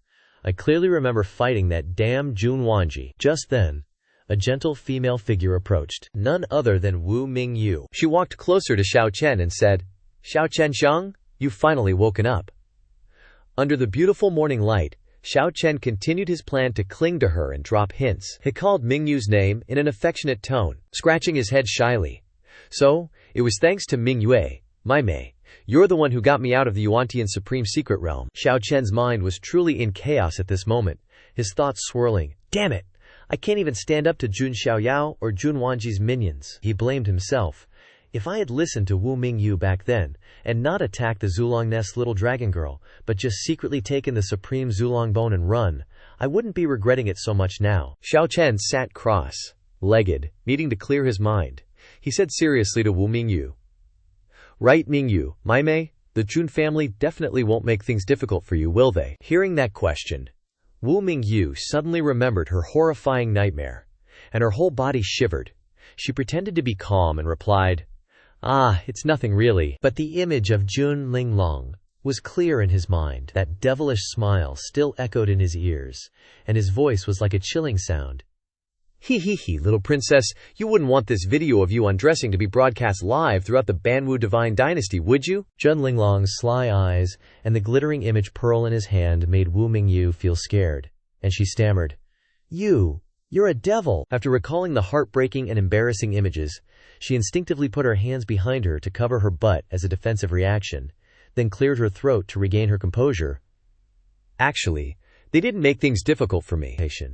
I revealed my identity as the eldest princess of the Banwu divine dynasty. They were quite wary and let us leave." Xiao Chen, sitting on a rock, listened to Wu Mingyu's words, thinking to himself, "Wow, awesome, you're the best." But as soon as he finished speaking, he noticed Wu Mingyu's pensive eyes. With a hint of sadness, she mustered her courage to look straight into Xiao Chen's eyes and said, "Brother Xiao Chen, from now on, I can't be by your side anymore." Xiao Chen, hearing Wu Mingyu's words, immediately understood and asked, "So, your Tao protector has arrived?" Wu Mingyu sadly nodded, her eyes drooping. "My Tao protector is here. Otherwise, we wouldn't be here now. We would have been in the hands of the ancestral Dragon Nest elders. They said that in the near future, my Banwu divine dynasty will announce a martial arts contest to recruit a husband for me, the eldest princess." Hearing this, Xiao Chen pondered in silence. After a dozen seconds passed, he gently said, "Don't worry about it. I'll go there to defeat all the opponents and be by your side openly. We made a promise, didn't we?" Switching scenes to inside the primordial heaven supreme secret vault, the nine-headed lion was making a dumbfounded face, and he exclaimed, "Ugh, I really can't believe it. The dignified self-exiled zero-sequence Shenzi of the Jun family is picking up trash in this primordial heaven supreme secret vault. Is he doing environmental protection or some elementary school project? Seriously, WTF." Jun Xiaoyao, rummaging through a pile of low-grade treasures, had a face full of joy. "You don't understand anything," he said, waving the items as if he had just found an immortal emperor's supreme treasure. "These are all money! Only idiots think these things are worthless." The nine-headed lion was silent, feeling speechless, thinking in his head, "This Shenzi is acting like a penniless pauper. Really, 3 meals a day, 5 dishes and a soup, my ass." Nearby, Jiang Shengyi spoke with a haughty, sparkling air. "It's normal for my little brother Xiao Yao to like collecting these little things, isn't it?" The nine-headed lion curled his lips in boredom, glancing at Jiang Shengyi. "Big sis, are you okay? What are you doing? This is the 7th hairstyle you've done for me." Jiang Shengyi, still unconcerned, continued to braid the super-cute nine-headed lion's mane. After a while, the figures of Jun Wanji and little Lingzi appeared in the distance, approaching. Jun Xiaoyao glanced over and said, "Oh, Wanji and little Lingzi are back." But immediately, Jun Xiaoyao's eyes became serious, and he stared intently, saying, "Who is that? They look familiar." Jun Wanji walked in front, and behind him was Jun Linglong, carrying Long Biqi in her arms, Long Biqi's body still controlled by Wu Mingyu's golden silk treasure. Xiao Yao immediately recognized an unpleasant minion that they had rescued. He shrugged, making a displeased face, thinking to himself, "Why save anyone else but this annoying person from the ancestral dragon nest?" Jun Xiaoyao switched to his cold, aloof Shenzi mode, hands behind his back, and asked, "What happened? Why did you bring back someone from the ancestral dragon nest who is seriously injured?" Jiang Shengyi, seeing Xiaoyao's quick change in attitude, was wide-eyed with admiration and began to eavesdrop. Then, Jun Wanji and Jun Linglong began to gesture and explain the whole story. Jun Xiaoyao picked up Jun Wanji's red brocade storage bag and looked inside, exclaiming, 4 sets of eternal dragon bones and 1 set of supreme ancestral dragon bones? Wow! These are indeed rare treasures." However, his face suddenly fell, and he thought to himself, "Damn, what kind of cheat-like opportunity is this? No wonder Xiao Chen thinks he's the protagonist in those forced marriage novels. Wait, this guy's virtue and character are trash, so having so many opportunities is a disaster. So I'm the one eliminating future threats, he. Jun Xiaoyao then put on a satisfied expression, as if he had done something beneficial for society. Meanwhile, the nine-headed lion, with tears in his eyes, looked at the seriously injured Long Biqi, worriedly asking, "Biqi, how did you end up like this? Is your life in danger?" Jun Wanji, standing beside him, finally reported, "Shenzi, sir, I know you don't like this dragon girl, but I really couldn't bear to leave her to die there." Then, Jun Wanji clasped his hands and bowed to Jun Xiaoyao, sincerely saying, "Wanji accepts any punishment for my actions. Please, Shenzi, decide my punishment." Jun Xiaoyao, feeling bored, suddenly had an idea about burying the desolate heaven immortal domain. He put on a humorous face and used an extremely sarcastic tone, speaking to Jun Wanji, who was very serious. Accepting punishment? Oh my, Wanji, this dragon girl is about the same age as your little sister, isn't she? And her appearance is probably quite similar, right? Jun Wanji, who was serious, was so annoyed by Jun Xiaoyao's sarcasm that he trembled, gritting his teeth and trying to hold back, thinking, what the hell, this and who? This is a textbook example of a mountain collapsing in front of me. Why do I suddenly want to beat this guy up? This is so frustrating. Jun Wanji almost lost control and suffered a QA deviation. You'll get used to it, this Shenzi is always being super sarcastic. Jun Xiaoyao then switched back to his cool, aloof demeanor and said, Ahem, I don't want to let this Longbichi die either. Saving her might be more beneficial than harmful. Besides, I really owe the ancestral dragon nest a small thank you. Then, Jun Xiaoyao approached Longbichi, assessing the situation, but when he looked closely he wondered, what are these golden silk threads? Jun Linglong, standing next to him, replied, that seems to be a magical artifact capable of sealing the spiritual power in the bound person's body. Now, this magical artifact was used by the eldest princess of the Banwu divine dynasty on this dragon girl. Jun Xiaoyao, while taking the magical artifact and putting it into his storage bag, smiled slyly.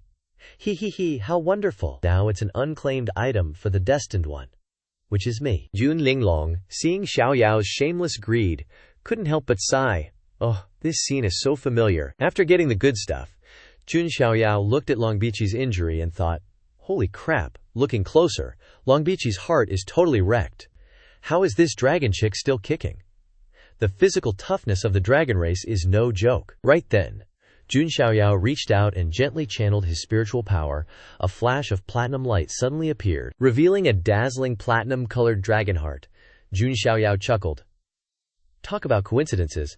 I just so happen to have a spare dragon heart right here. Jun Linglong glanced at that platinum dragon heart, thinking, could that heart be from back then? From that young dragon dude who came to stir up trouble at Shenzi's birthday banquet. Cut to inside Longbichi's mindscape, she slowly took a step forward, questioning herself.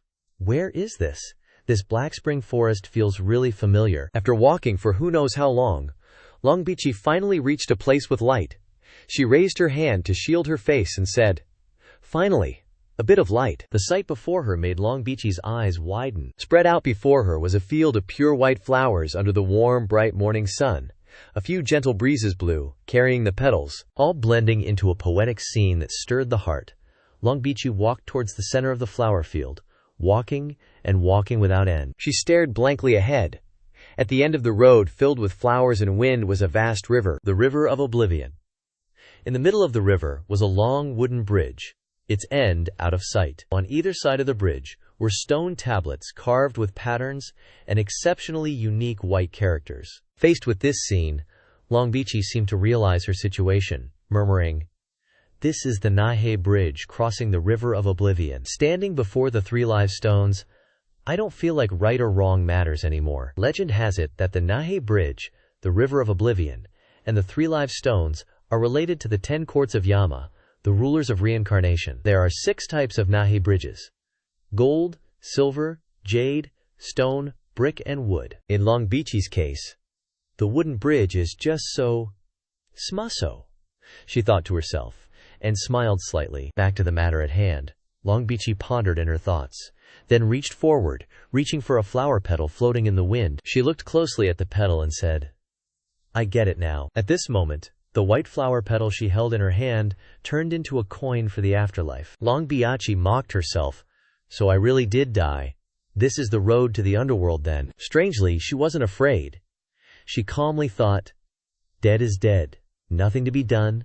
I can only continue on this road to the underworld and reincarnate. Now that I'm paying attention to my surroundings, it really is poetic and magnificent. If only I had an image stone to record this, she muttered. Then Longbichi shook her head, scolding herself. You're about to die and you're still obsessing? Just being a narcissistic ostrich. She sighed. Akish. Damn it. Why am I thinking about this? Without hesitation, Longbichi stepped onto the Nahei Bridge, her mind wandering. Oh well, seeing this beautiful underworld scene before reincarnating is a bit of consolation. She crossed her arms, a smug look on her face. With my good karma, there's no way Granny Meng's soup will make me reincarnate into an idiot. As Long Bichi was congratulating herself, a streak of light suddenly rushed towards her. When she realized what was happening, she froze, her eyes widening, and she was immediately kicked straight in the face, sending her flying off the Naihei Bridge. The culprit was none other than the vengeful spirit of Long Heushin. Long Bilachi was sent flying back into the flower field, sliding for a long distance, then regaining her balance. She wiped her wound and said, "What the hell? Even when I'm reincarnating, I can't catch a break. Got kicked in the face out of nowhere. Who's this evil bastard?" Long Heushin's vengeful spirit opened his mouth and replied, "Who told you to step onto this Naihei Bridge? You're not worthy." Then, Long Heushin put his hands on his hips and laughed, continuing, "Little dragon girl, you didn't expect this, did you?" He, Long Bichi was sweating. Looking at Long Heushin, she asked, "Why is it you, Long Heushin, you unlucky jerk?" But after a few seconds, Long Biochi raised her hand to her chin, pondering, "Wait a minute. If I'm seeing you here, does that mean I'm dead, right?" Without a word, Long Heushin just flicked Long Biachi on the forehead, like a freaking thunderclap. Caught completely off guard, she could only take the hit and yell, "Ouch, that hurt." Long Bichi clutched her forehead, rolling around in pain and cursing, "Aya, that freaking hurt! What the heck are you doing, you unlucky brat?" Long Heushin just gave her a serious side-eye. His eyes suddenly turned sad, and he said, "I should be the one asking you that. Have you even noticed the difference between us?" Long Biachi sat up, dazed. She didn't really get what Long Heushin was saying, but seeing his pensive look, she decided to chill out for a sec. Then, Long Heushin declared, "You don't belong here anymore, and you shouldn't even be here. Go back." Long Bilachi was like, "Huh, what are you on about?" Long Heushin solemnly replied, "I can't fulfill my dream anymore, but you still can. Go back and remember what your dream is. Help me fulfill my part of the dream too, will ya?" Long Bichi reached out to Long Heushin, saying, Hey, wait a minute. What are you even saying to me?" But Long Heushin just stood there, hands on his hips, laughing happily, totally satisfied, and gradually faded away. Long Bichi tried to grab Long Heushin, but the distance just kept growing, and she shouted, "Stop! Come back here!" The moment Long Heushin's image disappeared, Long Biuchi woke up. Her arm was still outstretched, and she mumbled sadly, come back here." The protector of the Zulong nest was overjoyed when he saw Long Bichi wake up, grabbing her arm and saying urgently, "Bichi, you're finally awake." Long Bichi, still not fully grasping the situation, asked, "Aren't you clan brother?" Seeing that Long Bichi was stable, the Qinglong elder of the Zulong nest tried to reassure her. It's all right. The important thing is that you're alive. Just lie there and rest." The Qinglong elder looked at Biachi worriedly. Then his gaze turned serious, staring directly at someone nearby. He gritted his teeth, staring straight at the Jun family protector and Jun Linglong, saying, "This time, on behalf of the Qinglong clan, I owe the Jun family a debt of gratitude. We will definitely repay it in full later." The Jun family protector, with a look of disdain, nonchalantly replied, "TCH, who cares about the goodwill of you green carp bunch anyway?" Linglong just pondered, saying nothing. The Qinglong elder, still having a temper as hot as ice cream, gritted his teeth, his face full of bulging veins, angrily said, "Hey, you Jun family guy, what did you just say?" But in less than 3 seconds he suddenly sighed. The Qinglong elder helped Long Bichi up and said knowingly, "No matter what you say, we still owe you a debt of gratitude. We, the Qinglong clan, aren't the type to repay kindness with vengeance." Long Bichi, after a while, had more or less guessed the situation, so she turned and asked, "Could it be that people from the Jun family rescued me from there?" The Qinglong elder, unwilling, covered his face with his hand and replied, "Alas, that's exactly how it is, damn it." Long Bichi fell silent for a few breaths. Then, she respectfully clasped her hands together and bowed towards the people of the Jun family, specifically towards Jun Linglong. "You took action to save me." Jun Linglong felt a little undeserving, so she shyly glanced away and explained, "I really wasn't the one who took action to save you back then. I was just the one who was ordered to bring you out of the primordial heaven's supreme secret realm. Besides, although your heart has been replaced, it will be very difficult to cultivate in the future, because after all, it's not something that originally belonged to you." In other words, to the Zulong nest, she was now a burden. Hearing Linglong's words, Long Bichi somewhat guessed whose heart the replaced one was, Bichi raised her hands to her left chest, where her heart was, her eyes full of complex thoughts. Then, Long Bichi bit her lip, recalling what she had seen in her dream. The image of Long Hyoshin's departed spirit cheerfully laughing, saying, "Don't forget what your dream is, okay?" Long Bichi then turned around and said, "It's alright. For me, this might be the best ending already." Then she turned back into the primordial heaven's supreme secret realm. In a long stone cave, above was a series of night-shining pearls illuminating the entire space, creating extreme tranquility. Only the clear sound of footsteps echoed. At the deepest part of the primordial heaven secret realm, a male figure wearing a familiar ornate robe, holding an ancient axe in his hand, leisurely and calmly. It was Ji Xuanyuan. He stared straight at a huge ancient stone wall, full of ancient aura and patterns. Ji Xuanyuan looked up at the patterns glowing with blue light, and murmured, "The ultimate great opportunity is here. Scheming for so long, he can finally obtain a great opportunity." Ji Xuanyuan used the spiritual power of a saint king, the bones in his right arm, together with the ancient axe in his body, easily activated the great opportunity on the stone wall. Dazzling golden light rapidly radiated from the ancient patterns on the stone wall, and right in the center of the ancient stone, an entrance converged, causing Jinshuan's body to disappear in the blink of an eye. At this moment, not far away, Jun Chengjian appeared. Just as Jishuan entered the secret realm, Jun Chengjian held the Yuan Tian Supreme Token in his hand, his eyes probing and guessing. The Yuan Tian Supreme Token has a strong reaction to the formation patterns here. How could that Jishuan have discovered this secret realm, he wondered inwardly. Recalling Jishuan's memories from within the Holy Spirit Academy's scripture repository, he was leaning against a long bookshelf, holding an ancient light yellow book in his hand. In Jishuan's mind, he was contemplating the Yuan Tian Supreme, who once possessed incredibly strong power. It was said that he had wreaked havoc in the ancestral dragon nest, tearing apart the Supreme of the myriad Phoenix Spirit Mountain with his bare hands. Almost no one dared provoke him. But eventually, the existence of the Yuan Tian Supreme gradually faded into the flow of history. In the Huangtian Xianyu, there were many rumors that before the Yuan Tian Supreme met his demise, he had once traveled to the alien realm and brought back a rare object. If I can obtain this treasure within the Yuan Tian Supreme secret crypt, I will definitely be able to create a new invincible supreme of this era. On top of the ancient book that Jishuan was holding, there was not only a Yuan Tian Supreme token, but also a small, silver-colored ancient talisman with incredibly ordinary carved patterns. Returning to the current situation, Jishuan was carefully proceeding deeper into the secret realm. Ahead of him was a dense screen of eerie gray mist. Jishuan raised the ancient talisman in front of him, gazing intently and thinking to himself. According to the records, this ancient talisman is the keepsake obtained from the magical treasure that the Yuan Tian Supreme brought back from outside the alien realm. Then, Jishuan approached the stone pillars in front of him, placing his hand on them to probe and guess that these special pillars might open the entrance. However, when he circulated his spiritual power and sensed more closely, he felt that something was wrong. Why do they seem like coffins standing upright? Jishuan's eyes suddenly moved, glancing back thoughtfully. Immediately afterward, he turned completely around, looking deeply into the dark space where he had just come from. Jishuan confidently spoke loudly. "Fellow Taoist behind me, please show yourself. You've followed Ji Mao all the way here, why are you still hiding?" Gusts of wind blew, pushing layers of gray mist around Jinshuan. Hidden deep within the mist, the figure of a man gradually appeared. Jun Chengjian chuckled, stepping forward and saying, "Jishuan, little brother, you're really something.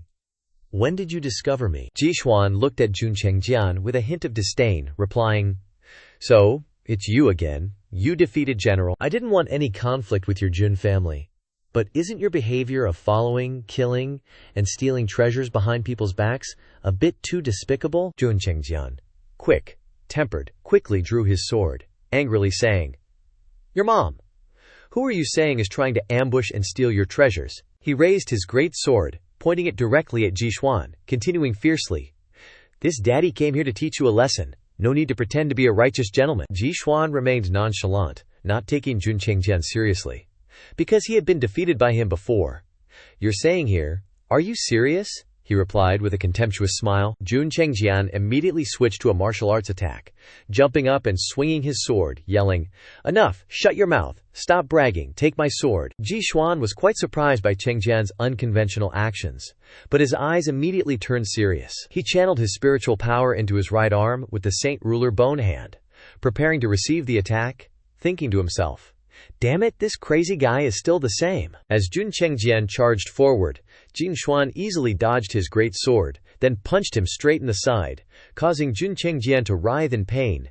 Jun Chengjian screamed, being pushed back, clutching his stomach tightly where he had just been punched, feeling like his ribs could break at any moment. Ji Xuan lightly retracted his hand, saying with a mocking tone, "Crazy guy, are you really still not clear on the current situation?" Inside the Yuan Tian Supreme Secret Crypt, especially in this secret realm, the amount and toxicity of the gray mist has exceeded the limit of tolerance. You need to allocate at least 3 layers of spiritual power to resist its erosion, am I right? But I have fused with the right hand bone of a saint ruler, so I can easily prevent the erosion of the gray mist. I don't know about outside, but right now, right here, you are not my opponent. Ji Xuan glanced disdainfully, continuing softly, "I don't want to offend one of the Imperial 3 families, your Jun family. You should retreat quickly. I don't want to kill you." Jun Chengjian didn't pay any attention to Ji Xuan's words, firmly gripping his great sword with both hands.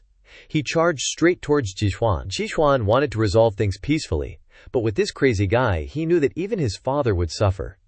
Indeed, Jun Chengjian was an extreme nuisance. Ji Xuan raised his hand into a fighting stance, channeling his spiritual power into his hand, unleashing the Ji family's secret technique, the Kingsway Fist. Jun Chengjian, his eyes firm, stared directly at Ji Xuan's counterattack. He swiftly used his great sword to deflect the attack, causing the Kingsway Fist to veer off course and slam into a nearby stone pillar, creating a massive explosion that shook the entire secret realm. Jun Chengjian, pleased with himself for blocking the counterattack, said with a mocking tone, "You think you can defeat me with a technique of this level? Uh-oh."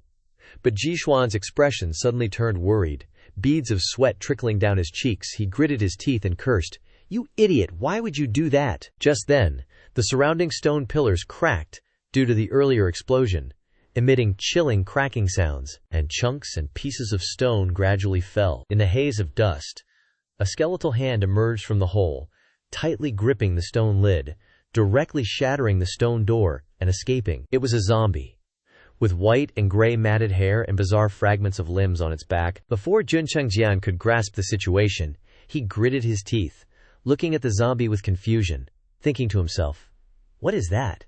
And who is that guy? He doesn't seem friendly at all." At this moment, the zombie's eyes suddenly flashed with spiritual light, its mouth curving into a strange smile, and its entire body emitted a thick, gray mist. Chengjian sensed something was wrong, a bit scared, gritting his teeth and taking a few steps back to be safe. Then his foot moved slightly. He decisively stepped forward and launched a surprise attack from behind the zombie. Jun Chengjian's great sword successfully struck the zombie's neck, but all that was heard was a resounding echo, and the entire ground was blown apart by the great sword's force. However, Jun Chengjian's face was unsightly, sweat pouring down like rain. He grabbed his other hand and trembled uncontrollably, channeling all his spiritual power into the great sword, slashing straight at the zombie's neck, but without causing any damage. He could only grit his teeth and continue to pour strength into his hand, thinking, "Can't cut through it?" The zombie, after being hit, was furious, its face covered in bulging veins, its eyes radiating a faint murderous aura. The zombie gently raised its skeletal hand. Then, with a speed invisible to the naked eye, it sent Jun Chengjian flying. Jun Chengjian was sent flying, face slamming into the ground, his eyes filled with surprise. Caught off guard, blood spurting from his mouth in mid-air, he crashed into a nearby stone pillar, causing the stone door to shatter into pieces, then slid a long distance across the ground, sitting motionless on that side. Ji Xuan pondered for a long while after seeing that scene, then deduced that inside each stone pillar was a zombie head. These zombie monsters didn't seem to actively attack intruders inside the secret realm. After looking towards Chengjian, who was clutching his chest in pain, Ji Xuan nodded slightly and said, "Hang in there, Chengjian bro. If you can survive, I'll agree to a duel with you." As he spoke, Ji Xuan stepped deeper into the secret realm, leaving Chengjian behind with 2 zombies that were eyeing him menacingly. preparing to attack. Following the aftershocks, the entire primordial heaven supreme secret treasure trembled violently. The zombie arms successively smashed the stone coffins and crawled out. The gray mist seemed to turn into thick black smoke, creating an extremely horrifying scene. The horde of zombies, as numerous as the Mongol army, rose from their graves, surrounding Jun Chengjian's body with eerie black smoke, step by step, advancing towards him. Jun Chengjian at this moment stuck his sword into the top of a nearby stone stele, sitting down panting as if frustrated, thinking to himself, what the heck are these zombies anyway? Could it be the legendary zombies? So different from the zombies outside, they must have been infected by the gray mist from another dimension for too long to become like this. Looking like he was about to kick the bucket, Chengjian pulled out his great sword and raised it decisively. His eyes were full of killing intent. Jumping on top of a zombie's head, swish! Like chopping vegetables, he lopped off a zombie's head, he thought to himself, his eyes flashing with a bit of hope and determination.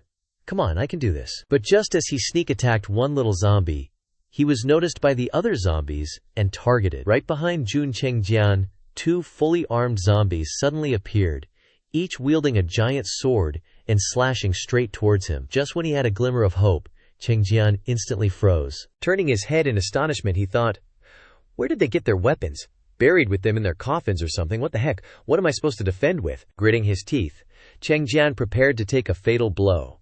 But just like a scene in a wuxia movie, with a whoosh, the two zombies were suddenly invaded by frigid energy. In just a breath, they were completely frozen, and the other surrounding zombies also froze like ice statues, covering the entire area with a chilling mist. Chengjian was stunned and exclaimed inwardly, could this ying frigid energy be from her? From afar, a female figure appeared, with an ice sword in her hand, radiating terrifying frigid energy, none other than Jun Shuihuan. Graceful as if dancing, Shuihuan glided through the frozen zombies, each gentle strike of her sword shattering their brittle bodies. Then she continued to unleash frigid energy, creating an isolated area around Chengjian, freezing all zombies that intended to approach. When everything was safe, Shuihuan gracefully landed beside Chengjian. Glancing at him with concern, she asked, are you all right? Chengjian was grateful but couldn't help but ask, older sister Shuihuan, why did you follow me? Shuihuan replied frankly, without hiding anything, Shenzi knows you're reckless and hot-headed, so he ordered me to follow behind you in case of accidents. Before acting, I also used a jade talisman to transmit a message to Shenzi about the location and what happened here. He must be on his way. As Jun Shuihuan chatted with Chengjian, she mentioned those who were coming to help. Jun Xiaoyao, Jiang Shengyi, Jun Wanji, and the nine-headed lion. But as soon as she finished speaking, Shuihuan suddenly stopped. Glancing coldly at the surrounding zombies, she said, before they arrive, you and I need to find a way to deal with these tough zombies first. Shenzi will need some time to get here. Scene change. Outside the secret realm, Jun Xiaoyao and his companions finally arrived before a stone wall carved with strange patterns.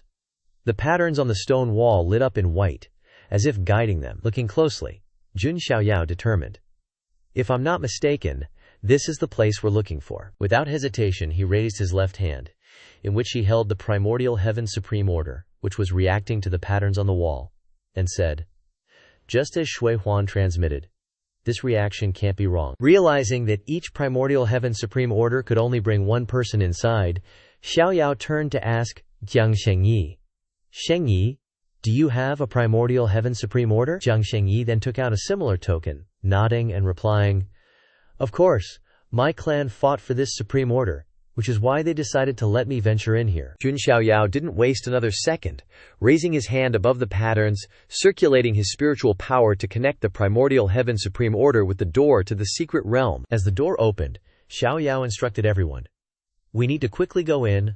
I'm afraid Chengjian and Shuihuan are in danger. In just a blink of an eye, under the dazzling golden light, Xiaoyao, Wanji, and Shengyi entered the secret realm. Only the nine-headed lion was left behind, squatting in front of the closed door. Looking at the light that had just disappeared, it gave a sad smile and then sighed. How is anyone supposed to play this game? What about me? I don't have a primordial heaven supreme order. Abandoning pets like this is even punishable in America. After a violent spatial shift, the group gradually opened their eyes. Before them appeared a dark space covered by a hazy golden mist. Jiang Shengyi, with tightly pursed lips, slowly opened her eyes, a little flustered, as if waiting for something. Her eyes are all sparkly and adorable as she looks around, thinking, is this the deepest part of the Jungian Tian Supreme Secret Realm? The fog is super thick. Jiang Shengyi's gaze suddenly stops and turns serious when she spots a massive stone qilin head. On its back is a stone tablet with deeply engraved words. South Mountain, North Mountain, snowy skies, 10,000 miles of mountains, bright moon. After 800 years of life, 26 spent guarding the outer realms to stop invaders. Died far from home. A sorrowful heart, I ask to be buried here, hoping future generations will pay respects. Yuan Tian Supreme. A letter to future generations in my 48th year. Jun Xiaoyao and the others also got teleported in front of Yuan Tian Supreme's tombstone. And they can't help but ponder as they look at the words. Jun Xiaoyao frowns, guessing, did Yuan Tian Supreme follow his generals and bury his bones here too? He looks around, his expression heavy, and says, in other words, what Chengjian and Shui Huang are fighting might be lingering spirits still protecting this place. Cut to Chengjian and Shui Huang, a zombie completely wrecked by Chengjian, but countless other zombies keep swarming in. In the thick of the fight, zombies are getting yeeted left and right. Chengjian and Shui Huang are back to back, trying to hold their ground. Chengjian frowns, gritting his teeth, and says, exhausted and annoyed, how many more are there? This number is insane. Shui Huang, even though he's beat, manages a wry smile, haha. With this siege warfare, not even the harmonious spirit realm experts could easily escape, let alone us mere divine bridge and oneness realm cultivators. Chengjian frowns, biting his lip in frustration. What's even worse is that we can't use the great teleportation talisman to escape. Shui Huang nods in agreement, explaining. After we went deeper into this secret realm, the great teleportation talisman stopped working and can't be used anymore. We can only try our best now. Chengjian tightens his grip on his sword, swinging it forward with all his might. He shouts to boost morale, Shenzi will definitely arrive in time. Have absolute faith in Shenzi. No sooner than the words left his mouth, a golden aura bursts out from the distance, signaling the arrival of a familiar figure. Right in the middle of the chaotic battlefield, Jun Xiaoyao appears in his pristine white robes, looking like an immortal descending in this gloomy atmosphere. Stepping forward, he raises his hand to stop Chengjian and Shui Huang. He says softly but with authority, you two fall back. Leave this stage to me. A smile flashes across his lips, full of confidence. Out. Jun Xiaoyao stands there, calmly raising his hand forward, not using any martial arts or divine powers, just a simple flick of the wrist.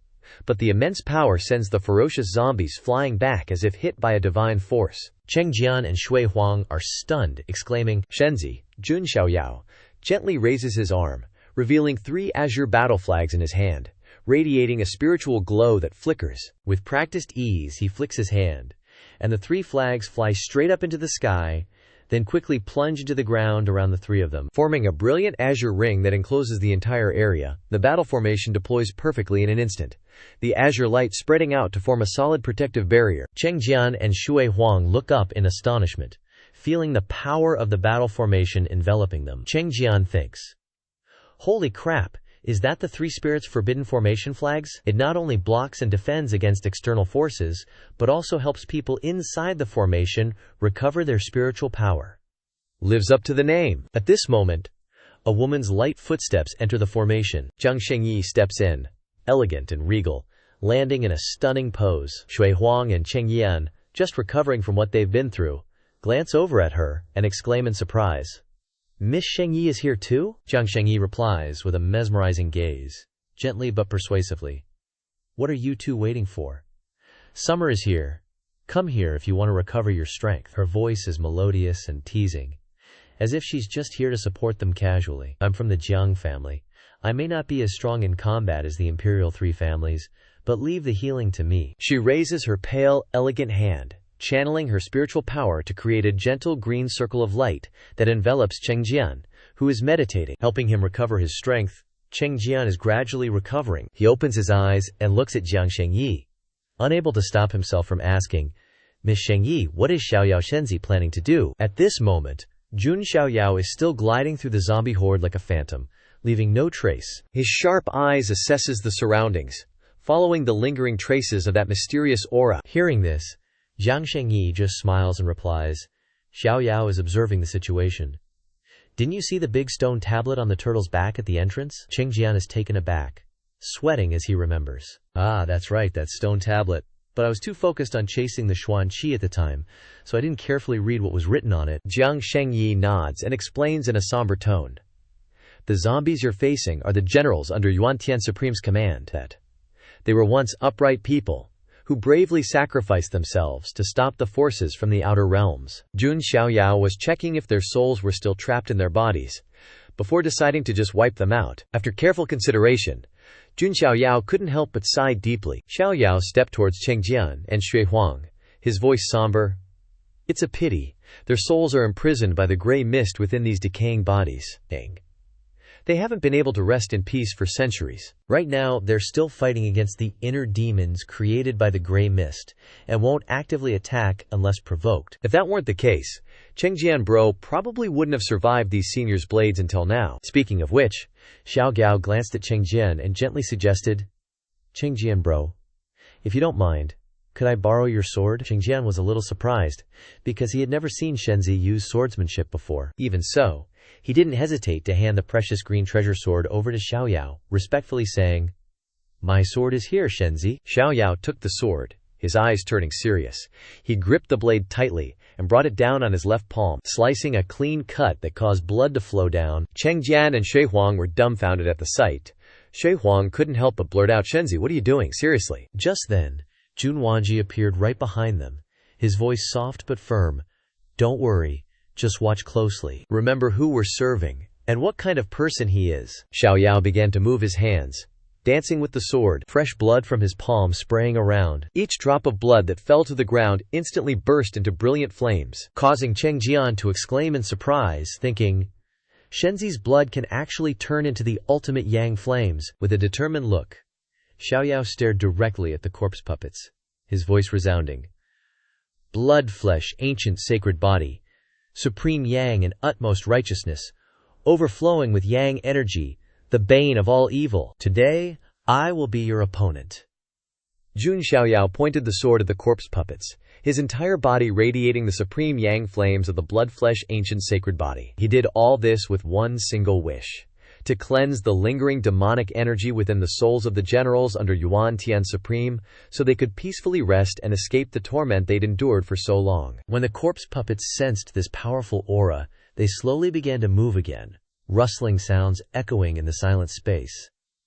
They turned their heads in unison towards Xiaoyao, then immediately charged forward, slashing directly at him. In Xiaoyao's unwavering gaze, the image of each corpse puppet became crystal clear, and he confidently declared, Burn and purifying.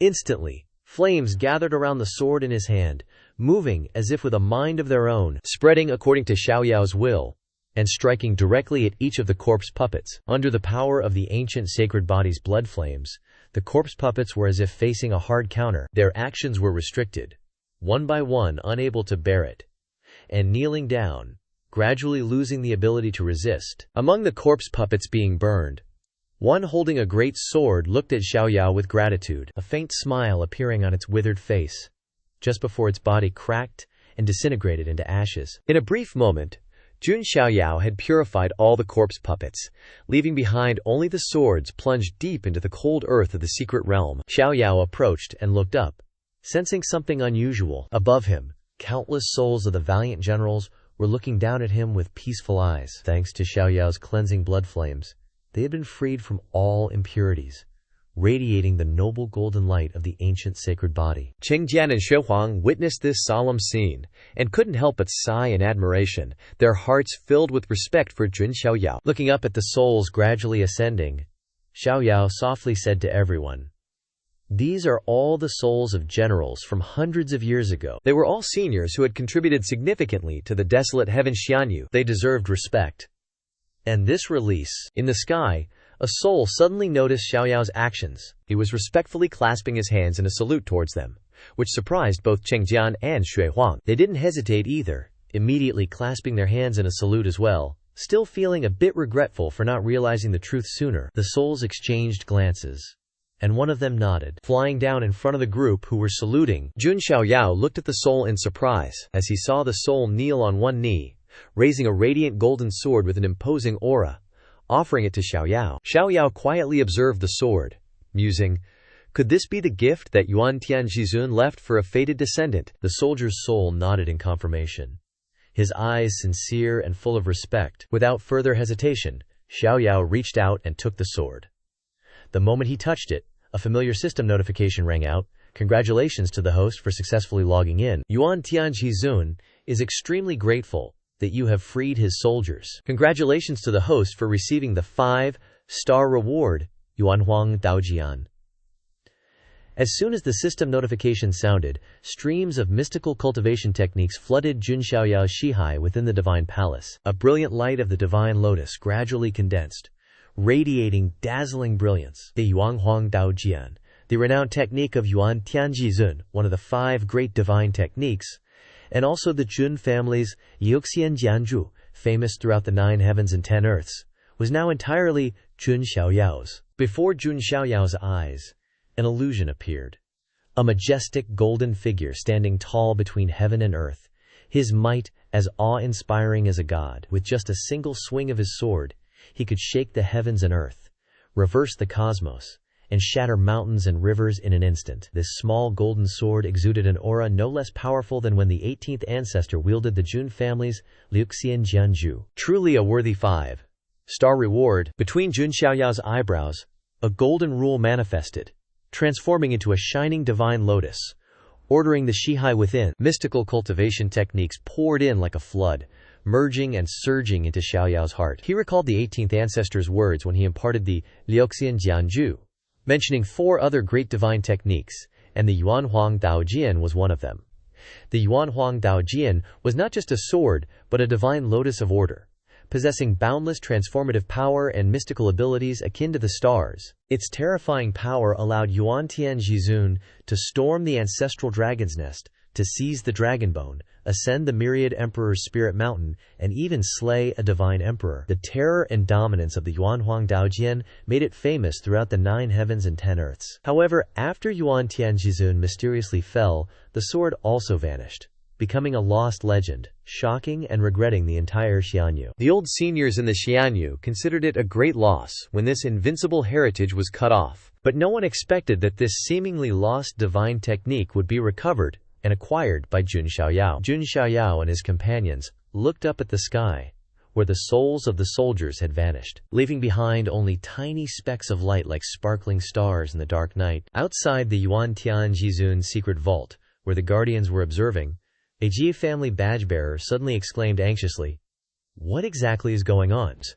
Why can't we see anything from the observation mirror?" Since the juniors entered deep into the Yuan Tian's secret realm. The Jun family guardian glanced up at the sky and then stepped forward, confidently predicting, "Our Jun family's observation mirror has never malfunctioned like this. It's likely that the increasingly dense, eerie gray mist deep within the Yuan Tian secret realm is obstructing the observation mirror's view." The Ji badge bearer nodded in agreement, adding, "Oh dear, this is really not good.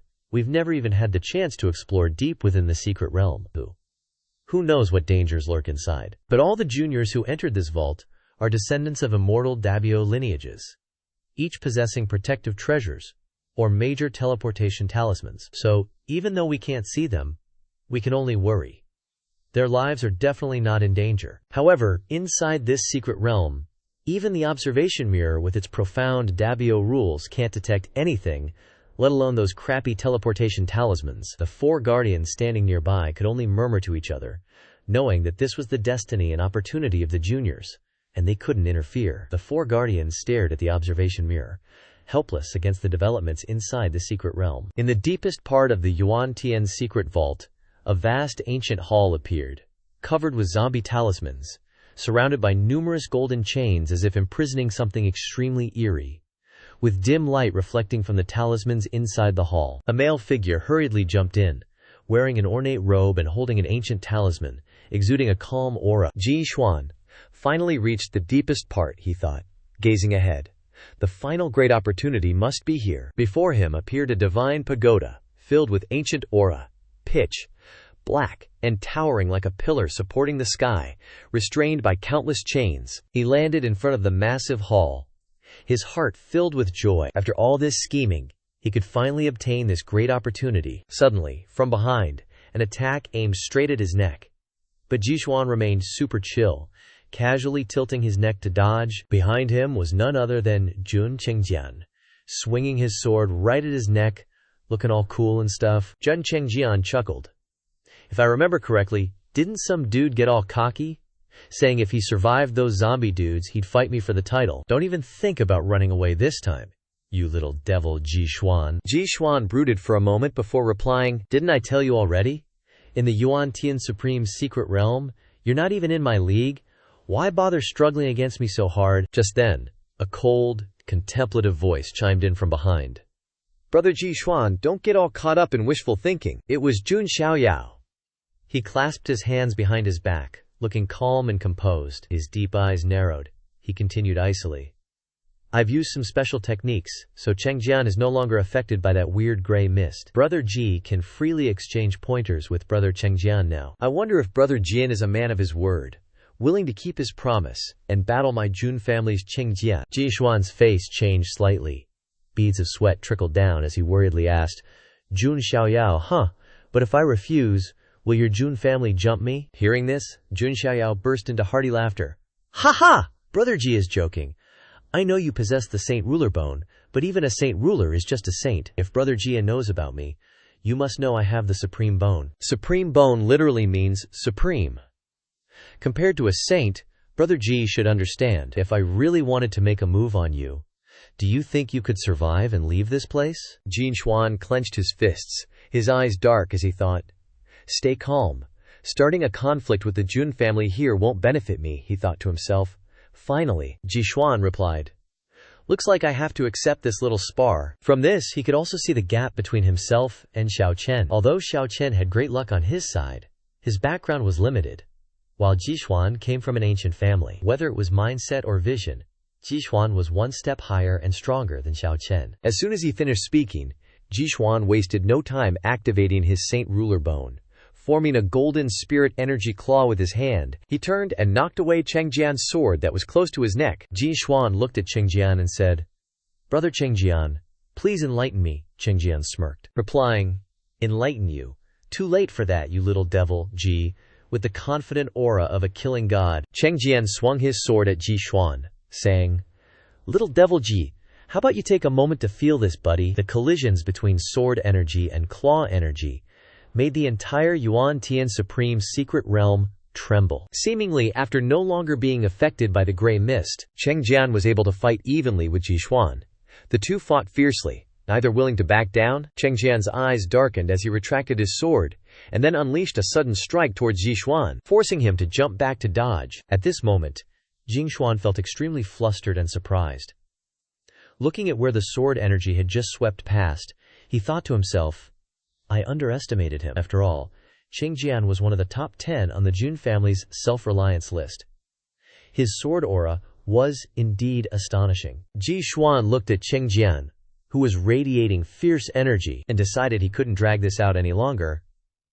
Let's end this with one decisive strike. He channeled all the spirit energy in his body into a stance, preparing to unleash his signature technique, all things impermanent, the law of life and death, the law of reincarnation, annihilation of joy and wrath, extinction, creation fist. Jixuan unleashed a world-shattering fist, breaking through the void, carrying an aura of kingship. This was a supreme fist technique, the kingly fist, the extinction, creation fist. Chengjian, facing this bizarre attack, was also worried, thinking, what kind of weird, illusionary fist technique is this? Reincarnation of life and death? The unification of three laws. One strike can annihilate the life force of living beings. Holy crap! He gripped his Qingdai sword tightly with both hands, thinking, in a battle of this level, life and death are up to fate. If I can't withstand this strike, I'll be crushed into pieces. Chengjian's eyes turned resolute as he raised his sword in front of him, deciding in his mind to meet force with force, to see whose ultimate move would prevail. He swung his sword above his head, and waves of black and white spirit energy gathered in the center of his being, unleashing the 13th stance of the Zi Huang sword art. Yun Chengjian officially made his move, Yi Hua Kai Tian, a stroke that splits the heavens. He unleashed a sword aura so hazy and mystical, like a brushstroke dividing the sky, aimed straight at Jinxuan's extinction fist. The clash between these two powerhouses exploded, the air so thick you could cut it with a knife. Zhun Chengjian used the 13th move of the Zi Huang sword art, that one stroke to split the heavens thing, and it literally ripped the sky apart, dividing it into stark black and white halves. Finally, the attack slammed into Jinxuan's extinction fist, creating an eardrum, shattering boom. Chengjian poured every last ounce of strength into his sword, facing death like it was no biggie. After a moment of intense back and forth between the two super moves, they were evenly matched. Chengjian narrowed his eyes, peering through the smoke and dust. Then, without hesitating, he jumped through the lingering remnants of the extinction fist, swinging his sword horizontally at Jinxuan's neck. This guy couldn't react fast enough to Chengjian's desperate move. Jinxuan gritted his teeth, clicking his tongue in annoyance at how stubbornly persistent Chengjian was being. Bursting through Jinxuan's big move, Chengjian unleashed the Zi Huang sword art again, with purple energy surging everywhere. The attack caused a massive explosion right in the middle of that ancient divine tower, shaking even the secret realm a little. The talismans sealing the tower started falling off one by one, and the golden chains around it rattled like crazy, as if something inside was trying to break free. Finally, the golden chains couldn't take it anymore and snapped. Chengjian got sent flying, rolling across the ground. He coughed a few times, cough cough. In pain, his clothes ripped to shreds, his body covered in cuts and bruises. He struggled to push himself up, muttering, "Damn it!" And that Jinxuan guy. Jinxuan stood far away, looking at Chengjian. He had a pretty nasty wound on his shoulder, but didn't even flinch. The wound didn't seem to bother him at all. His eyes were dark and unreadable, like he was already planning his next move. After a moment, Jinxuan spoke. "Zhun Chengjian, you want to keep going?" Chengjian just stared powerlessly at Jinxuan. He gritted his teeth, feeling totally defeated, thinking, "Am I really going to lose to him again?" Just then, Jun Xiaoyao jumped down from above, landing near Chengjian. Chengjian turned his head to look at Xiaoyao, saying, "Shenzi?" But Xiaoyao cut him off. "Bro, let's talk about this after we get out of the Yuantian Supreme Secret Realm." Then, he turned to Jinxuan and asked, "Jixiang, mind if I ask you something?" Hearing this, Jinxuan felt a chill run down his spine, breaking out in a cold sweat, hesitating for a moment. Before Jinxuan could answer, Jun Xiaoyao continued, "Seriously, what the heck are you hiding in that ancient tower behind you? Those talismans and golden chains have been breaking like crazy. Is everything really okay?" Jinxuan whipped his head around, looking shocked, thinking, "Breaking? No way! Those are golden chains sealed by a supreme. How could attacks from guys at our divine bridge realm level even damage them?" Suddenly, Jinxuan was surrounded by swirling black mist. A bizarre scene appeared beneath his feet, like the surface of a rippling lake. Jinxuan gritted his teeth, staring down in fear, thinking, "What the hell is this?" Hundreds of chains shattered simultaneously. The entire ancient tower started to crack apart. Finally, it couldn't hold on any longer and collapsed. Dust and shockwaves erupted, creating a deafening roar that shook the entire secret realm. Jun Xiaoyao, carrying his treasure bro, Jun Chengjian, dodged the falling debris, cursing under his breath. "What the actual F? What Yuantian Supreme Secret Realm, my ass? This is totally the Yuantian Supreme's freaking tomb." Xiaoyao ran towards Xuehuang and Shang Yi, shouting, "Everyone, fall back now!" Then, he glanced back at the collapsed tower, now shrouded in dust. A figure emerged. Xiaoyao thought, "If I had to guess, that weird thing is about to show itself." From inside the dust, a towering figure loomed, with the black smoke. An ancient figure with gray, white hair gradually materialized, face stern, exuding a heaven-shattering aura. Zhun Wanji and Jiang Shengyi, witnessing the scene before them, couldn't help but gape in astonishment, exclaiming, "That figure, could it be, that person? It's actually Yuantian Supreme." The zombie's eerie eyes flickered with a glimmer of light, gradually regaining consciousness. His empty, pale white eyes glanced down at Jun Xiaoyao's group, and an invisible pressure bore down. Too overwhelming. If it were ordinary divine bridge realm cultivators, they would probably have their heart meridians shattered directly by this pressure, with no good outcome. A supreme is forever a supreme. Even after dying for many years, just a corpse is still terrifying. If it were a true supreme powerhouse, no matter how heaven-defying Jun Xiaoyao was, he wouldn't have the slightest power to resist. But this Yuantian Supreme zombie is different. After death, all his magic power is lost. He has no divine abilities whatsoever, and his body is eroded by black smoke, his strength weakened to the extreme. Right now, this supreme zombie only has, at most, 1/10,000th of Yuan Tian's supreme strength when he was alive. However, even 1/10,000th is definitely not something a divine bridge realm, or even a Kuei realm, prodigy can withstand. Jun Xiaoyao felt a few drops of sweat appear on his cheek. His eyes were full of concern as he assessed the pressure before him. This is really pressure, huh? He thought. This feeling of oppression is no joke. It feels like being crushed by a huge, invisible object. At this moment, Jun Xiaoyao recalled the clumsy figure of that quasi-supreme sea dragon at his 80th birthday banquet and compared them. It's actually quite funny if you think about it. They are both supremes, but their levels are so different, he thought. As expected, those eels from the dragon's nest are all useless. Suddenly, a hand reached out from within the void. The Yuan Tian supreme zombie, with terrifying strength, reached its arm forward, and from thin air, grabbed Jinxuan by the neck, lifting him high. Jinxuan painfully struggled with both hands, trying to escape in agony. He gritted his teeth, thinking to himself, "Why is he targeting me?" Suddenly, he remembered the ancient talisman in his pocket and realized. So, it's because of that ancient talisman. This Yuan Tian supreme zombie is breaking out of the ancient pagoda because of the ancient talisman on me. The Yuan Tian supreme zombie suddenly clenched its palm, controlling Jishuan's neck, with a baleful aura radiating around. Jishuan saw this scene and thought in fear, "No way. If this keeps up, I'm toast." "Hold up a sec there, buddy." Just as Jishuan was in utter despair, Jun Xiaoyao appeared, swinging a blow that knocked away the Yuan Tian supreme zombie's arm, saving Jishuan's life. Jishuan looked at Jun Xiaoyao, thinking, "Why did he have to step in and save me?" Surprise and gratitude intertwined in his heart, but he knew there was no time to think more. Danger was still lurking around. The Yuan Tian supreme zombie was enraged, his face darkened, and he looked towards Xiaoyao. Immediately after, his eyes glowed with blue light. A fistful of baleful aura aimed directly at Jun Xiaoyao. With the speed of a supreme, Jun Xiaoyao was caught off guard, barely managing to utter an "ah." Just as the fist arrived, he was immediately sent flying straight into the ground, shattering it with the terrifying power of the fist. After being rewarded with a punch to the face by the Yuan Tian supreme zombie, Jun Xiaoyao began to recall the past to find strength.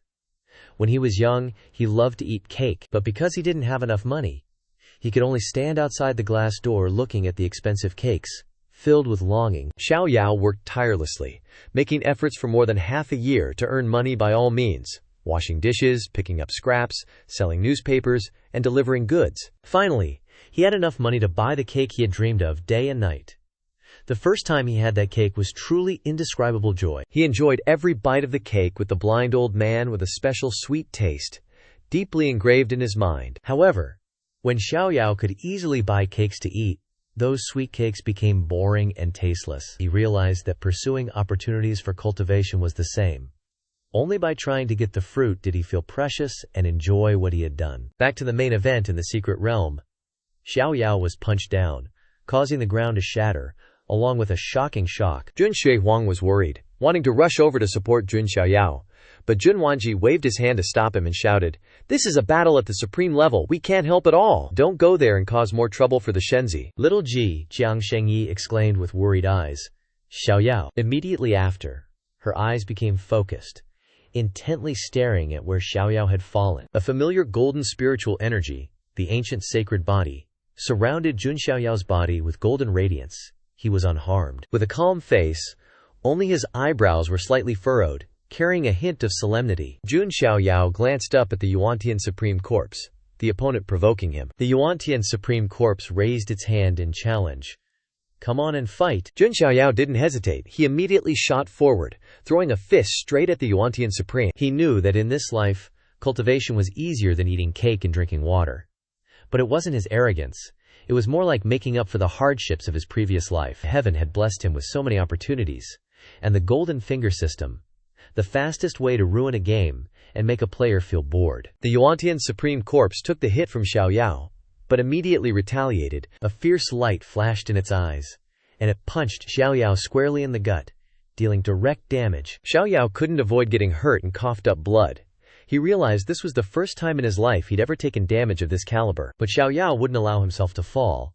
He quickly returned the favor, punching back at the Yuantian Supreme Corpse. He steeled himself, took a deep breath, and thought to himself, "This Supreme Corpse doesn't have any magic or divine powers. He's just using his decaying body to fight me." Knowing that this Yuantian Supreme Corpse only had 1/10,000th of its original strength when it was alive, one could imagine just how powerful a true Supreme really was. Now Xiao Yao could only rely on the strength of his physical body to fight. This battle was going to be a head brawl. Xiao Yao charged straight forward. He used only the strength of his body, punching the Yuantian Supreme Corpse directly in the face. In this life, he could easily defeat all his peers, and even the elders, without even needing to cultivate. He was over the initial excitement, and all that was left was boredom. The treatment in this life felt like a mockery of his efforts to survive in his previous life. Sometimes he would say to himself, "See? No matter how hard you try, it's still no match for the rewards from this system after being reborn." The negation of all his efforts in his new life made him lose his yearning and dreams. He once hated this cheat, Necode system, and wondered why it belonged to him. He had even planned to abandon this system to live an ordinary life. After all, being a spoiled kid and enjoying his life would also be precious. But then he discovered that the Huangtian Xianyu was full of lunatics, a world where strength reigns supreme. Big fish eat little fish. The strong can torture the weak at will, and then get tortured at will by those who are even stronger. Survival only had two options: become absolutely strong, or rely on someone stronger. What's more, this world really didn't have karma. The strong could do anything without paying the price. If they were strong enough, barbaric slaughter could become a beautiful story. The victors write the history. The winner takes all, the loser is trash. The winning powerhouses are just beasts in human skin. When he realized all this, Xiao Yao could only say, "Ah, so that's how it is." He looked down at his hands and his archaic holy body, saying to himself, "Heaven gave me these cheat codes, not so I'd be dragged down by the twisted rules of this world, but so I could create a new order and reshape a truly correct civilization." He was determined to turn this world into a place he wanted, an ideal place where every kid could have cake.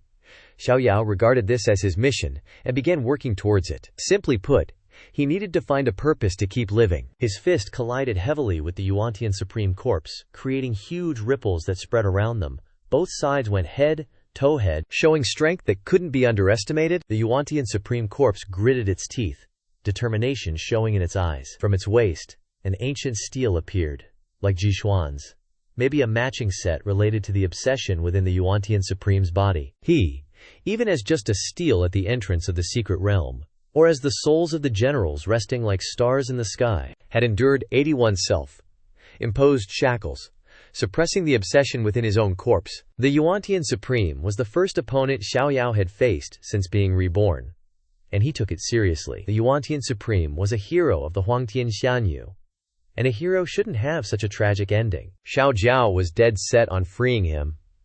Every young man's dream is pretty much to be a hero, right? To wipe out evil, not be some psycho killer. In the blink of an eye, the fight between those two was earth-shattering, like seriously intense, making the whole secret realm tremble with every blow, just from their raw physical strength. Huge chunks of rocks and dirt were flying everywhere from the fight, with crazy aftershocks. Jishuan was dodging debris, totally helpless, gritting his teeth as he watched Xiao Jiao.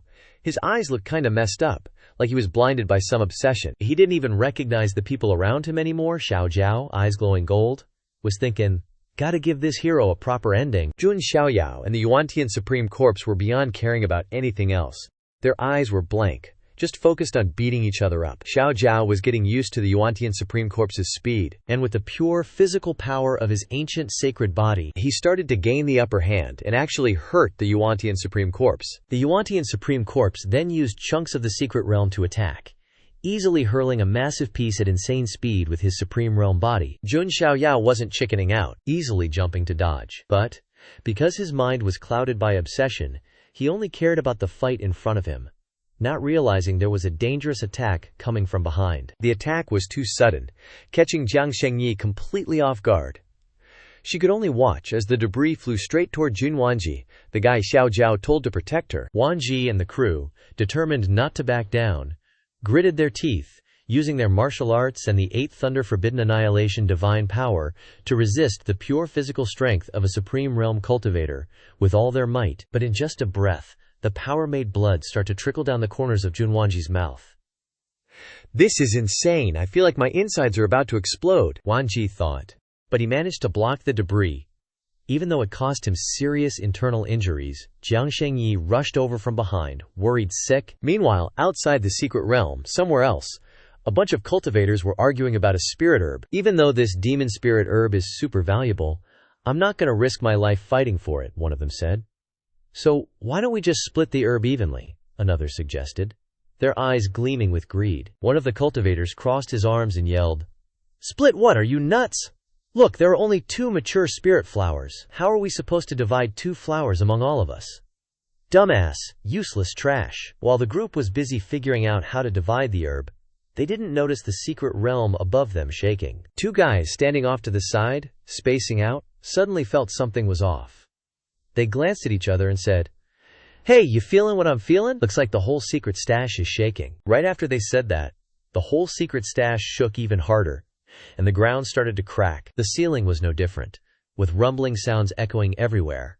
Now the cultivators realized something was seriously wrong. Their eyes widened, their mouths dropped open in shock, as huge chunks of debris started falling straight down. The cultivators started screaming, scrambling and trampling over each other to escape the secret stash. "What the hell? Hurry up. What's going on? Use your teleportation charms. Get out of here now. The secret stash is collapsing." Inside the secret realm, Jiang Shengyi was trying to heal Junwanji, while Jixuan was standing there like a statue, watching Xiao Zhao and the Yuantian Supreme Corpse slug it out. He gritted his teeth, thinking, "Damn it. If this keeps up, forget about the Yuantian Supreme's treasure. We're all gonna get buried alive." Jixuan gritted his teeth, making a difficult decision. However, he recalled the wound still etched on his neck, left by Jun Xiaoyao when he saved his life. He sighed and said, "Then forget it." Immediately after, Jixuan formed a hand seal, his hands moving between his chest, intertwining streams of black and white spiritual light gathering. Finally, he made his decision and thought, "Perhaps I, a descendant of the Ji family, am destined to be a stepping stone for others." Between Jixuan's hands, where the black and white spiritual light converged, a fist, mid-sized black, Karagold object appeared. Seeing this object, both Jiang Shengyi and Junwanji were astonished, thinking, "That's the reincarnation Tao Gold." The reincarnation Tao Gold is the celestial essence of the desolate heaven Xianyu, containing the power of the great Tao of reincarnation. It's the most precious treasure for crafting divine artifacts. But why does Jixuan want to extract the reincarnation Tao of Gold? Jixuan sat down, beginning to refine and absorb the reincarnation power from the reincarnation Tao Gold. Above, Jun Xiaoyao and the Yuan Tianjizun Corpse were channeling their physical spiritual power, preparing to unleash their ultimate moves, both charging at each other. Jun Xiaoyao's fist, imbued with the power of the desolate ancient sacred body and supreme bone, clashed with the supreme corpse. The impact of their blows created an astonishing shockwave, but their eyes suddenly turned serious, noticing the center, where Jixuan was manifesting a reincarnation vortex, blocking both Xiaoyao and the Yuan Tianjizun corpse. At this moment, Jixuan's body was being torn apart, fresh blood flowing from all his orifices. He gritted his teeth, thinking, "Even with the aid of reincarnation power from the reincarnation Tao Gold, I can't completely withstand the power of 2 supreme-level blows." If Jixuan didn't stop the collision between Xiaoyao and the Supreme Corpse, the secret realm could collapse at any moment. But thanks to him, Jun Xiaoyao regained his senses. His eyes were filled with surprise as he looked at Jixuan and said, "Hey, what are you doing?" "Why?" Jixuan used all his remaining strength, shouting at Jun Xiaoyao, "Snap out of it, look down at your people below." Jun Xiaoyao looked down in alarm, seeing that all 4 were in dire straits, each heavily injured. Jiang Shengyi continued, "Only you can fight this Yuan Tianjizun corpse. If you continue to be blinded by obsession, everyone will die." The Yuan Tianjizun corpse was restrained for a moment, but now he was enraged. He gritted his teeth, withdrew his hand, and kicked Jixuan, causing him to cough up blood in pain. Jixuan crashed to the ground, cracking the earth. Having exhausted his strength to stop Xiaoyao and help him regain his senses, Jixuan was no longer capable of fighting this supreme corpse. His face fell, and he passed out. The supreme corpse laughed triumphantly, but suddenly, a golden light shone directly at him. startling him. Jun Xiaoyao then used his divine martial arts to fight the Supreme Corpse, unleashing the army punishment technique, creating thousands of phantom divine weapons that struck the Yuan Tian Jizun corpse. Jun Xiaoyao struck with a sharp gaze, thinking, I made a grave mistake. This is not a battle that requires fairness. Oh, the one I'm fighting is not the real Yuan Tian Jizun, but an empty shell controlled by the eerie gray mist. However, the Yuan Tian Jizun corpse took the full force of the army punishment technique without suffering any significant damage, only a few minor external wounds. Before he could react, he was surprised to see familiar chains looking up at the sky. Jun Xiaoyao was pointing at the sky, unrivaled hatred, unleashing one of the 5 great divine techniques, the Yuan Huang Daojian, Yuan Tian Jizun's famous martial art. Meanwhile, Jixuan, though injured, still tried to rush into the battle to save his nemesis. He handed Jixuan over to Jiang Xingyi and said, This guy's still alive, right, Jiang? Jiang Xingyi's eyes widened in admiration. He's still alive, but all his internal organs are damaged, and his arm bones are broken. On the opposite side, the Supreme Corpse was stunned to see the familiar martial art recreated before his eyes. Though his mind was no longer intact, only fierce obsessions remained. This scene was like a distant dream, deeply buried memories resurfacing, urging him to grasp that power once more. At this moment, dark spiritual power surged, engulfing the Supreme Corpse. He raised his hand to the sky, his demonic intent erupting. His face hardened as he unleashed his own martial art, also the Yuanhuang Daojian. This was the worst-case scenario Jun Xiaoyao faced. The Supreme Corpse had finally replicated this incredibly powerful move of Yuan Tian Jizun.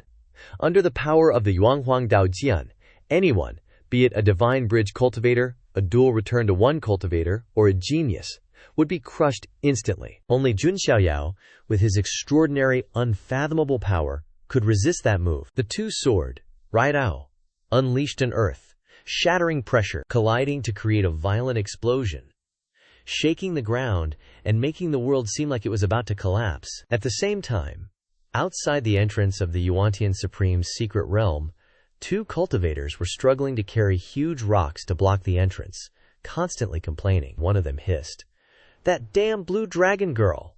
Covering the entrance by destroying the mountains is so mean. Just 'cause she's pretty, she thinks she can do whatever she wants. If I catch her, I'll punish her good. The green-haired guy next to him sighed and advised, Dude, you're carrying rocks, not smoking them? That dragon girl could cleave a mountain in 2 with one sword strike. Him. How many hits do you think you could take, huh? The other guy's face turned red as a beet, and he snapped, What the heck, how do you know if you never try? While the 2 were busy yapping, a brown-robed cultivator approached, pointed at the pile of rocks, and said, Hey, haven't you guys noticed? These rocks seem to be shaking. Immediately after the reminder, the pile of rocks blocking the way suddenly exploded from the inside, causing all the cultivators to scream in panic, fleeing in disarray. Those who escaped the danger quickly breathed heavily, each cursing silently, Damn, what the heck? Luckily, Grandma and Grandpa saved me in time. The others who stopped, their eyes full of surprise and confusion, asked, What's going on? Why did the entrance explode? The cultivators running out from inside could only gasp. Collapsed. The Yuantian Supreme's secret realm has collapsed. At that moment, the protectors of the Ji family and Jun family also looked at each other in shock. One person murmured, What the heck? The Yuantian Supreme's secret realm collapsed. What happened inside that made it collapse like that? Before the group could wonder for long, the ground in front of them suddenly cracked and broke, emitting a terrifying boom, a deafening sound, accompanied by a cloud of dust covering the entire space. The scene that unfolded before their eyes was Jun Xiaoyao and the Supreme Corpse fighting with the Yuanhuang Dao sword, their power completely destroying the Yuantian Supreme's secret realm. Jun Xiaoyao, with a cold face, rushed forward, constantly launching fierce attacks. The Supreme Corpse deftly blocked these attacks. At the same time, hundreds of golden sword, kidao, with chains at the hilts, appeared around them both, striking down from above. From below, hundreds of purple sword dayos rushed up, as if following their will, colliding with each other. Each wave of attack and defense formed a terrifying vortex covering both of them. Amidst the chaos, a Ji family protector suddenly exclaimed, Wait a minute, Isn't that someone from the Jun family? Isn't that the Shenzi of the Jun family? At this time, besides Jun Xiaoyao and the Supreme Corpse fighting fiercely, others also appeared, escaping from the ruins of the Yuantian Supreme's secret realm. Jiang Shengyi of the Jiang family, Ji Xuan of the Ji family, and geniuses like Jun Wanji, Jun Xuehuang, and Jun Chengjian, all in a state of exhaustion, as they proudly appeared before their eyes. The four guardian elders, the Jiang family's protectors, immediately became serious.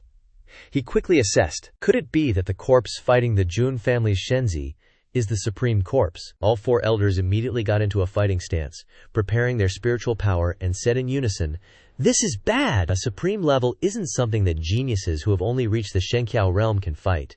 We must quickly step in to help." But just as they were about to act, a golden spiritual energy flashed from the sky, appearing in front of them and forming a golden barrier, stopping the four elders' advance. The elders looked at each other in shock. Then a voice echoed directly into their shiha. The Jun family guardian elder's eyes darkened, sweat dripping from his forehead, explaining, "That is a warning from the protector of the Jun Xiaoyao Shenzi.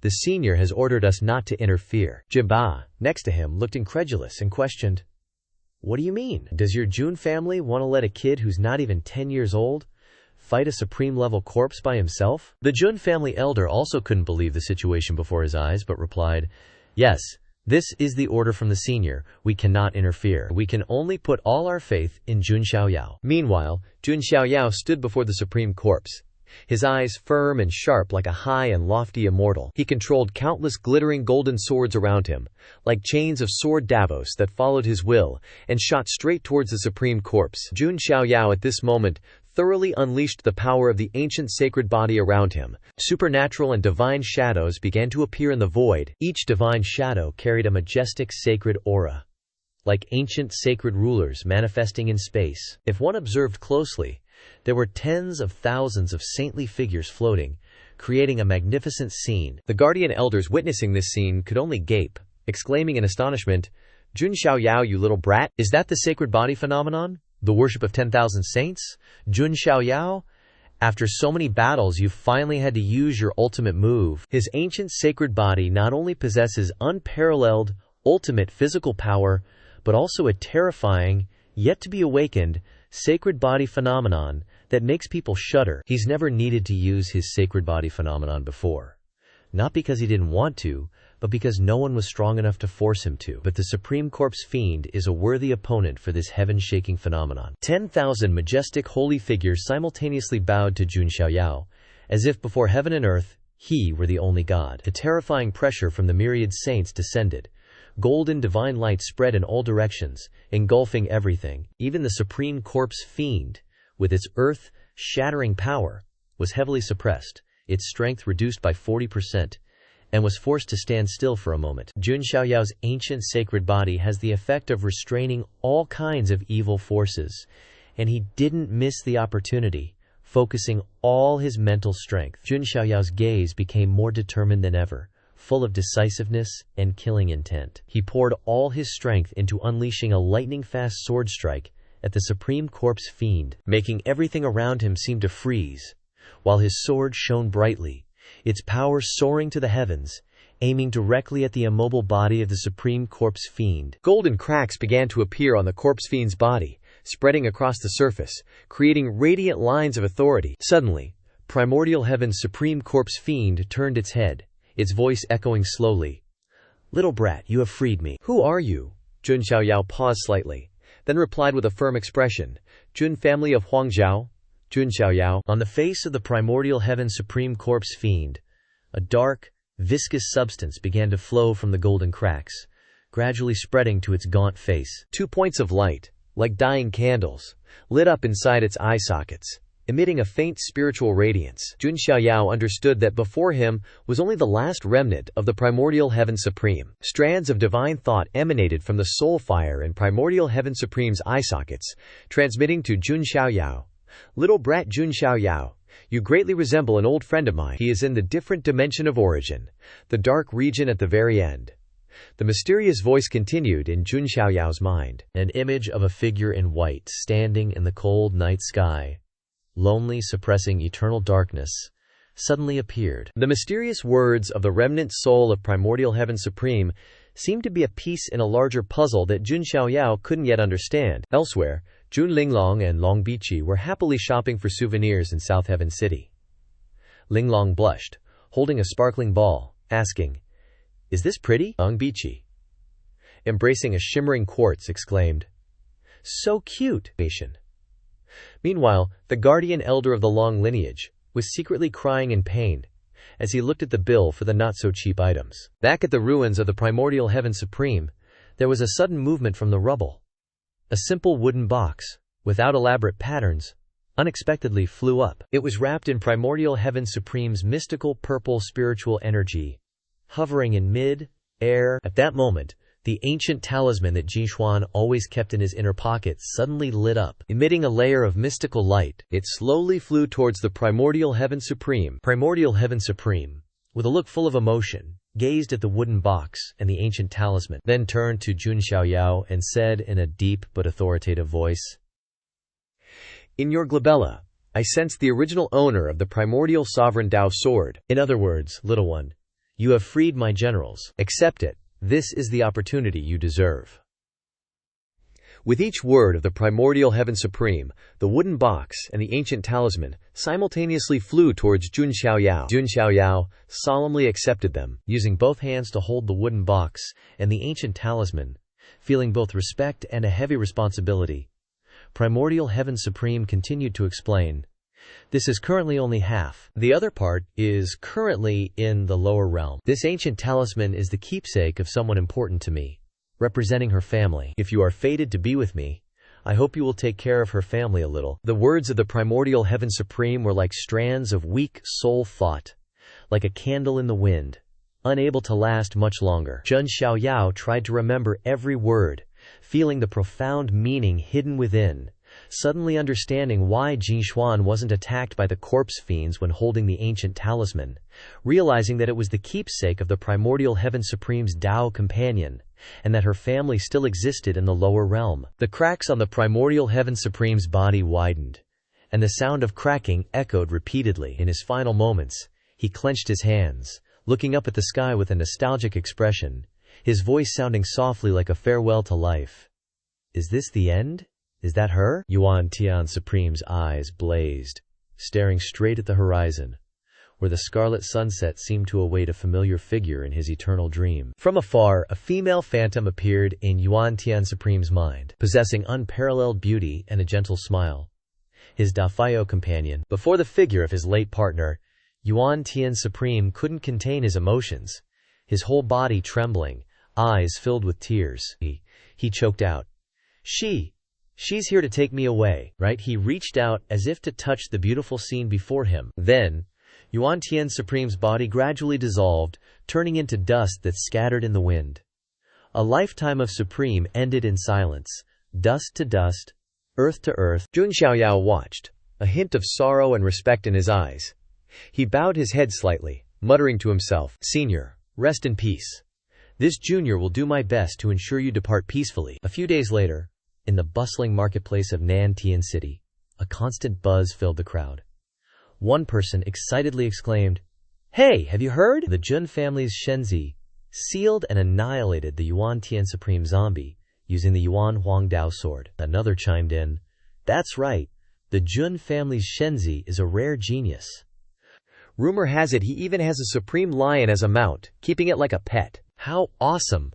Loud laughter erupted. "I don't know if the Jun family Shenzi needs any more pets, but if he does, I'm willing to sign up." "Ha!" Another mocked, "You want to be the Jun family's pet too? How ridiculous." Amid the jeering laughter and fawning praise of Jun Xiaoyao, a cracking sound echoed as a teacup was crushed. Xiao Chen, face gloomy, eyes burning with hatred, gritted his teeth and thought, "Jun Xiaoyao. Everywhere I go it's all about him. He will pay a heavy price, along with the entire Jun family." The murderous aura radiating from Xiao Chen made other cultivators stop in their tracks, pointing and whispering about the dangerous guy. "No one dares to approach him. What's he doing? So sinister," they murmured. Cut to a forest outside Nantian City. Xiao Chen awkwardly asked Xinglong Shengren, "Old ancestor, We've lost the dragon bone, what do we do now? Xiao Chen understood that without the dragon bone, he wouldn't be able to continue cultivating the Qing Tianhua Long secret, and his strength wouldn't be able to increase further. Qinglong Shangren sighed. The Jun family is untouchable right now. Hearing Qinglong Shangren's words, Xiao Chen remained silent for a long time, thinking to himself, old ancestor knows that if I keep arguing with the Jun family, Xiao Chen might develop a heart demon because of that Jun Xiaoyao. Xiao Chen's eyes turned sharp as he turned back and said, old ancestor, I must find every way to become stronger. There's only one way left. He paused before continuing. I must become a consort of the Pan Yu divine dynasty, or in other words, marry the Ming Yu grand princess. Only by relying on the Pan Yu divine dynasty will we have a chance to turn things around, otherwise I'll be trampled underfoot for the rest of my life. Qinglong Shangren's eyes turned thoughtful as he listened to Xiao Chen's plan. Then, he opened his mouth and said, there's another way, but it's a bit too much. As he spoke, the old ancestor glanced at Xiao Chen with a pitying look. Xiao Chen resolutely said, old ancestor, please tell me clearly. As long as there's a glimmer of hope, I'll never give up. Qinglong Shangren clasped his hands behind his back and began to explain. Do you know where this Qing Tianhua Long secret of mine came from? Xiao Chen asked, puzzled. Please enlighten me, old ancestor. Qinglong Shangren continued. This cultivation method of mine was accidentally obtained when I entered an ancient nest secret realm. Inside that secret realm, there's very likely sealed an ancient freak of nature from the ancestral dragon's nest. Xiao Chen raised his hand to his chin, recalling Longbi's words. Who do you think is the true successor of the Qing Tianhua Long secret? He secretly speculated about the monster from the ancient ancestral dragon's nest. After pondering, Xiao Chen suddenly exclaimed, then, is he a descendant of the Shenglong Supreme? Qinglong Shangren nodded, explaining, exactly. Some geniuses in their own era, for various reasons, seal themselves inside the Xinyan Yuan divine origin, waiting for an era when they have an opportunity to prove their Dako. They will once again enter the world. These types of geniuses are called ancient freaks of nature, and each and every one of them is extremely terrifying. In their era, they could sweep across the present. Sealing themselves for a few eras is still good. The gap between them and contemporary geniuses isn't too big. But if it's an ancient freak of nature sealed for more than 10 eras, even 100 eras or more, then it's too terrifying, and can't simply be calculated according to common sense. Qinglong Shangren's finger pointed into the distance.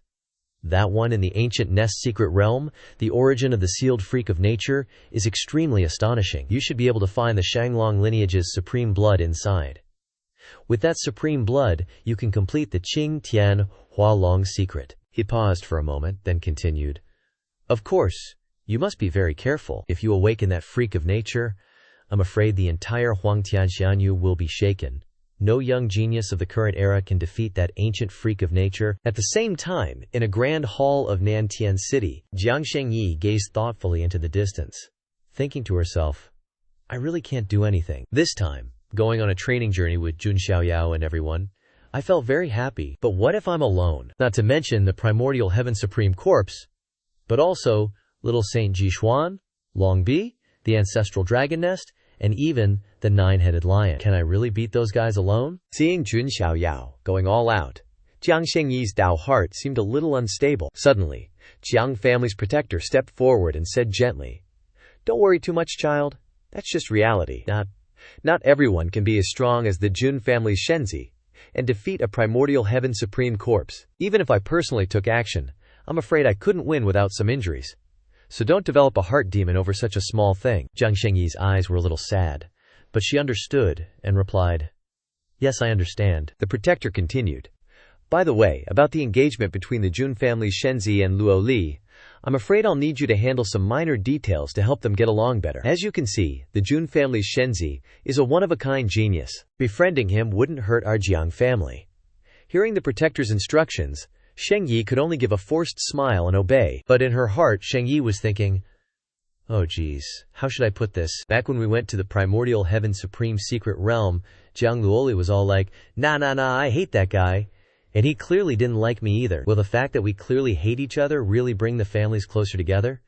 The chance of us turning on each other and becoming enemies is kinda high, isn't it? Even though Jiang Shengyi thought the task of mediating between Jun Xiaoyao and Luo Li was impossible, She still tried her best. Wiping her sweat, she muttered to herself, "I'll do my best to help them get along." Meanwhile, an adorable group photo popped up, showing Jun Xiaoyao and Luo Li as kids, only about 10 years old. Jun Xiaoyao pointed at Luo Li, saying sternly, "If anyone forces underage people to marry, slap them in the face and report them to the police for violating criminal law." Jiang Luoli just blankly asked, what's criminal law? The last picture was a bonus shot of the primordial heaven supreme and his Dao companion when they were young. Scene changed to deep within the Ji family, in a primeval valley covered in immortal light, where the trees were always lush and green, like spring all year round. Under the canopy of a giant ancient tree, Jishuan was meditating. White butterflies fluttered around him. Despite everything that had happened with Jun Xiaoyao, he maintained a firm Dao heart, focusing solely on cultivation. 2 leaves slowly fell. Suddenly, a figure appeared. Using a leaf as a foothold, she jumped forward. The white-haired woman landed gently, whispering, "Isn't this little brat Jishuan?" She glanced at him, appraising Ly, and asked, "Little brat Jishuan, what happened to your right arm?" Jin Xuan, who had been concentrating on cultivation, startled and looked up, recognizing Qingyi, Qingyi, Qingyi, Qingyi, Qingyi, Qingyi. "Why are you here?" Qingyi lightly jumped down beside Jishuan. Lifting his right arm to examine it, she said, "Let me see, it's broken. A Saint King's bone is broken." "Tell me clearly, who did this?" Jishuan remained calm, looked at Qingyi, Ji for a moment, and then slowly replied, "I was just forced to try to withstand an attack from a supreme." The woman named Qingyi continued to inquire, her eyes sharp but full of concern. "Oh, what exactly happened? Tell me in detail." After listening to Jishuan's account, Qingyi gently put her hand to her chin, a thoughtful look in her eyes, and said, "I understand now." So that Jun Xiaoyao was able to defeat a supreme corpse with his divine bridge realm cultivation? Jishuan quietly replied, a hint of sadness in his eyes. "Jun Xiaoyao's radiance is too dazzling, to the point that all geniuses like me feel ashamed." Hearing this, Qingyi chuckled, her eyes sparkling with interest. "I see. In the end, he did save your life. If there's a chance, I'll pay a visit to this Jun family's Shenzi." Qingyi. Qingyi was actually Jian Qingyi, an outstanding female genius of the Jian family, and also the saintess of the Rengxian sect, one of the immortal Taoist sects of the 9 heavens immortal domain. With her dual identity as the Ji family's pride and the Rengxian sect's saintess, Jin Qingyi not only held a high position in the Ji family, but was also a famous figure in the immortal realm. Meanwhile, in the Jun family's heavenly emperor palace in Huangzhou, Jun Xiaoyao sat with his arms crossed in front of the wooden box that the primordial heaven supreme had given him, a smug smile on his face. He thought to himself, "Ever since I was reborn into this world, my luck has been so good. This time, I'll definitely find the best treasure in the primordial heaven supreme's wooden box." Jun Xiaoyao clasped his hands and prayed a little, then took a deep breath, muttering to himself, "It's here, it's here."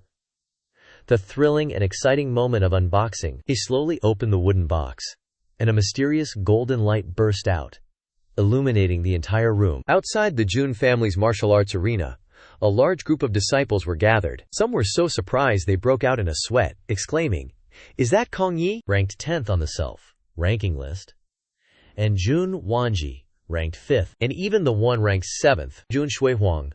Why are all 3 of them from the self-ranking list here at the martial arts arena? What the heck is going on? One observant person noticed. The surprises don't stop there. See that blonde woman over there? That's Jun Linglong, famous for always being by our Shenzi's side. I heard her cultivation has already reached the divine bridge realm. Could this be the showdown we've all been waiting for? These 2 were so engrossed in their conversation they didn't realize Jun Xiaoyao was standing right behind them. Xiaoyao smirked, interrupting, "Probably not a showdown. I'm the one who called them here anyway." Hearing this, the 2 disciples turned around, eyes wide, then stumbled back, yelling, "What the? This is Shenzi Jun Xiaoyao." Holy crap. The commotion spread, and even Chengjian and Wanji noticed Jun Xiaoyao's presence. Xiaoyao walked over to the 4, saying with a smile, "Oh, you guys are early," Jun Wanji asked curiously. "Is there really something important that Shenzi summoned us for so urgently?" Shui Huang added. "I wonder if you have a special mission for us." Only Jun Linglong understood Xiaoyao's personality, so her face remained expressionless, but a hint of doubt flickered in her eyes. Xiaoyao chuckled reassuringly. "Hee hee, Don't worry too much.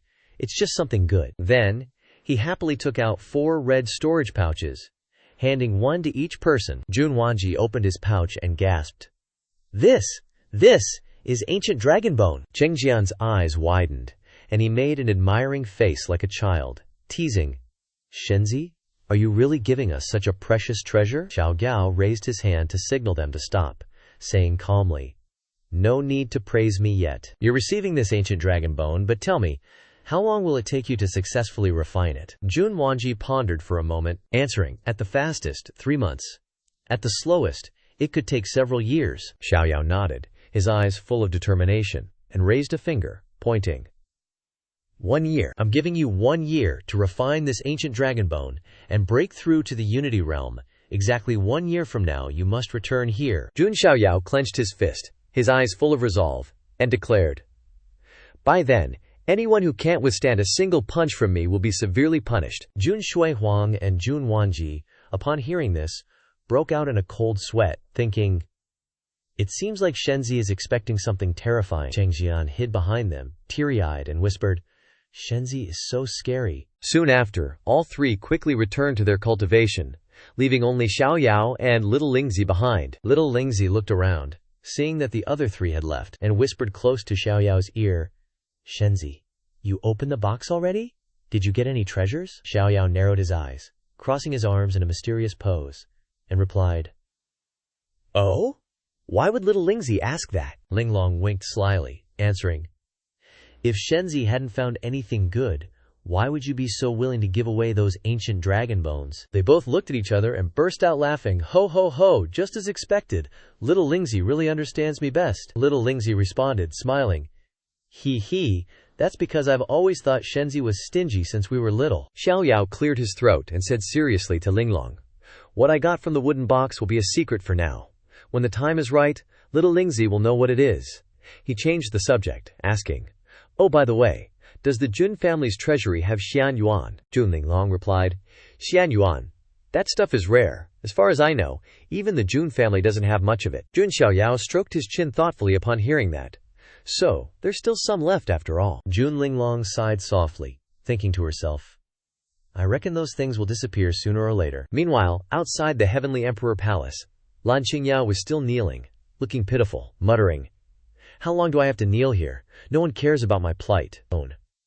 Only Linglong occasionally sneaks me a steamed bun, but not without teasing me, saying, "Just kneel for a whole year, and you'll be fine." Inside a cave filled with spiritual energy, at the very center, was a massive tree, the Azure Dragon Clan's ancestral dragon nest. The place was solemn and profound, showing the Dragon Clan's respect for their ancestors. An old man, the Azure Dragon Elder, was sitting still, eyes closed, meticulously divining with his fingers. In a flash, he performed a series of skillful hand gestures, releasing shimmering streams of water that contained the power of water magic. The elder suddenly opened his eyes, which shone brightly, and shouted, "Someone, come here now!" Immediately, a young dragon, with small horns just sprouting, appeared and bowed respectfully. "This junior is present. Does the elder have any orders?" The elder laughed heartily, full of excitement and joy. "Ha ha, I've been divining for months. And finally, I've glimpsed a sliver of the future. A crucial prophecy has been revealed. Twin dragons ascend, the ancestral dragon shall flourish. You convey this prophecy to all the Dragon Clan immediately." The young dragon, upon receiving the order, rushed off, so hasty that he almost tripped, trying to deliver the message before mealtime. The prophecy, once spread throughout the Huatian Xianyu, caused quite a stir. Everyone was discussing that the ancestral dragon nest was about to rise, and the Dragon Clan's future might change forever. Many believed one of the dragons would be Long Aoshan, currently the most outstanding genius of the ancestral dragon nest, but who could be the second dragon? Many suspected that the ancestral dragon nest was aiming for a direct confrontation with the Jun family. Meanwhile, in the Fire Continent, within the territory of the ancient Vermilion Bird Kingdom, there was a woman, in fiery red attire, concentrating on absorbing dragon souls from a mystical flame. Her figure was elegant and soft as silk, her features refined and graceful, her long crimson hair cascading down, blending with her fair skin. Between her eyebrows was a bright red vermilion birthmark, adding to her captivating beauty, as tempting as a peach blossom, enchanting hearts endlessly. This woman was Bai Yungyir, the one mentioned in conversations by fellow cultivators. Her eyes gazed into the distance, inwardly contemplating the prophecy of twin dragons ascend, the ancestral dragon shall flourish. She smirked, unable to hide her skepticism. This prophecy has caused such a commotion, but who knows if it's even trustworthy, especially considering what happened to the Azure Dragon ancient country's descendant Long Bi, who was severely injured in the Heavenly Supreme Secret Realm by the ancestral dragon nest not long ago. This made her more doubtful. As Bai Yunker spoke of this, she gently circulated spiritual energy around her body, emanating a powerful blend of Vermilion Bird Divine Fire and Azure Dragon Aura, making her presence even more imposing. With a graceful movement, she struck out with a palm strike. Seemingly simple, yet its power was astonishing. The Vermilion Bird Divine Fire erupted like a flood, sweeping through everything, incinerating all in its path. The flames were so powerful that even a small mountain in front of her was blasted through, leaving a massive hole, and the ground was scorched into a red, hot lava flow, radiating an incredible amount of heat. Beside her, a little maid stared in admiration, exclaiming softly, "Your Highness, has your cultivation broken through to the Guiyi realm?" Bai Yungyir smiled humbly. "I've only just reached the early stage of the first level of the Guiyi realm. Reaching this realm at this age mostly belongs to geniuses from immortal Dao lineages." Originally, Bai Yungyir could not have achieved such rapid cultivation speed, but it was thanks to Jun Xiaoyao giving her the dragon soul that she was able to progress by leaps and bounds. In her bright ruby-like eyes shone respect and admiration for the one who had helped her. Then, Bai Yungyir turned to the little maid and asked, "Oh, is there something you came to me for?" The little maid replied respectfully, "Reporting to your Highness, a general has brought news that the ancient Azure Dragon Kingdom has declared war on the ancient White Tiger Kingdom and the ancient Black Tortoise Kingdom." Bai Yungyir, upon hearing this, placed her hand on her chin, lost in thought. Something's not right. The four ancient kingdoms, Azure Dragon, White Tiger, Vermilion Bird, and Black Tortoise, have maintained a balance for hundreds of years. There's no way the situation would be so easily broken. Could there be another reason behind this? The little maid nodded in agreement, adding, "As your Highness suspects, there are currently many mysterious experts in the Azure Dragon Kingdom's army, but their origins remain a mystery." Euchre frowned slightly, thinking about state affairs. "My father is still in closed-door cultivation, and it's not appropriate for him to participate at this time. But if we don't act, the ancient Vermilion Bird Kingdom will be in danger. Once the ancient Azure Dragon Kingdom occupies the ancient White Tiger and Black Tortoise Kingdoms, the situation will be extremely disadvantageous for us. We can't delay any longer." Determined, Yunker immediately gave an order. "Relay my decree. Summon all generals to court for discussion. We must unite with the ancient White Tiger and Black Tortoise Kingdoms to resist the ancient Azure Dragon Kingdom." The little maid clasped her hands in salute and quickly left to carry out the order. Yunir gazed into the distance, her eyes filled with worry and determination. In that moment, she remembered the jade slip that Jun Xiaoyao had given her before. Holding the jade slip in her hand, she pursed her lips, hesitating whether or not to seek his help. At the Jun family's Heavenly Emperor Palace, Xiao Lingzi was closing her eyes, looking helpless. The dude was pouting, thinking about retreating, but then his mind wandered to the delicious meal: bone broth, stir-fried mushrooms with beef, shredded celery, sweet and sour greens, braised pork ribs and 5 spices, spicy duck blood soup, pickled squid, caviar, spicy crab, shredded rabbit with scallion oil, pepper-roasted duck, and super spicy chicken balls. Xiao Lingzi just rolled her eyes and muttered, "Ugh, seriously." But Jun Xiaoyao's super effective babying skills could even make Grandpa Jun Zantian give in and spoil him rotten. Heck, even Linglong couldn't resist, and could only sweat and give in. With a serious face, Xiao Lingzi treated cooking like a battlefield. Seriously, she zoomed into the kitchen and started handling the ingredients like a master chef. Beef bones were chopped into perfect slices, veggies were neatly cut, and fish was carefully deboned, especially the red squid eye. She had to perfectly time the ink expulsion and control the fire. Chicken and rabbit were roasted together to save time, and when it came to stinky tofu, she frowned, wondering who even wanted to eat that funky stuff. Once everything was done, Xiao Lingzi's eyes sharpened, thinking, "All right, everything's perfect, just as planned." But just as she was about to bring the food out to Jun Xiaoyao, the jade pendant rang with Bai Yungyir's worried cries. Yungyir was sobbing and yelling, "Linglong, please get Shenzi to help me.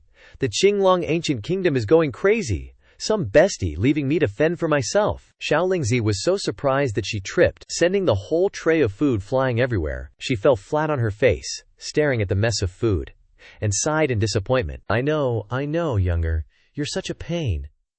Still, hearing Linglong's slightly annoyed voice, Younger was overjoyed.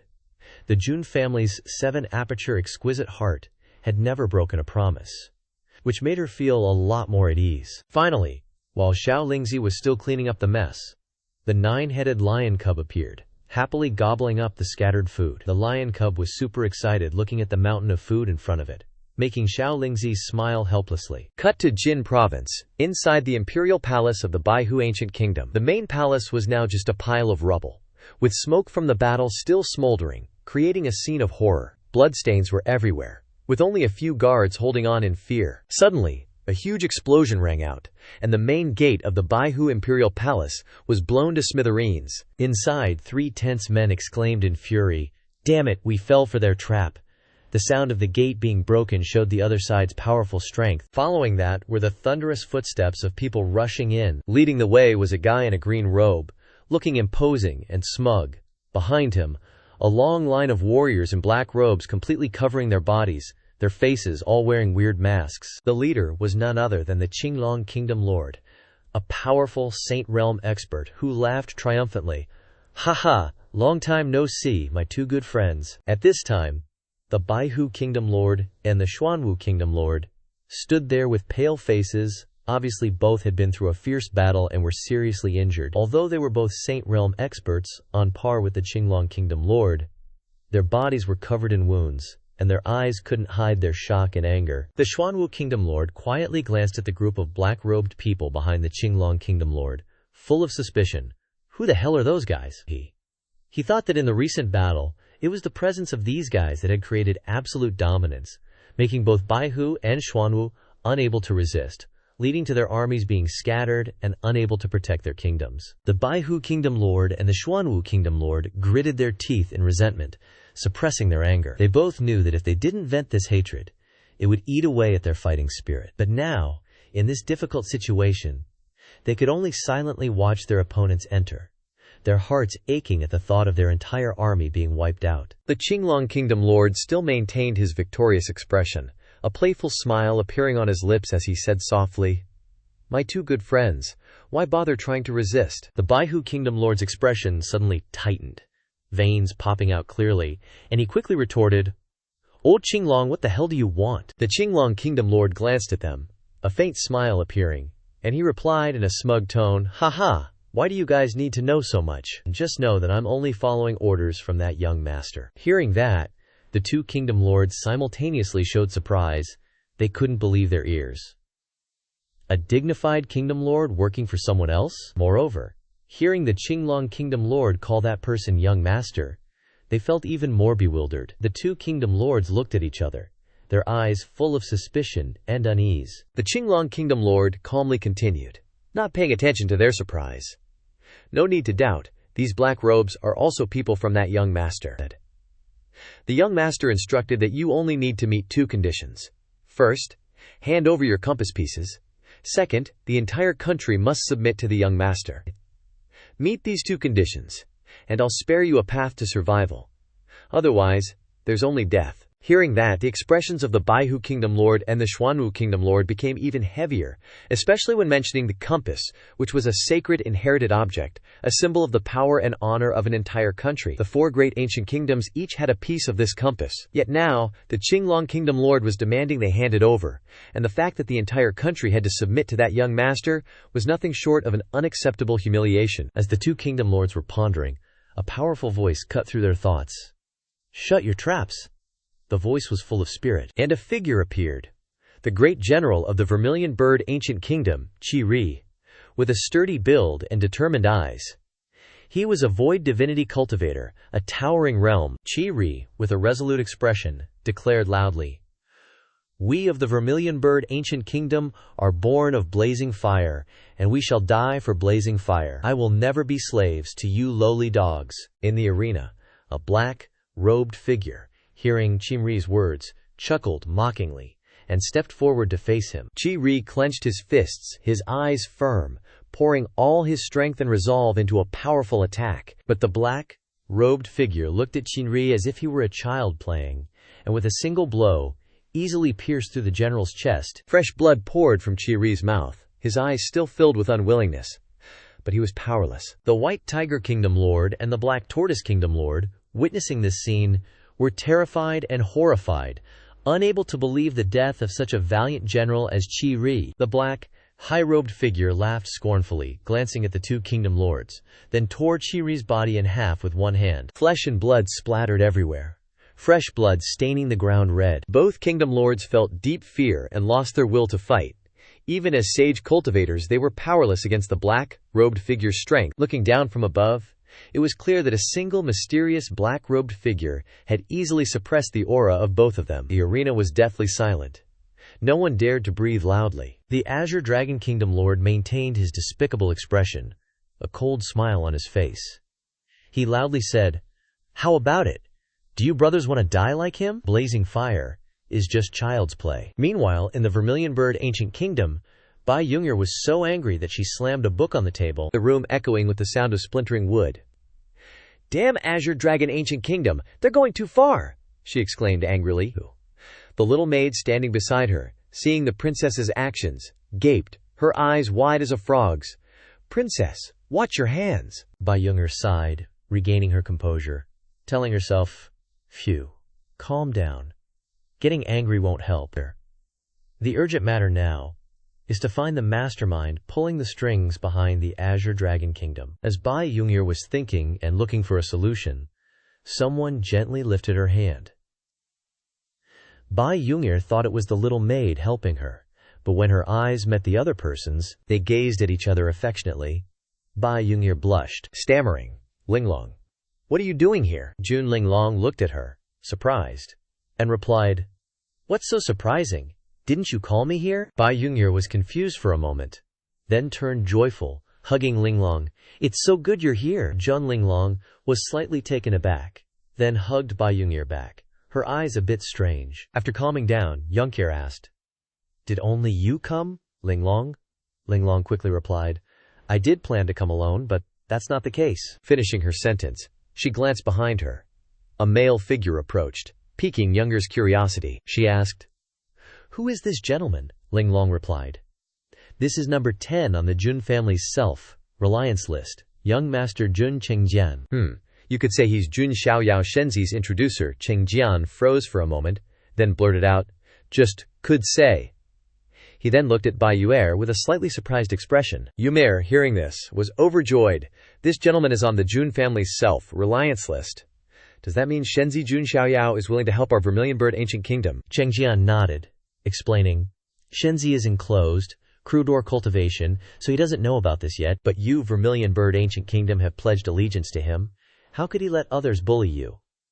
Yunger nodded, saying, "Thank you, young master Jun Chengjian. We can only rely on your assistance now." The scene shifts to the Azure Dragon Ancient Kingdom. In the Grand Hall of the Royal Palace, the Azure Dragon Hall, the Azure Dragon Kingdom Lord held a tray with 2 compass pieces taken from the White Tiger and Black Tortoise Kingdom Lords. In the hall, numerous beautiful dancers were swaying gracefully, creating a colorful and lively space. Above, on a large bed with a draped curtain, a male figure was faintly visible. From the figure, it could be deduced that it was the Azure Dragon Kingdom Lord. The Kingdom Lord spoke softly, respectfully. "My lord, the things you wanted have been obtained." From behind the curtain, a mysterious man, resting his chin on his hand, softly said, "Very good." He gracefully and powerfully waved his hand towards the 2 compass fragments, instantly causing the 2 compass pieces to slowly float up, hovering in the air before entering the barrier. The mysterious young master picked them up. His eyes gleamed with pleasure as he muttered, "Excellent, national ruler. You haven't disappointed me. That makes 3 pieces already, just 1 final piece from the Vermilion Bird Ancient Kingdom left." He smiled smugly, his voice low. "Once I gather all 4 complete Azure Dragon compass fragments, they will lead the way to the traces of the Azure Dragon Immortal Hall. If successful, I'll obtain a great opportunity, enough to be absolutely certain of marrying Yu Minyu. Then enter the Wuling chess game to find more opportunities. At that time I'll hold supreme power in my hands, trample the 9 heavens and 10 earths, standing at the peak and looking down upon all living beings." His laughter echoed in the grand hall. An ambition, filled and power, hungry resonance spreading throughout the magnificent space of the palace. Before Jun Linglong set off for the Vermilion Bird Ancient Kingdom, Jun Qingjian, either by accident or on purpose, learned of this news and immediately followed. His sword-like eyes flashed as he said worriedly, "Is it that dangerous? Linglong is going alone? I have to go with her. Even if I have to burn through my cultivation realm, I can still bring some people along to help." "Let me go with you," Zhang Jian begged incessantly, his eyes pleading. Meanwhile, at the Azure Dragon main hall, after hearing the echoing laughter from behind the barrier, the Azure Dragon national ruler revealed a pensive look. He cautiously hesitated for a moment before respectfully saying, "Young master, there is actually something I don't know if I should say or not." The voice from behind the barrier became deep, as if containing an unpredictable change. "What is it? If there's a problem, just speak." The Azure Dragon national ruler nodded slightly, respectfully explaining, "Young master, the reality is that the Vermilion Bird Ancient Kingdom might not be as easy to deal with as the White Tiger Ancient Kingdom or the Black Tortoise Ancient Kingdom before." Others tease. The Vermilion Bird Ancient Kingdom used to have good relations with the Azure Dragon Ancient Kingdom, but that's no longer the case. We even have a major grudge. Our Xiao Chen was dumped by Princess Bai Yuger, kicked out of the clan in utter humiliation, and even had his dragon Q seized. Given this situation, I can't possibly have any good feelings towards the Vermilion Bird Ancient Kingdom and Bai Yuger. I even consider it a deep-seated grudge. The voice from behind the barrier rang out with a hint of coldness mixed with doubt. "You're saying the Vermilion Bird Ancient Kingdom is difficult to deal with because they have a powerful army?" The Azure Dragon national ruler calmly replied, "Not exactly, young master. In fact, Princess Bai Yunger of the Vermilion Bird Ancient Kingdom seems to have some kind of relationship with the Jun family's Shenzi." The person behind the barrier chuckled casually, his eyes containing a hint of curiosity mixed with disdain. "The Jun family's Shenzi? Is that the Jun Xiaoyao who caused a sensation in Shenyu during the opening of the Primordial Heaven's Supreme Treasure Trove?" Those who have met Jun Xiaoyao in the desolate heavens Shenyu might not be many, but his reputation must be known by everyone. The Azure Dragon national ruler immediately replied, "That's right, young master. It is him." The mysterious young master gently embraced the beauty beside him, resting his chin and smiling disdainfully. How ridiculous. The Jun family's Shenzi, the leader of the Imperial Three Families. Would he really bother with a small country like the Vermilion Bird Ancient Kingdom? It's even more impossible that he would care about this country's Princess Bai Yunger. His eyes sparkled with confidence and arrogance as he continued. "But even if Jun Xiaoyao really does take a fancy to Princess Bai Yunger, do you think this young master here would be afraid of a mere nobody like him?" The Azure Dragon national ruler bowed slightly, respectfully replying, "I'm just reminding the young master a bit. Young master is an outstanding figure among the Heaven's Pride generation. In the future, you will definitely stand at the peak of Xianyu, majestically observing the living beings below." That young master smirked with self-satisfaction, his eyes sharp. "Good, it's good that you know. Next, you should immediately gather the troops of the 3 kingdoms and advance directly to the Vermilion Bird Ancient Kingdom. I want them to kneel and submit and offer up the remaining fragment of the Azure Dragon compass." The Azure Dragon national ruler clasped his hands and bowed his head in reply, "As you command, young master." But the young master didn't stop there, continuing with a calculating laugh. "Oh, wait a minute. You mentioned the Vermilion Bird Ancient Kingdom's Princess Bai Yunger. I heard she is a stunning beauty rarely seen in 1,000 years. Don't hurt her. Bring her here so she can become this young master's concubine. I want to see what it feels like to taste a beauty that even the Jun family's Shenzi would value." Haha. Scene change to Vermilion Bird Ancient Kingdom's Fire Province, where the flames of war fill the air and withered branches and leaves burn in the inferno. Hundreds and thousands of swords from fallen soldiers stick all over the battle lines. This is the final pass protecting the Vermilion Bird Ancient Kingdom. The Azure Dragon national ruler quickly assembled the troops of the 3 kingdoms, leading the army straight towards the Vermilion Bird Ancient Kingdom without any concealment, brazenly marching to Fire Province. The Vermilion Bird Ancient Kingdom was already weakened in national power, making it difficult to resist. The Azure Dragon Ancient Kingdom alone would be enough to create a life-or-death disaster for the Vermilion Bird, let alone a three-kingdom alliance. To the Vermilion Bird Ancient Kingdom, this is almost a death sentence. At this time, on the battlefield, a figure appears, walking forward step by step, her long crimson hair flying in the wind. It is none other than Princess Bai Yunke. Her aura is now vastly different from before. She wears bright red soft armor, revealing every line of her body with pride and fortitude. Her pink-red hair is neatly pinned up. Her expression exudes majesty, while still retaining her charm. She clenches her hand, her eyes focused and deep in thought before the difficult situation facing the Vermilion Bird Ancient Kingdom. Youngyear looks toward Linglong, her eyes firm and full of determination. From the opposite side, Linglong hesitantly speaks. Younger, do you really want to go to the battlefield yourself? Bai Yunke gave a slight nod, her voice resolute. My father is still in seclusion, and for now, who else can shoulder this responsibility? This is the last line of defense for the Vermilion Bird Ancient Kingdom. When the battle officially begins, Linglong, you can leave if you want. Don't think they'll go easy on you just because you're from the Jun family. On the contrary, they'll kill to silence you and blame it on someone else. Bai Yunge's eyes turned sharp as she continued. If Shenzi Jun Xiaoyao hadn't personally come, this place would truly be hopeless. Jun Linglong listened in silence, her eyes flickering with emotion at Bai Yunge's determination. But she still tried to persuade her. Yunge, come back to the Jun family with me. After Shenzi emerges from seclusion, he will counterattack and won't let the Vermilion Bird Ancient Kingdom be invaded. Don't throw your life away in this hopeless place. Bai Yunge stared quietly at Linglong, a serene but content smile blooming on her lips. She looked up at the sky, her voice gentle but full of will. As a princess of the Vermilion Bird Ancient Kingdom, when my country is in danger, I cannot turn my back. You inherit the will of fire. You must live like a brilliant and unyielding flame. I regard death as light as a feather, so that when I vanish, I will merge with the wind and land of this Vermilion Bird. She turned to Jun Linglong, her eyes shining brightly but filled with heaviness. I've ordered the elderly, women, and children to be gathered in the capital. If you can, please help me protect them. If you can't, just light a fire for me, so that they may rest in the true spirit of the will of fire, rather than die under the enemy's blades. Jun Linglong was silent for a moment after Bai Yunge's courageous words. Her eyes filled with sadness, bowed her head, and nodded in acceptance. Bai Yunge continued to walk, each step seemingly heavy with responsibility for her homeland. Before leaving, she waved goodbye to Jun Linglong, her voice full of emotion. Linglong, you've always been the best friend I could ask for. I'm sorry for troubling you so much. Jun Linglong watched Bai Yunge walk into the battle, her heart heavy, biting her teeth in unwillingness. She thought to herself, what should I do? I don't even know myself. This is so damn frustrating. A few days later, at Xiang City, Nanming Pass, thousands of flags appeared on the horizon. The spears and halberds of the Xuanwu Ancient Kingdom's army advanced like a gigantic sea of people.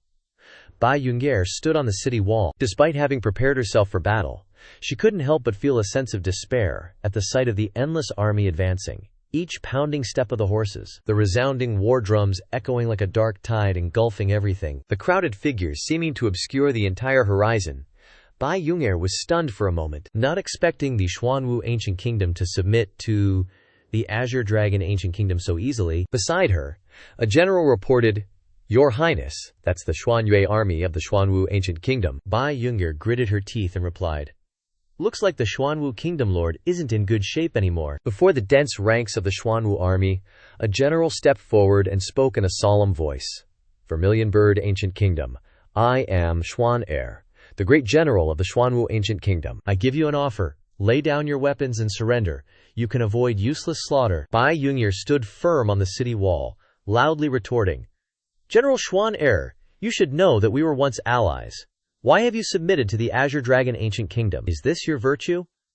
Bai Yunge couldn't help but suspect the Xuanwu Ancient Kingdom's quick submission. Even if such a powerful nation had been defeated, they shouldn't have surrendered so easily. Facing the Vermilion Bird General's words, he coldly said, we submitted because of young Master Lu Lai. And young master's identity is not something ordinary people like you can understand. Bai Yunger's eyes instantly blazed with fierce fire. She declared loudly before the entire army, "People of the fire country, I was born in the raging will of fire, and if I die, it must also be in that flame. The will of fire is indestructible.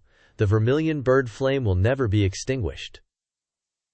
Bai Yunger's words were like fuel to the fire, igniting the battle spirit of the soldiers. The entire army shouted in unison with overwhelming momentum, "The vermilion bird divine flame is indestructible, born and destroyed in the will of fire." General Xuan hesitated slightly when witnessing the unyielding spirit of the vermilion bird ancient kingdom. However, a cold voice suddenly echoed in his ears. "General Xuan, what are you waiting for? Could it be that the Xuanwu Kingdom Lord's life is not more important?" Under the threat, Xuan gritted his teeth, with no other choice but to obey the order. He raised his treasured sword high, ordering the Xuanwu army to advance. Bai Yuer also immediately signaled for the Vermilion Bird army to prepare for battle. War drums thundered, and the two armies clashed. The battlefield filled with blood and fire, chaotic and bloody. Meanwhile, far away, Jun Qingjian, the clown of the Jun family, was sneaking into the Azure Dragon Ancient Kingdom's royal palace with a secret mission. Inside the Jun family's heavenly emperor palace, powerful aura filled the air. Immortal radiance and golden mist permeated the space, creating the feeling of a supreme true immortal in meditation. Suddenly, a golden light shot straight into the sky, piercing through the clouds, signaling the awakening of unparalleled power. At the center of the heavenly emperor palace, a figure appeared, looking cool but causing everything around to be in disarray, creating a chaotic scene. A large hole was broken in the roof of the palace. Dust flew everywhere, and debris fell from above. Looking down at the center of the Heavenly Emperor Palace's main hall, a male figure rushed through the main gate. It was Jun Xiaoyao. "You've been gone for a while." He, Jun Xiaoyao, finally emerged from his closed-door cultivation. Normally, he rarely went into seclusion, but every time he came out, there would be significant changes, drawing the world's attention. At this moment, Xiaoyao casually swept his hand across his nose, smiling triumphantly. "Ha ha! Is that so?" But then, his expression turned sad and listless. 2 years of self-isolation, nothing to eat, no delicious food to enjoy, made Xiaoyao very uncomfortable. "Oh my god, I want mushroom bone broth, braised snakehead fish, stir, fried celery, shredded beef, 5, spice pork ribs, spicy pickled duck blood, pepper braised cuttlefish, and chili crab." In the distance, a lightning bolt flashed, and Jun Wanji's figure appeared. Then, Jun Wanji respectfully knelt down. "Greetings, Shenzi." He and Jun Shehuang then approached Xiaoyao to congratulate him. "Congratulations, Shenzi, on successfully exiting seclusion," Jun Shehuang said, his eyes filled with respect. Xiaoyao looked up at the two, slightly surprised that only Jun Xuehuang and Jun Wanji had come. He asked, "Where are the others? Still in seclusion? Don't tell me you forgot the bet about taking one of my punches?" Jun Xuehuang and Jun Wanji exchanged glances, then recounted everything that had happened at the Vermilion Bird Ancient Kingdom 2 months ago. After hearing the story, a wave of dark aura enveloped the Heavenly Emperor Palace. Xiaoyao replied in a cold, deep voice, "Azure Dragon Ancient Kingdom. Quote, they're really bold." Jun Wanji felt the powerful pressure, his whole body trembling with a sense of extreme danger, sweat rolling down his cheeks, thinking, "Shenzi's aura is becoming more and more profound. Before, Shenzi gave off a feeling like an immortal, but now, I feel Shenzi is something beyond an immortal. This powerful pressure, has Shenzi broken through to the late stage of the Return to One Realm?" Jun Wanji looked at Xiaoyao worriedly, feeling even more unfathomable. Shenzi was even more unpredictable than before. He wasn't even sure if he could withstand one of Shenzi's moves now. This feeling made him both bewildered and admiring. Although he was a powerful expert, he had to face Xiaoyao's changes. In fact, this could be easily explained. Jun Xiaoyao, with the opportunities from Yuan Tianjizun's treasure box and the consumption of a lot of immortal essence from the Jun family's vault, had reached this state. However, Xiaoyao was always discreet, not revealing his situation to those below, leaving them only to sense and speculate. These matters were never explicitly stated, and Jun Xiaoyao had become a mystery. Xiaoyao's eyes were filled with anger, both hands gathering a golden light at his dantian. and a golden token appeared. At this point, many people are curious about the cultivation realms in the story, so let me briefly explain the cultivation system in this story. The cultivation system in the story is divided into many major realms, each realm further divided into smaller ones. 1. Physical body 5 realms. 2. Body refining 5 realms. 3. Spirit Sea realm. 4. Divine Palace realm. 5. True Spirit realm. 6. Divine Bridge realm. 7. Return to One realm. 8. Tao Integration realm. 9. Nirvana realm. 10. Sky Piercing realm. 11. Divine Fire realm.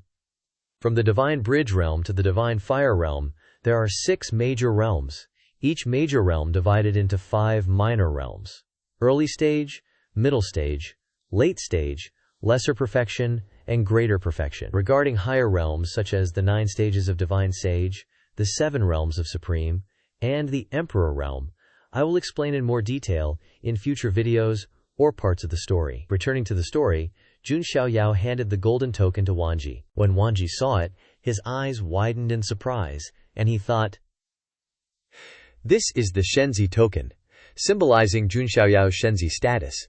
Jun Xiaoyao pointed to the sky. Leisurely continued, "Each of you take a piece of this Shenzi token. Mobilize 10,000 from each guard of the wind, forest, fire, and mountain quads. Then set off immediately, straight to the Vermilion Bird Ancient Kingdom. I really want to see who dares to be so bold to touch someone of Jun Xiaoyao." Not long after, at the Jun family's back mountain, in the afterglow of the setting sun on the mountaintop, 2 figures were looking into the distance, conversing. Jun Shuihuang held the Shenzi token in his hand, deep in thought. Even as a Jun family member, this is the first time he's been in contact with his own family's army. Jun Wanji, sitting nearby, smiled wryly. "Haha, same here. The wind, forest, fire, and mountain quads are an extremely powerful force of the Jun family." Jun Wanji explained further. The wind, forest, fire, and mountain quads consist of 4 famous armies: the Wind Shadow Guard, the Imperial Forest Guard, the Fire Banner Guard, and the Mountain God Guard. They are not the Jun family's only military force, but they are the most renowned, considered the Jun family's shield, always ready to suppress rebellious forces. Jun Wanji added, "The wind, forest, fire, and mountain quads not only help the Jun family suppress all directions, but also protect the major Dao province territories, where they go like an iron flood, unstoppable. In each army, the weakest soldier has a Nirvana realm cultivation, while talented Sky Piercing and Divine Fire realm experts are numerous." Jun Shuihuang nodded slightly. The wind, forest, fire, and mountain quads are the Jun family's most elite force. They cannot be easily mobilized. Even the top 10 on the list cannot mobilize the quads easily, requiring many procedures and with limitations on the number of troops. Only Jun Xiaoyao has the authority to mobilize the quads at will, without quantity or condition limitations, simply by presenting the Shenzi token. Jun Wanji, after that, pondered, his eyes glancing over Shuhuang, and then said, "Right now, the 4 guards of wind, forest, fire, and mountain are assigned to us to command. Kinda unbelievable." Jun Shuihuang clenched her palm, a serious expression on her face, replied, "So Wanji bro, what do you think about this decision of the Shenzi?" Wanji thought for a moment and answered, "I'm not sure either. The Shenzi is really strange. But his way of thinking, his thoughts and actions aren't like someone from the 9 heavens immortal domain. How should I put it? The Shenzi not only has the innate arrogance of our Jun family, but compared to the status of a highly respected Shenzi, I feel like he's more like a mortal from the lower realm," Wanji said as he recalled the image of his small, lost sister in the lower realm, then glanced sideways, asking Shuihuang, "But why are you asking me this question? You always follow behind us and try your best to minimize your presence. Why would you ask me such a sensitive question?" Shuhuang gently lowered her head and replied, "It's nothing. You don't need to worry about it. Right now, I'm just like this temporarily." At this moment, inside the Heavenly Emperor's palace, Jun Zantian was sitting cross-legged in meditation, in a peaceful scene with sunlight shining in. He was highly focused. But from the side, Xiaoyao had arrived, gently approaching without Jun Zantian noticing. Then, Xiaoyao sneakily put a cute, super manly pink bow on his grandpa's head. Jun Zantian was shaking with anger, clenching his fists, unable to contain himself any longer. He swung his hand with a loud thwack. The sound was so loud, Even Ca Mao could hear it. After getting smacked, Xiaoyao obediently sat down next to Jun Zantian. Jun Zantian remained in meditation, advising Xiaoyao, "I heard you mobilized the 4 guards of wind, forest, fire, and mountain, right? Remember, reputation must be built bit by bit, don't act recklessly and cause a big impact. And furthermore, why did you come to find me?"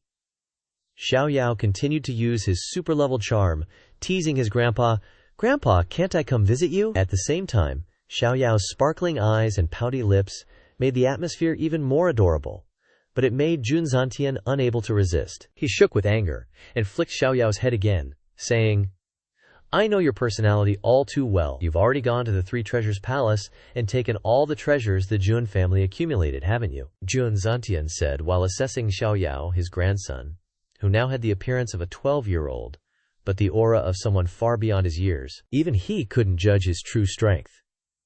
"I don't understand what he did with all the Jun family's immortal essence reserves. Not long ago, he was just a naughty, mischievous, playful kid.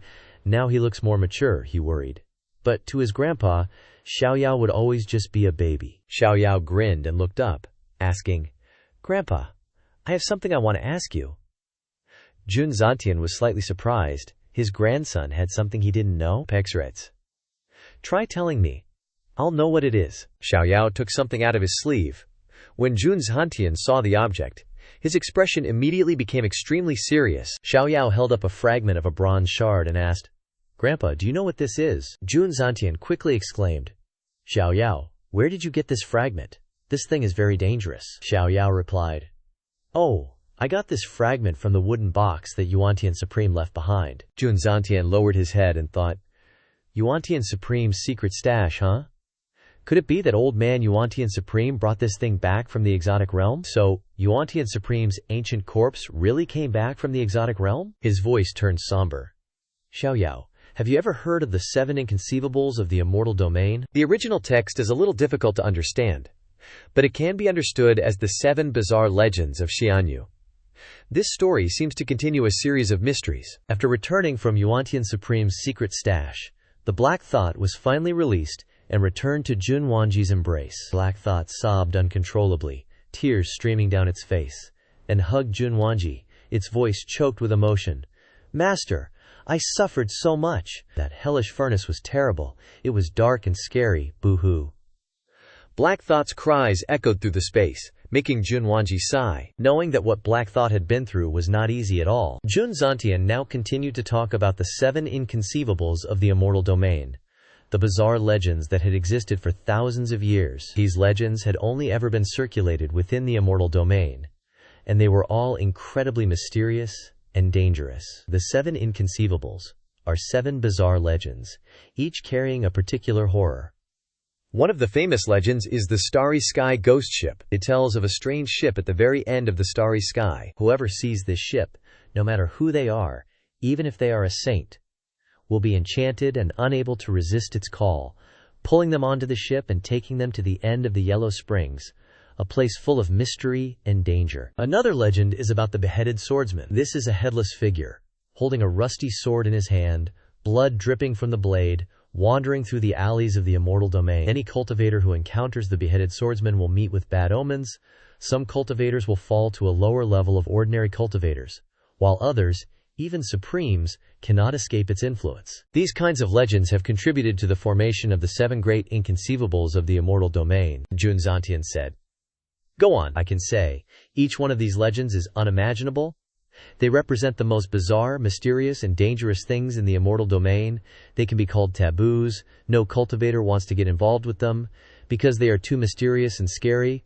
Once you touch them, more or less, it will cost the cultivator dearly.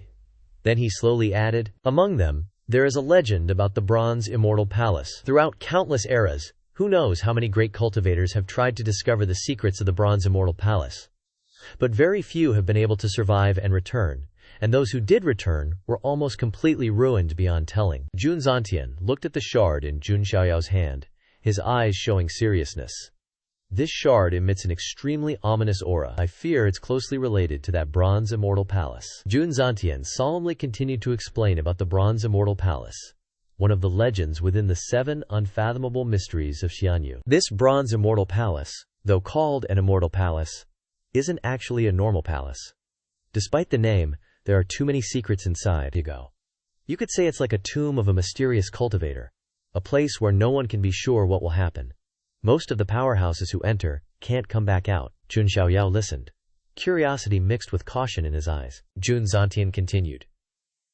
It's rumored to contain things related to immortals. Anything related to immortals can attract the attention of countless cultivators. Since ancient times, countless young supremes, hegemons of their regions, even powerhouses, have sought to enter the Bronze Immortal Palace, hoping to discover the secrets of immortality. But most have disappeared. Jun Zantian looked at Jun Xiaoyao. His gaze turned even more serious. Xiaoyao, you have outstanding talent, but there's no need to take unnecessary risks. You can still become a saint, become a patriarch of emperors. Don't let curiosity put you in danger.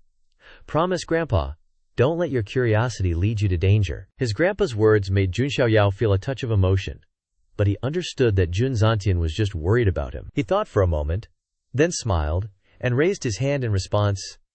Jia, you don't need to worry too much. I was just asking.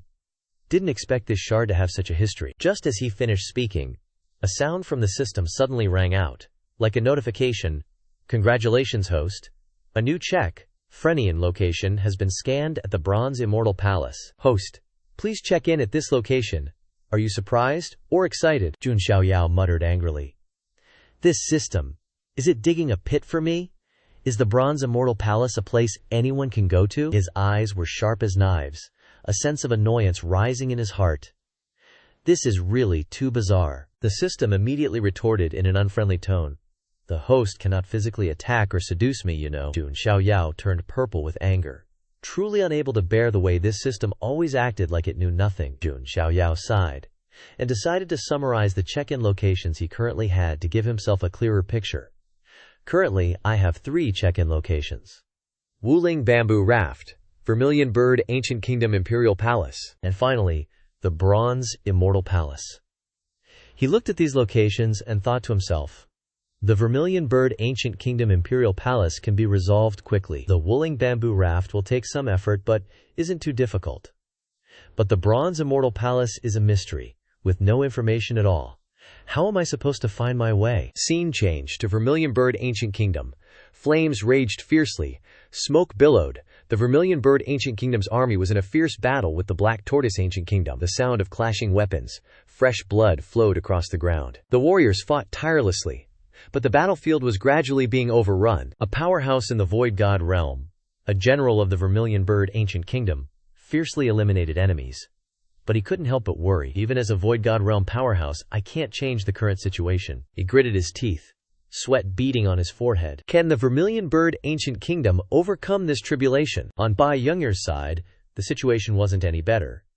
She faced thousands of Black Tortoise Ancient Kingdom soldiers alone, but still stubbornly held her ground. The Vermilion Bird Divine Fire she unleashed burned fiercely in the air like a sun scorching the enemy. Bai Younger's gaze was firm, she muttered inwardly. Hold on, keep going. The Vermilion Bird Divine Fire continued to burn, not only incinerating the enemy but also miraculously healing her own forces. Thanks to the miraculous power of this flame, the Vermilion Bird Ancient Kingdom's general was able to stand up and continue fighting, despite his serious injuries. His whole body radiated the light of the divine fire. His eyes flashed gold before he immediately charged into the Black Tortoise Ancient Kingdom army. Just being able to withstand this much with only Void God realm cultivation was already a miracle. But every step he took came at a price, and the persistence of the Vermilion Bird Ancient Kingdom's army was being tested to the limit. Above the battlefield, the Azure Dragon Kingdom Lord stood leisurely, his hands clasped behind his back, coldly observing. He thought to himself, Vermilion Bird Divine Fire, huh? Not good at all. He hated these hard-to-swallow quail with a passion. However, when he looked at Bai Younger, he couldn't help but sneer. Look, she'll quickly exhaust herself if she controls the Vermilion Bird Divine Fire for too long. In the meantime, Bai Younger continued to fight. Her eyes burned with fire, so steadfast that no one could extinguish the flames in her heart. But the worry about her strength still gnawed at her mind. At the same time, within the imperial city of the Azure Dragon Ancient Kingdom, the atmosphere was eerily silent. Jun Chengjian quickly entered, his eyes fixed on the front, finally finding it. He thought to himself, in this entire imperial city. Only these locked palaces have defensive formations. This proves there's something hidden inside. Cheng Jian cautiously stepped forward, reaching out to touch the defensive formation, trying to find a way to enter. However, his actions were discovered by a black-robed figure wearing a green ghost mask. The black-robed figure quickly reported to the young master behind the curtain. "Young master, someone has broken into our formation," the young master calmly replied. "Just a small fly.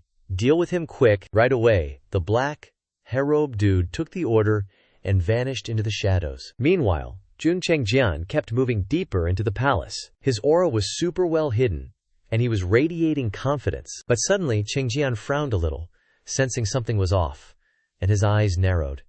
In a split second, without hesitation, he instantly changed direction and launched an attack at the spot next to him where he felt someone lurking. The black-robed guy showed himself, unfazed, and tried to block Cheng Jian's sword strike with his bare hand. Cheng Jian was surprised by the opponent's strength. The sword in his hand vibrated fiercely, making him grit his teeth and take a few steps back. Cheng Jian thought to himself, "What the heck? Is this guy at the Tongtian realm, or even the Shenhuo realm?" The black-robed guy only got a slight scratch on his hand, blood dripping, but he still looked at Cheng Jian with disdain. A mocking glint flashed in his eyes, and he said, "Not bad, kid. Spill your name." Realizing his opponent was way stronger, Cheng Jian hesitated, feeling a surge of anxiety. He knew one small mistake could cost him his life. However, he tried to keep his cool, laughed, and replied, "Haha, you've got it all wrong. You should be answering that question, not me." Cheng Jian looked at the black-robed guy in front of him, half smiling, half serious, a flash of coldness in his eyes. "What kind of sneak are you, all covered up like that? Who are you anyway?" Cheng Jian's words and composure were like a knife stirring up anger in the black-robed guy. He gritted his teeth in anger, unable to stand the arrogance of his opponent. He channeled his power into his arm, unleashing a murderous attack, shouting, "Arrogant brat, you're just a little punk, how dare you talk to me like that?" But Cheng Jian kept his cool, unfazed. Each of his sword strikes skillfully blocked most of the black-robed guy's killing moves. However, the gap between them was too big, and Cheng Jian inevitably suffered injuries all over his body. Even so, he laughed loudly, seemingly having achieved his goal, which caught the black-robed guy off guard. At this moment, the black-robed guy dropped his contemptuous look, his eyes becoming more serious. "What is this brat up to? Is he trying to cut off my retreat?" he wondered, looking at Cheng Jian with a probing gaze. "This kid only has early-stage Guiyi realm cultivation. How can he hold on like this? Could he have had some special opportunity?" Cheng Jian saw the suspicion in his opponent's eyes, smiled faintly and said, "Haoyang finger, huh? So you're from the Panwu divine dynasty." The black-robed guy heard this. His eyes darkened for a moment, then he asked seriously, "Kid, who exactly are you?" Cheng Jian replied without hesitation, full of defiance, "You don't even know who you're messing with? The Vermilion Bird Ancient Kingdom has submitted to my family, and they're now under the command of Shenzi Xiaoyao. Does the Panwu divine dynasty really want to become enemies with the Jun family? Or did King Panwu allow you to act like this?" When the black-robed guy heard about the relationship between the Vermilion Bird Ancient Kingdom and the Jun family, his eyes darkened, filled with worry. He thought to himself, "This guy is related to the Jun family of Huangju? This is bad. I can't let this little punk leave here alive." As soon as he finished thinking, he instantly moved at lightning speed, appearing right behind Cheng Jian, unleashing a fatal blow. Still the Haoyang finger, but this time he didn't hesitate, aiming straight at Cheng Jian and hitting him right through. Caught off guard by the vicious attack, Cheng Jian didn't have time to defend and spat out a mouthful of blood. He fell forward, a large, bloody wound on his chest, looking extremely serious. The black-robed guy looked down at Cheng Jian's body, smirked, and thought, "Is that all there is? Is it over already?" But before he could enjoy his victory, a weak but calm voice rang out. "You think no one would find out your identities if you launched a fatal attack on me here? But you think you can kill me?" As soon as he finished speaking, Cheng Jian's body lying on the ground suddenly vanished in a cloud of mist, leaving the black-robed guy standing there with a dark face. He cursed inwardly. "Damn it! We're in big trouble. No time to delay. I have to report to the young master immediately." The black-robed guy immediately vanished from the scene, leaving the space of the Azure Dragon Ancient Kingdom's palace in silence, devoid of any presence. Deep within the imperial chambers, Cheng Jian let out a sigh of relief as his lure the tiger from the mountain strategy succeeded, allowing him to penetrate deep inside unnoticed. As the clone dissipated, all the information it had gathered was transmitted back to Cheng Jian's true self. He frowned and thought, Banwu Divine Dynasty, Banwu Divine King, huh? What exactly are they plotting that they need to hide so carefully? Cheng Jian secretly created 7 clones, quietly moving throughout the capital of the Azure Dragon Ancient Kingdom to gather more information. He chuckled softly, his eyes gleaming with determination. Let's keep this up. But there's something weird. Ever since I stepped inside the barrier, 2 powerful auras have been constantly flaring up, as if someone is deliberately showing off their strength to attract others. Guess I need to go deeper to see what the heck they're hiding. Scene change to the battlefield at the Vermilion Bird Ancient Kingdom. In the sky above the Vermilion Bird Ancient Kingdom, a giant hand coldly reached down, clenching, as if with an unstoppable power. Below, Princess Ba Yungyir was desperately resisting the flood of black troops, her face pale, her breath ragged. Suddenly, the giant hand above tightened, creating an invisible pressure that weighed down on her whole body. Yunkir's body trembled, controlled by a powerful azure energy, and lifted into the air. Feeling overwhelmed by helplessness, she thought to herself, "This aura, it's that Azure Dragon Kingdom Lord." Yunkir, determined not to surrender, recklessly burned her vital essence, activating the Vermilion Bird Divine Flame. The blazing red flame ignited around her body, forming a protective barrier that no one dared to approach. From afar, the Azure Dragon Kingdom Lord saw this scene and showed interest, laughing loudly. "Ha ha, hey, don't risk your life like that. If my young master didn't insist on having you as a concubine, I would have crushed you a long time ago." That scene made the loyal generals of the Vermilion Bird Ancient Kingdom unable to sit still. A group of 3 generals recklessly charged forward, determined to save their princess. They yelled, "You bastard! Don't even think about humiliating our princess." But the Azure Dragon Kingdom Lord just smirked with contempt, glancing at the charging generals. With a casual wave of his hand, he created a few sharp azure sword energies, instantly tearing the 3 of them into small pieces, blood splattering everywhere. The Azure Dragon Kingdom Lord looked down at Ba Yungyir, his eyes full of provocation, and said coldly, "What's wrong, Princess of the Vermilion Bird Ancient Kingdom? You think the Vermilion Bird Divine Flame can help them stand up again?" Ba Yungyir felt her heart ache as she watched each Vermilion Bird Ancient Kingdom general fall because of her. Resentment surged, but she could only suppress it in silence. These warriors sacrificed themselves for her. She told herself she couldn't give up now. Yunkir's mind kept racing, searching for a plan to escape this dangerous situation. "I have to think. There must be a way." Just then, a powerful aura suddenly descended, suppressing both the Azure Dragon Kingdom Lord and Ba Yungyir. Both were caught off guard and simultaneously turned their heads towards the source of that terrifying aura. From deep within the imperial city of the Vermilion Bird Ancient Kingdom, a deafening roar echoed, causing the surrounding air to vibrate. On the peak of the Vermilion Bird Imperial Palace, a majestic figure appeared, enveloped in blazing red flames, seemingly transforming into a giant vermilion bird, symbolizing the power and authority of the Vermilion Bird Ancient Kingdom. That figure gradually revealed itself to be a man wearing imperial robes with fiery red hair, his eyes gleaming with intense battle intent, heavenly flames erupting around him, revealing the true form of a Saint Realm powerhouse. The Vermilion Bird Kingdom Lord, who had just successfully broken through and advanced to the Saint Realm. With a voice as resounding as thunder, he roared, "Who dares to invade my Vermilion Bird Ancient Kingdom?" After successfully escaping the pursuit of the black-robed guy thanks to a clone magic item, Cheng Jian went deeper inside the central barrier. His figure glided through the endless, winding secret passage, moving as fast as a dark shadow. After a while, Cheng Jian arrived before a massive grand hall, his expression serious as he realized that this was the source of the 2 enormous auras, fearlessly releasing across space. There must be a secret chamber below, Cheng Jian thought to himself. I must check it out immediately. Using his left hand, Cheng Jian channeled spiritual energy into the ground, creating waves of probes like a submarine's sonar. Each ripple gently spread through each layer of rock beneath. After a few moments of feeling, he realized there was a hidden space beneath the main hall. Cheng Jian's eyes widened with excitement. He furrowed his brow slightly, then pulled out his sword from his storage ring.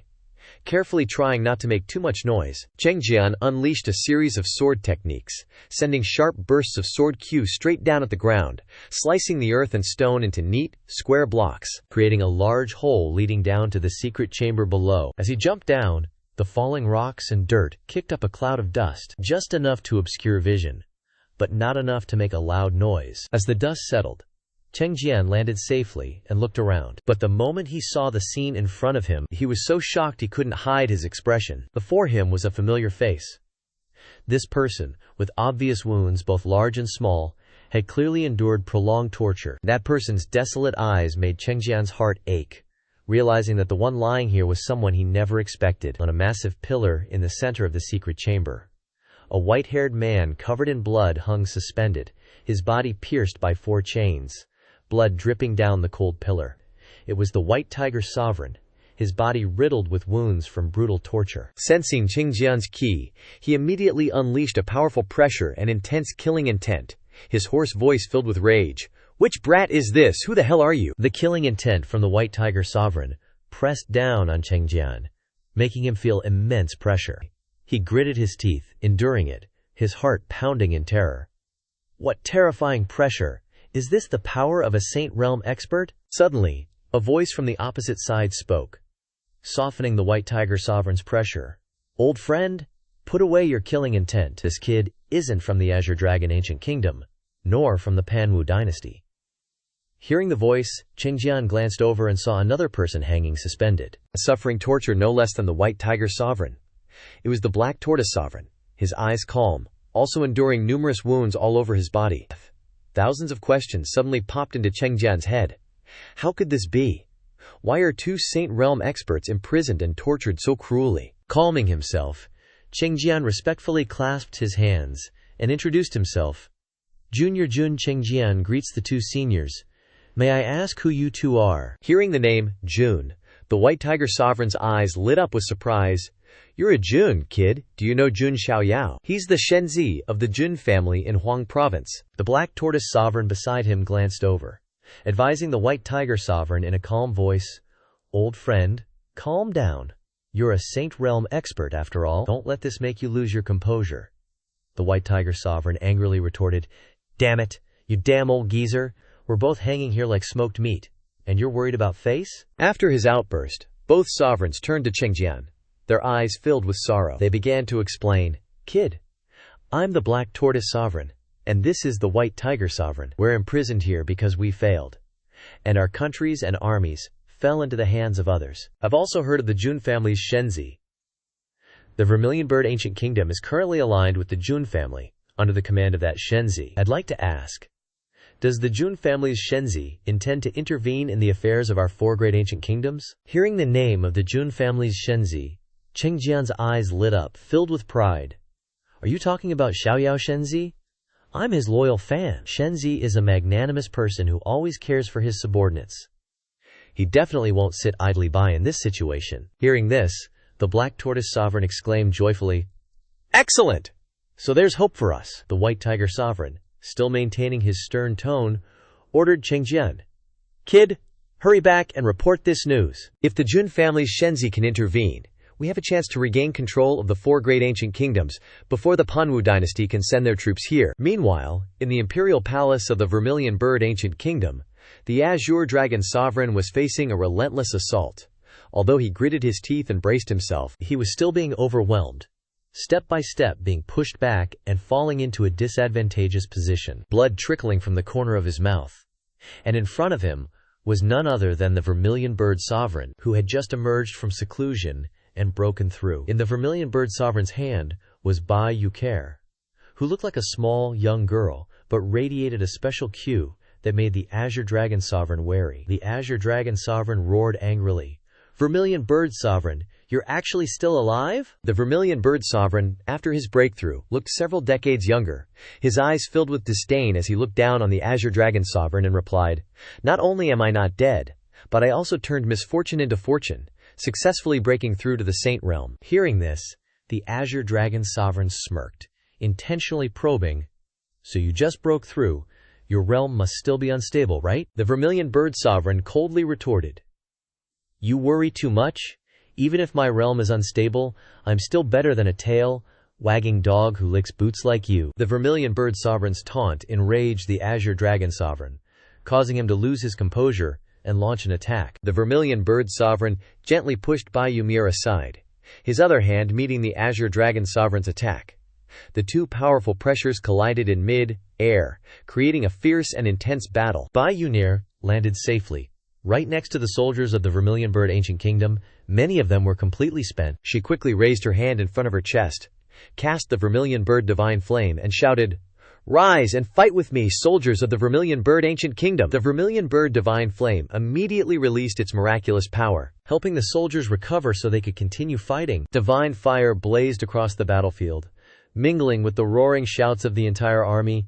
Victory will belong to the Vermilion Bird Ancient Kingdom. Thanks to the power of the Vermilion Bird Divine Flame, the Vermilion Bird Ancient Kingdom's army was like an arrow piercing straight into the Black Tortoise Ancient Kingdom's forces, creating an overwhelming advantage. But at this moment, from behind, two armies from the White Tiger Ancient Kingdom and Azure Dragon Ancient Kingdom came rushing from the left and right, executing a surprise pincer attack. The Azure Dragon Ancient Kingdom's troops cheered loudly, triumphantly yelling, "Slaughter them all! Take over the Vermilion Bird Ancient Kingdom!" With the Vermilion Bird Ancient Kingdom's army surrounded from both front and back, the soldiers and generals were in utter chaos and panic, murmuring, "That's the Azure Dragon Ancient Kingdom and White Tiger Ancient Kingdom's army. We've been flanked.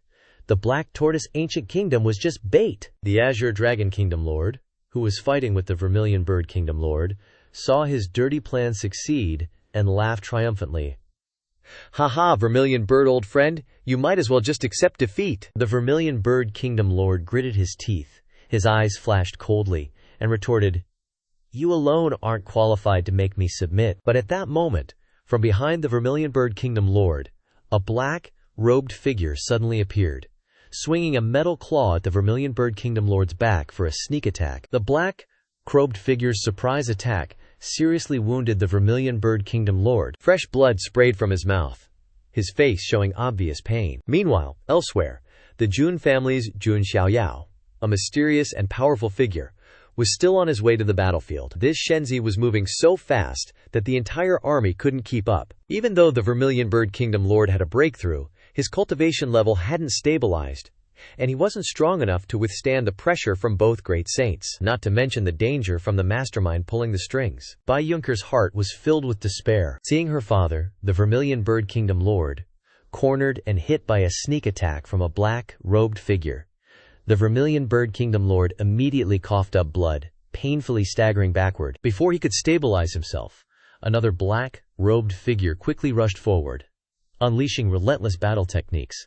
The Vermilion Bird Kingdom Lord gritted his teeth. Glancing around, he gathered all his remaining strength to create a fragile defensive barrier to withstand the barrage of attacks. As soon as the attack paused, he seized the opportunity to counterattack, using his mastery of fire to unleash a brilliant fire strike directly at the black-robed figure, knocking him far away. But before the Vermilion Bird Kingdom Lord could even breathe a sigh of relief, another figure suddenly flashed past behind him, creating a series of cuts on his shoulders.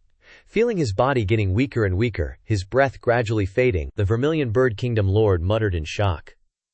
Weren't there only supposed to be one black-robed figure? The black-robed figure who had just succeeded in the attack laughed loudly. "Haha, guess how many black-robed figures there are here?" The Azure Dragon Kingdom Lord replied smugly, his face full of self-satisfaction. No, you thought there was only one black-robed figure." Just then, 4 black-robed figures slowly flew towards the Azure Dragon Kingdom Lord. He smiled arrogantly, his voice full of confidence. "It's 4 black-robed figures. This is the little bit of help that young master bestowed upon me." "Why must you suffer so much? Resistance only makes you suffer more torment." "Oh well, resisting equals death, right? Why don't you honestly join us and submit to that young master together?" Hearing this provocation, the Vermilion Bird Kingdom Lord only glanced at him, remaining silent. Then, he immediately unleashed his fire energy, continuing to fight with unwavering determination. "Sacrifice for the greater good," the Azure Dragon Kingdom Lord sneered, his eyes filled with disdain. Trisk! It's gotta be the dumbest thing I've ever heard. As soon as he finished speaking, he gave the 4 black-robed figures a ruthless look, ordering, Kill him! The four figures immediately formed a formation, creating four explosive orbs of spirit energy, aiming directly at the Vermilion Bird Kingdom Lord. The Vermilion Bird Kingdom Lord couldn't dodge, so he had no choice but to charge forward and desperately fight back. However, the sharp attack pierced through his body, seriously wounding him. In his mind, the Vermilion Bird Kingdom Lord felt like he was sinking deep into the ocean. Countless chaotic thoughts swirled in his head. Could it be? Is heaven really trying to destroy my Vermilion Bird Ancient Kingdom? No. No way, I can't lose heart. I can't lose my will to fight. If I fall, then my daughter will be humiliated, and all the citizens of the Vermilion Bird Ancient Kingdom will become their slaves. I have to stand up. My body, stand up. The Vermilion Bird Divine Fire will never be extinguished, and the Vermilion Bird will is indestructible. The Vermilion Bird Kingdom Lord was revived by the Vermilion Bird Divine Fire, which helped him quickly regain consciousness. When he opened his eyes, the first thing he saw was Yukir, who used her own body to take the terrifying attack from the four black-robed figures, protecting him. Yukir's eyes gradually lost their light, her voice weakly saying, "That's great. Father, you've finally woken up." The cinnabar dot, the sign of the Vermilion Bird Divine Fire Air, gradually faded on Yukir's forehead, signaling that her life was like an oil lamp, flickering in a strong wind. The scene from afar fully revealed the terrifying power of the combined attack from the four black-robed figures, creating a huge crater much larger than a small mountain, with the Vermilion Bird Kingdom Lord and Yukir in the middle. The Vermilion Bird Kingdom Lord looked at his daughter with painful and desperate eyes. Calling her name, Yukir, she slowly fell, losing consciousness in her father's helpless arms. The Vermilion Bird Kingdom Lord now finally understood everything. While he was unconscious, Yukir had used the Vermilion Bird Divine Fire to pull him back from the brink of death, even healing all his wounds. But if the limits of the Vermilion Bird Divine Fire are forcibly exceeded, even that flame cannot be indestructible, but will gradually wither. And when the Vermilion Bird Divine Fire is extinguished, the end for the host will be death. The Vermilion Bird Kingdom Lord looked at Yukir, who was in critical condition in his arms, and a heart-wrenching pain filled him as he hugged her tightly, screaming in despair. From above, the Azure Dragon Kingdom Lord laughed coldly, tapping the head of the black-robed figure with the green mask beside him, scolding loudly. "Dumber than a pig! Young master told you to capture Bai Yukir alive and bring her back to be his concubine." The Azure Dragon Kingdom Lord gritted his teeth in regret, then continued with a disdainful tone, "Forget it. Just bring her body back. If she can be turned into a living puppet, she can still be used." As soon as his despicable words were spoken, from afar, a kick unexpectedly slammed into his face, sending the Azure Dragon Kingdom Lord flying in a panic. Unable to defend himself, the White Tiger Kingdom Lord suddenly appeared, delivering a decisive kick to the Azure Dragon Kingdom Lord's face, sending him flying far away. He chuckled smugly, his mocking voice ringing out, "Hey there, little green eel, your grandpa's back." At that moment, from above, the Black Tortoise Kingdom Lord also jumped down beside the Vermilion Bird Kingdom Lord, who was holding Bai Yukir's body, which was in critical condition. The Black Tortoise Kingdom Lord glanced at the two, noticing that although the Vermilion Bird Divine Fire had helped the Vermilion Bird Kingdom Lord escape death, his hair had turned white, a sign of a great sacrifice. Worry flashed in his eyes as the Black Tortoise Kingdom Lord asked loudly, "Zhu Kui, old friend, are you all right?" But the aura emanating from the Vermilion Bird Kingdom Lord startled the Black Tortoise Kingdom Lord, who worriedly thought, "This is bad, we're too late."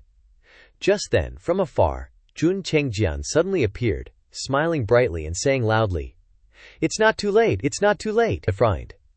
There's still a glimmer of hope here." Jun Chengjian pulled out a 5-leaf ginseng root from his storage pouch, radiating a sparkling silver light like an immortal medicine. The Vermilion Bird Kingdom Lord was shocked, his eyes fixed on the ginseng root, stammering, This is an immortal medicine." Chengjian urged urgently, "Senior, what the heck are you hesitating for? Quickly give Yukir this immortal medicine." In the distance, the Azure Dragon Kingdom Lord's face was contorted after the kick, struggling to fix his ugly face with his hands. He glared resentfully at the White Tiger Kingdom Lord, questioning, "How could you be here?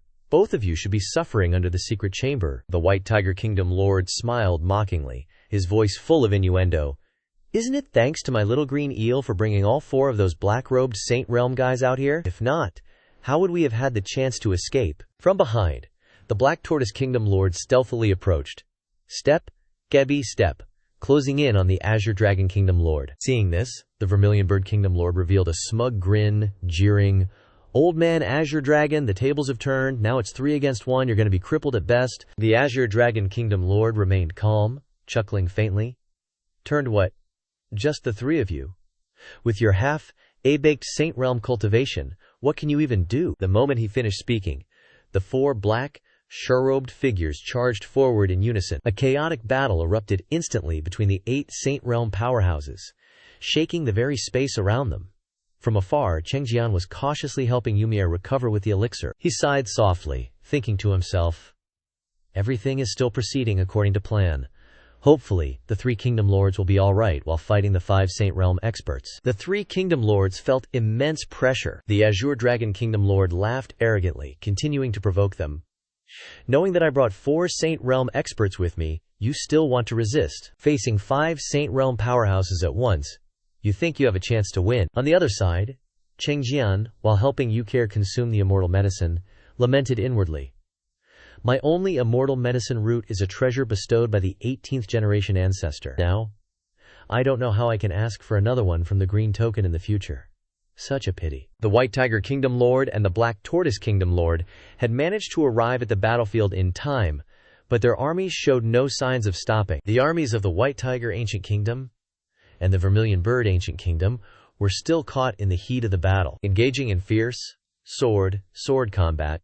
In an unprecedented scene of chaos, the White Tiger Kingdom Lord looked down from above. Seeing his army fighting hopelessly, his anger surged, causing him to grit his teeth. Letting out a loud roar filled with the majesty of a Kingdom Lord, he bellowed, "You brats, why haven't you stopped yet for this old man? Who in the world allowed you all to run to the battlefield? Can't you tell who's the enemy and who's the friend anymore?" Hearing the familiar voice and powerful pressure of their Kingdom Lord, the soldiers of the White Tiger exclaimed in surprise, "This is the Kingdom Lord's signature technique, Soaring Roar! Quick, stop fighting! The Kingdom Lord is back!" But seeing the unfavorable situation, with the battle already at its peak, the White Tiger Kingdom Lord realized that his words alone couldn't distinguish friend from foe in this chaos. He gritted his teeth and said loudly, "This is not good. This alone is not enough to stop it. The armies of each country are fighting in chaos. Those brats are annoying." The White Tiger Kingdom Lord was too concerned with trying to manage his army, failing to notice his surroundings. Just then, a blue attack came from behind, striking him squarely in the back. Luckily, the White Tiger Kingdom Lord reacted in time, blocking with his hand, but the power of the attack still forced him to stumble back, falling to the ground. Seizing the opportunity, the Azure Dragon Kingdom Lord attacked, standing from afar, his eyes flashing with malice, chuckling mockingly, "Ha! You still have the mind to worry about your broken army? Once they're on the battlefield, they're already killing each other with bloodshot eyes. You can't just stop them by shouting a few times, you know?" The White Tiger Kingdom Lord knew this was the truth, and could only grit his teeth in anger, unable to respond. Seeing his opportunity, the Azure Dragon Kingdom Lord grinned sinisterly. "As long as we can hold you guys back, all your struggles will be meaningless. Just a waste of effort." At that moment, a black-robed figure appeared behind the White Tiger Kingdom Lord. At the same time as the Azure Dragon Kingdom Lord, they took turns launching sneak attacks on the White Tiger Kingdom Lord, attacking relentlessly. Fortunately, the Black Tortoise Kingdom Lord noticed the danger and quickly created a shield to protect the White Tiger Kingdom Lord. The Black Tortoise Kingdom Lord angrily shouted, "Old bye, be careful, your head was almost chopped off." Meanwhile, the Vermilion Bird Kingdom Lord and the Black Tortoise Kingdom Lord were also struggling, having to face 3 other black-robed figures. The Vermilion Bird Kingdom Lord loudly ordered, "First, we must focus on fighting these Saint Realm black-robed guys. Other things can wait." The battle between the 8 Saint Realm experts continued fiercely, with no clear victor. On one side were the 3 Kingdom Lords fighting with all their might, remaining vigilant, defending with difficulty. On the other side were the 4 black-robed figures and the treacherous Azure Dragon Kingdom Lord, using any means necessary to find an opportunity to kill their opponents. The Azure Dragon Kingdom Lord channeled his spiritual power into his palm, preparing to attack, saying with a smug look, "I really don't understand what you guys are persisting and struggling for." He then used his palm strike to send the White Tiger Kingdom Lord flying away. The White Tiger Kingdom Lord crossed his arms in front of his chest, trying to defend, but still had to let out a grunt, "Ugh." In the moment he was sent flying, memories of his days imprisoned in the secret chamber flashed through his mind. To subdue the 4 symbols ancient kingdoms, The Panwu divine dynasty has dispatched 4 Saint Realm powerhouses to assist the prince. You must quickly send this message out. Jun Chengjian heard the message from the Jade Slip transmission and agreed without hesitation. Okay, I will send the message immediately. But before he could finish speaking, a voice from the Jade Slip surprised Chengjian. Jade Slip message, what? After hearing the message, Chengjian immediately turned to the 2 kingdom lords and said, Senior lords, instead of being trapped here, would you be willing to gamble head, Minyan, with this junior? Both kingdom lords stared in surprise at Chengjian's proposal. Seeing this, Chengjian explained further. The Jun family Shenzi just sent a message. The Shenzi has mobilized and is leading 40,000 divine guards from wind, forest, fire, and mountain, the 4 guards of the Jun family, into battle. They are on their way here. As long as we can hold back the 4 saints from the Panwu divine dynasty on the battlefield, we will have a chance. What are we persisting for? Haha, we're just stalling for time, you idiot, Qinglong Kingdom Lord. These words made the Qinglong Kingdom Lord feel confused and uneasy. Just then, a dazzling golden light suddenly appeared in the distance. The Qinglong Kingdom Lord turned around in surprise to look. From the sky, a powerful stream of spiritual energy was frantically gathering in the dark and smoky battlefield. The Qinglong Ancient Kingdom's army advancing couldn't help but look at this strange scene. The golden light illuminated an area of the sky, and in a flash, a massive spiritual energy attack poured down like a waterfall, shaking the space. The sound of the collision made not only the warriors, but even those far away exclaim, "Holy crap! What the heck?" Some warriors close to the attack were knocked down, almost swept into the fire and smoke. They asked each other in fear, "What's going on? What the heck is happening?" With just a flick of the wrist, the battlefield was split in 2. From the distant horizon, where the golden spiritual light shone, the residual golden spiritual energy gradually became clear, making everyone unable to believe their eyes. Just a casual flick of the wrist created such terrifying power. After seeing this scene, the Baihu Kingdom Lord couldn't hide his excitement. He laughed loudly, gloating at the Qinglong Kingdom Lord. "Ha ha, you green worm, you! You were just asking what I was waiting for? I was just waiting to welcome the Jun family Shenzi." Baihu's words were full of mockery, making the Qinglong Kingdom Lord even more confused. From the sky, Jun Xiaoyao stood firm, coldly observing without any fluctuation in his mind. He didn't even make a move, but with just a glance, the situation changed. With just a light gesture, the power spread across the battlefield. Suddenly, a terrifying tremor echoed from the distant horizon, scattering the clouds. And from there, the figures of 4 army branches appeared, tearing through the sky. The Jun family's signature banners appeared in sight.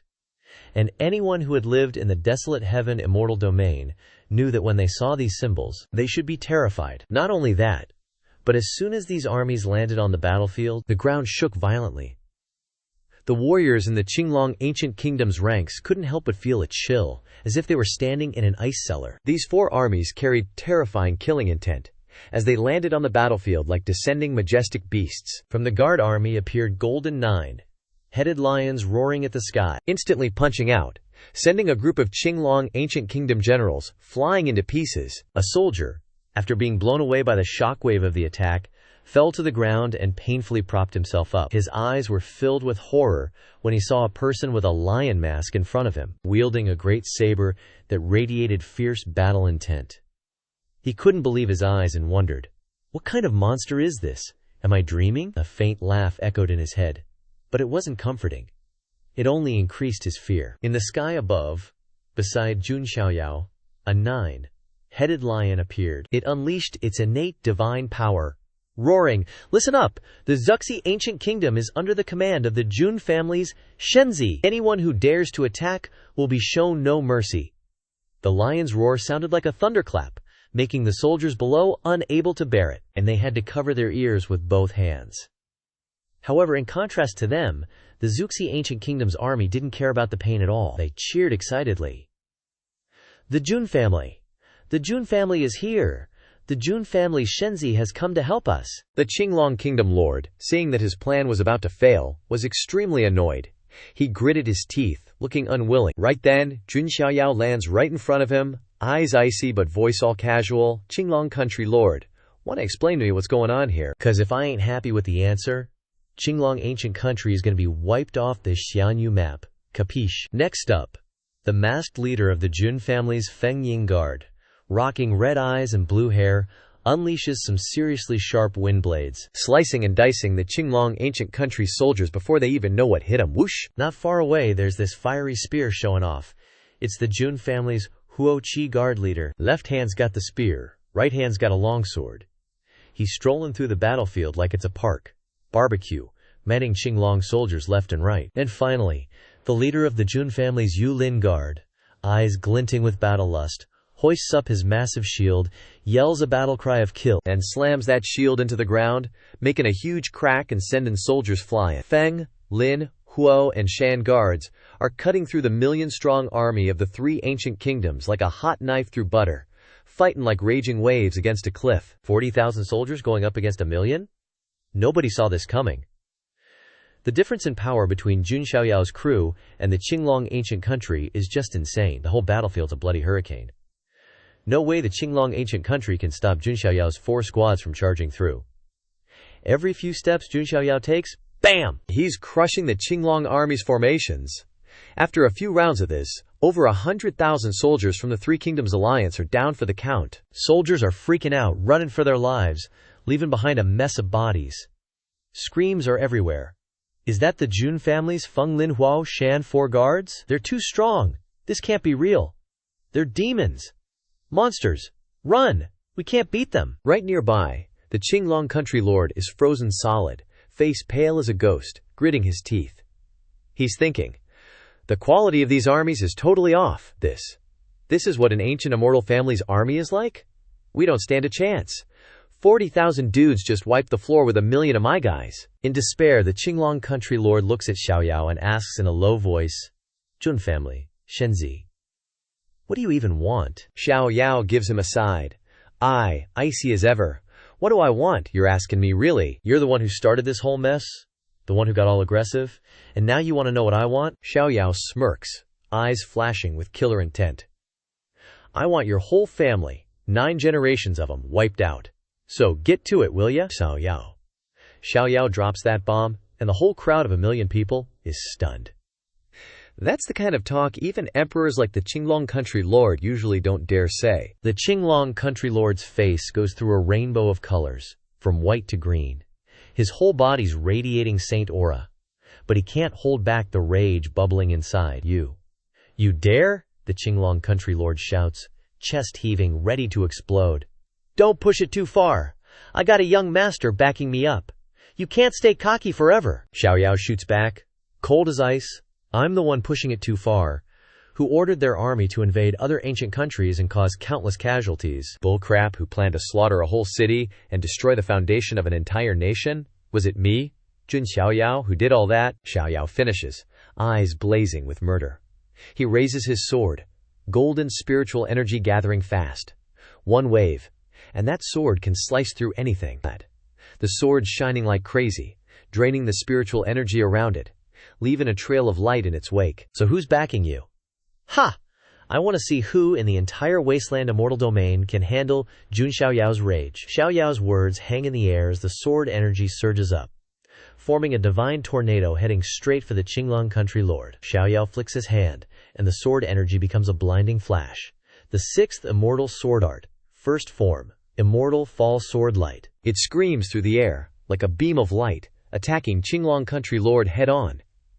He can only defend with everything he's got, hands flying through the mudras, but even as a saint, he can't dodge the onslaught of sword energy. The Qinglong country lord feels pain down to his bones. Even though he gave it his all, he can barely block it. The sword energy is like a bottomless pit, sweeping under his feet, tearing up the earth around him, and leaving a massive crater. Ugh! He roars, filled with anger and fear. This is the Jun family's 6th immortal sword art? One of the 5 great divine arts? It's so strong even I can't stop it. The Qinglong country lord is pale and freaking out inside. I'm a Saint Realm cultivator, ruler of a country. How can I be scared of some kid who's only at the Guiyi realm? He tries to calm himself, but he can't stop the fear. No way I can die by this sword. I'm the Qinglong country lord. How can I lose to some junior like this? The Qinglong country lord's eyes flash with struggle, but he finally decides to bail, Gotta retreat first, meet up with the young master, and figure things out, he thinks. Uneasy. Xiao Yao sees him tuck tail and run, flicks his hand dismissively, and says coldly, "You think you can just run? Not so easy." In a lightning, fast move, Xiao Yao waves his hand. The primordial royal Dao sword in his hand instantly launches hundreds of sword chains, trapping the Qinglong country lord. He quickly defends, confused. What the heck is this? Another one of the 5 great divine arts. How much luck does this Jun family Shenzi even have? Just then, a figure rushes in. It's the Zhuke country lord. Eyes cold, she swings her sword and slams a powerful blow into the Qinglong country lord, seriously wounding him. "Tit for tat, you jerk," the Zhuque country lord says, voice icy. The Qinglong country lord coughs up a mouthful of hate, glaring back. But just then, 2 black, robed figures rushed in, ready to provide support and launch a sneak attack. However, just as they were about to strike, the Black Tortoise Sovereign and the White Tiger Sovereign intervened, shouting, "Vermilion Bird Sovereign, why didn't you finish him off with one blow? Don't be a gentleman on the battlefield. Showing mercy to your enemy is being cruel to yourself." The black-robed figures appeared, constantly launching surprise attacks at the Black Tortoise Sovereign. "Old Bai, watch your back," the Black Tortoise Sovereign shouted, warning him. The White Tiger Sovereign gritted his teeth, helplessly preparing to take the hit. But at that very moment, from afar, a familiar hand reached out. Hundreds of golden spiritual power streams instantly struck towards the black-robed figures. One of the black-robed figures wearing a golden mask, who was about to launch a sneak attack, was suddenly locked down by the sealing chains from the primordial Emperor Dao sword. Taking advantage of this opportunity, Jun Wanji, like a bolt of lightning, appeared behind the black-robed figure wearing the golden mask. A surge of raging lightning blasted straight into him. The black-robed figure was struck, the golden mask on his face shattering into pieces, revealing the face behind it. His eyes immediately narrowed, a flicker of surprise appearing in the black-robed figure's eyes. After being attacked by Wanji, although not seriously injured, he landed lightly and quickly grabbed the Azure Dragon Sovereign and fled. The Black Tortoise Sovereign, seeing this, looked suspicious and exclaimed, "A puppet!" The White Tiger Sovereign angrily asked, "What the hell was that? Could it be that all 4 of those black-robed figures are puppets?" But just then, a blinding light appeared in the distance, approaching from between 2 mountain ranges. This light was unlike anything they had ever seen, terrifying the Azure Dragon Kingdom soldiers. One of them panicked and shouted, "What kind of freaky light is that again? Don't tell me it's the same as before." At the same time, within that light, a meticulously carved golden dragon gradually emerged from the void. A voice echoed from the golden dragon, seeming to ignite a mysterious atmosphere. "The Jun family Shenzi is truly impressive." The sound reverberated, and in the center was a 4-poster bed carved in the shape of a golden dragon, floating in the air. Around the bed was a magnificent red cloth, with silk curtains draped on all 4 sides, but one could still see the elegant and graceful figure hidden within. Xiao Zhao, seeing this extravagant scene, couldn't help but look annoyed and speechless. He then pointed at Wanji and asked, "Brother Wanji, what the heck is that? I've been alive for over 12 years, and I've never seen anything like this." Wanji also felt awkward and replied, Well, this is a bit tricky, but if I had to guess, it's a bed." Xiao Zhao looked at the strange bed, surprised, and asked again, "Is using a bed as a flying artifact a hot trend these days?" Wanji chuckled awkwardly, unsure of how to respond. At this moment, Jun Xuehuang, with her graceful and elegant appearance, appeared and explained. According to the intelligence Qingjian sent back, the person behind the Azure Dragon Sovereign is from the Panwu dynasty. From the current situation, we can guess that there is indeed someone in the Panwu dynasty who matches this style of appearance. Xiao Zhao, intrigued, asked, "Oh, so, older sister, you know the identity of that guy?" Jun Xuehuang's eyes showed a hint of caution. She gently replied, "He's a marquis of the Panwu dynasty, known as the Champion Marquis." Inside the golden dragon bed, he was a young man wearing a jade crown and adorned in gold, with a regal appearance. His looks were quite ordinary, with no particularly striking features, but he carried a cold demeanor, with dark circles under his eyes from indulging in pleasures day and night. Shui Huang continued, "This Champion Marquis, Yang Pan, is a true cultivator of the boudoir arts of the Huangtian Xianyu." Xiao Zhao, upon hearing this, had a sudden thought, his eyes lighting up, and he chuckled. "Ah, I see. So, a bed can be a flying artifact too. Then it makes sense for me to turn a broom into a flying artifact. Right? In Xiao Zhao's mind, the image of him riding a broom, soaring through the air and battling 2,000 super soldiers, made him burst into laughter. Hee, if that's the case, that would be seriously cool. The name Yang Pan, the champion marquis, carried countless legends. Initially, he was just a lowly servant in a humble royal manor, responsible for tending horses, and constantly looked down upon by everyone. Yang Pan's status was so low that he often became a plaything for a young prince in the manor. On a whim, the young prince treated him like a toy, kicking Yang Pan down a valley filled with snakes and insects. Thought to have no escape, Yang Pan miraculously found an ancient green divine sword. This sword was no ordinary weapon.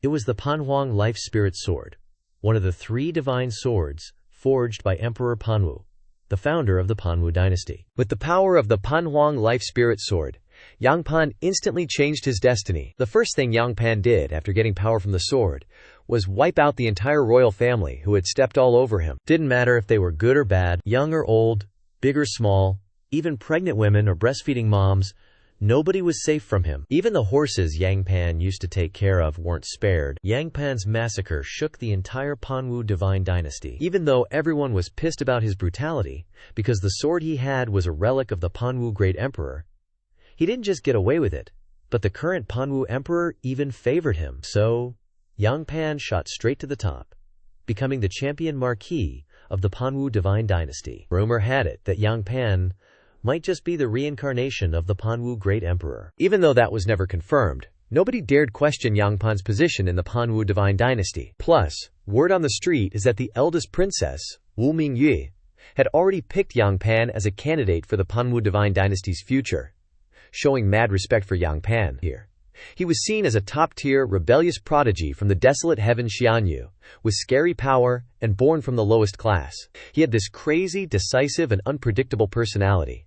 Yang Pan hit the jackpot, going from zero to hero. Now, he had that show-off, arrogant attitude of a nouveau riche. His wild dreams about beautiful women weren't just fantasies anymore. Now he was collecting beauties, like an emperor building his harem. Yang Pan had this mini palace with over 3,000 gorgeous women, and he was going nuts adding concubines to his harem.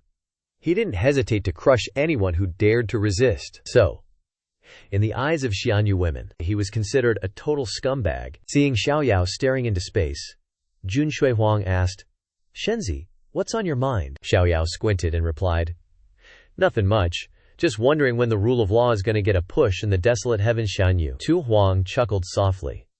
Puzzled, Xiaoyao Shenzi is saying something difficult again.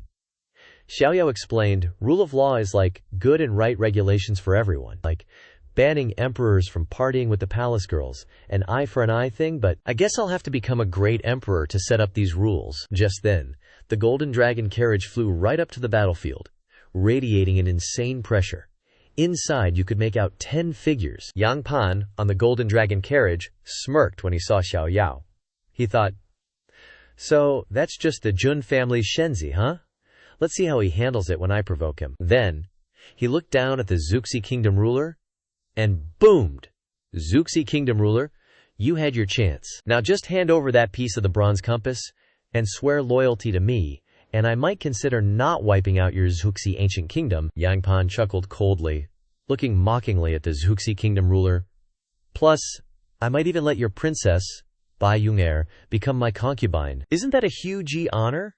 Yet, you're still stubbornly resisting." Xiaoyao, hearing Yang Pan's arrogant words, couldn't hold back his anger. Spiritual power gathered intensely in the palm of his hand, ready to strike, but Shui Huang quickly grabbed Xiaoyao's hand, stopping him. Xiaoyao turned to look, puzzled, and saw Shui Huang pointing towards the distance, at the Zuxi Ancient Kingdom city. There, the Zuxi Ancient Kingdom soldiers were raising their bows and arrows, their fighting spirits soaring. "You damn thug! Who are you to insult our princess? Brothers, shoot him dead!" Yang squinted disdainfully and sneered. "A bunch of lowly mortals daring to bare your fangs and brandish your claws in front of this marquis." He raised his hand, blood, red spirit energy gathering in his palm, forming a terrifying vortex. Then, he flung his hand out, launching an attack towards the Zuxi Ancient Kingdom soldiers. A series of giant hand phantoms descended. That was the Panwu divine dynasty's famous divine ability. the Hunyuan scattering hand. Seeing this, the Zuxi kingdom ruler bit her lip and quickly rushed forward to block the blow for her soldiers. After a series of intense attacks, she finally managed to hold out. The soldiers below cheered, "That's our majesty, we can't forgive anyone who insults our princess. Long live majesty, long, long live." The Zuxi kingdom ruler stood up firmly. Her eyes were bloodshot. She spoke coldly. "A small kingdom like ours can't shoulder such a great honor from your lordship. If you insist on forcing us, then all we can do is resist until our last breath." As he spoke, he pulled out the fragment of the azure bronze compass and unhesitatingly engulfed it in his flames. Seeing the lord of Zhaoxi kingdom burn the fragment of the azure bronze compass, Yang Pan immediately panicked and yelled, You bastard, stop it right now." Just then, a dazzling golden light burst forth, startling Yang Pan, who turned back to look. A powerful fist carrying earth-shattering force violently came towards him. The strength of this fist seemed to want to shatter the space. Turns out it was Jun Xiaoyao, his face still indifferent, with a clenched fist, the fist carrying the image of a golden dragon coiling around it. This was Dragon Fist, a resounding ultimate move. The people below only heard the roaring of the dragon resounding. A long golden light swept across the sky, heading straight for Yang Pan's golden dragon bed. Even without the divine elephant subduing prison forces enhancement, this fist was strong enough to destroy 1,000 Zhang Mountain. After unleashing the fist, Xiaoyao said calmly, his voice full of sarcasm, "Sorry, Marquise Champion, but I just can't stand little dogs barking in front of me, and honestly, isn't Marquise Champion a title for the leader of a pack of wild monkeys?" Xiaoyao's fist power caused the golden dragon bed to be pushed back, the surrounding silk curtains were shattered and flew everywhere. Yang Pan's face changed. Murderous intent enveloped him, and he growled, "I'll remember you, Shenzi Jun Xiaoyao." He lowered his head and sighed, then raised his head and continued, "Shenzi of the Jun family, do you and I really have to fight to the death like this?" Jun Xiaoyao chuckled, his eyes full of provocation as he replied calmly, "Marquise, you underestimate Senior Lord of Zhaoxi Kingdom. You have the cultivation of a saint realm, but you're being so polite to me? I'm just a Unity Realm cultivator. You two only don't dare to offend the Jun family. Because I'm from the Jun family, right?" He paused, his eyes sharp. "So it turns out the Marquise Champion of the Panwu Divine Dynasty is just a coward who only knows how to bully the weak and be afraid of the strong." Yang Pan's face flushed red, veins bulging with resentment, but he couldn't utter a rebuttal. He fell silent, his eyes tightly closed, and said heavily, "Jun Xiaoyao, you're really asking for death." His eyes flashed with thick, murderous intent, and a heavy aura enveloped him. The anger made his face turn pale. Unable to restrain himself any longer, Yang Pan decided to make a move. Pointing out a finger, his entire body erupting with vast magic power, condensing into a crimson finger, carrying immense power. This is the Hao Yang Divine Finger, a powerful divine ability of the Panwu Divine Dynasty. Jun Xiaoyao saw it, but only thought to himself calmly, "Damn, this old man is only Unity Realm. To think someone this washed up is the Marquise Champion of the Panwu Divine Dynasty. I'm only a little over 12, and already at the late-stage Unity Realm." While Yang Pan shouted angrily, "Jun Xiaoyao, go die for me." The giant finger phantom condensed from magic power carried a crushing power and rushed towards Jun Xiaoyao. Facing that attack, Jun Xiaoyao just sneered coldly, calmly assessing it. In his heart he thought about the reason why Yang Pan was so resentful, probably because of his humble background, always being bullied by others, and now he wants to act high and mighty. HMPH. Xiaoyao muttered to himself. "In my previous life, I was also an orphan, without power or influence, but I didn't do such embarrassing things like this Yang Pan. I really don't understand his behavioral logic." Jun Xiaoyao's face remained indifferent, calmly activating the divine elephant subduing prison force, creating a massive power from tiny particles, erupting within his body, triggering a terrifying divine force of up to 1 billion pounds. He raised his hand, and a myriad underworld's divine spear condensed in the air, shining with a sharp and dark light. Looking at the Hao Yang Divine Finger, the Panwu Divine Dynasty's famous ultimate technique, Jun Xiaoyao smiled contemptuously, then grasped the myriad underworld's divine spear tightly and threw it out forcefully. The spear shot out, piercing through the void, heading straight for the divine finger phantom descending. Yang Pan saw this scene, his eyes filled with shock. The collision between the myriad underworld's divine spear and the Hao Yang giant finger was like a clash of giant stars, magic power rippling and shaking the sky. In that instant, The Haoyang divine finger was immediately pierced by the myriad underworld's divine spear. The spear didn't stop but went straight for Yang Pan. Yang Pan's face turned pale. Without a drop of blood, he tried to dodge in desperation, but Jun Xiaoyao's attack was too sudden and far exceeded his expectations.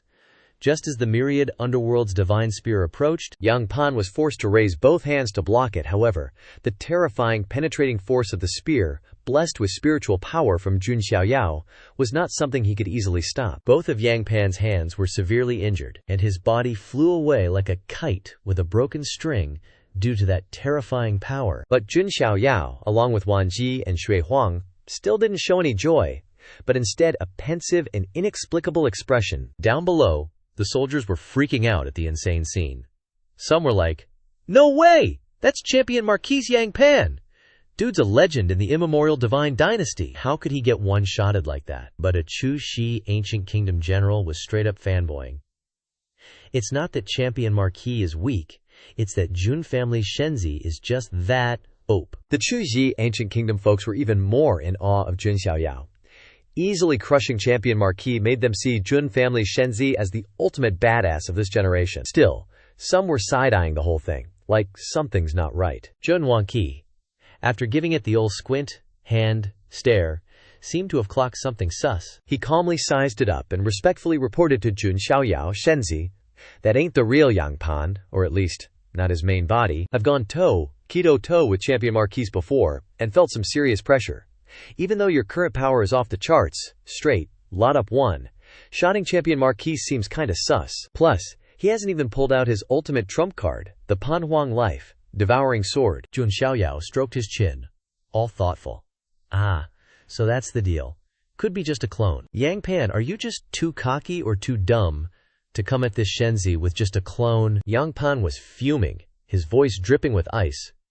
"Jun Xiaoyao, you know this Marquis is just a clone, so you should also know how strong the real deal is. If you back down now, I might spare you some face." Yang Pan thought a clone would be enough to conquer the Vermilion Bird ancient kingdom, but Jun Xiaoyao was a major wrench in his plans. Now Yang Pan knew his clone couldn't win against Jun Xiaoyao, so he had to rely on his main body's reputation to try and scare Jun Xiaoyao into backing off. Good luck with that, dude. Jun Xiaoyao listened to Yang Pan's threats like they were just background noise. He casually strolled towards the clone. Jun Xiaoyao said, all sarcastic, "Hey, you old geezer, see all the leftovers on this battlefield? You know the cultivation level of these soldiers, right? They're just low-level cultivators. At best, they barely scratch the surface of the spirit ocean realm. To geniuses like us, they're just ants, right? But look at them. Those ants are willing to risk their lives, to fight to the death for what they believe in. And you, Champion Marquis of the Panwu Divine Dynasty, just flex your power to bully the weak. You're basically scum of the Wasteland Immortal Domain. Worse than those ants. Ouch." Yang Pan exploded. "Fine. Jun Xiaoyao, you asked for it." As soon as he finished talking, 4 dark figures appeared around Yang Pan. The oppressive aura made it hard to breathe. The Chu Shi Kingdom ruler, White Tiger Kingdom ruler, and Black Tortoise Kingdom ruler showed up quick, their eyes full of dread, and yelled, "Shenzi, those are 4 Saint Realm dudes. Be careful." The 3 kingdom rulers instantly unleashed their power, ready to face the 4 Saint Realm cultivators to protect Jun Xiaoyao. But Jun Xiaoyao was chill, looked down at Yang Pan, and smirked. "Yang Pan, you know the biggest difference between you and me?" Right then, a sudden aura appeared from above, heading straight for Jun Xiaoyao. The Azure Dragon Kingdom ruler, healed up and hiding, saw his chance to strike. He cackled evilly, unleashed his killing move, and shouted, "Hey, you're toast!" From far away, a mysterious zither sound echoed, turning into sharp sword energies that ripped through the air. The shocking zither melody was so powerful that it tore apart space, creating a long, dark rift. In a flash, the Azure Dragon Kingdom ruler's head was chopped off before he could even react, and Jun Xiaoyao, hands clasped behind his back, casually said, "The difference is, I represent the Huangzhu Jun family, one of the ancient clans, and you can't even represent the Panwu Divine Dynasty. Talk about savage." The Azure Dragon Kingdom ruler's head landed near Yang Pan, making him pale. As a clone, Yang Pan didn't have any protectors. He never expected Jun Xiaoyao to have a hidden and powerful protector backing him, with power far beyond a normal saint. Just the killing intent from that zither sound sent shivers down the other saints' spines. Jun Xiaoyao turned to look at the fallen soldiers of the Vermilion Bird Ancient Kingdom, and said calmly but sharply, "You probably thought that as long as you didn't kill me, the Jun family couldn't do anything to you, right? And that you could easily take the Vermilion Bird Ancient Kingdom and steal the azure bronze compass fragment, huh?" Yang Pan grit his teeth in despair, his eyes full of panic as the murderous zither sound echoed again. Aimed squarely at the 4 saint-level puppets he'd brought along. A deafening explosion rocked the battlefield, and the 4 saint puppets were torn to shreds, pulverized into hundreds of pieces. The entire battlefield fell so silent you could hear a pin drop. Champion Marquis Yang Pan trembled, his eyes filled with horrified disbelief. How could this be? A powerful Saint Realm cultivator eliminated almost instantly. Jun Xiaoyao smiled faintly, his gaze calm but profound, as he witnessed the panic in Yang Pan's eyes. Yang Pan hadn't expected Xiaoyao's guardian to be this strong. He'd initially guessed the guardian was only a Saint Realm cultivator, because usually powerhouses of a higher caliber wouldn't lower themselves to be protectors. But now he realized he was dead wrong. Xiaoyao's guardian clearly had strength far exceeding an ordinary saint, maybe even a saint king. This was the first time since becoming champion Marquis. Yang Pan tasted such crushing defeat, his heart filled with doubt and rage. He couldn't believe his schemes had been destroyed in an instant. At this moment, Zhao Yao gently held a dazzling spark of Vermilion Bird Divine Fire on his fingertip, his voice laced with mockery. "Ah, seems you've realized your grave mistake, haven't you? Your Saint Realm puppets can't do squat to me. Not to mention, if need be, my Jun family can declare war on your Panwu Divine Dynasty for absolutely no reason, just for having some clueless idiot like you show up before me." With that said, Zhao Yao activated the spark of Vermilion Bird Divine Fire, aiming it directly at Yang Pan's weakening clone. The magical flame blazed, engulfing his clone, forcing him to face what he had previously scorned. The Vermilion Bird Divine Fire burned relentlessly, never ceasing, completely incinerating Yang Pan's clone, causing the divine sense of the clone to be swiftly destroyed and return to the original body. In a luxurious and magnificent palace belonging to the Panwu Divine Dynasty, Yang Pan's true body stood towering in rage, turning the space around him a ferocious crimson. His anger was like a murderous aura, more terrifying than a Asura demon. Spiritual energy swirling around him and exploding into cold gusts. His voice roared furiously. "Jun Xiaoyao, I, Yang Pan, will not rest until you're dead. I'll challenge the Jun family and you to a duel." Jun Xiaoyao. Yang Pan's eyes flashed with icy light, expressing the towering rage he felt when mentioning the name he swore to destroy. Meanwhile, at another location, Jun Linglong couldn't help but panic at the bizarre scene. Yunyer, a fellow cultivator ally of the Jun family, was slowly floating into the air with a bewildered expression. Linglong blurted out, What's going on? Why is Yunyer floating into the sky?"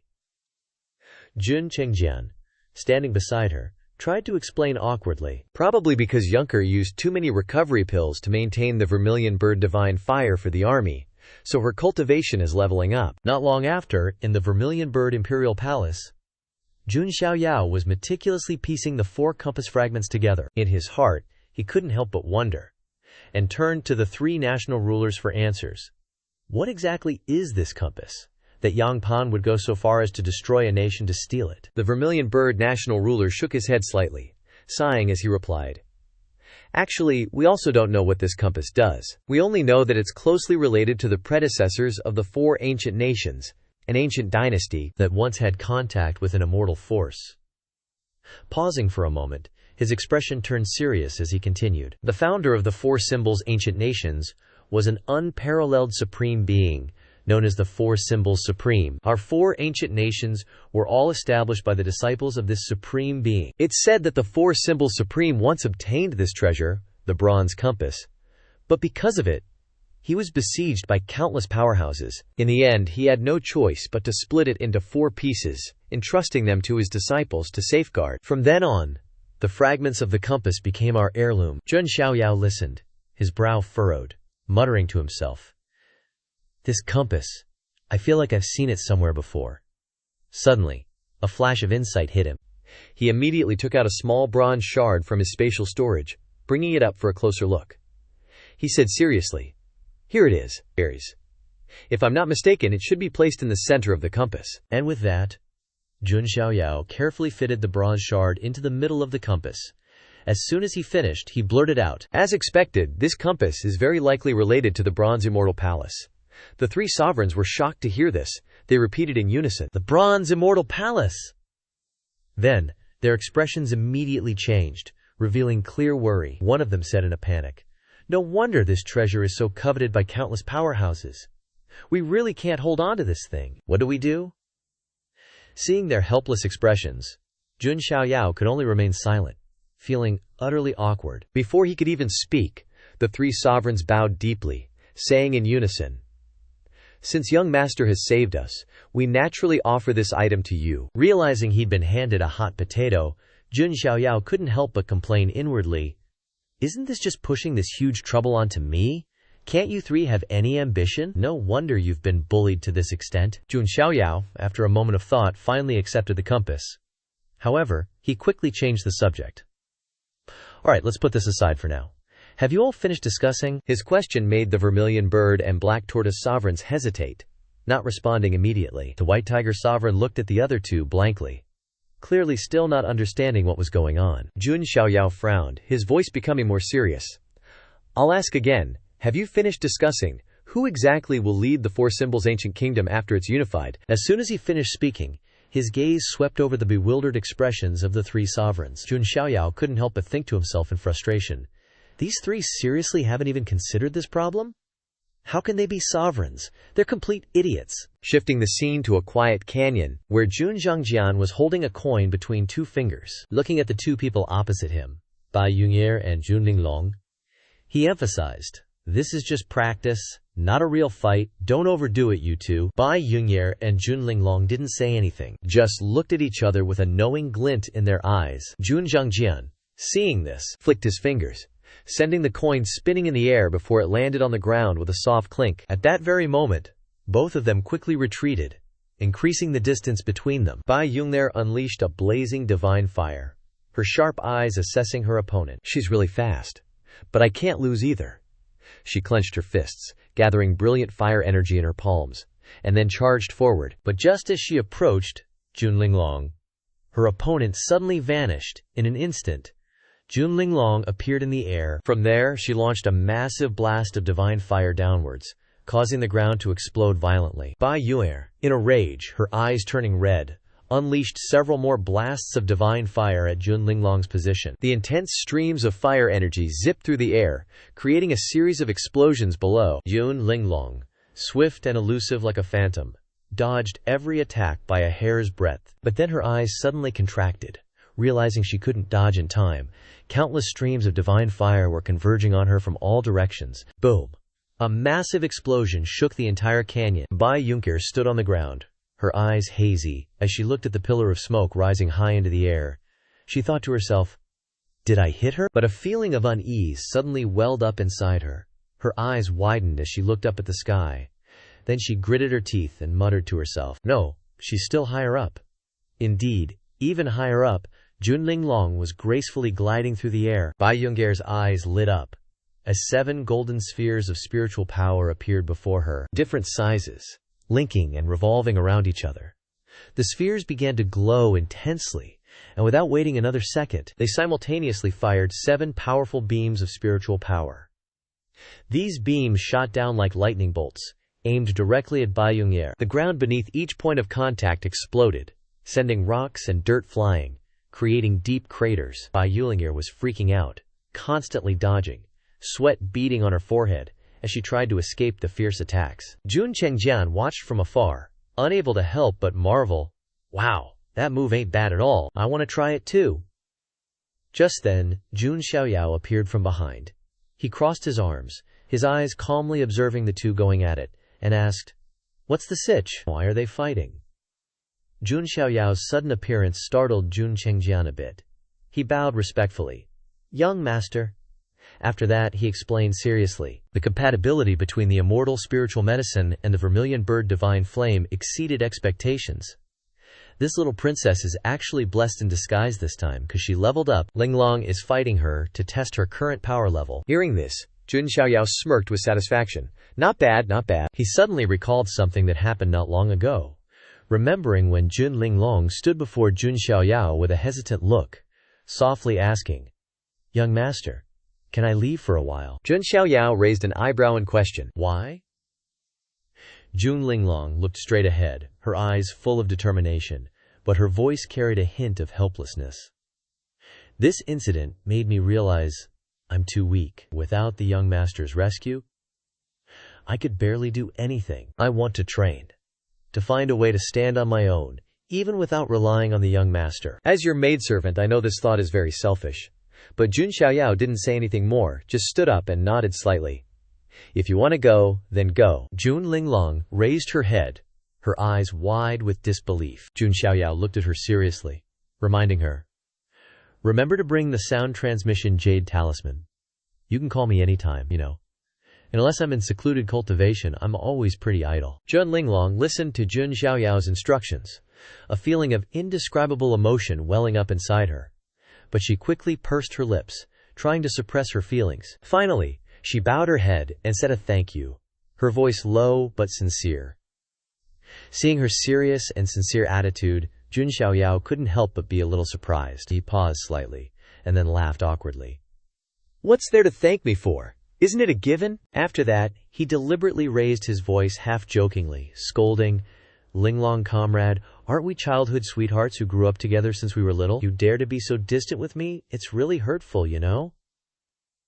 Jun Linglong heard this, the corners of her mouth slightly lifted into a faint smile.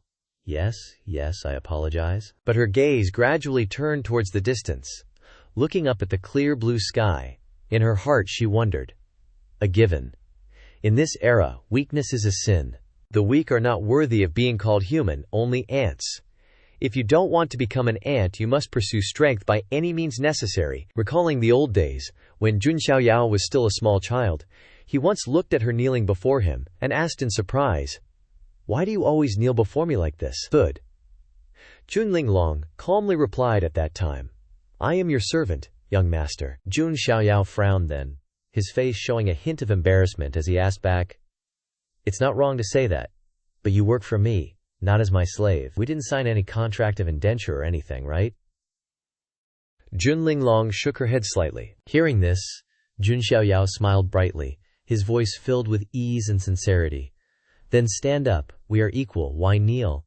Everyone is human. No one is nobler than anyone else." Jun Xiaoyao's words had always been deeply engraved in her heart, even though she knew that he was different, with somewhat strange thoughts that were taken for granted in this era. But sometimes it was that simplicity and sincerity that made people unable to help but turn towards him, secretly yearning to be like him, free and comfortable to live according to their ideals. Scene change. Inside the Vermilion Bird Royal Palace, Bai Yunker's eyes widened in shock, her voice trembling as she asked, Am I really the ruler of the Four Symbols Ancient Kingdom?" The three kingdom rulers nodded in unison, answering in unison, "That's right, it's you." Bai Yunker scratched her head, looking embarrassed.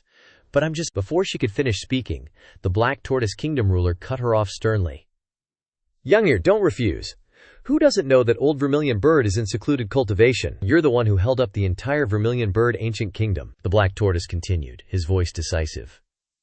"It was you who decisively sent troops to join forces with us to resist that damned old Azure Dragon." The Vermilion Bird Kingdom ruler also added, "Most importantly, under your leadership, even though the Vermilion Bird Ancient Kingdom was on the verge of destruction, no one betrayed us, the people were united, and even refused the guidance of the Jun family, deciding to live or die with the country. Even I, as your father, couldn't have done as well as you if I had come out of seclusion earlier." As he spoke, he gently wiped away a tear rolling down the corner of his eye. The three kingdom rulers bowed solemnly in unison. "We all agree that you are the most suitable person to lead the Four Symbols Ancient Kingdom." Looking at their solemn but somewhat goofy actions, Bai Yunker blankly, Quiam, coned twice. Suddenly, two warm hands rested on her shoulders. Jun Xiaoyao and Jun Linglong said in unison, encouraging her, "Go for it, you're this family's last hope." Adding these two to the mix, Bai Yunker's mouth twitched. She was speechless. Finally, she sighed helplessly and nodded. All right, if you're all going this far, I'll give it a try." The Vermilion Bird Sovereign was overjoyed, his voice filled with pride. "That's great!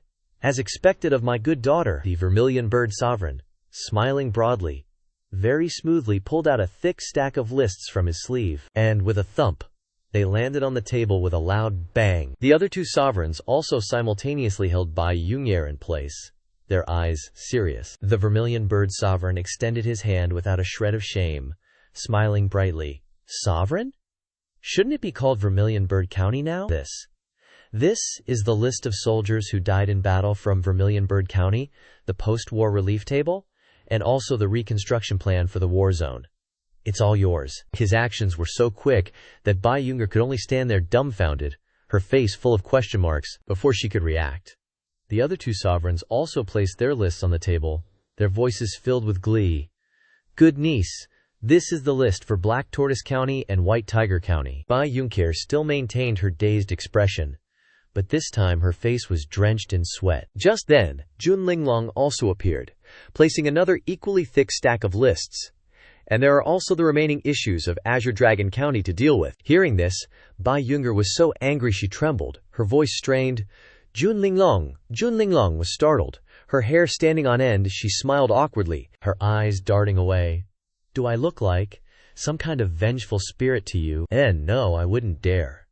Looking directly at her, answering stumblingly, I'm encouraging you. Good luck. Then, as if wanting to escape the situation, Jun Linglong slowly backed away and left, leaving Bai Yungyar to slowly turn to ashes in her chair. Scene change.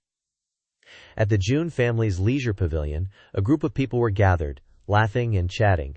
Hey, did you hear? That Yang Pan guy just got slapped down by the young master, didn't he? One person laughed gleefully, adding, and he still dared to issue a challenge, challenging the young master to a duel on the summit of the Forbidden City. Jun Wanji crossed his arms disdainfully, his tone filled with mockery. What an idiot! Even I couldn't catch him. And he thinks he can fight the young master. Stroking his chin, musing, he added, but the Panwu dynasty is, after all, an immortal dynasty. The princess's selection of a consort will definitely attract forces from all 8 directions. Seeing Jun Zhengjian loudly speculate, that kid wants to step on the young master to rise to the top. Haha. This abacus calculation is basically thrown in my face. He rested his chin on his hand and scoffed, his attitude incredibly dismissive. Yun Shui Huang, who had been silent until now, suddenly spoke. I wonder how the young master will respond. Just then, a familiar voice came from behind. If this abacus calculation has been thrown in my face, wouldn't it be a disservice to the melon-eating crowd if I didn't go and join the fun? Jun Zhangjian turned around to see Jun Xiaoyao appear and excitedly called out. Young master, Jun Xiaoyao, smirked leisurely. I plan to personally visit the Panwu dynasty. Do you, my cousin brother and sister, have any plans? Jun Zhangjian's eyes widened in confusion. Huh? You're not taking us with you? Jun Shuihuang replied. Young master, I plan to go down to the lower realm. The clan has already discussed everything. This is a convenient opportunity to decline, Jun Wanji added seriously. It's a rare opportunity. I plan to go with her. That way, the two of them can take care of each other. Jun Shuihuang nodded in agreement. Suddenly, Jun Zhangjian slammed the table, stood up, and interrupted. Wait a minute, are you guys serious? The rules of heaven and earth aren't simple. Beings of the Xianyu who want to descend to the lower realm must erase their immortal ki, or they'll be rejected. He curled his lip and shouted, his eyes filled with worry. That means they have to extract their immortal bones. Jun Wanji, his expression unchanged, said coldly. Although that's true, the Jun family actually has methods to forcefully break through the dimensional barriers. Jun Shuihuang also calmly added, it's just that's probably a privilege reserved for the young master. If we want to descend, the Jun family wouldn't go that far. Hearing this, Jun Zhangjian gritted his teeth, his voice strained. You guys? Jun Wanji and Jun Shuihuang stood up simultaneously, their eyes resolute. That's right, we've decided to erase our immortal qui, extract our immortal bones, and use our mortal bodies to descend to the mortal realm. Seeing their determination, Jun Zhangjian didn't know what to say to dissuade them. He could only turn to Jun Xiaoyao. Young master, say something. Jun Xiaoyao was momentarily at a loss, pondering deeply. The lower realm. It's no surprise that Wanji wants to go, because his lost younger sister is there. But what about Shui Huang? She specifically mentioned that the Jun family could break through the dimensional barriers. But she chose to use a mortal body to descend. It seems like she's implying that I shouldn't interfere in this matter. Unable to contain his curiosity, he asked directly, "Cousin sister, why go to such lengths? Did something happen?" Jun Shui Huang broke out in a cold sweat, thinking to herself, "Why is he only asking me?" She raised her hand calmly and replied, "Young master, as you know, cultivators like us, each of us has our own Dao. The Dao is the goal of cultivation, and also the foundation of a cultivator. If we go against our Dao heart will shatter, and we can no longer continue cultivating." She sighed softly, her eyes containing a hint of regret. "But unfortunately, I don't have my own Dao." Saying this, Jun Xuehuang shook her head, her hands spread wide to indicate emptiness, or rather, except for the young master, everyone else here doesn't have a Dao. The other three silently grumbled inwardly. "Don't drag us into this," Jun Xuehuang emphasized seriously. "We all come from Xianyu families. Stepping onto the path of cultivation is a given. But very few people ask themselves why they want to cultivate." Jun Wanji silently thought to himself, "I, on the other hand, am striving for recovery for my family. But who doesn't want to find their own Dakyo?" Shou Huang continued, her voice calm. "Is this a turning point? Or something else I just feel?" She suddenly remembered a sentence Jun Wanji had said recently. Compared to a cultivator, he seems more like a mortal from the lower realm. Perhaps going to the lower realm will help him find his Dao. Otherwise, even if he stays in the Xianyu and constantly increases his cultivation level, it would just be foolish. Jun Xiaoyao pondered thoughtfully. It's truly astonishing. In this world, the vast majority of cultivators will become followers of a singular Dao, but I never expected that there would be people willing to extract their immortal bones, just to seek their own Dao. Suddenly, he called out softly, "Cousin sister, Jun Shui Huang." Slightly startled, she turned to look at Jun Xiaoyao. He bowed deeply, clasping his hands in a sincere salute. Xiaoyao feels incredibly honored to be the cousin brother of sister Jun Shui Huang. Jun Shui Huang pursed her lips, thinking to herself, "I really don't understand this kid's thoughts." That day, the members of the Jun family each went their separate ways. No one knew what would happen in the future. Watching their receding figures, Jun Xiaoyao nodded silently. "All right, everyone's gone." Then, he also turned and walked away, saying to himself, "I should get going too." Meanwhile, at another corner, Jun Qingjian sighed softly while escorting Fenglin Huoshan back home. "So that's how it is. I get it now. But what about me? Where should I go from here?" At the 3,000 Dao provinces, in the Black Desolation province, within a desolate crevice, Xiao Chen sat cross-legged, cultivating with a focused expression. Suddenly, he coughed up blood, which dripped from his mouth onto his hand, blazing red like burning flames. Xiao Chen stared at his blood-stained palm, his eyes filled with confusion and rage. He questioned through gritted teeth, "Didn't the ancestor say I was the chosen one of destiny of the Azure Dragon ancient kingdom? Why? Why is it that now even the kingdom is gone?" Within the space, a faint illusion gradually appeared. Qinglong Daoren emerged. His gaze was calm but carried a sense of sternness. "Child, you were too hasty to unify the four kingdoms, too hasty to not wait until you were truly ready. It was this haste that caused you to suffer a backlash." Xiao Chen gritted his teeth, clenching his fist and snarling, "Jun Xiaoyao, the hatred of killing my father, the hatred of destroying my kingdom. If I don't grind you to dust and scatter your bones, then I, Xiao Chen, swear I'm not human." Black energy radiated from Xiao Chen's body, enveloping his entire being, making his aura twisted and terrifying. Qinglong Daoren cried out in alarm, "Xiao Chen, calm down. You're about to become a demon." But his words didn't move him. Xiao Chen laughed coldly, his voice full of resolution. "Become a demon? So what if I become a demon? I want to kill Jun Xiaoyao, no matter the cost." Seeing him like this, Qinglong Daoren couldn't help but angrily shout, "You foolish idiot! Have you forgotten that you still have 2 trump cards? The supreme dragon blood in the ancient nest and Wu Mingyu of the Panwu divine dynasty. You haven't lost yet, there's still a chance." Qinglong Daoren's words were like a ray of light piercing through the darkness in Xiao Chen's heart. He gradually calmed down, telling himself, "That's right, I haven't lost yet. I still have Mingyu. She will definitely help me." Xiao Chen stood up abruptly, wiping the blood from the corner of his mouth, and said in a low voice, "Ancestor, it was this junior who lost control. Let's set out immediately, find the ancient nest to retrieve the supreme dragon blood. Only it can help my strength to transform." Qinglong Daoren frowned, his expression becoming serious. "Wait, before we go, there's something I need to tell you regarding Wu Mingyu." Xiao Chen paused, his eyes worried. "What do you want to say, ancestor?" Qinglong Daoren sighed, speaking solemnly. "Do you know what the biggest obstacle between you and her is? It's not Jun Xiaoyao, but Marquise Guanjun, Yang Pan." Xiao Chen was startled in surprise. Yang Pan. Qinglong Daoren interrupted coldly, explaining, "The selection of a consort is actually just a pretext. It's a pretext that the Panwu Divine Emperor is using to help Yang Pan gain momentum. Without the backing of the Panwu Divine Emperor, how could a mere stable boy have achieved his current position? Moreover, if you think about it carefully, it was Yang Pan who indirectly led to the destruction of the Azure Dragon Ancient Kingdom." Xiao Chen's eyes were filled with murderous intent. His eyebrows raised, he gritted his teeth and swore, "Damn it, I won't spare any of these scums." Qinglong Daoren smiled faintly, changing his tone to advise, "But I have good news. Yang Pan and Jun Xiaoyao are also enemies. What you need to do now is not rush into battle, but to rest and recuperate. Wait for the opportunity to become the fisherman who profits. This is the best strategy for us at the moment." Xiao Chen pondered, finding the ancestor's words reasonable, and nodded respectfully.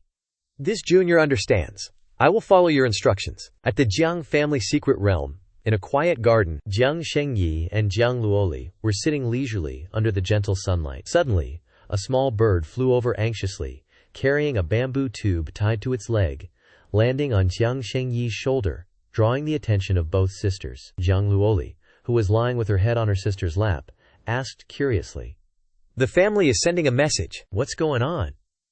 Jiang Shengyi frowned, gently removing the bamboo tube, and replied vaguely, "I don't know either, let me take a look." She opened the bamboo tube, took out the paper inside, and slowly read aloud. "In half a month, the Panwu Divine Dynasty will hold a banquet at the Forbidden City Imperial Capital. Many heroes from across the desolate Heaven Immortal Domain are invited to attend. At the banquet, outstanding young talents will participate in the selection of a consort for the eldest princess." Hearing this, Jiang Luoli's eyes lit up like stars, cheering with excitement. "Isn't that a martial arts contest to find a husband? How interesting!" She jumped up like a kitten, running around Jiang Shengyi and acting spoiled. "Good big sister, take me with you, I want to watch." This childish behavior made Jiang Shengyi both amused and annoyed. She grabbed Jiang Lali's collar, pulled her close, then hugged her tightly, sighing, "What are you doing, Lali? You want to be the eldest princess's lackey too?" Jiang Lali giggled, turning to reply, "I'm just going to watch the drama. Plus, it's just attending a banquet. There's nothing dangerous." But when she saw Jiang Shengyi's less Drethan, happy expression, the smile on her lips gradually faded. Ever since Big Sis came back from the Yuantian Supreme Secret Realm, she's been making that face a lot, which makes Lali worry. She placed her hand on her Big Sis's hand, her voice soft but full of concern. "Sis, if you have something on your mind, just tell me. Even if I can't help, talking about it will make you feel better, right? It's just the two of us here. I promise I won't tell those old farts where I heard that from." Jiang Shengyi was slightly startled, feeling like she'd been seen through. She inwardly scolded herself. "Damn it, is my mood that obvious that my little sister is worried about me?" She took a deep breath, trying to keep calm, then slowly asked Lali, "What do you think of our Jiang family right now?" Jiang Loli tilted her head blankly, asking back, "What do you mean, what do I think?" Jiang Shengyi closed her eyes, slowly saying, "Not just our generation, but from way back. The Jiang family has never produced a peerless genius like the Jun family or the Yi family.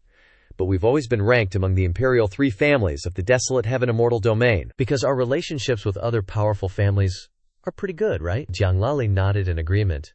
"Yeah, our cousin is married to the white-clad divine king of the Jun family.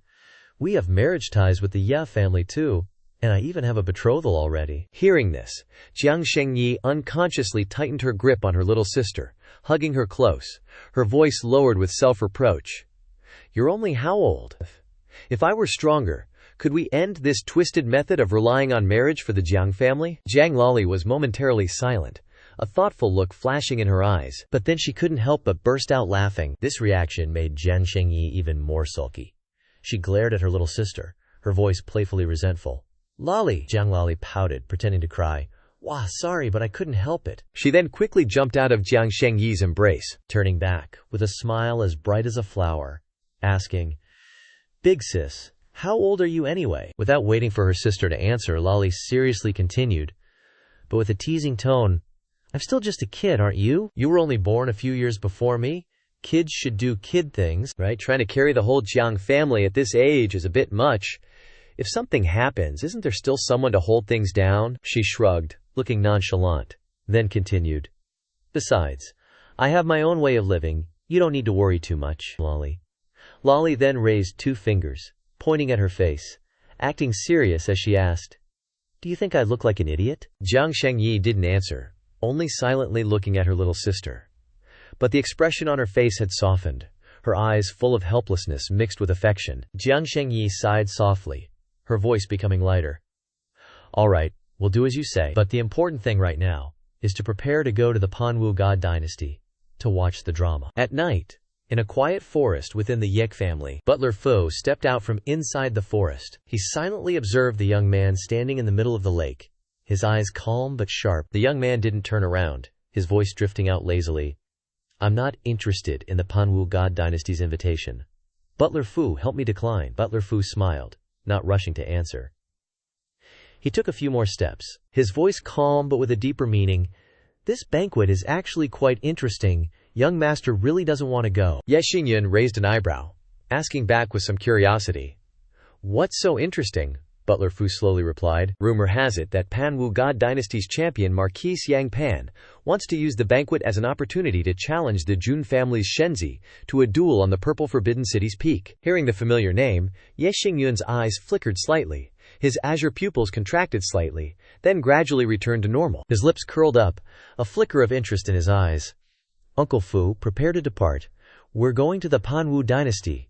Uncle Fu bowed slightly and replied succinctly, "Understood." Xiao Chen continued to rely on the guidance of the Azure Dragon Elder to search for the ancient nest cave. This ancient nest cave, according to the Azure Dragon Elder's instructions, should be located in a vast, desolate mountain range, filled with blood cubes. Droplets of blood and bone dripped down from the stalactites of the cave. After just a few days of searching, Xiao Chen discovered a narrow crevice in a black stone mountain. He followed the crevice inward. Inside, he discovered another world, like a small underground realm. What surprised Xiao Chen even more was that when he entered, he took a breath, shocked, because within it he discovered the supreme blood of the ancestral dragon bloodline. The supreme blood had gathered into a small blood pool, making Xiao Chen almost dazed. He couldn't believe his eyes, exclaiming, "The supreme blood of the ancestral dragon bloodline. It could actually gather in a place like this." Just as he was about to reach down into the blood pool to absorb the opportunity, a regal female voice suddenly came from above, the voice carrying a tone of mockery and coldness. "Mortal, have times changed so much? You dare to touch this palace's belongings with your filthy hands." Both the Azure Dragon Elder and Xiao Chen felt a chill run down their spines. Both of them instinctively sensed danger from behind, startling them. The Azure Dragon Elder's expression immediately changed, and he sent a telepathic warning. "Not good. It's very likely that ancient freak, the one sealed from the immortal source." The Azure Dragon Elder didn't hesitate, immediately turning around and using his body to shield Xiao Chen, shouting in a low voice, "Xiao Chen, run quickly!" The female voice continued to emanate from the space above, this time carrying surprise. "Aha, so there's also a powerful remnant soul attached." Immediately after, a powerful azure light suddenly appeared, controlling the Azure Dragon Elder's remnant soul, preventing him from resisting. That Dragon Clan ancient freak continued to speak, her tone cold.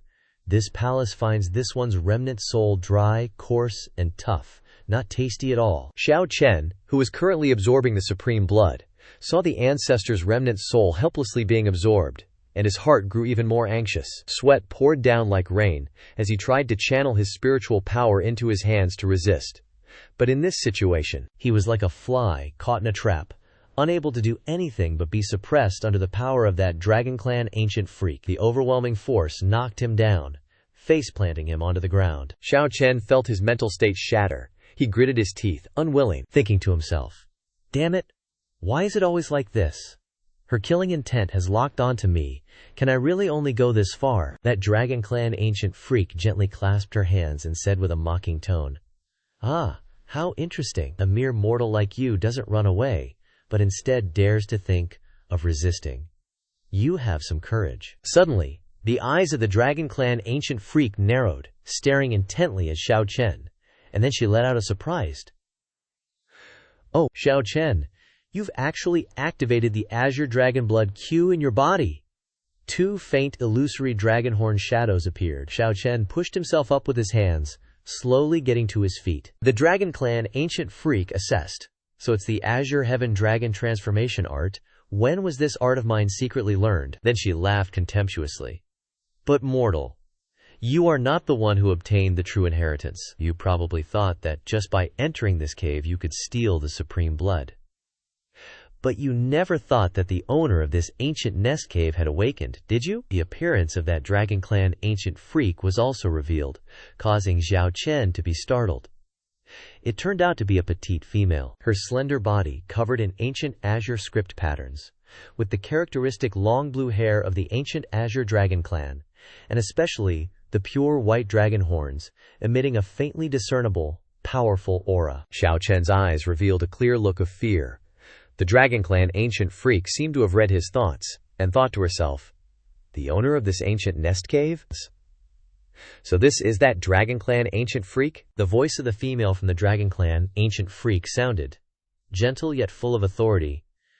"Petty mortal thief, do you want to make a deal with this palace? You seem to desperately crave the supreme blood of the ancient Dragon Clan, don't you?" Xiao Chen, though confused, was also very intelligent, and he coldly replied, "A deal? How could you, a royal of the ancient freaks, possibly make a deal with me?" That Dragon Clan ancient freak continued to smile and reply, her tone light as if nothing was a concern. "Mortal, do you know when, in this 9 heavens Xianyu, cultivators started calling themselves mortals? I've slept for a very long time, and now I'm very hungry. This palace doesn't know how long I've slept, but the immortal formation has long since lost its energy. You will find 99 boys and 99 girls for this palace, using their blood to help this palace circulate the immortal essence formation. If you do that, this palace will grant you a wish." Xiao Chen gritted his teeth, his heart filled with rage and unwillingness.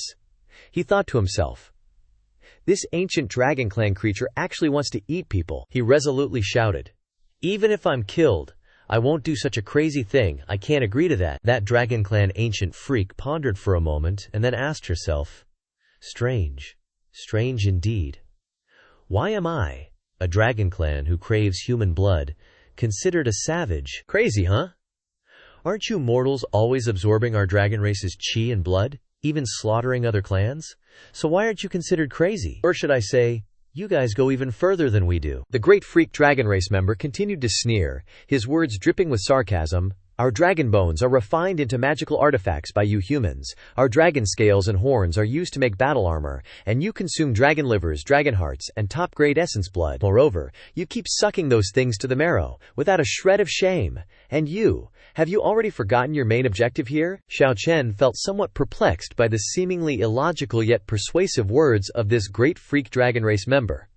Unsure how to respond, the female dragon race member continued in a tone as if advising, "You should change your perspective for the better. Don't let narrow-minded and blind thoughts hinder you." The great freak dragon race member lightly raised her hand, flipping her green hair like an 18-year-old girl, giggling, "Oh my, after a long sleep, my temper has improved a lot.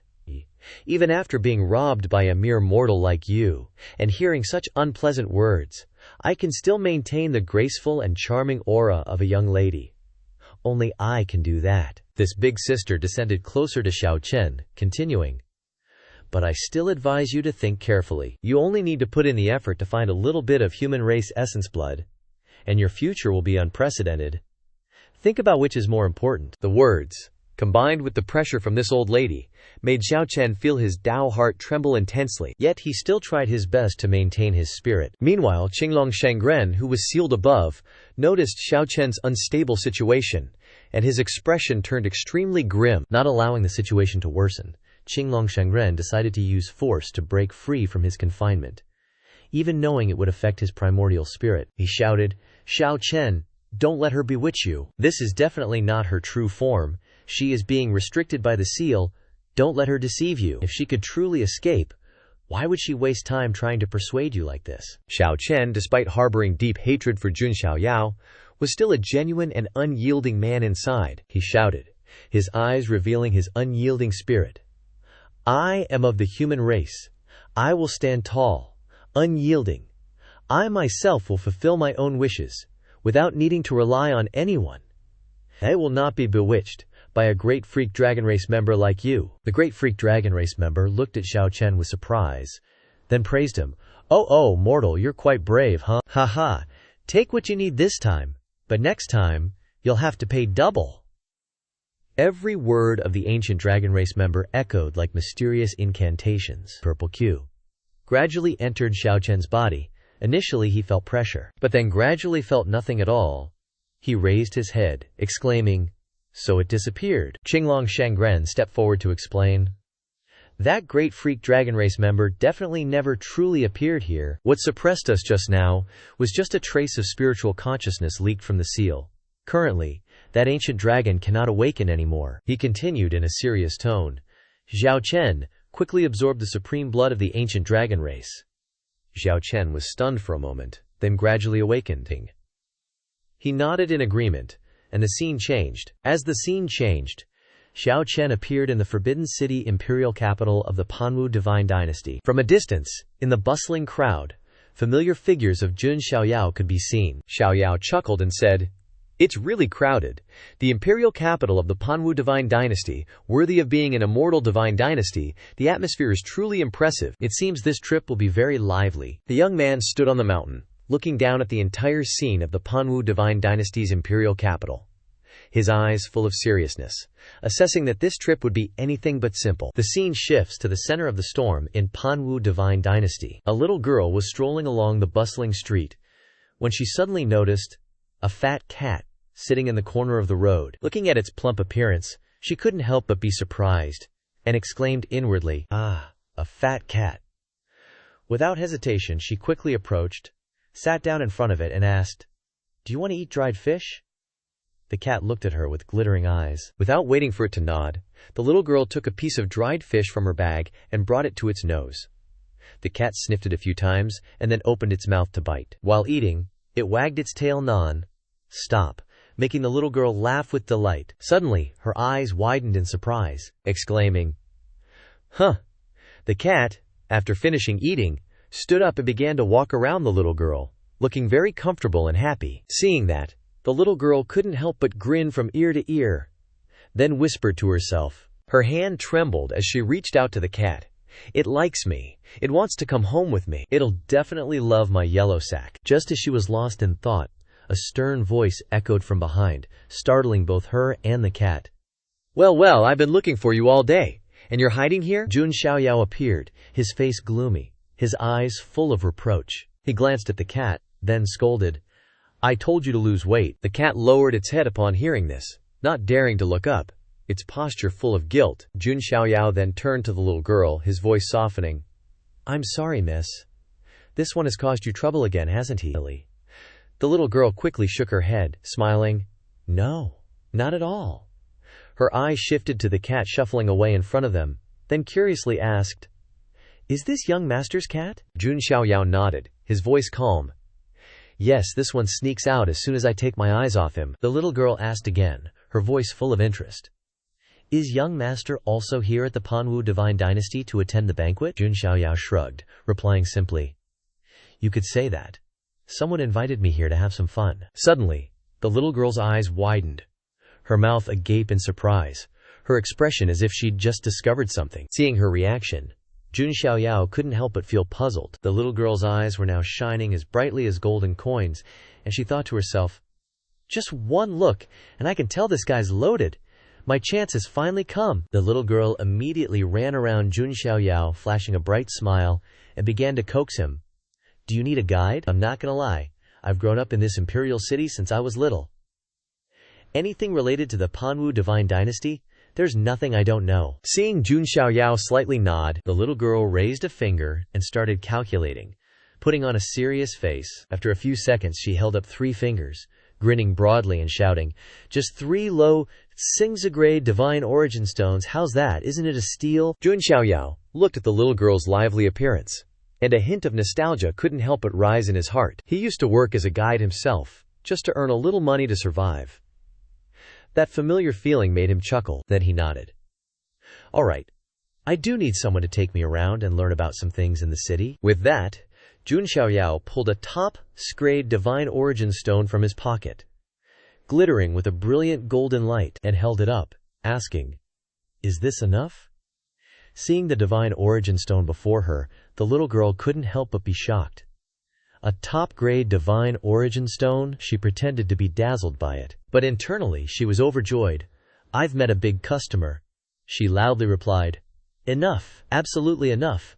What does young master want to know?" Jun Xiaoyao pondered for a moment, then asked, "Which forces are participating in the Panwu Divine Dynasty's banquet this time?" The little girl walked ahead to lead the way, putting on an "I know everything" act, and enthusiastically replied, "Young master, you've come to the right person. I've already received quite a few descendants from major clans and families during this period." Pausing for a moment, she rested her chin on her hand, pondering, then continued, "Among them, the most noteworthy are probably the Northern Lands royal family and the 10,000 Phoenix Spirit Mountain."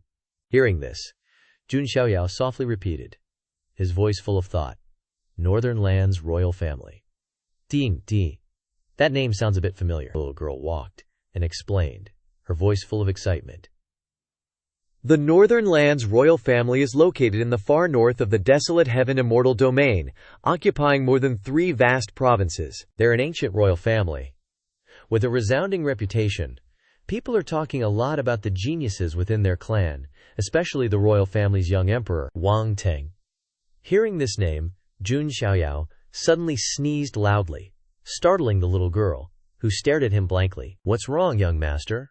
Jun Xiaoyao quickly pretended to cough, softly replying, Nothing. "Who did you say just now? Wang Teng?" The little girl nodded in confirmation. "Yes, young master.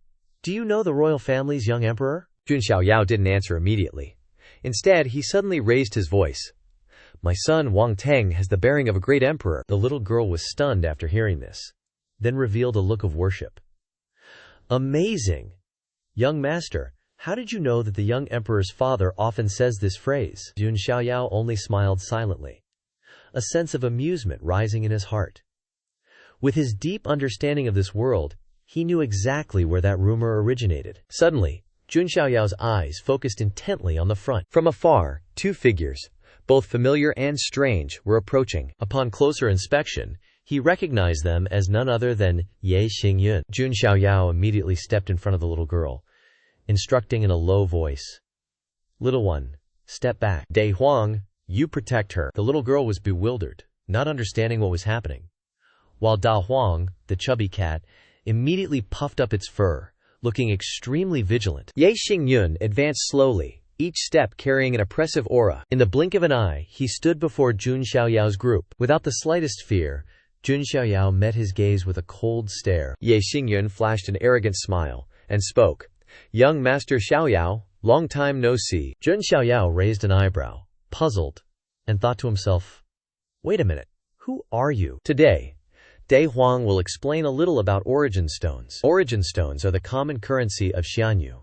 used not only for trading, but also containing massive amounts of spiritual energy, making them crucial items for cultivation. Origin stones are divided into 4 grades: low grade, mid grade, high grade, and top grade, with top grade being the highest. Jun Xiaoyao, seeing Ye Xingyun's aggrieved expression, was slightly taken aback. He vaguely asked, "Who are you?" Ye Xingyun, with tears welling up, thumped his chest and emphasized, "I am Ye Xingyun. We met 2 years ago, and even fought once. You don't even remember my name? You're going too far." Seeing Ye Xingyun's resentful attitude, Jun Xiaoyao paused and thought. Suddenly, he recalled the young whippersnapper from back then and chuckled. "It's not that I did it on purpose, it's just you've changed too much." Ye Xingyun pouted, his face full of dislike. "You have no right to say that to me." The little guide girl, holding Da Huang in her arms, looked as if she had just been startled. She looked back and forth at the two with sparkling eyes, secretly speculating. The young master of the ancient Yi family, and the 3rd master they called, some rich young master Xiaoyao, Damn, these two aren't just rich, they're also this strong. She couldn't help but salivate at the thought of the massive gold bars these two might possess. Jun Xiaoyao turned and asked, "Young Master Yun, what brings you here? Surely you didn't come without a clear purpose, did you?" Ye Xingyun slowly replied. Last time, exchanging blows with young Master Xiaoyao left a very deep impression on me. These past 2 years I've been thinking a lot, and my strength has also increased considerably. Therefore, I want to find an opportunity to spar with you, hoping to gain some insights to reach a new realm. Jun Xiaoyao casually asked, "Spar right now?" The little guide girl's eyes widened upon hearing this. Keke, Ye Xingyun also bluntly asked, "I heard you're about to battle the champion marquis of the Panwu dynasty. You wouldn't want to expend your energy before that important fight, would you?" He pointed to himself, his face like that of a righteous gentleman, and said, "I'm not in a hurry. Anyway, it's just a spar. I can wait until you're done with that fight before we consider it." Hearing this, Jun Xiaoyao burst out laughing. He looked at Ye Xingyun with disdain and said, "Brother Xingyun doesn't need to overthink it. That Panwu dynasty's champion marquis isn't anything great." He paused, raised an eyebrow, and added, "Besides, you just want to spar with me, not risk your life, right?" Ye Xingyun was silent for a moment. Then, he chuckled lightly and replied, "That's true enough." He turned to the little guide girl and asked, "Little one, is there an open space nearby that's suitable for sparring?" The little girl thought for a moment. Then, she led them to an open space on the mountain, pointing around and saying, "This place isn't bad, right? It's still a distance from the main city area, so it's not considered too far. As long as you don't cause too much of a ruckus, it won't attract attention." Jun Xiaoyao assessed the surroundings, nodded. "Indeed, not bad. Brother Xingyun, how shall we compete?" Ye Xingyun stood facing Jun Xiaoyao and proposed, "I remember last time I used my divine abilities haphazardly and basically didn't even touch you, Brother Xiaoyao. This time, let's just spar with techniques. No spiritual power allowed." "I want to see if I can catch you this time." Jun Xiaoyao smirked, his eyes gleaming. "Playing hide. Seek, huh? Sounds fun." Both quickly backed away to create some distance. Suddenly, Ye Xingyun darted forward from afar, his powerful fist aiming straight for Jun Xiaoyao. But Jun Xiaoyao reacted swiftly, dodging by a hair's breadth. Then he immediately threw a punch in retaliation. Ye Xingyun couldn't help but break out in a cold sweat at this thunderous counterattack. Bam! The two fists collided violently, creating a small explosion that left a large hole in the ground beneath their feet. Dust swirling and sweeping through the area, making the little guide girl had to raise her hand to shield her face. When the dust settled, she widened her eyes at the scene before her, thinking in disbelief. No way, is this just a pure physical clash? Is this the strength of an ancient clan's young master? The girl suddenly remembered the rumors about Yang Pan wanting to compete with the Jun family's Shenzi during the princess's horse selection day. If this person really is Jun Xiaoyao, then maybe he really could kill Yang Pan. Thinking of this, the girl's expression suddenly turned gloomy. Her name is Qin Xuan, and she's no ordinary person. Qin Xuan was originally the daughter of Qin Tianhao of the Panwu divine dynasty. Her mother was a stunning beauty, famous throughout the dynasty. Yang Pan coveted Qin Tianhao's wife's beauty and wanted to take her into his harem. Qin Tianhao couldn't bear this insult and led his generals in a desperate resistance, but in the end he died at the hands of Yang Pan. The entire Hao mansion was almost completely massacred, and the Qin Tianhao family fell into ruin. Qin Xuan's mother, wanting to avenge her husband, was also cruelly murdered by Yang Pan, and her corpse was thrown on the street for wild dogs to devour. Even so, the Panwu divine dynasty protected Yang Pan, silenced everything, and covered up his cruelty. The corpses of the wronged rotted in the wilderness, while the perpetrators still sat on the throne enjoying endless glory and wealth. Suddenly, Da Huang's ears twitched slightly. Sensing the heavy killing intent emanating from Qin Xuan, it couldn't help but break out in a cold sweat. It looked up and nuzzled the girl's cheek. Qin Xuan finally snapped back to reality, feeling that something was wrong. She wondered to herself, "I lost focus. How's the fight going?" Suddenly, her eyes widened in astonishment when she saw Ye Xingyun, his whole body numbed, coughing violently. Looking back at the clearing before her, she couldn't believe it. The ground that was once flat was now a mass of deep pits and cracks. What is this? Qin Xuan couldn't believe her eyes. At this moment, Da Huang, in its muscular form, grabbed Qin Xuan tightly and asked angrily, "Such heavy killing intent. You want to bring those two grudge holders over here to beat you up?" Qin Xuan's eyes rolled back, and she barely managed to stammer out, "Sorry, Sorry. Ye Xingyun cradled his arm, his face contorted in pain, and groaned softly. Ouch, that really hurt. He reached out to wipe the sweat from his face, a hint of confusion in his eyes. A strange feeling arose in his heart, making him couldn't help but ask probing, "Has your right arm been cultivated with some kind of body refining technique?" Zhun Xiaoyao smiled upon hearing this, a look of surprise on his face. "You've noticed." He glanced at his hand that was trembling slightly, and then said calmly, "The feeling of that impact just now was very strange, like hitting an iron rod." An indescribable joy arose in Ye Xingyun's heart. But on the outside, he maintained a calm expression. Zhun Xiaoyao spread out his palm. He explained slowly, "This is the inheritance that Yuan Tian Supreme bestowed upon me. I've never shown it to anyone before. To be honest, I don't even know how much this inheritance can upgrade my body." With that, Zhun Xiaoyao clenched his fist, and an intense force erupted from it. He looked at Ye Xingyun seriously, his eyes full of challenge. "A rare opportunity, Xingyun bro. Are you willing to try taking a full Shu-force punch from me?" Ye Xingyun was slightly surprised to hear this. He looked at Zhun Xiaoyao and gave a confident smile. "So, this is considered you acknowledging me, right?" He slowly raised his hand in a gesture of invitation, and smiled faintly. "Xiaoyao bro thinks so highly of me, Ye Xingyun. What's there to be afraid of when risking my life with a real man?" "Ha ha," Zhun Xiaoyao laughed excitedly. "That's the spirit." With that, he gained momentum and leaped forward. Ye Xingyun didn't hesitate either. He immediately went into a defensive stance, crossing his arms to form a solid block. Zhun Xiaoyao swung his powerful fist, drawing his arm back forcefully before throwing a full, Crare-force punch. In that instant, Qin Xuan and Dai Huang, who were standing nearby, both stared wide-eyed, their mouths agape, unable to believe what was happening before their eyes. It was a scene of Ye Xingyun being sent flying backward, the impact so strong that it pierced through a mountain behind him, creating a deep hole. Ye Xingyun was covered in dust, his body swaying, his breathing heavy. He forced a smile and said, "I've learned a lot." Zhun Xiaoyao stood opposite him, grinning. His eyes were full of admiration. This kid is really sturdy. He couldn't help but recall his previous exchanges with Ye Xingyun, those back-and-forth battles that made him realize that the other party had definitely put in a lot of hard work. While Zhun Xiaoyao was lost in thought, Ye Xingyun suddenly rushed forward and launched an attack. However, just halfway there, he suddenly stopped and collapsed to the ground with a thud.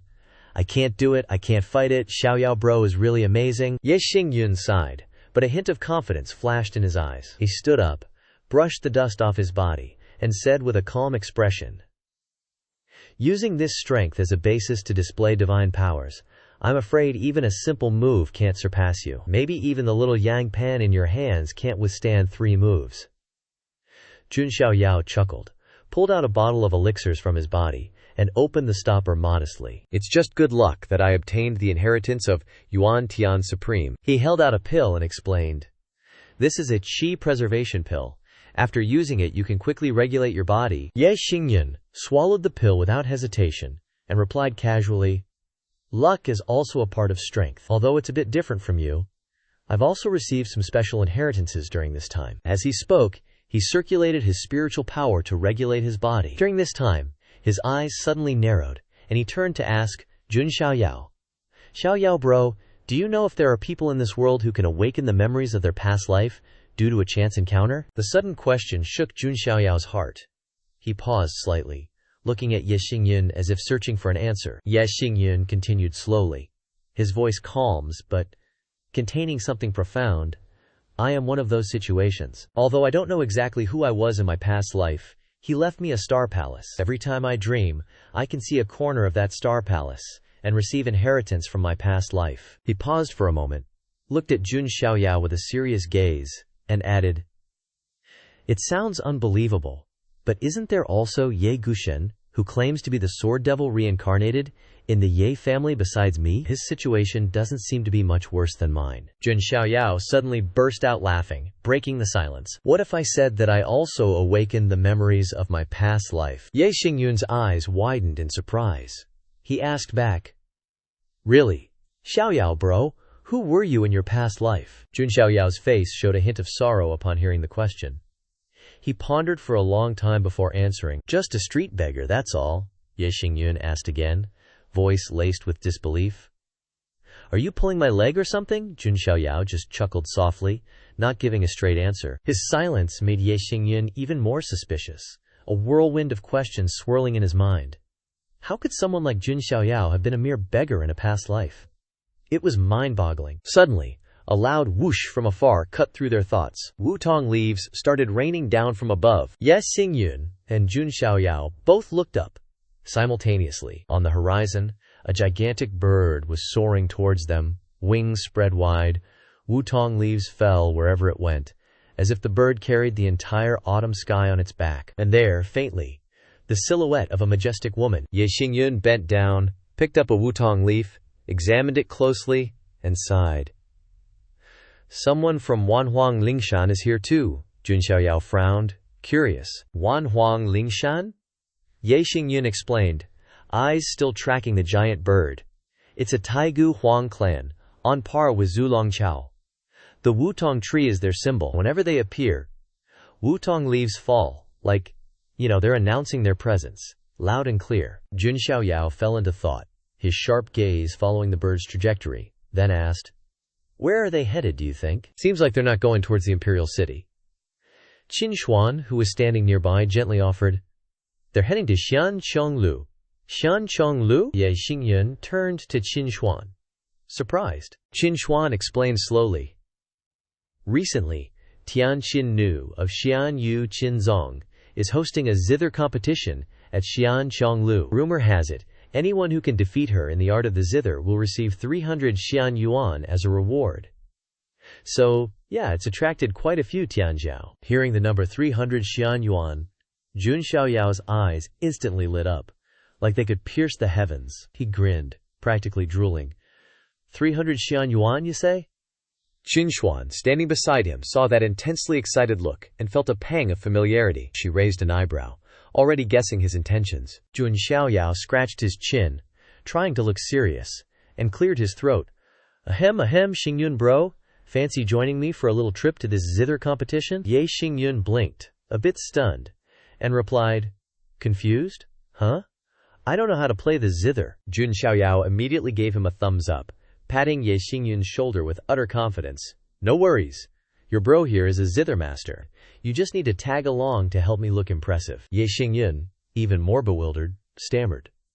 Playing the zither needs looking impressive. Jun Xiaoyao laughed heartily, a mischievous glint in his eyes. You wouldn't understand, bro. Just trust me on this. You won't regret teaming up with me. Jun Xiaoyao really never stays put. It could not be helped but to make one wonder, is this what it feels like to be dragged into mischief? At Xianchenglu, a quiet but vibrant afternoon, two familiar pairs of feet slowly approached the entrance. Inside, the buzz of conversation spilled out, mingling with the soft golden sunlight, creating a bustling yet dreamy scene. As Jun Xiaoyao's group passed by, they caught snippets of curious whispers from the city folk. Have you guys seen that Tianqin Nu? She's definitely not someone ordinary. Of course we've seen her. We've been jostling here since early morning just to get a glimpse of her. Her aura is amazing. Not just anyone can order that kind of person around. Ye Xingyun, hearing these words, couldn't hide his annoyance. His voice was tinged with frustration. These people are so rude. How can they talk about someone behind their back like that? Walking ahead, Jun Xiaoyao simply chuckled, his tone casual, like he was explaining a basic fact of life. Don't be so naive. It's just people appreciating beauty, that's all. Qin Xuan, walking beside them, nodded in agreement. Gongzi is right. Tianqin Nu is very famous. Rumor has it that even the young master of Wanbao Shanghui and the third prince of Shenqiao are pursuing her. Before long, the group had entered Xianchenglu. The atmosphere was incredibly lively, packed with people like it was a festival. Jun Xiaoyao eagerly stretched his neck, peering through the crowd, his eyes sparkling with curiosity.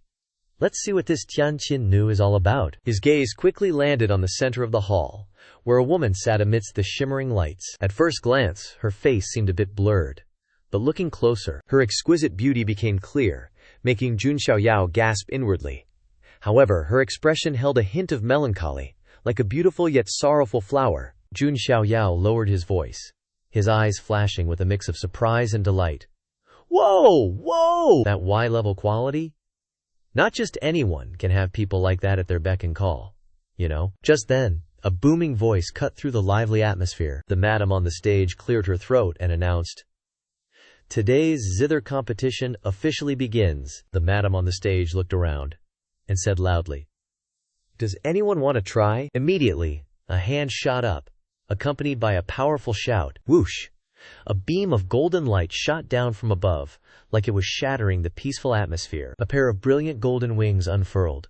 Wutong leaves fluttered down around them, creating a magnificent scene. Amidst the light, a woman appeared, radiating arrogance and power. It was Feng Qingling from Wanhuang Lingshan. One hand on her hip, the other resting lightly on a fiery red guakin. She smirked slightly, her voice full of challenge. "Let's see what the supposed top zither player of the younger generation in Xianyu is really like." Tian Qinnu, sitting in the center, raised her eyes, her voice humble but sharp. "I wouldn't dare claim to be the best, but since you wish to challenge me, then please, proceed." At this moment, Ye Xingyun leaned close to Jun Xiaoyao and whispered, "She's from Wanhuang Lingshan." Tian Qinnu gently adjusted the strings of her zither, her delicate hands gliding across the silken threads. When she began to play, the zither music rang out. Clear as a spring, smooth as moonlight, the sound was like a fairy's dance, both captivating and enchanting. Yi Xingyun couldn't help but be moved, his eyes shining with admiration. "Wow, it's like listening to Xingyan music. It's amazing, I really like it." While Ye Xingyun was lost in blissful appreciation, Jun Xiaoyao let out a strange little hum. Ye Xingyun turned to him, surprised. "What's wrong, isn't it beautiful?" Jun Xiaoyao frowned, his voice thoughtful.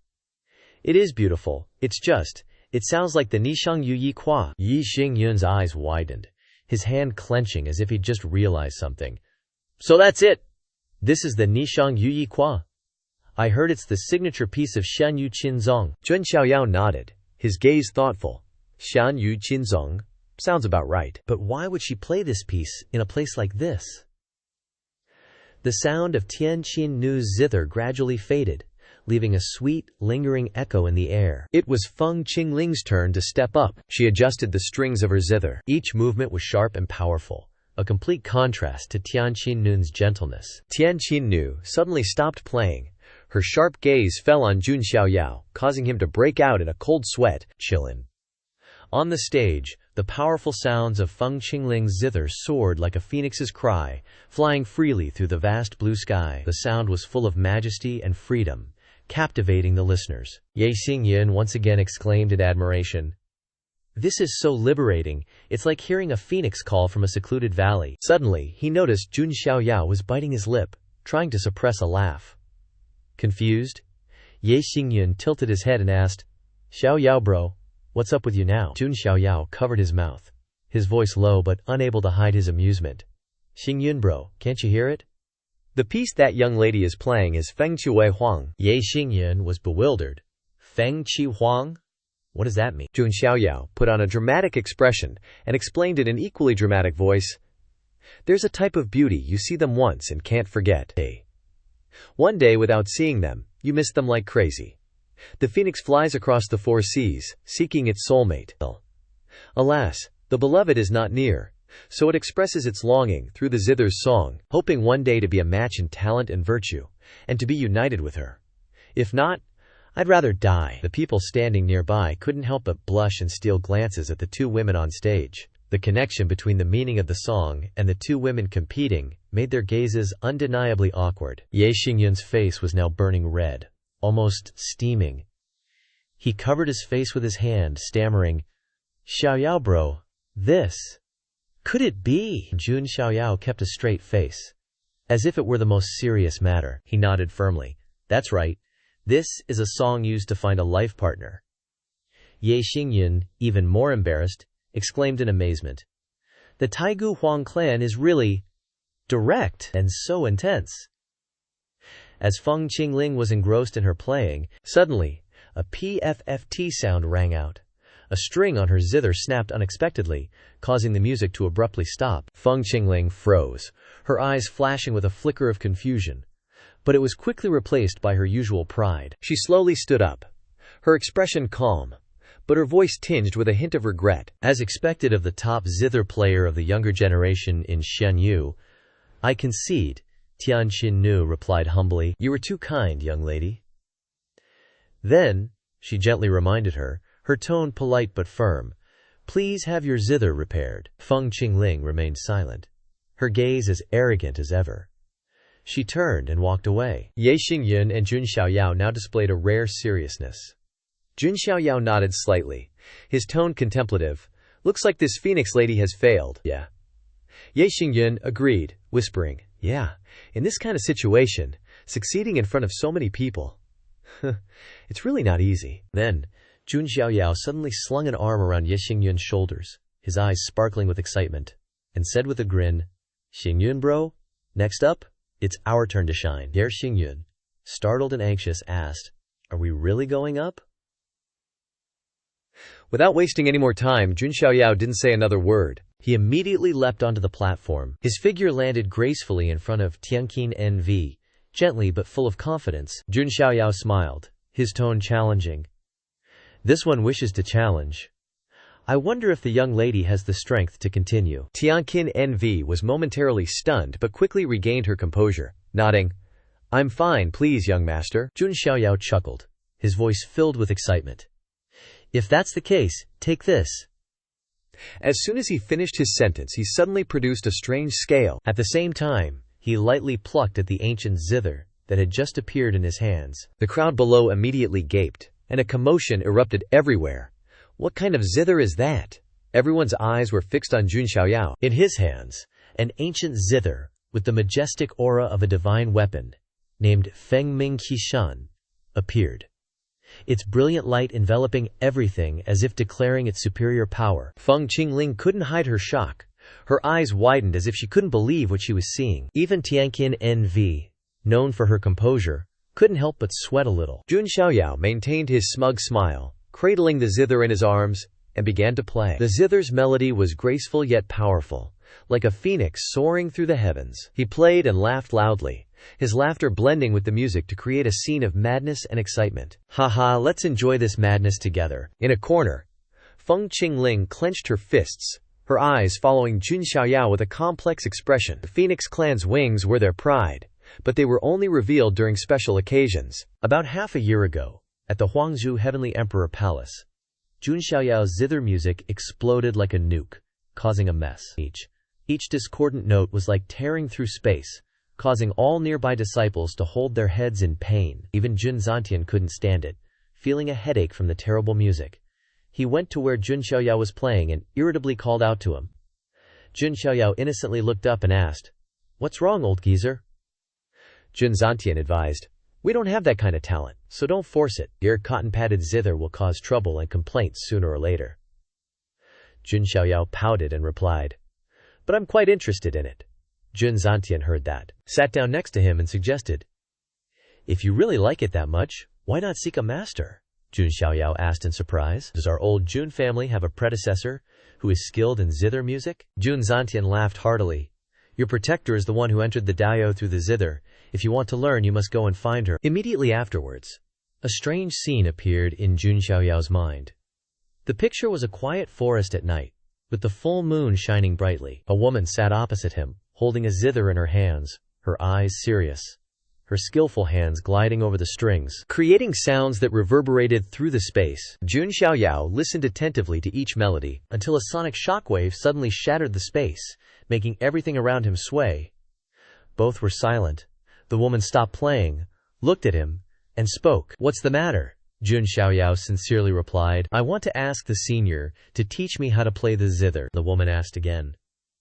You want to learn the zither, but do you know what I was playing just now? Jun Xiaoyao slowly replied. Sadness with the wind, shaking the heart of injustice, a small object but still falling. The sound is hidden, singing first. The woman was a little surprised, and asked again. You don't know how to play the zither, but you know what melody I was playing? Then, she lifted the zither, and suddenly threw it straight at Jun Xiaoyao. Jun Xiaoyao quickly reached out and caught the zither. The woman looked at him for a moment and said, Then, first play a song for me to hear. Jun Xiaoyao replied in surprise, I'm actually fine with that. He began to play the zither, but each sound that came out was extremely unpleasant, like ear piercing sonic booms that made listeners uncomfortable. The woman listened. Then her eyes lit up as if she had understood something profound. So that's how it is. You're not suitable to play the zither. Jun Xiaoyao revealed a pitiful expression, softly said. Then won't you give me a chance? The woman slowly stood up and explained. The zither is to enter the Dao with the heart. Zither playing is not just sound, but also the sound of the heart, the Dao of the cultivator, the life of the cultivator. The meaning of the jade zither is to care about high mountains, to care about flowing water. It is a kind of introverted musical instrument. Saying this, she approached,